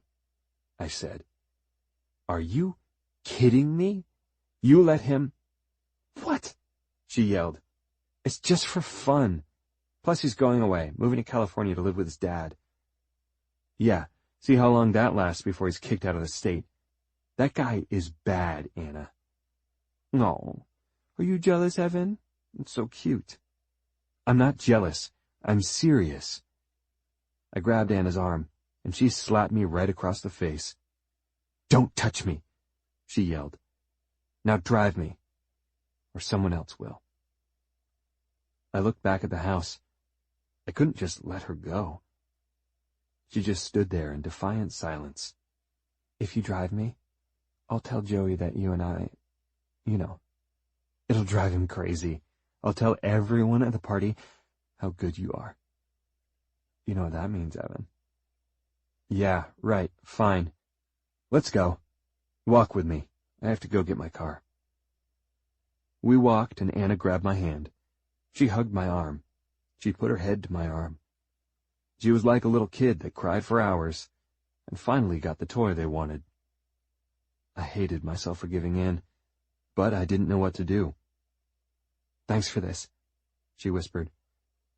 I care about you, Evan. I'm in love with you, Evan. But I'll never really love you.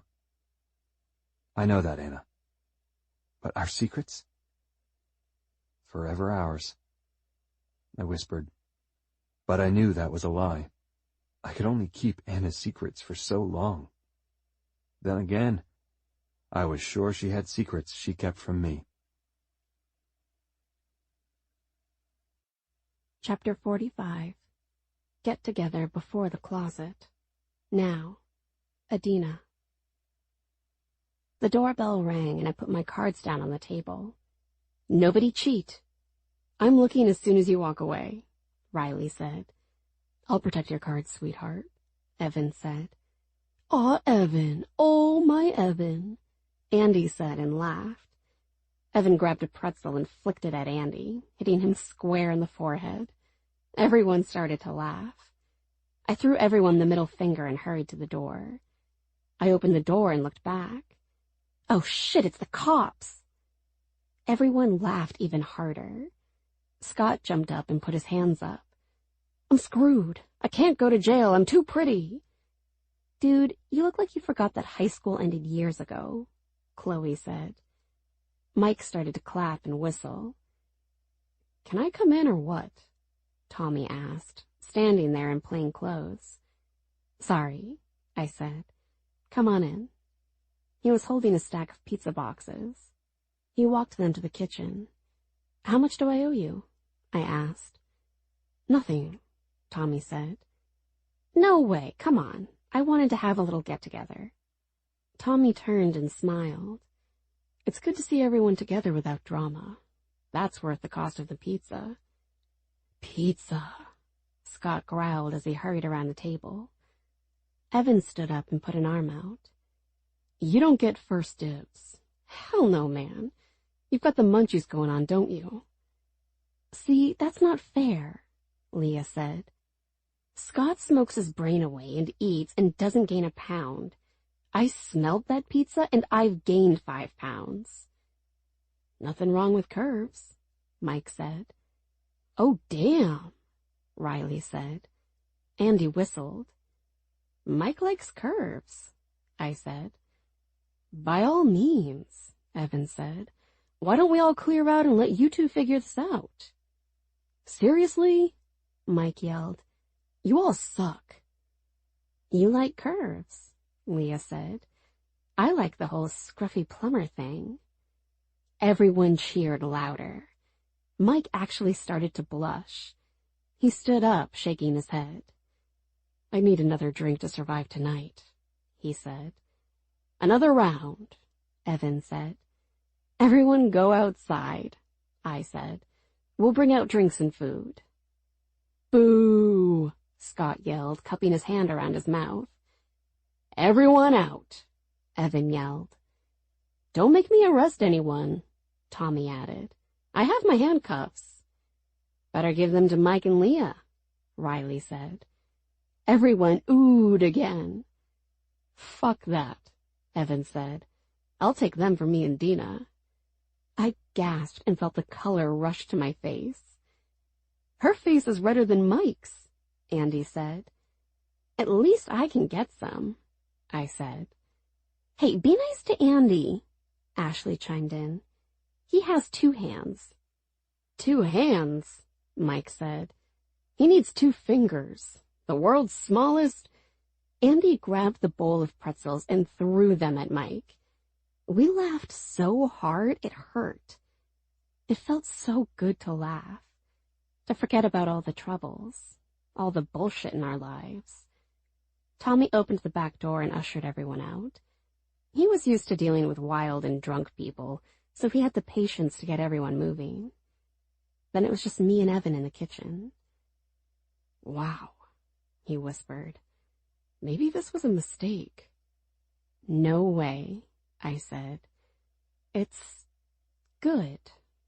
Everyone is happy you're here." "Everyone is here for you," he said. I love seeing everyone laugh. Reminds me of, well, I was never technically invited to parties. "Then you haven't experienced the best part," Evan said. "Which is what?" "Sneaking away to fool around," Evan whispered. He grabbed my waist and pulled me to him. I laughed and reached for his face. This is all too real for me. Good. Real is good. Live in the realness. I heard shouts and laughing outside. I cringed. This is going to be a long night, isn't it? "Yes, it is," Evan said. "I agree with you, though. It's good to see and hear everyone laughing. We all need it. Now, let's get them all some pizza to absorb the booze. They think they can do what they used to do in high school." Evan kissed me and grabbed the pizzas. I couldn't explain it right away, but I had this urge to have a get-together at the house, to end everything on a good and happy note. I looked around and smiled.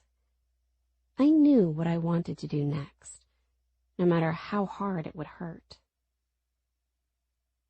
No, Scott said. "Tell them about the time, at that party, when that guy tried to attack you with a sandwich." I looked at Evan. "You got attacked by a sandwich?" "Well, to be fair, the sandwich was innocent," Evan said. Ashley and Chloe had fallen asleep in chairs, curled up in the corner.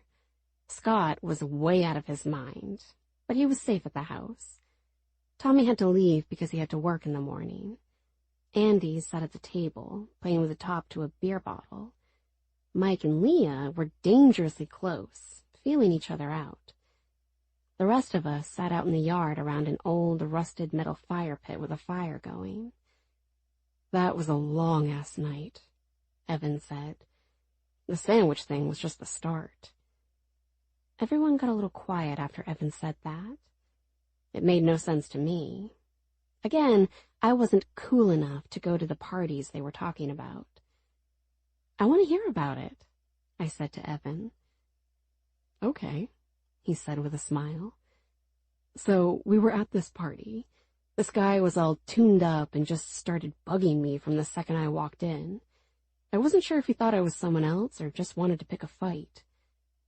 "Someone pick a fight with you?" I asked. "Never." "Ha," Scott said. "Your lover boy here almost got his throat sliced with a piece of salami." Scott cackled as his head fell back. Then he was strangely silent. I looked over and saw him pointing to the sky with one finger. "Scott, you okay?" I asked. "Perfect. Counting the stars. We're so small down here, Adina. We're nothing compared to our universe. We're simply grains of salt on a beach that we believe is so much greater than the true purpose of existence." I felt Evan touch my hand. He leaned in.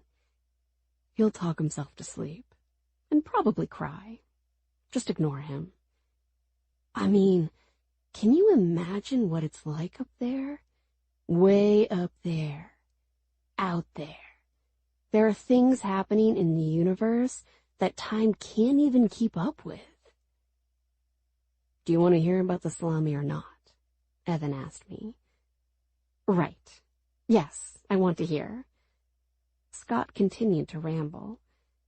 Evan took my hand, facing me, and interlocked our fingers together.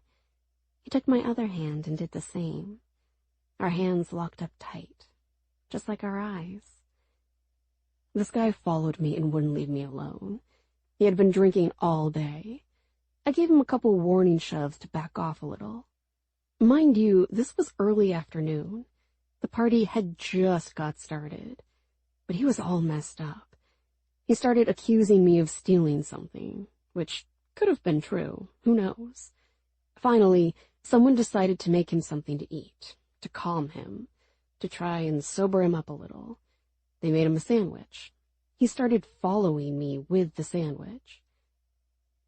"We're worth nothing," Scott said, his voice crackling. "We're nothing to you, universe. I looked over at Scott. Yeah, he was starting to cry. I shook my head. "You gonna finish this story or what?" Riley asked. I'd almost forgot she was sitting there at the fire. She had a lawn chair almost flat, with her hood pulled up all the way, head to the side. "You're awake?" I asked. "Listening," she said. "I don't remember this story. You two are about to start humping in front of the fire, so finish the story. Don't be like Mike and Leah over there." I turned my head and gasped. Sitting on the top step to the back porch was Mike and Leah, kissing, making out. "Wow," I whispered. "We better give them some more space soon." "Good for Mike," Evan said. "He needs it. His old man isn't doing so good." "Leah needs it too," I said. She had a boyfriend who was a little more than controlling, belittled her for months about her weight. "Yeah, that's not right," Evan said. "Hopefully they can distract each other." "Finish the fucking story," Riley yelled. "I agree," I said. "Finish the fucking story, Evan." "Okay, it's pretty simple. He got his sandwich and he kept coming after me. I finally turned and was ready to knock his ass out. That's when he got on the defense. He put up a fist. Then he flicked his wrist and let his sandwich fall, minus a piece of salami. I think he thought it was a knife. He started swinging the piece of meat at me. Seriously, like he was going to cut me or slap me. "What did you do?" I asked. "Waited for my chance and I knocked him out," Evan said. "One shot to the jaw and he was down until morning." "The true question is," Riley said, "did you clean up the sandwich and eat it?" Evan turned his head. "No, Riley, I didn't do that." "What a waste of a story then," she said. "Good night." "Good night, Riley," I said. "It's forever night in our universe," Scott said. "The stars shine until they explode with the fury of our anger. Why did we cause this?" "I can't do this anymore," I said. Evan stood up and pulled me to my feet. He moved quick, turning sideways, hooking his arms under me, lifting me up. I let out a cry and threw my arms around his neck. He started to walk, skipping the back porch. He went to the side of the house, where he used to stand and hide, where he used to smoke as he waited for my sister, where I used to always look first when I left the house, hoping to see him standing there. He stopped at the side of the house and put his hands to my waist, pinning me against the wall. "You were everything to me," he said. "You are everything to me." I touched his face. "Same for you, Evan. Whatever you decide to do in life, I'll be there with you. I swear on it. Right now, my decision is that you're to take me upstairs and have your way with me." "Consider it done," Evan said. He kissed me and I grabbed his shirt, keeping him close. As long as he was close to me, nothing bad could ever happen. At least, that's what I tried to promise myself over and over. Chapter 46. Do you remember them? Years ago. Adina. The door slowly opened and I rolled over. I clutched the covers tight, part of my mind convincing me I was 8 years old and monsters were real and were finally coming into my room to eat me. Well, it was a monster coming into my room, but she wasn't going to eat me. It was Anna. "Adina?" she called out. "Yeah?" "I can't sleep." I rolled my eyes. "Why don't you call Evan? Isn't that what you always do? Keep stealing his attention?" "Come here," I said. I pushed up in the bed and put a pillow behind my head. Anna walked into the room and shut the door. She wore a long t-shirt and probably had nothing else on under that. Her legs were super long, everything about her skinny and perfect. Her hair was down, her natural curls so beautiful. She looked innocent. That was the crazy part of everything, the fact that my little sister could still look like that. Like my little sister. The girl I kept close when she was scared. The girl I hugged tight when she was confused. The girl who held my hand for hours when we first got to Aunt Beth's house because she was nervous that Aunt Beth was going to be an evil witch. She climbed into my bed and put her head on my shoulder. I rested my chin on her head. She smelled like cigarette smoke so bad. It made my nose curl. I hated that smell because of her. Even though when Evan smoked, it looked cool. "What's wrong?" I asked. What were they really like? Who is they? Our parents. "Oh," I said. "Why did they have to die?" I ran my hand through Anna's knotty and greasy hair. "I don't know, Anna. I don't make those rules." "You don't miss them, do you?" "I never said that." "But you love Beth so much." "She takes care of us, Anna. If it wasn't for her, we might have been split up." Anna was silent for a few seconds. "Still, you love her more than them. Why?" I swallowed hard. "I never said that. Aunt Beth is good to us." "Our parents were mean, weren't they? They were bad people." "No, they weren't," I said. "They had problems, that's all. I think they were really young to have kids. But without them, we wouldn't be here. They hit you, Adina. I remember it. But they didn't hit me." "You remember that?" I asked. Anna turned her head and looked up at me. "You would let them hit you so they wouldn't hit me, right?" "Well, yeah," I said. "I mean, you were too small to know what it was." "I remember it." "That's okay. Doesn't it hurt?" "Yeah," I said. "When they hit you, why did they hit you?" "I don't know," I said. "They would get angry. I don't think at me, but I was sort of a target." "Like Beth and me," Anna said. "She's my target." "She shouldn't be. She loves us." "She'll never be our mother." "She's not trying to be our mother, Anna. She just wants to take care of us.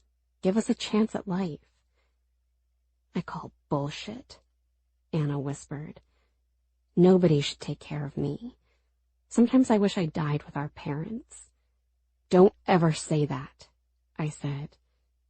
"Hey, why would you say that?" Anna hugged me tighter.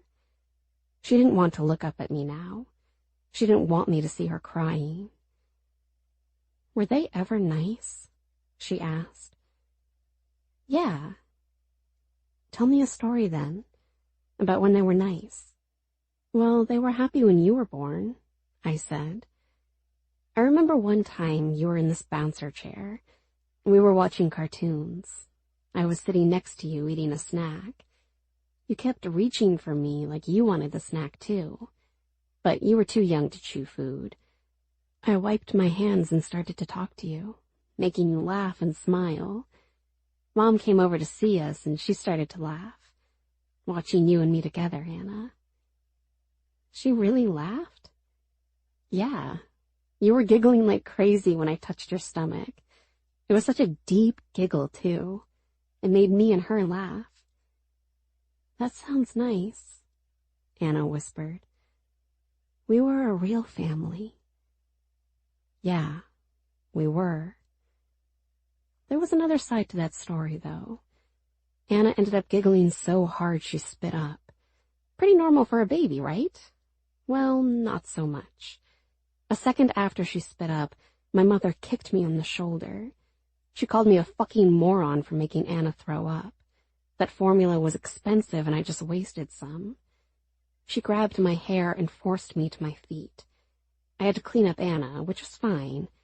Then our father came downstairs. The laughing woke him up from his drunk/high hangover, and I was the first thing he saw. I was just glad he hit me and not Anna. I love you, Adina, Anna whispered as she started to fall asleep. I love you too, Anna, I whispered back. She was asleep a few seconds later. I held her, my little sister, forever my little sister. I would do everything I could to try and keep her on the straight path, even though that was the biggest lie I would ever tell myself. I turned my head and felt a stray tear fall from my eye. The strange part was that I didn't know where the tear came from.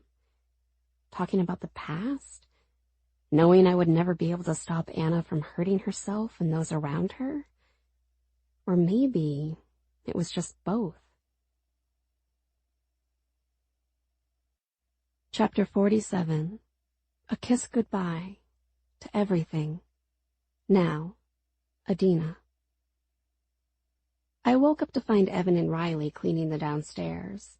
They were talking, laughing, sharing old stories. Scott was gone. Ashley and Chloe were gone. And apparently, whatever started between Mike and Leah began on the top step of the back porch, then went to Mike's house. There she is, Evan said as he held a trash bag open as Riley cleaned up pretzels from the floor.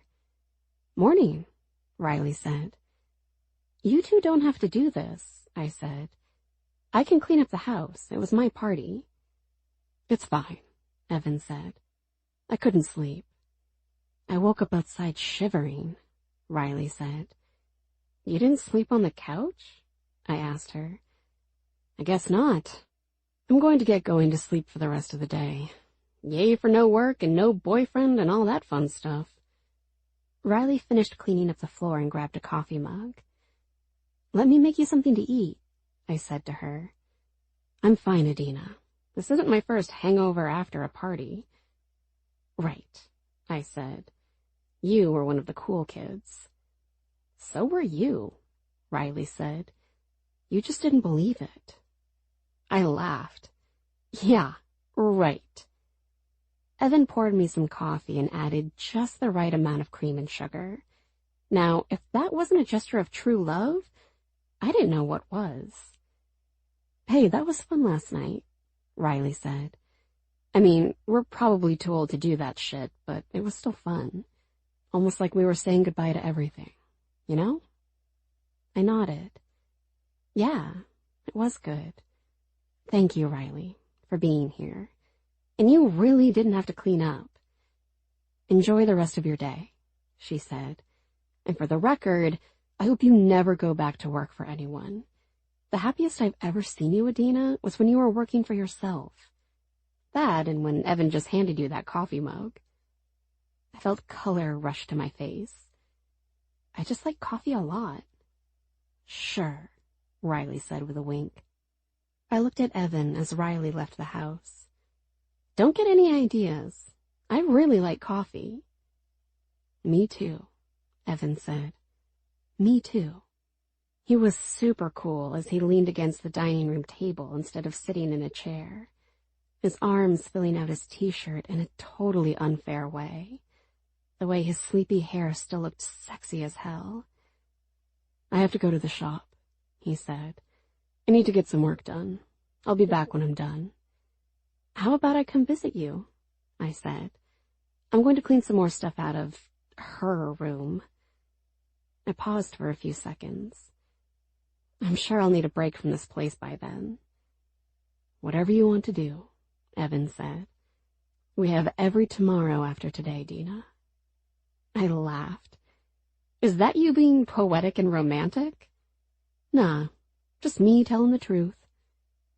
I looked at Evan. You really don't worry about the future? I do, but I hide it. Gosh, I wish Aunt Beth was still alive to see this. To see you. She really liked you, Evan.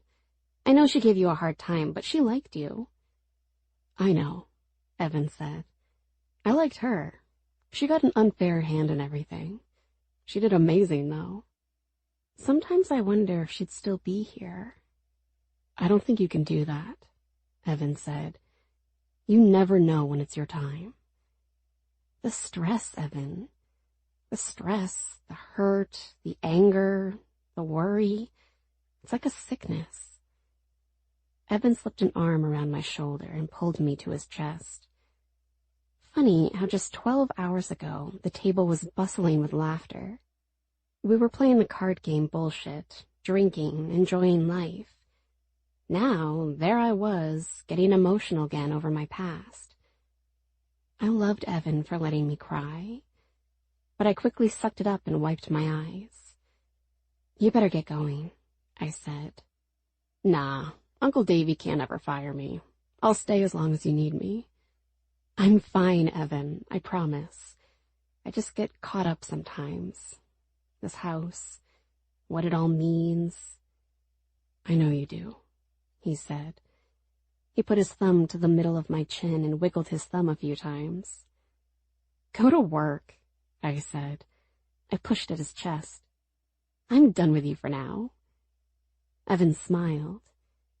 You have no idea what you do to my heart, Dina. Yeah, I said. I walked him to the door and kissed him about 10 times. He walked down 2 steps, turned, and ran back to me. He kissed me one more time and then finally left. I must have licked my lips 50 times after that, wanting to keep tasting him. But I told myself to focus. I had a plan. What Evan didn't know yet was that I wanted to clean out Anna's room and then sell the house. I had no reason to keep the house anymore. I could take the memories in my heart anywhere I wanted, which was my plan, to take the memories with me and go wherever Evan wanted to go. I hurried upstairs and got changed into fresh clothes. Then I went into Anna's room again. I told myself to turn my heart off and just get through cleaning out the closet. I opened the door and saw her clothes. There was that smell of her, cheap perfume and cigarette smoke. I stuck my hand into the closet and started shifting the clothes to the right. I grabbed a bunch of them and turned, throwing them to the bed. That was the plan. Empty the closet to the bed, then pack it all up and donate it. I wiggled my body into the closet to get all the way to the end. I reached for the last hanger and slid it across the bar with a scratching sound. Then I stepped back. I realized what I was now looking at. My fingertips grazed along the dress. The dress I saved up to buy. The dress Anna stole. The dress she wore to the dance with Evan. The dress that broke my heart. I didn't know Anna kept the dress. Last I figured, she got rid of it. I covered my mouth with one hand. But that was just the start. I was about to find out what Anna had hidden in the dress for me. The handwritten letter was hooked to the inside of the dress with a paperclip. My name clear as day on the letter. A note written from my sister to me. Something that had never happened before in my life. In our lives. I wondered for a second if I should just rip it up and burn it. The dress, too. It didn't really matter. Anna was gone and I wasn't. I slowly stepped back until I hit the bed. Then I sat down on the pile of clothes on Anna's bed. I stared at the words. Adina, I don't know if there is ever a good time to give you this. Believe it or not, I'm actually sober right now as I write this. Sitting at my window where I used to sneak cigarettes because that was the cool thing to do. I look down at the roof and I wonder how many different footprints are there. What have I done to myself, Adina? What have I done to you? Our parents are dead. I always wondered if I did that to them. You know, me being born making them get so lost and off track that one bad decision led to another and then they were gone. Kind of like my entire life, right? It's one bad decision after another until I'm gone. I'm going to be gone soon. I can feel it. I don't know how I get to the ending, but I know the ending already. There's no saving me, Adina. It's too late. I mean, look at what I've done. I killed our aunt. You can never say I didn't do that to her. I killed her. And to think all she wanted to do was love us. I know that's what she wanted. I knew that then, too. It's not like I'm having some epiphany in my life or something, okay? Aunt Beth loved me, and I hated her for loving me. I broke her sweet soul and burned her to ashes until she dropped dead of a heart attack. The worst part was that all I wanted from her was money, hoping Aunt Beth had money to leave behind. But she had nothing. You got the house. I got to keep my bedroom. Everywhere I go in life, I ruin people. I ruin situations. I do it on purpose, though. It's not by chance. It's by design. I want to crush the world, and I don't know why. The only time I ever remember feeling safe was with you, Adina. You'd always hold me, tell me stories, play with my hair. I could fall asleep on you and feel safe in life. Any other time in life, I just didn't feel safe. Why? I don't know. It's like this. You ever get a strange feeling that someone is standing right behind you, and you turn around and nobody is there, right? That's me all the time. I just feel like something is on me, waiting to get me. I really hurt you with the dress. I kept the dress on purpose to give back to you. I just never found the right time or the right words. I stole a moment that you worked so hard for. I knew you had money in that box of notes. I read every single note. You were such a dork in school, Adina. I never understood how you could be such a prude, how you could never live life a little, how you could never push the bar, cross the line, just have some fucking fun. It hurt me, and it made me jealous. I found the money, and I thought about stealing it all. I knew you wouldn't do a thing. You never did a thing when I took your money. Same with Aunt Beth. You two never stood up to me. I left the money, though. I had a bigger prize in mind. I took Evan from you. The day we met Evan, he looked right at you. It was like I didn't exist. Then the way you looked at him. I thought right then I was going to lose you. Why not? He would have taken care of you. He would have made you into a woman.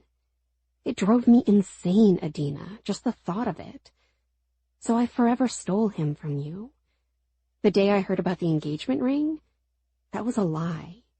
Mazzy never said anything to me. I made it up. There was no real ring, I think.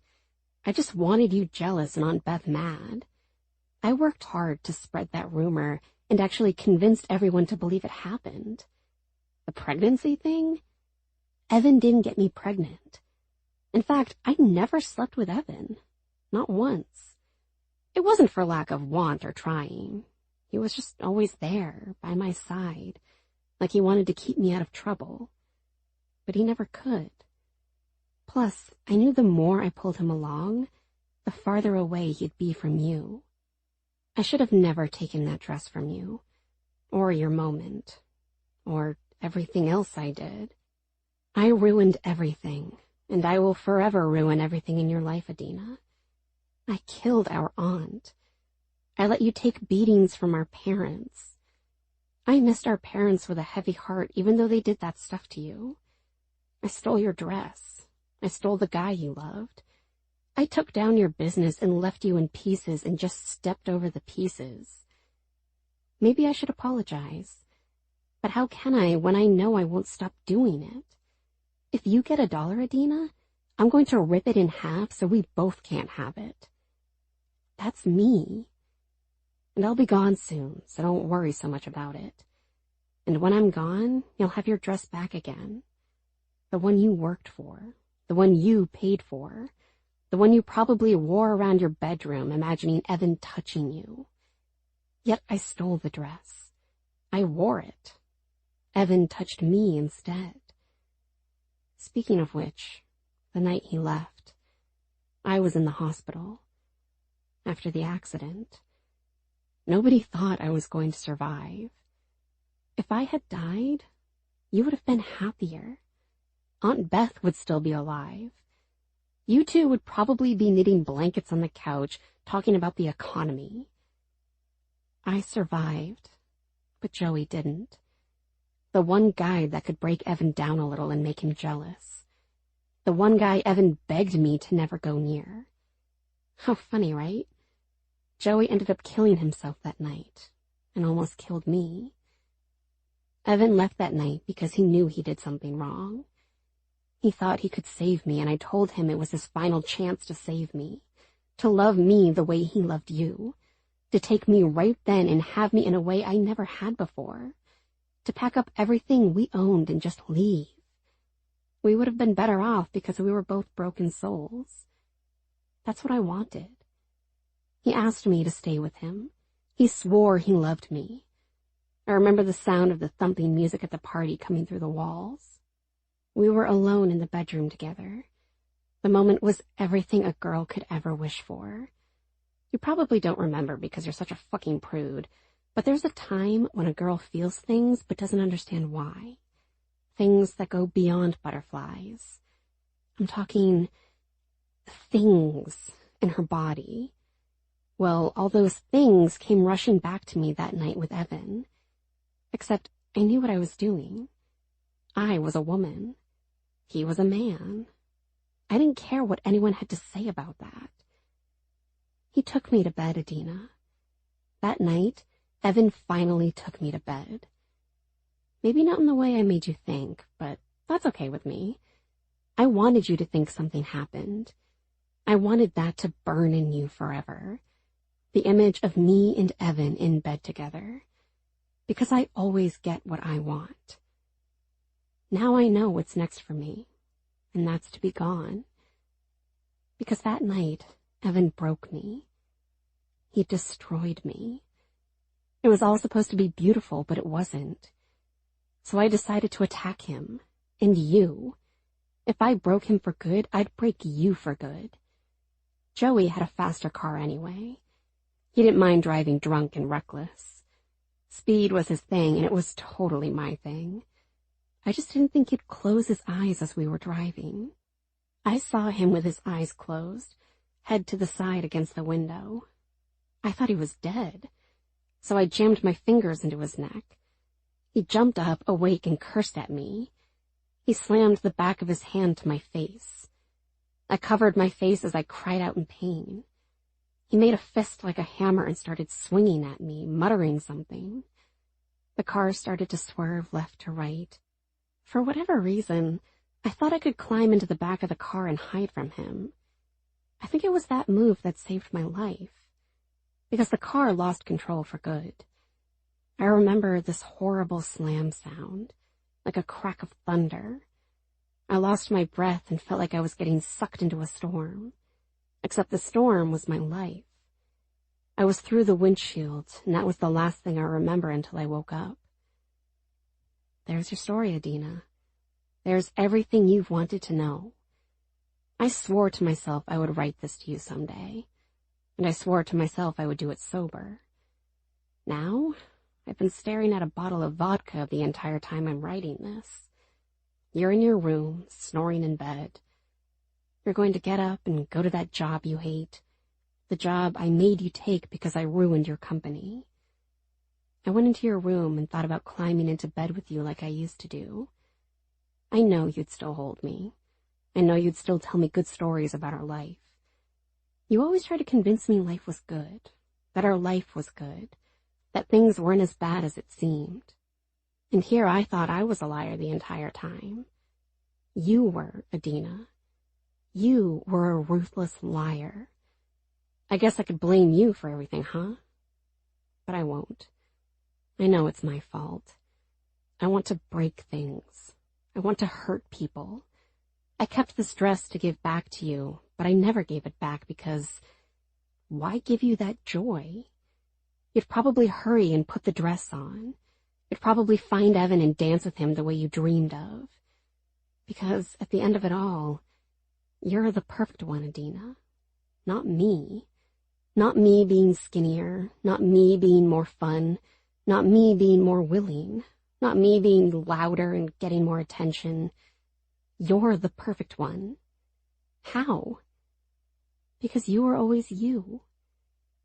So, I guess if I could say something positive, I guess I would tell you to never stop being you. And that I swear on my heart that isn't there that I love you. You will always be my big sister. You were my security blanket when I had nothing. If I cried, you were there. If I had a bad dream, you were there. If I needed someone to cover for me, you were there. If I wanted to hurt you, you were there. You were you.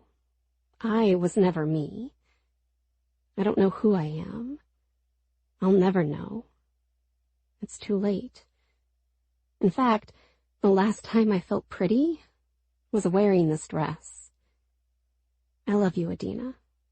I know you love me.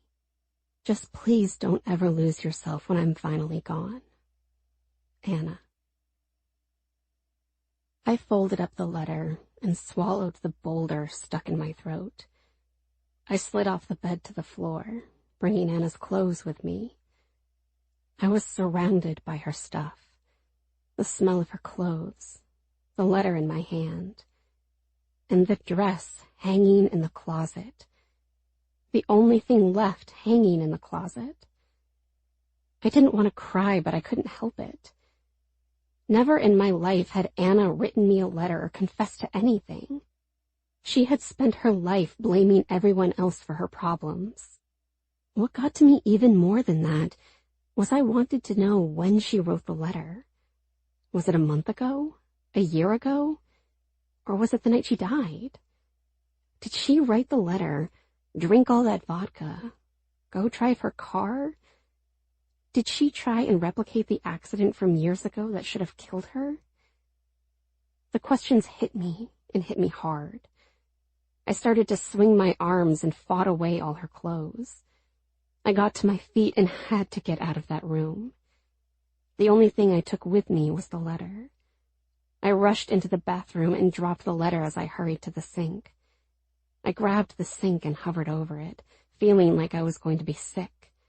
Coughing, my hair in my face.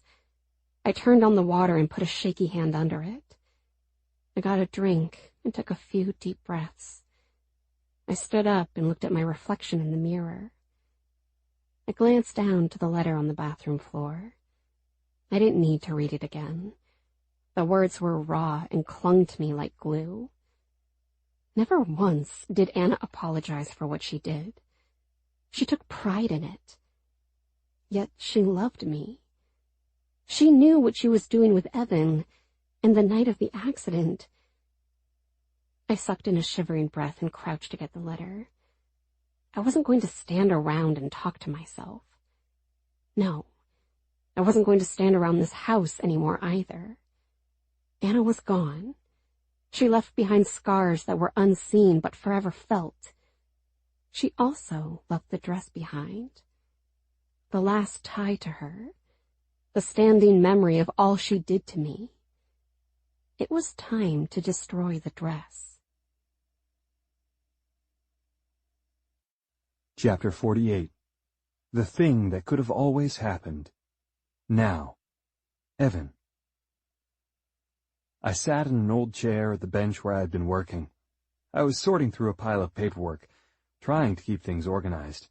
Sparks were flying feet away as Winston demanded that he keep working, his always shaking hands desperate to weld something.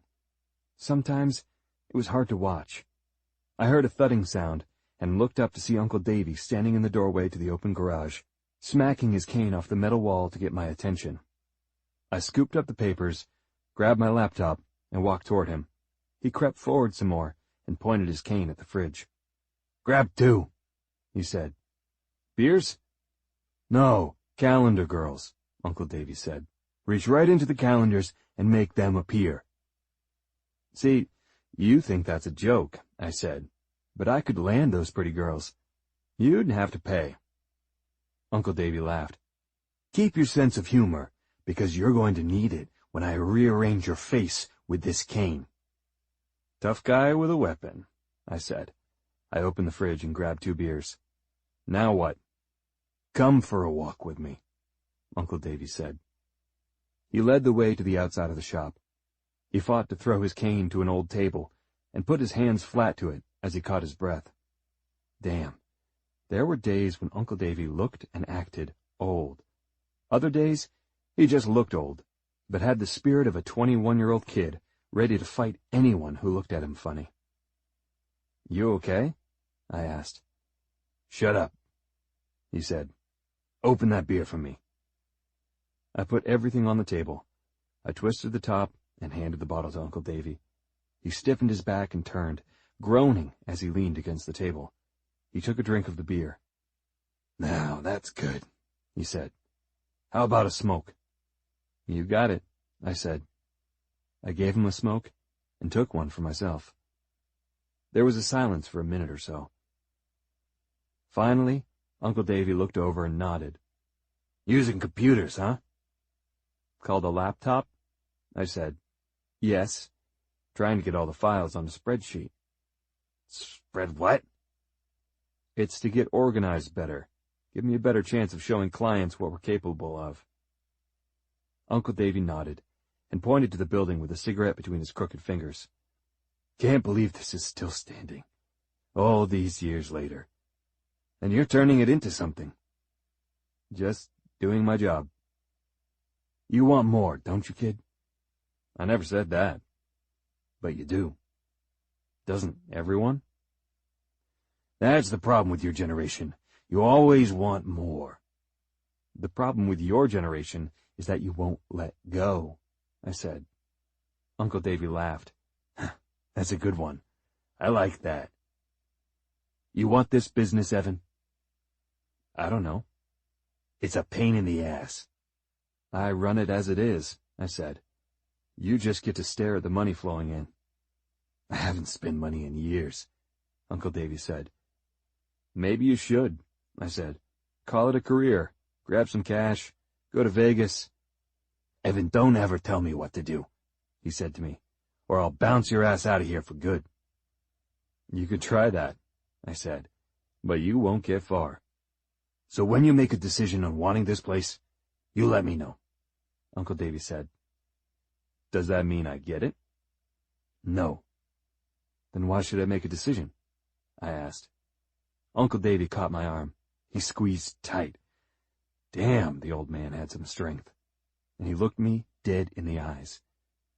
"Because when you see something you want, you fucking work for it. No matter what." Now, I had a funny feeling we weren't talking about the shop anymore. "Yeah?" I asked. "Yeah." Then right on cue, I saw Adina at the front of the shop. She was in her car, parking, the driver's door opening. I lost all care and focus in what Uncle Davy had to say. "Hey, did you do this?" I asked him. "Do what?" he growled.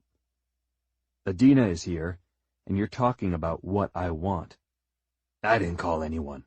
Why the hell would I call some woman for you?" "Right," I said. I started to walk by him. Then I stopped. For the record, Uncle Davy, that's what I want. That woman right there, and I will do what is necessary to provide for her. "Hey, Dina." She turned and was crying. It caught me off guard. I stepped back, eyes wide. "Whoa, what's wrong?" "This," she said. She threw pieces of paper at me. "And this." She pointed to the window. I looked and saw a dress hanging up in the back seat of the car. A dress. The dress.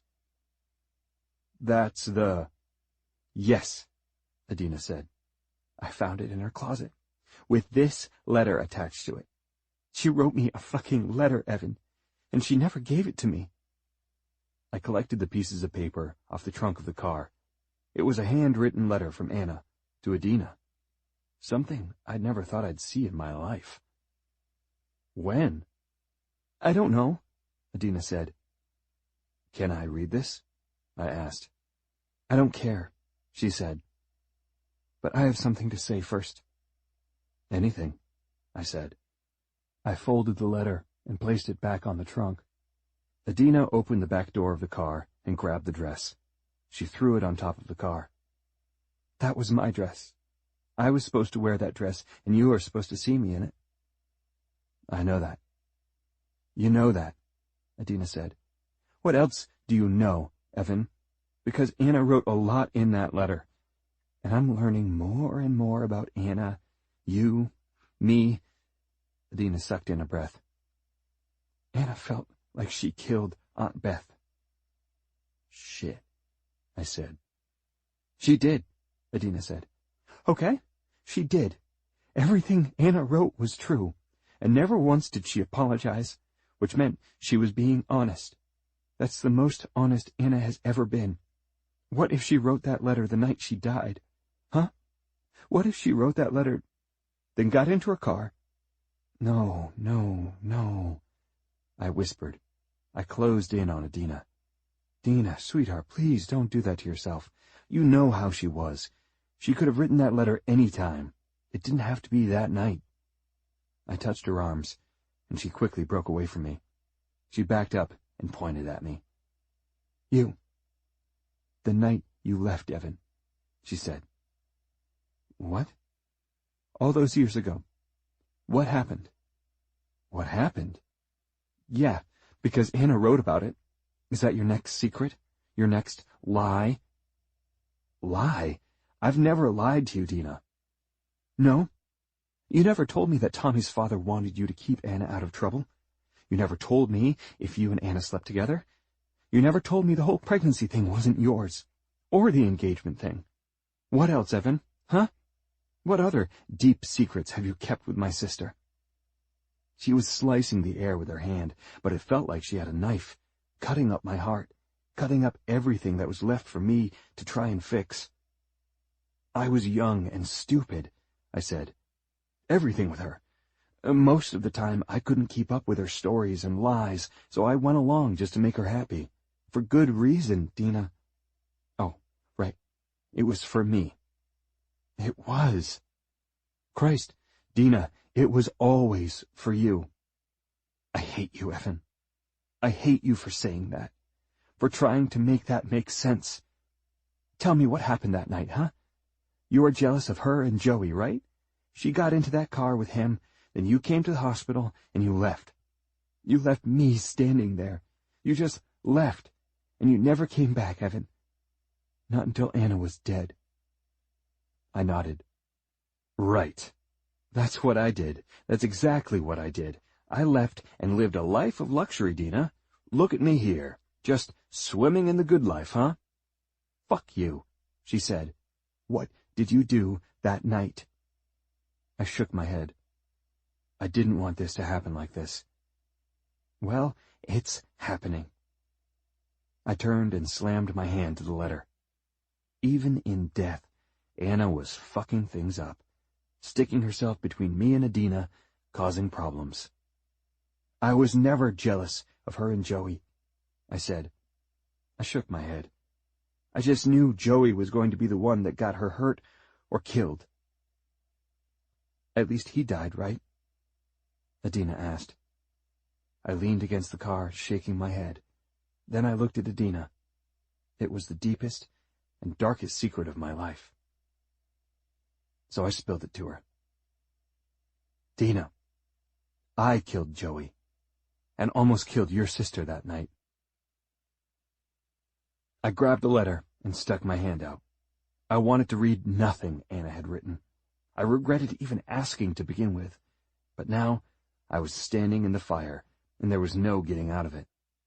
Adina stared at me in disbelief. She couldn't keep away, I said. He was the ultimate bad guy of all bad guys. And believe me, Dina, there wasn't an ounce of jealousy. If there was, it was from the idea that he could connect with her in a way I couldn't. There were rare moments when Anna let her guard down enough to allow me to see the real her. That night, that was the party where the guy tried to fight me with a sandwich. What? Adina asked. You know that part of the story. Well, your sister wandered off, and Joey decided to come by. He was already wasted out of his mind. He had one thing on his mind, and that was your sister. They'd been together before, but he was too messed up. I tried to peel her away, and she threw herself at me. She wanted... I raised an eyebrow. Adina's cheeks turned red, and she looked away. Of course nothing happened between us. That was going to be my last resort. If that got her to just stay there. How reassuring, Adina said. Just listen to me, please.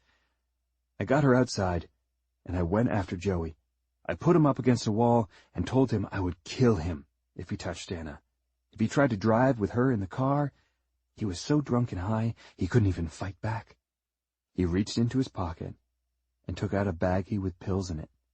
He told me to have one or two and just chill, that we should bury the hatchet. And then? And then what? Adina asked. It involved Anna, I said. Something I would never do. Adina hugged herself.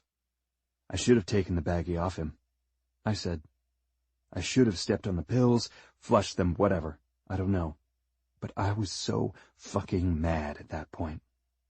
I told him to give me 2 of the pills. So he did. I had them in the palm of my hand. And you know what I did? I slammed my head into Joey's face. I busted his lip open. He fell to the corner of the room. People around us started chanting, "Fight, fight, fight," like we were in the hallway at school or something. He dropped to his ass, and I slammed my hand to his mouth. I told him to take 2 more and fucking pass out. Or die. I looked up. I remembered the night like it just happened last night. So he swallowed the pills, Adina said. Yeah, he did. I don't think I gave him much choice. I thought he would take the pills and pass out. Or chew them up and spit them out. I don't know. I thought I was making my point very fucking clear. Okay? I walked away and went to find Anna. I went to the back of the house, to the backyard. She wasn't there. She walked around to the front as I was around back. She found Joey and helped him up. He told her he wanted to leave, so she left with him. No, Adina said. The guilt squeezed my heart like it was a stress ball, with no letting up on the pressure. Yes, Dina. She got into the car with him. He was drunk, high, and had even more shit in his system thanks to me. Evan, when someone said she left with him, I got in my truck and chased after them. I was drunk too. I shouldn't have been fucking driving either. And from there, I think we all know how the story ends, right? Joey passed out behind the wheel and crashed the car. He was killed. Anna was thrown from the car and barely made it out alive. When I was at the hospital, and I saw you, there was so much I wanted to say, Dina. So much I wanted to confess right there.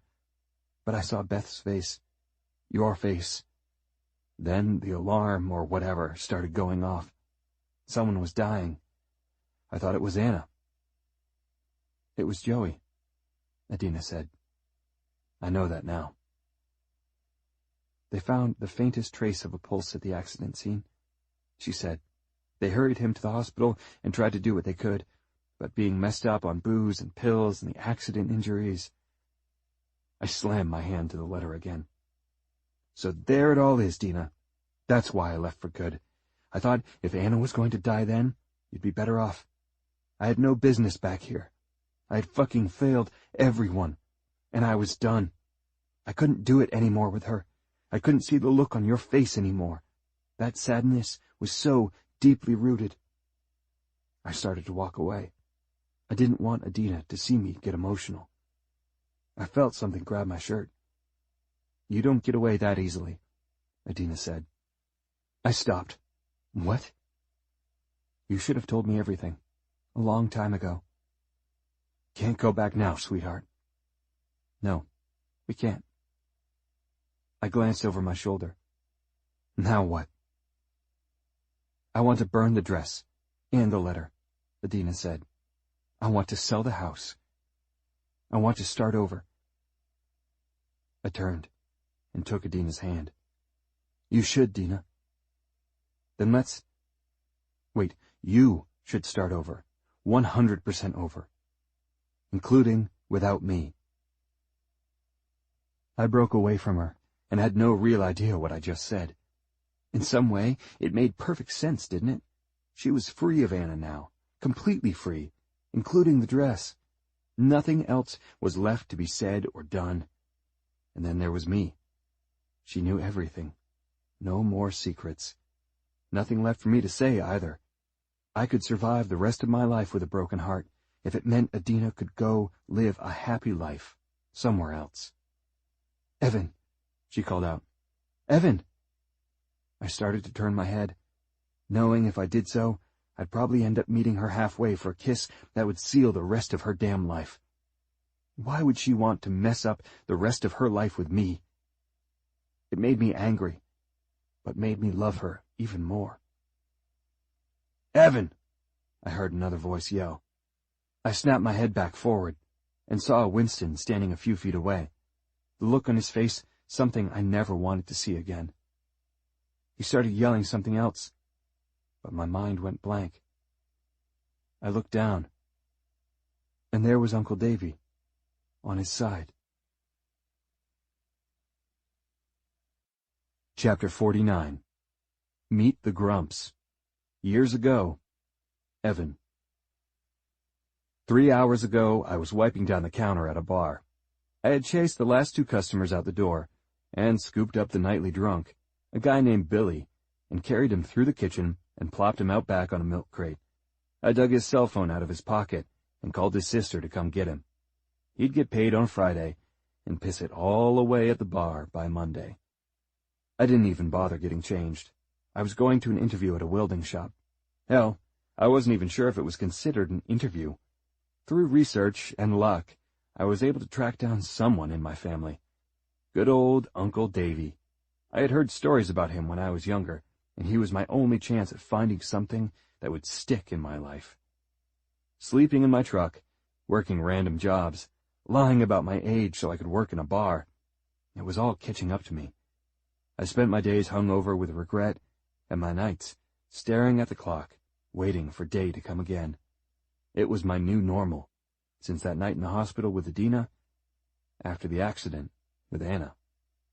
I chased those thoughts, memories, and the heartache away as I dug around my truck for a few bucks to stop and get a coffee and a breakfast sandwich. I ate the sandwich, drank the coffee, and smoked my last cigarette. Then I drove to the shop. I wasn't sure what to expect, but when I first pulled into the lot, I reached across the seat for the address and directions scribbled on an empty envelope, and wondered if I had written down the wrong information. Because this place was a complete shithole. There were cars, trucks, motorcycles everywhere, everything in pieces. The building itself had nothing written on the front. No sign, nothing that suggested that it was a real and functioning business. I parked my truck anyway and walked to the main door. When I opened it, I was first surprised that the door was unlocked. But I was then surprised even more when I saw 2 men in the small office, looking at a small TV on the counter. One looked at me. "Who the fuck are you?" "I'm Evan," I said. "Evan," the other man said. He wrestled to stand up and reached for a cane. He looked at the other man. "Winston, go back to work. I'm going to spend some time here with my great-nephew." "Family, huh?" Winston asked. Family, I said. Winston walked to me. He looked like a miserable prick. If you work here, don't get in my fucking way. Winston walked to another door and was gone. How about we go out front and have us a smoke? The remaining guy, obviously Uncle Davy, said. Sure. You're not some healthy punk that's going to tell me smokes are bad for me, right? Not a chance. I opened the door and held it for him.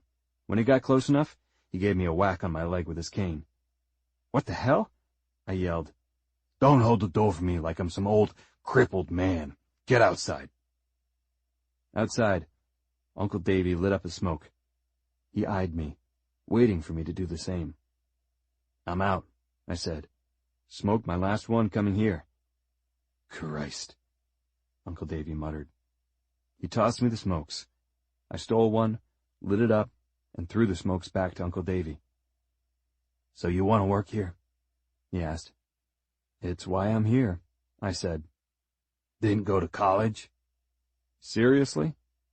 Uncle Davy started to laugh. Born into hell, huh, kid? I know the feeling. Damn shame about your family. Our family. I'm not losing sleep over it. You're tough on the outside, like me. What choice do we have? You either push forward or die. Well, if you work here, you're going to hate it. Business is pretty much failing anyway. Probably 100 things you could do out there on your own. Look, I said, I'm getting away from a world of shit right now. You're the last known family I could find. I'm not going to ask you questions about my mother, about my father. I don't give a shit. I'm not going to ask you about this place, your past, whatever. I don't give a shit. Anything else you'd like to get off your chest? I've got experience. I know how to work. I'm not going to ask for much money. You're looking for a place to hide, huh, kid? Exactly. Now let me ask you something. Cops gonna come looking for you here? Uncle Davy waved his hand. You know what? Don't answer that. I don't want to know. He put the cigarette between his lips and hobbled forward. He plucked the cigarette from his lips. I'll pay you what I pay you. You do what I say when I say to do it. You know anyone that needs shit done here, you get them to pay. There's beer in the fridge. I catch you drinking during work hours, and I'll break your hands. Sound good? Sounds good, I said. You got a place to live? I pointed to my truck. A little small, but it works. Do you say the same about your dick? I laughed. What? You're living in your truck, Evan? So what? Jesus Christ, Uncle Davy said. He took one more big drag on the cigarette and jammed it against the building. He dropped the cigarette. You're a fucking project already, aren't you? So, do I have the job? Winston ain't what he used to be, Uncle Davy said, but he's been by my side through a lot of shit. So I could use the help. Keep the lights on for another month or two. But I'm telling you, don't try and save this place. You're never gonna buy this place. I'm never going to die and give it to you. That's not why I'm here, I said. Good. He reached into his pocket and took out some money. He slammed it against my chest so hard it stole my breath for a second. I'm taking this out of your first pay. You need to eat, you need some smokes, and you need a place to live. $60 isn't going to get me far, I said. Smart ass, Uncle Davy growled. Follow me. I tucked the cash back into my pocket, and he led the way back inside the building. He struggled to write down a phone number. Call this number, Uncle Davy said. Ask for a guy named Barry. He's a slumlord. Owes me a couple grand. You tell him who you are, he'll know who I am. You'll have an apartment by the end of the day. Okay. Thank you. Don't thank me for anything. You want to hide here? I don't care. Hope you someday come to your senses and realize living like a stubborn fool gets you nowhere in life. Now get the fuck out of here. I'll see you tomorrow, 7 a.m. I walked back to my truck, shaking my head. Uncle Davy knew I was hiding. I guess that wasn't such a big surprise, though. Who the hell would want to work here? But I needed it. I needed to hide. Uncle Davy was the last of my family. Everything that happened... I climbed into my truck and sighed. Winston walked around the side of the building to the front. He wasted no time in throwing me the middle finger, so I threw it back. I wasn't going to take bullshit from him, or anyone. I started the truck and backed out of the lot with $60 in my pocket. Truthfully, I could have taken off right then and there. And I thought about doing that. Drive back to where it all started and tell Adina everything. Every possible story. Every little truth. But where was I going to go with $60 in my pocket? Nowhere. Adina deserved more. Maybe the accident would smarten Anna up a little. Maybe having me gone would take the tension off everyone. At least, that's what I hoped for. I had never fallen in love before, but I sure as fuck didn't think it would end up like this.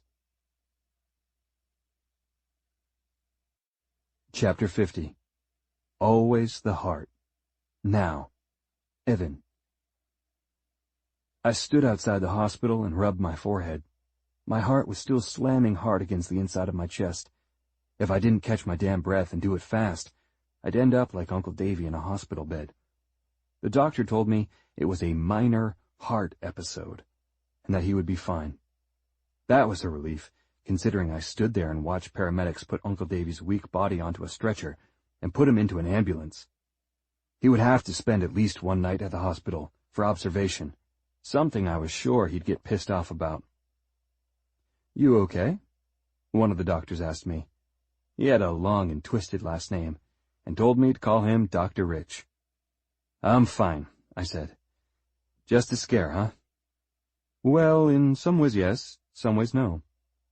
"What do you mean?" "I don't need to tell you that he shouldn't be smoking. He shouldn't be drinking. He shouldn't be working." "You think he's going to change any of that?" I asked. "Probably not, at his age." "I know. He's a ticking time bomb," I said. "Exactly." I looked back at the door. I know what he's going to say. He's going to lose his mind when you tell him he has to stay. "That's okay," Dr. Rich said. "He has no choice." "You're sure this was just minor?" I asked. "This time? Yes. A little hiccup of the heart. I'd like to say that's all, but it's not. Every time he does something to his body, he's pushing himself toward that cliff. Meaning one of these days I'm going to find him dead. Well, there's always time to make changes." "Then you don't know Uncle Davy," I said. "Thank you, Doctor." "Sure thing," he said. "I think he's awake now. I'll be back around in a little bit. We want to keep monitoring him. I'll break the news about his sleepover." I looked at my right hand and watched Dr. Rich walk away. He smiled and nodded to Adina, who stood next to a chair. She had been right by my side for the whole thing. She was the one who was smart enough to call for the ambulance. She talked the entire time on the ride to the hospital.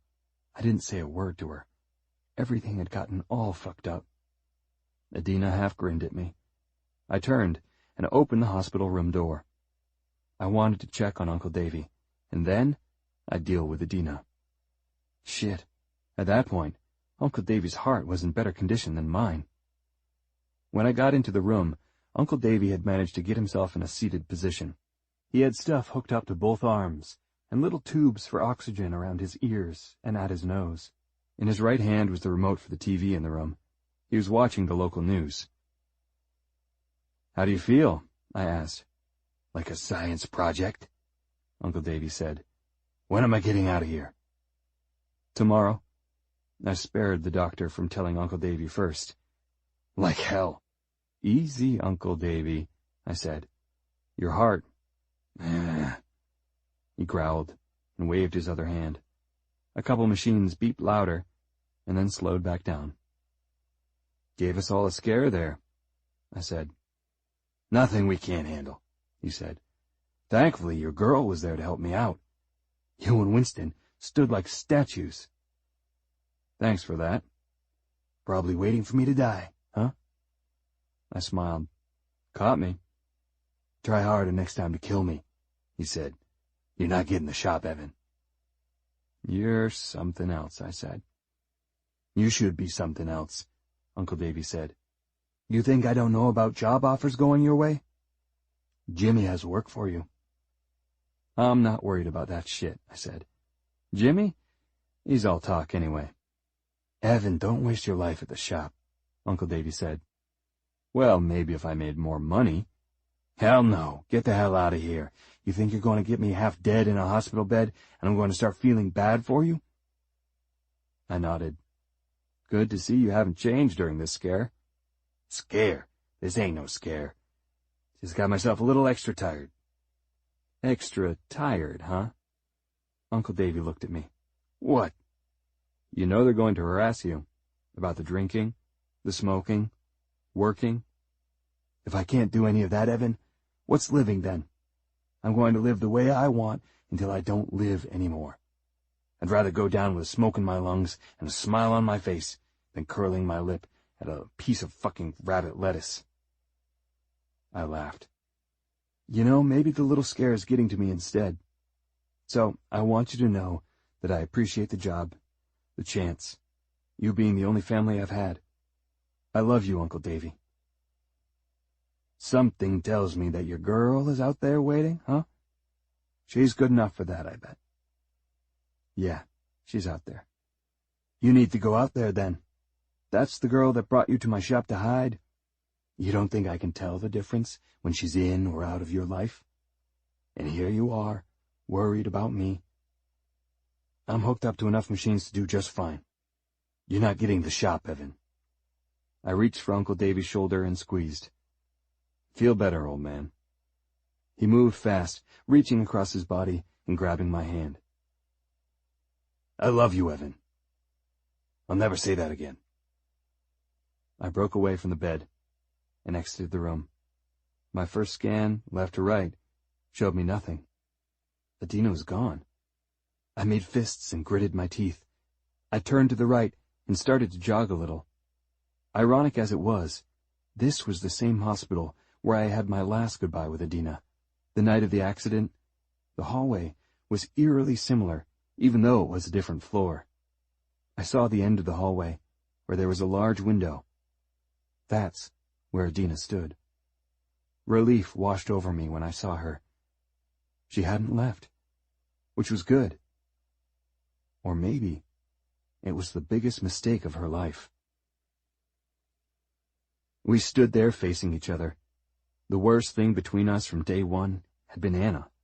She was forever loud, outspoken, out of control, and too wild for her own good. Even in her death, her presence was still well known.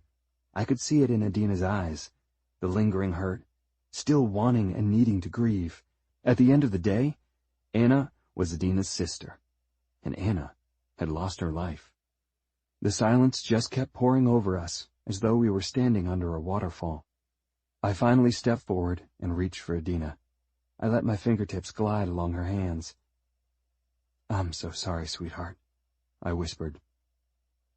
"Evan, I'm so sorry that you lost your sister. I know how much you cared about her. I know how much you took care of her. I know how much she meant to you." Adina swallowed hard as she blinked back tears. "Wow. And I'm sorry that I was greedy. With your heart, with your time, with your dreams. I know I came back at the worst time, and was suddenly just there. Suddenly in love with you. Suddenly wanting to do all the things I should have done a long time ago. But here's the truth, Dina. Time never meant a thing to me. For me, time stopped the day I met you. It was always about you, and for you. I can't promise you a big house, a new car, an easy life. I don't want that," Adina said. "All I've ever wanted is you. That's the problem." "That's a problem?" I slid my hands up her arms and nodded. "Because as much as you want me, I want you. And if that really holds true, then the rest of the world doesn't matter. Which means it's just us. Every laugh, every tear, every flaw, everything. It's enough to scare anyone away." I'm still standing here, Evan, Adina whispered. Yes, you are. Since I stole some years from you, I'm going to make it right and give you my forever, however you want it, wherever you want it. Adina half smiled. Is this really happening? Yes, it is, I said. I don't ever want to read that letter from Anna. I don't ever want her to be involved in our relationship going forward. I'm truly sorry that she's gone. We're not gone, Evan, Adina said. I'm sorry I blamed you. The letter, the dress. I pulled Adina closer and kissed her. Her lips made my heart race faster than any medicine or procedure any doctor could offer in the hospital. I kissed her, and I couldn't stop. I didn't want to stop. If my purpose in life was to chase happiness, then I could rest my legs, because happiness was in my arms. The plan then was to just never let her go. Hey, you can put that dress on if you want. I'll take you to a dance, Dina. No, I'm never wearing that dress, ever. I nodded. I inched closer to her. I sort of liked that decision. The only dress I wanted to see her in was the one she'd wear for our wedding day, which, in my heart, was going to happen sooner than later. But she didn't know that part yet. That was okay, though. At least this secret was one worth keeping. For now. Chapter 51. Kissing a Boy. Years ago. Adina. I sat on the side of my bed and held 2 dolls. One boy, one girl. I frowned. They always looked so happy. Of course, they couldn't change their expressions. They were just made this way. Happy. I looked around my room. I had a little house for them. I had a little car for them. On one of my walls, there was a poster of a couple puppies playing in a basket. I bit my lip. I'm too old for this stuff. Which I was. Things were changing inside and outside of me faster than I could keep up with. Aunt Beth did her best to talk when I needed it, but what I really needed was a mother. My mother. I needed her to explain to me everything that was happening and what I should do. I was too old for these girly toys, but I still liked to play with them. Except now. I bit my lip harder and perked up and looked over the bed to the door. It was shut. I swallowed hard. I brought the dolls together. I made their plastic lips touch. It made my heart jump a little, like I was doing something wrong. But it was just toys, right? Nothing to worry about. I was just curious. There were kids my age who had boyfriends and girlfriends, boys and girls who had kissed each other, going to parties and even sleepovers, kissing with their lips, and even their tongues. I licked my lips and shivered. None of it made sense to me, but I wish it did. The bedroom door opened and I dropped the dolls. Adina! Anna's little voice cried out. I'm right here, I said. What are you doing? Playing. Anna climbed over the bed. Her hair was so messy. Knots and random strands sticking up everywhere, curling. If I didn't remind her to shower and brush her hair, she would go days without doing so. Even then, if I didn't brush her hair, she wouldn't do it right. She jumped to the floor and landed on her knees. She looked at what I was doing and raised her eyebrows. What? I wasn't doing anything wrong. Playing with dolls still? Still? You're younger than me. I don't play with dolls, unless you make them do it. Do what? You know, it. It? I asked. Oh my God, who are you? Anna asked. Take their clothes off and... No way, stop. I grabbed the dolls and shoved them to the right. I didn't need Anna to do anything crazy with my toys. Anna giggled. You're such a dork. Me? Why? Look at you. You're a freaking teenager and you act like a 7-year-old. No, I don't. Have you even tried smoking yet? No, it's gross. And it's bad for you. Why, have you? Anna. She grinned. I couldn't comprehend her age and seeing her do that kind of stuff. Want to try it? She asked. I have some stuff in my room. Anna, no. You better get rid of it. Why? She asked. She stood up. Are you going to tell Beth? Are you going to be a tattletale bitch about it? I gasped. Anna? No, you're supposed to be my sister. I won't say anything. I promise. Good, Anna said. She slowly sat back down. What are you doing with this stuff? Seriously. I looked around the room again. Hey, Anna, have you ever kissed a boy? Oh, totally, like 7. 7? Yeah. Why, you haven't? Then she laughed. Not a normal laugh, but a pick-on-you kind of laugh. She pointed to the toys, to the dolls. You were making your toys hump each other because you don't know anything. Stop, I was not. Yes, you were. You dorky prude. Stop it, I snapped. Anna kept laughing. She fell to her back and kicked her legs. I lowered my head. I felt empty and hurt inside. I didn't like when Anna made me feel that way. All I wanted to do was take care of her, and all I wanted was someone to take care of me. But I couldn't take care of Anna, could I? She was already smoking. She was already kissing boys. I heard a noise last week and went to check on her, only to see her climbing off the roof and running through the yard. I wished Anna would play with toys like me. Or with me. We could have been really good friends. Sitting together, playing with dolls, talking about life. She tried to be so tough and old, yet she was afraid of shadows in her bedroom. And sometimes she cried for our parents. But she never told Aunt Beth that.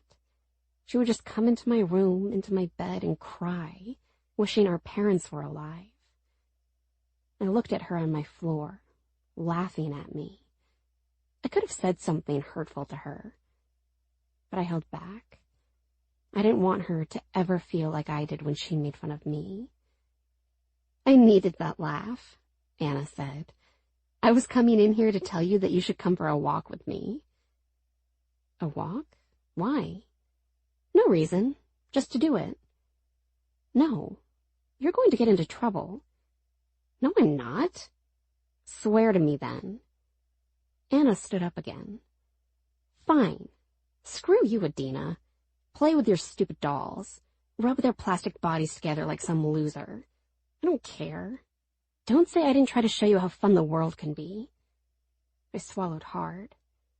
Anna, you can't keep getting into trouble. I can do whatever I want, and nobody will ever stop me.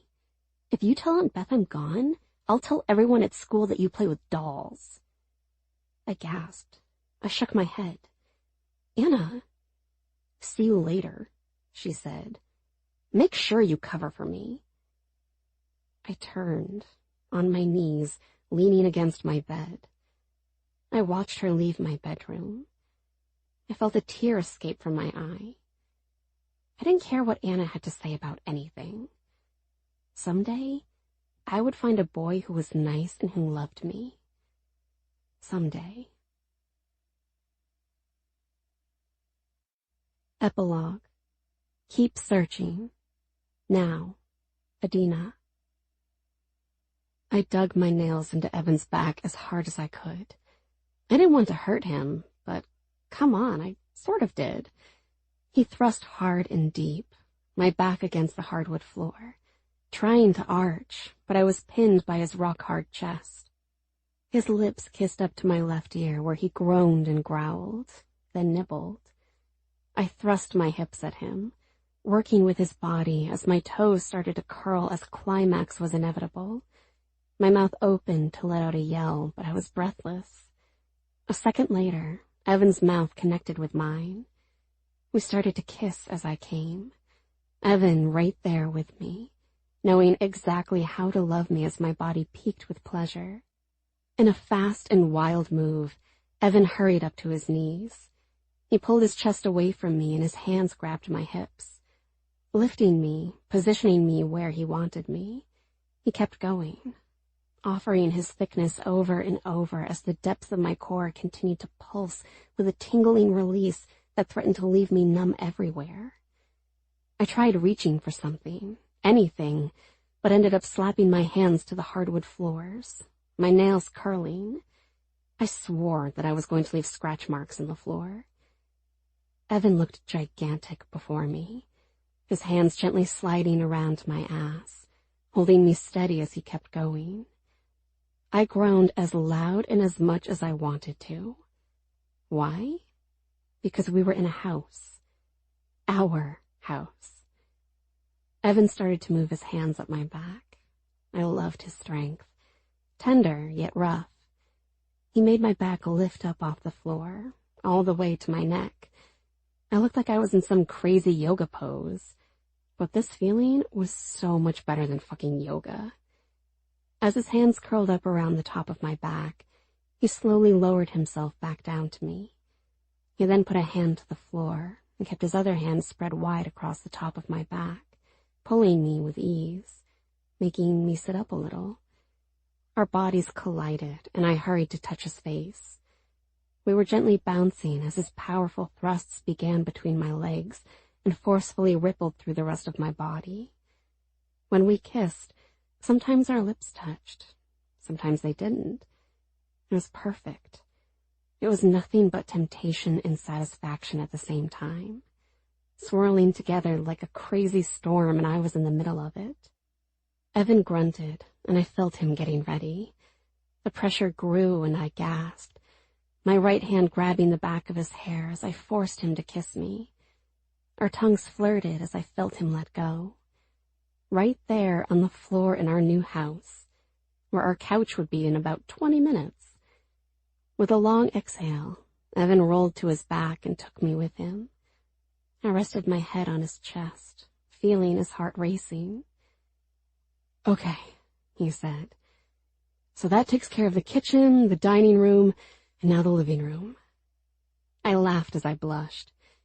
You know, most people actually move their stuff in on moving day. And do you think we would have started in the bedroom? When have we done anything normal? "Good point," I said. I kissed his chest. Outside in the driveway was the moving truck. The back opened, the ramp pulled down, a few boxes on the ground. Evan had some friends from work coming to help, but I think he told them a later time for this exact reason. To get me inside and make sure we enjoyed every room in the house, which I wasn't going to complain about at all. He took a job with some guy named Jimmy. He got paid a lot of money and helped his uncle on the side. His uncle was finally going to retire and enjoy the rest of his life. To Evan, that meant sitting around, drinking beer and whiskey, eye-humping half-naked women on calendars, and smoking until his body just shut down. As for the building... "Hey," Evan said. "Jimmy said the lot would be cleaned out by tonight. We should go there next." "Have sex in an empty lot?" "No, in your new parking lot, in your new building, for your new business."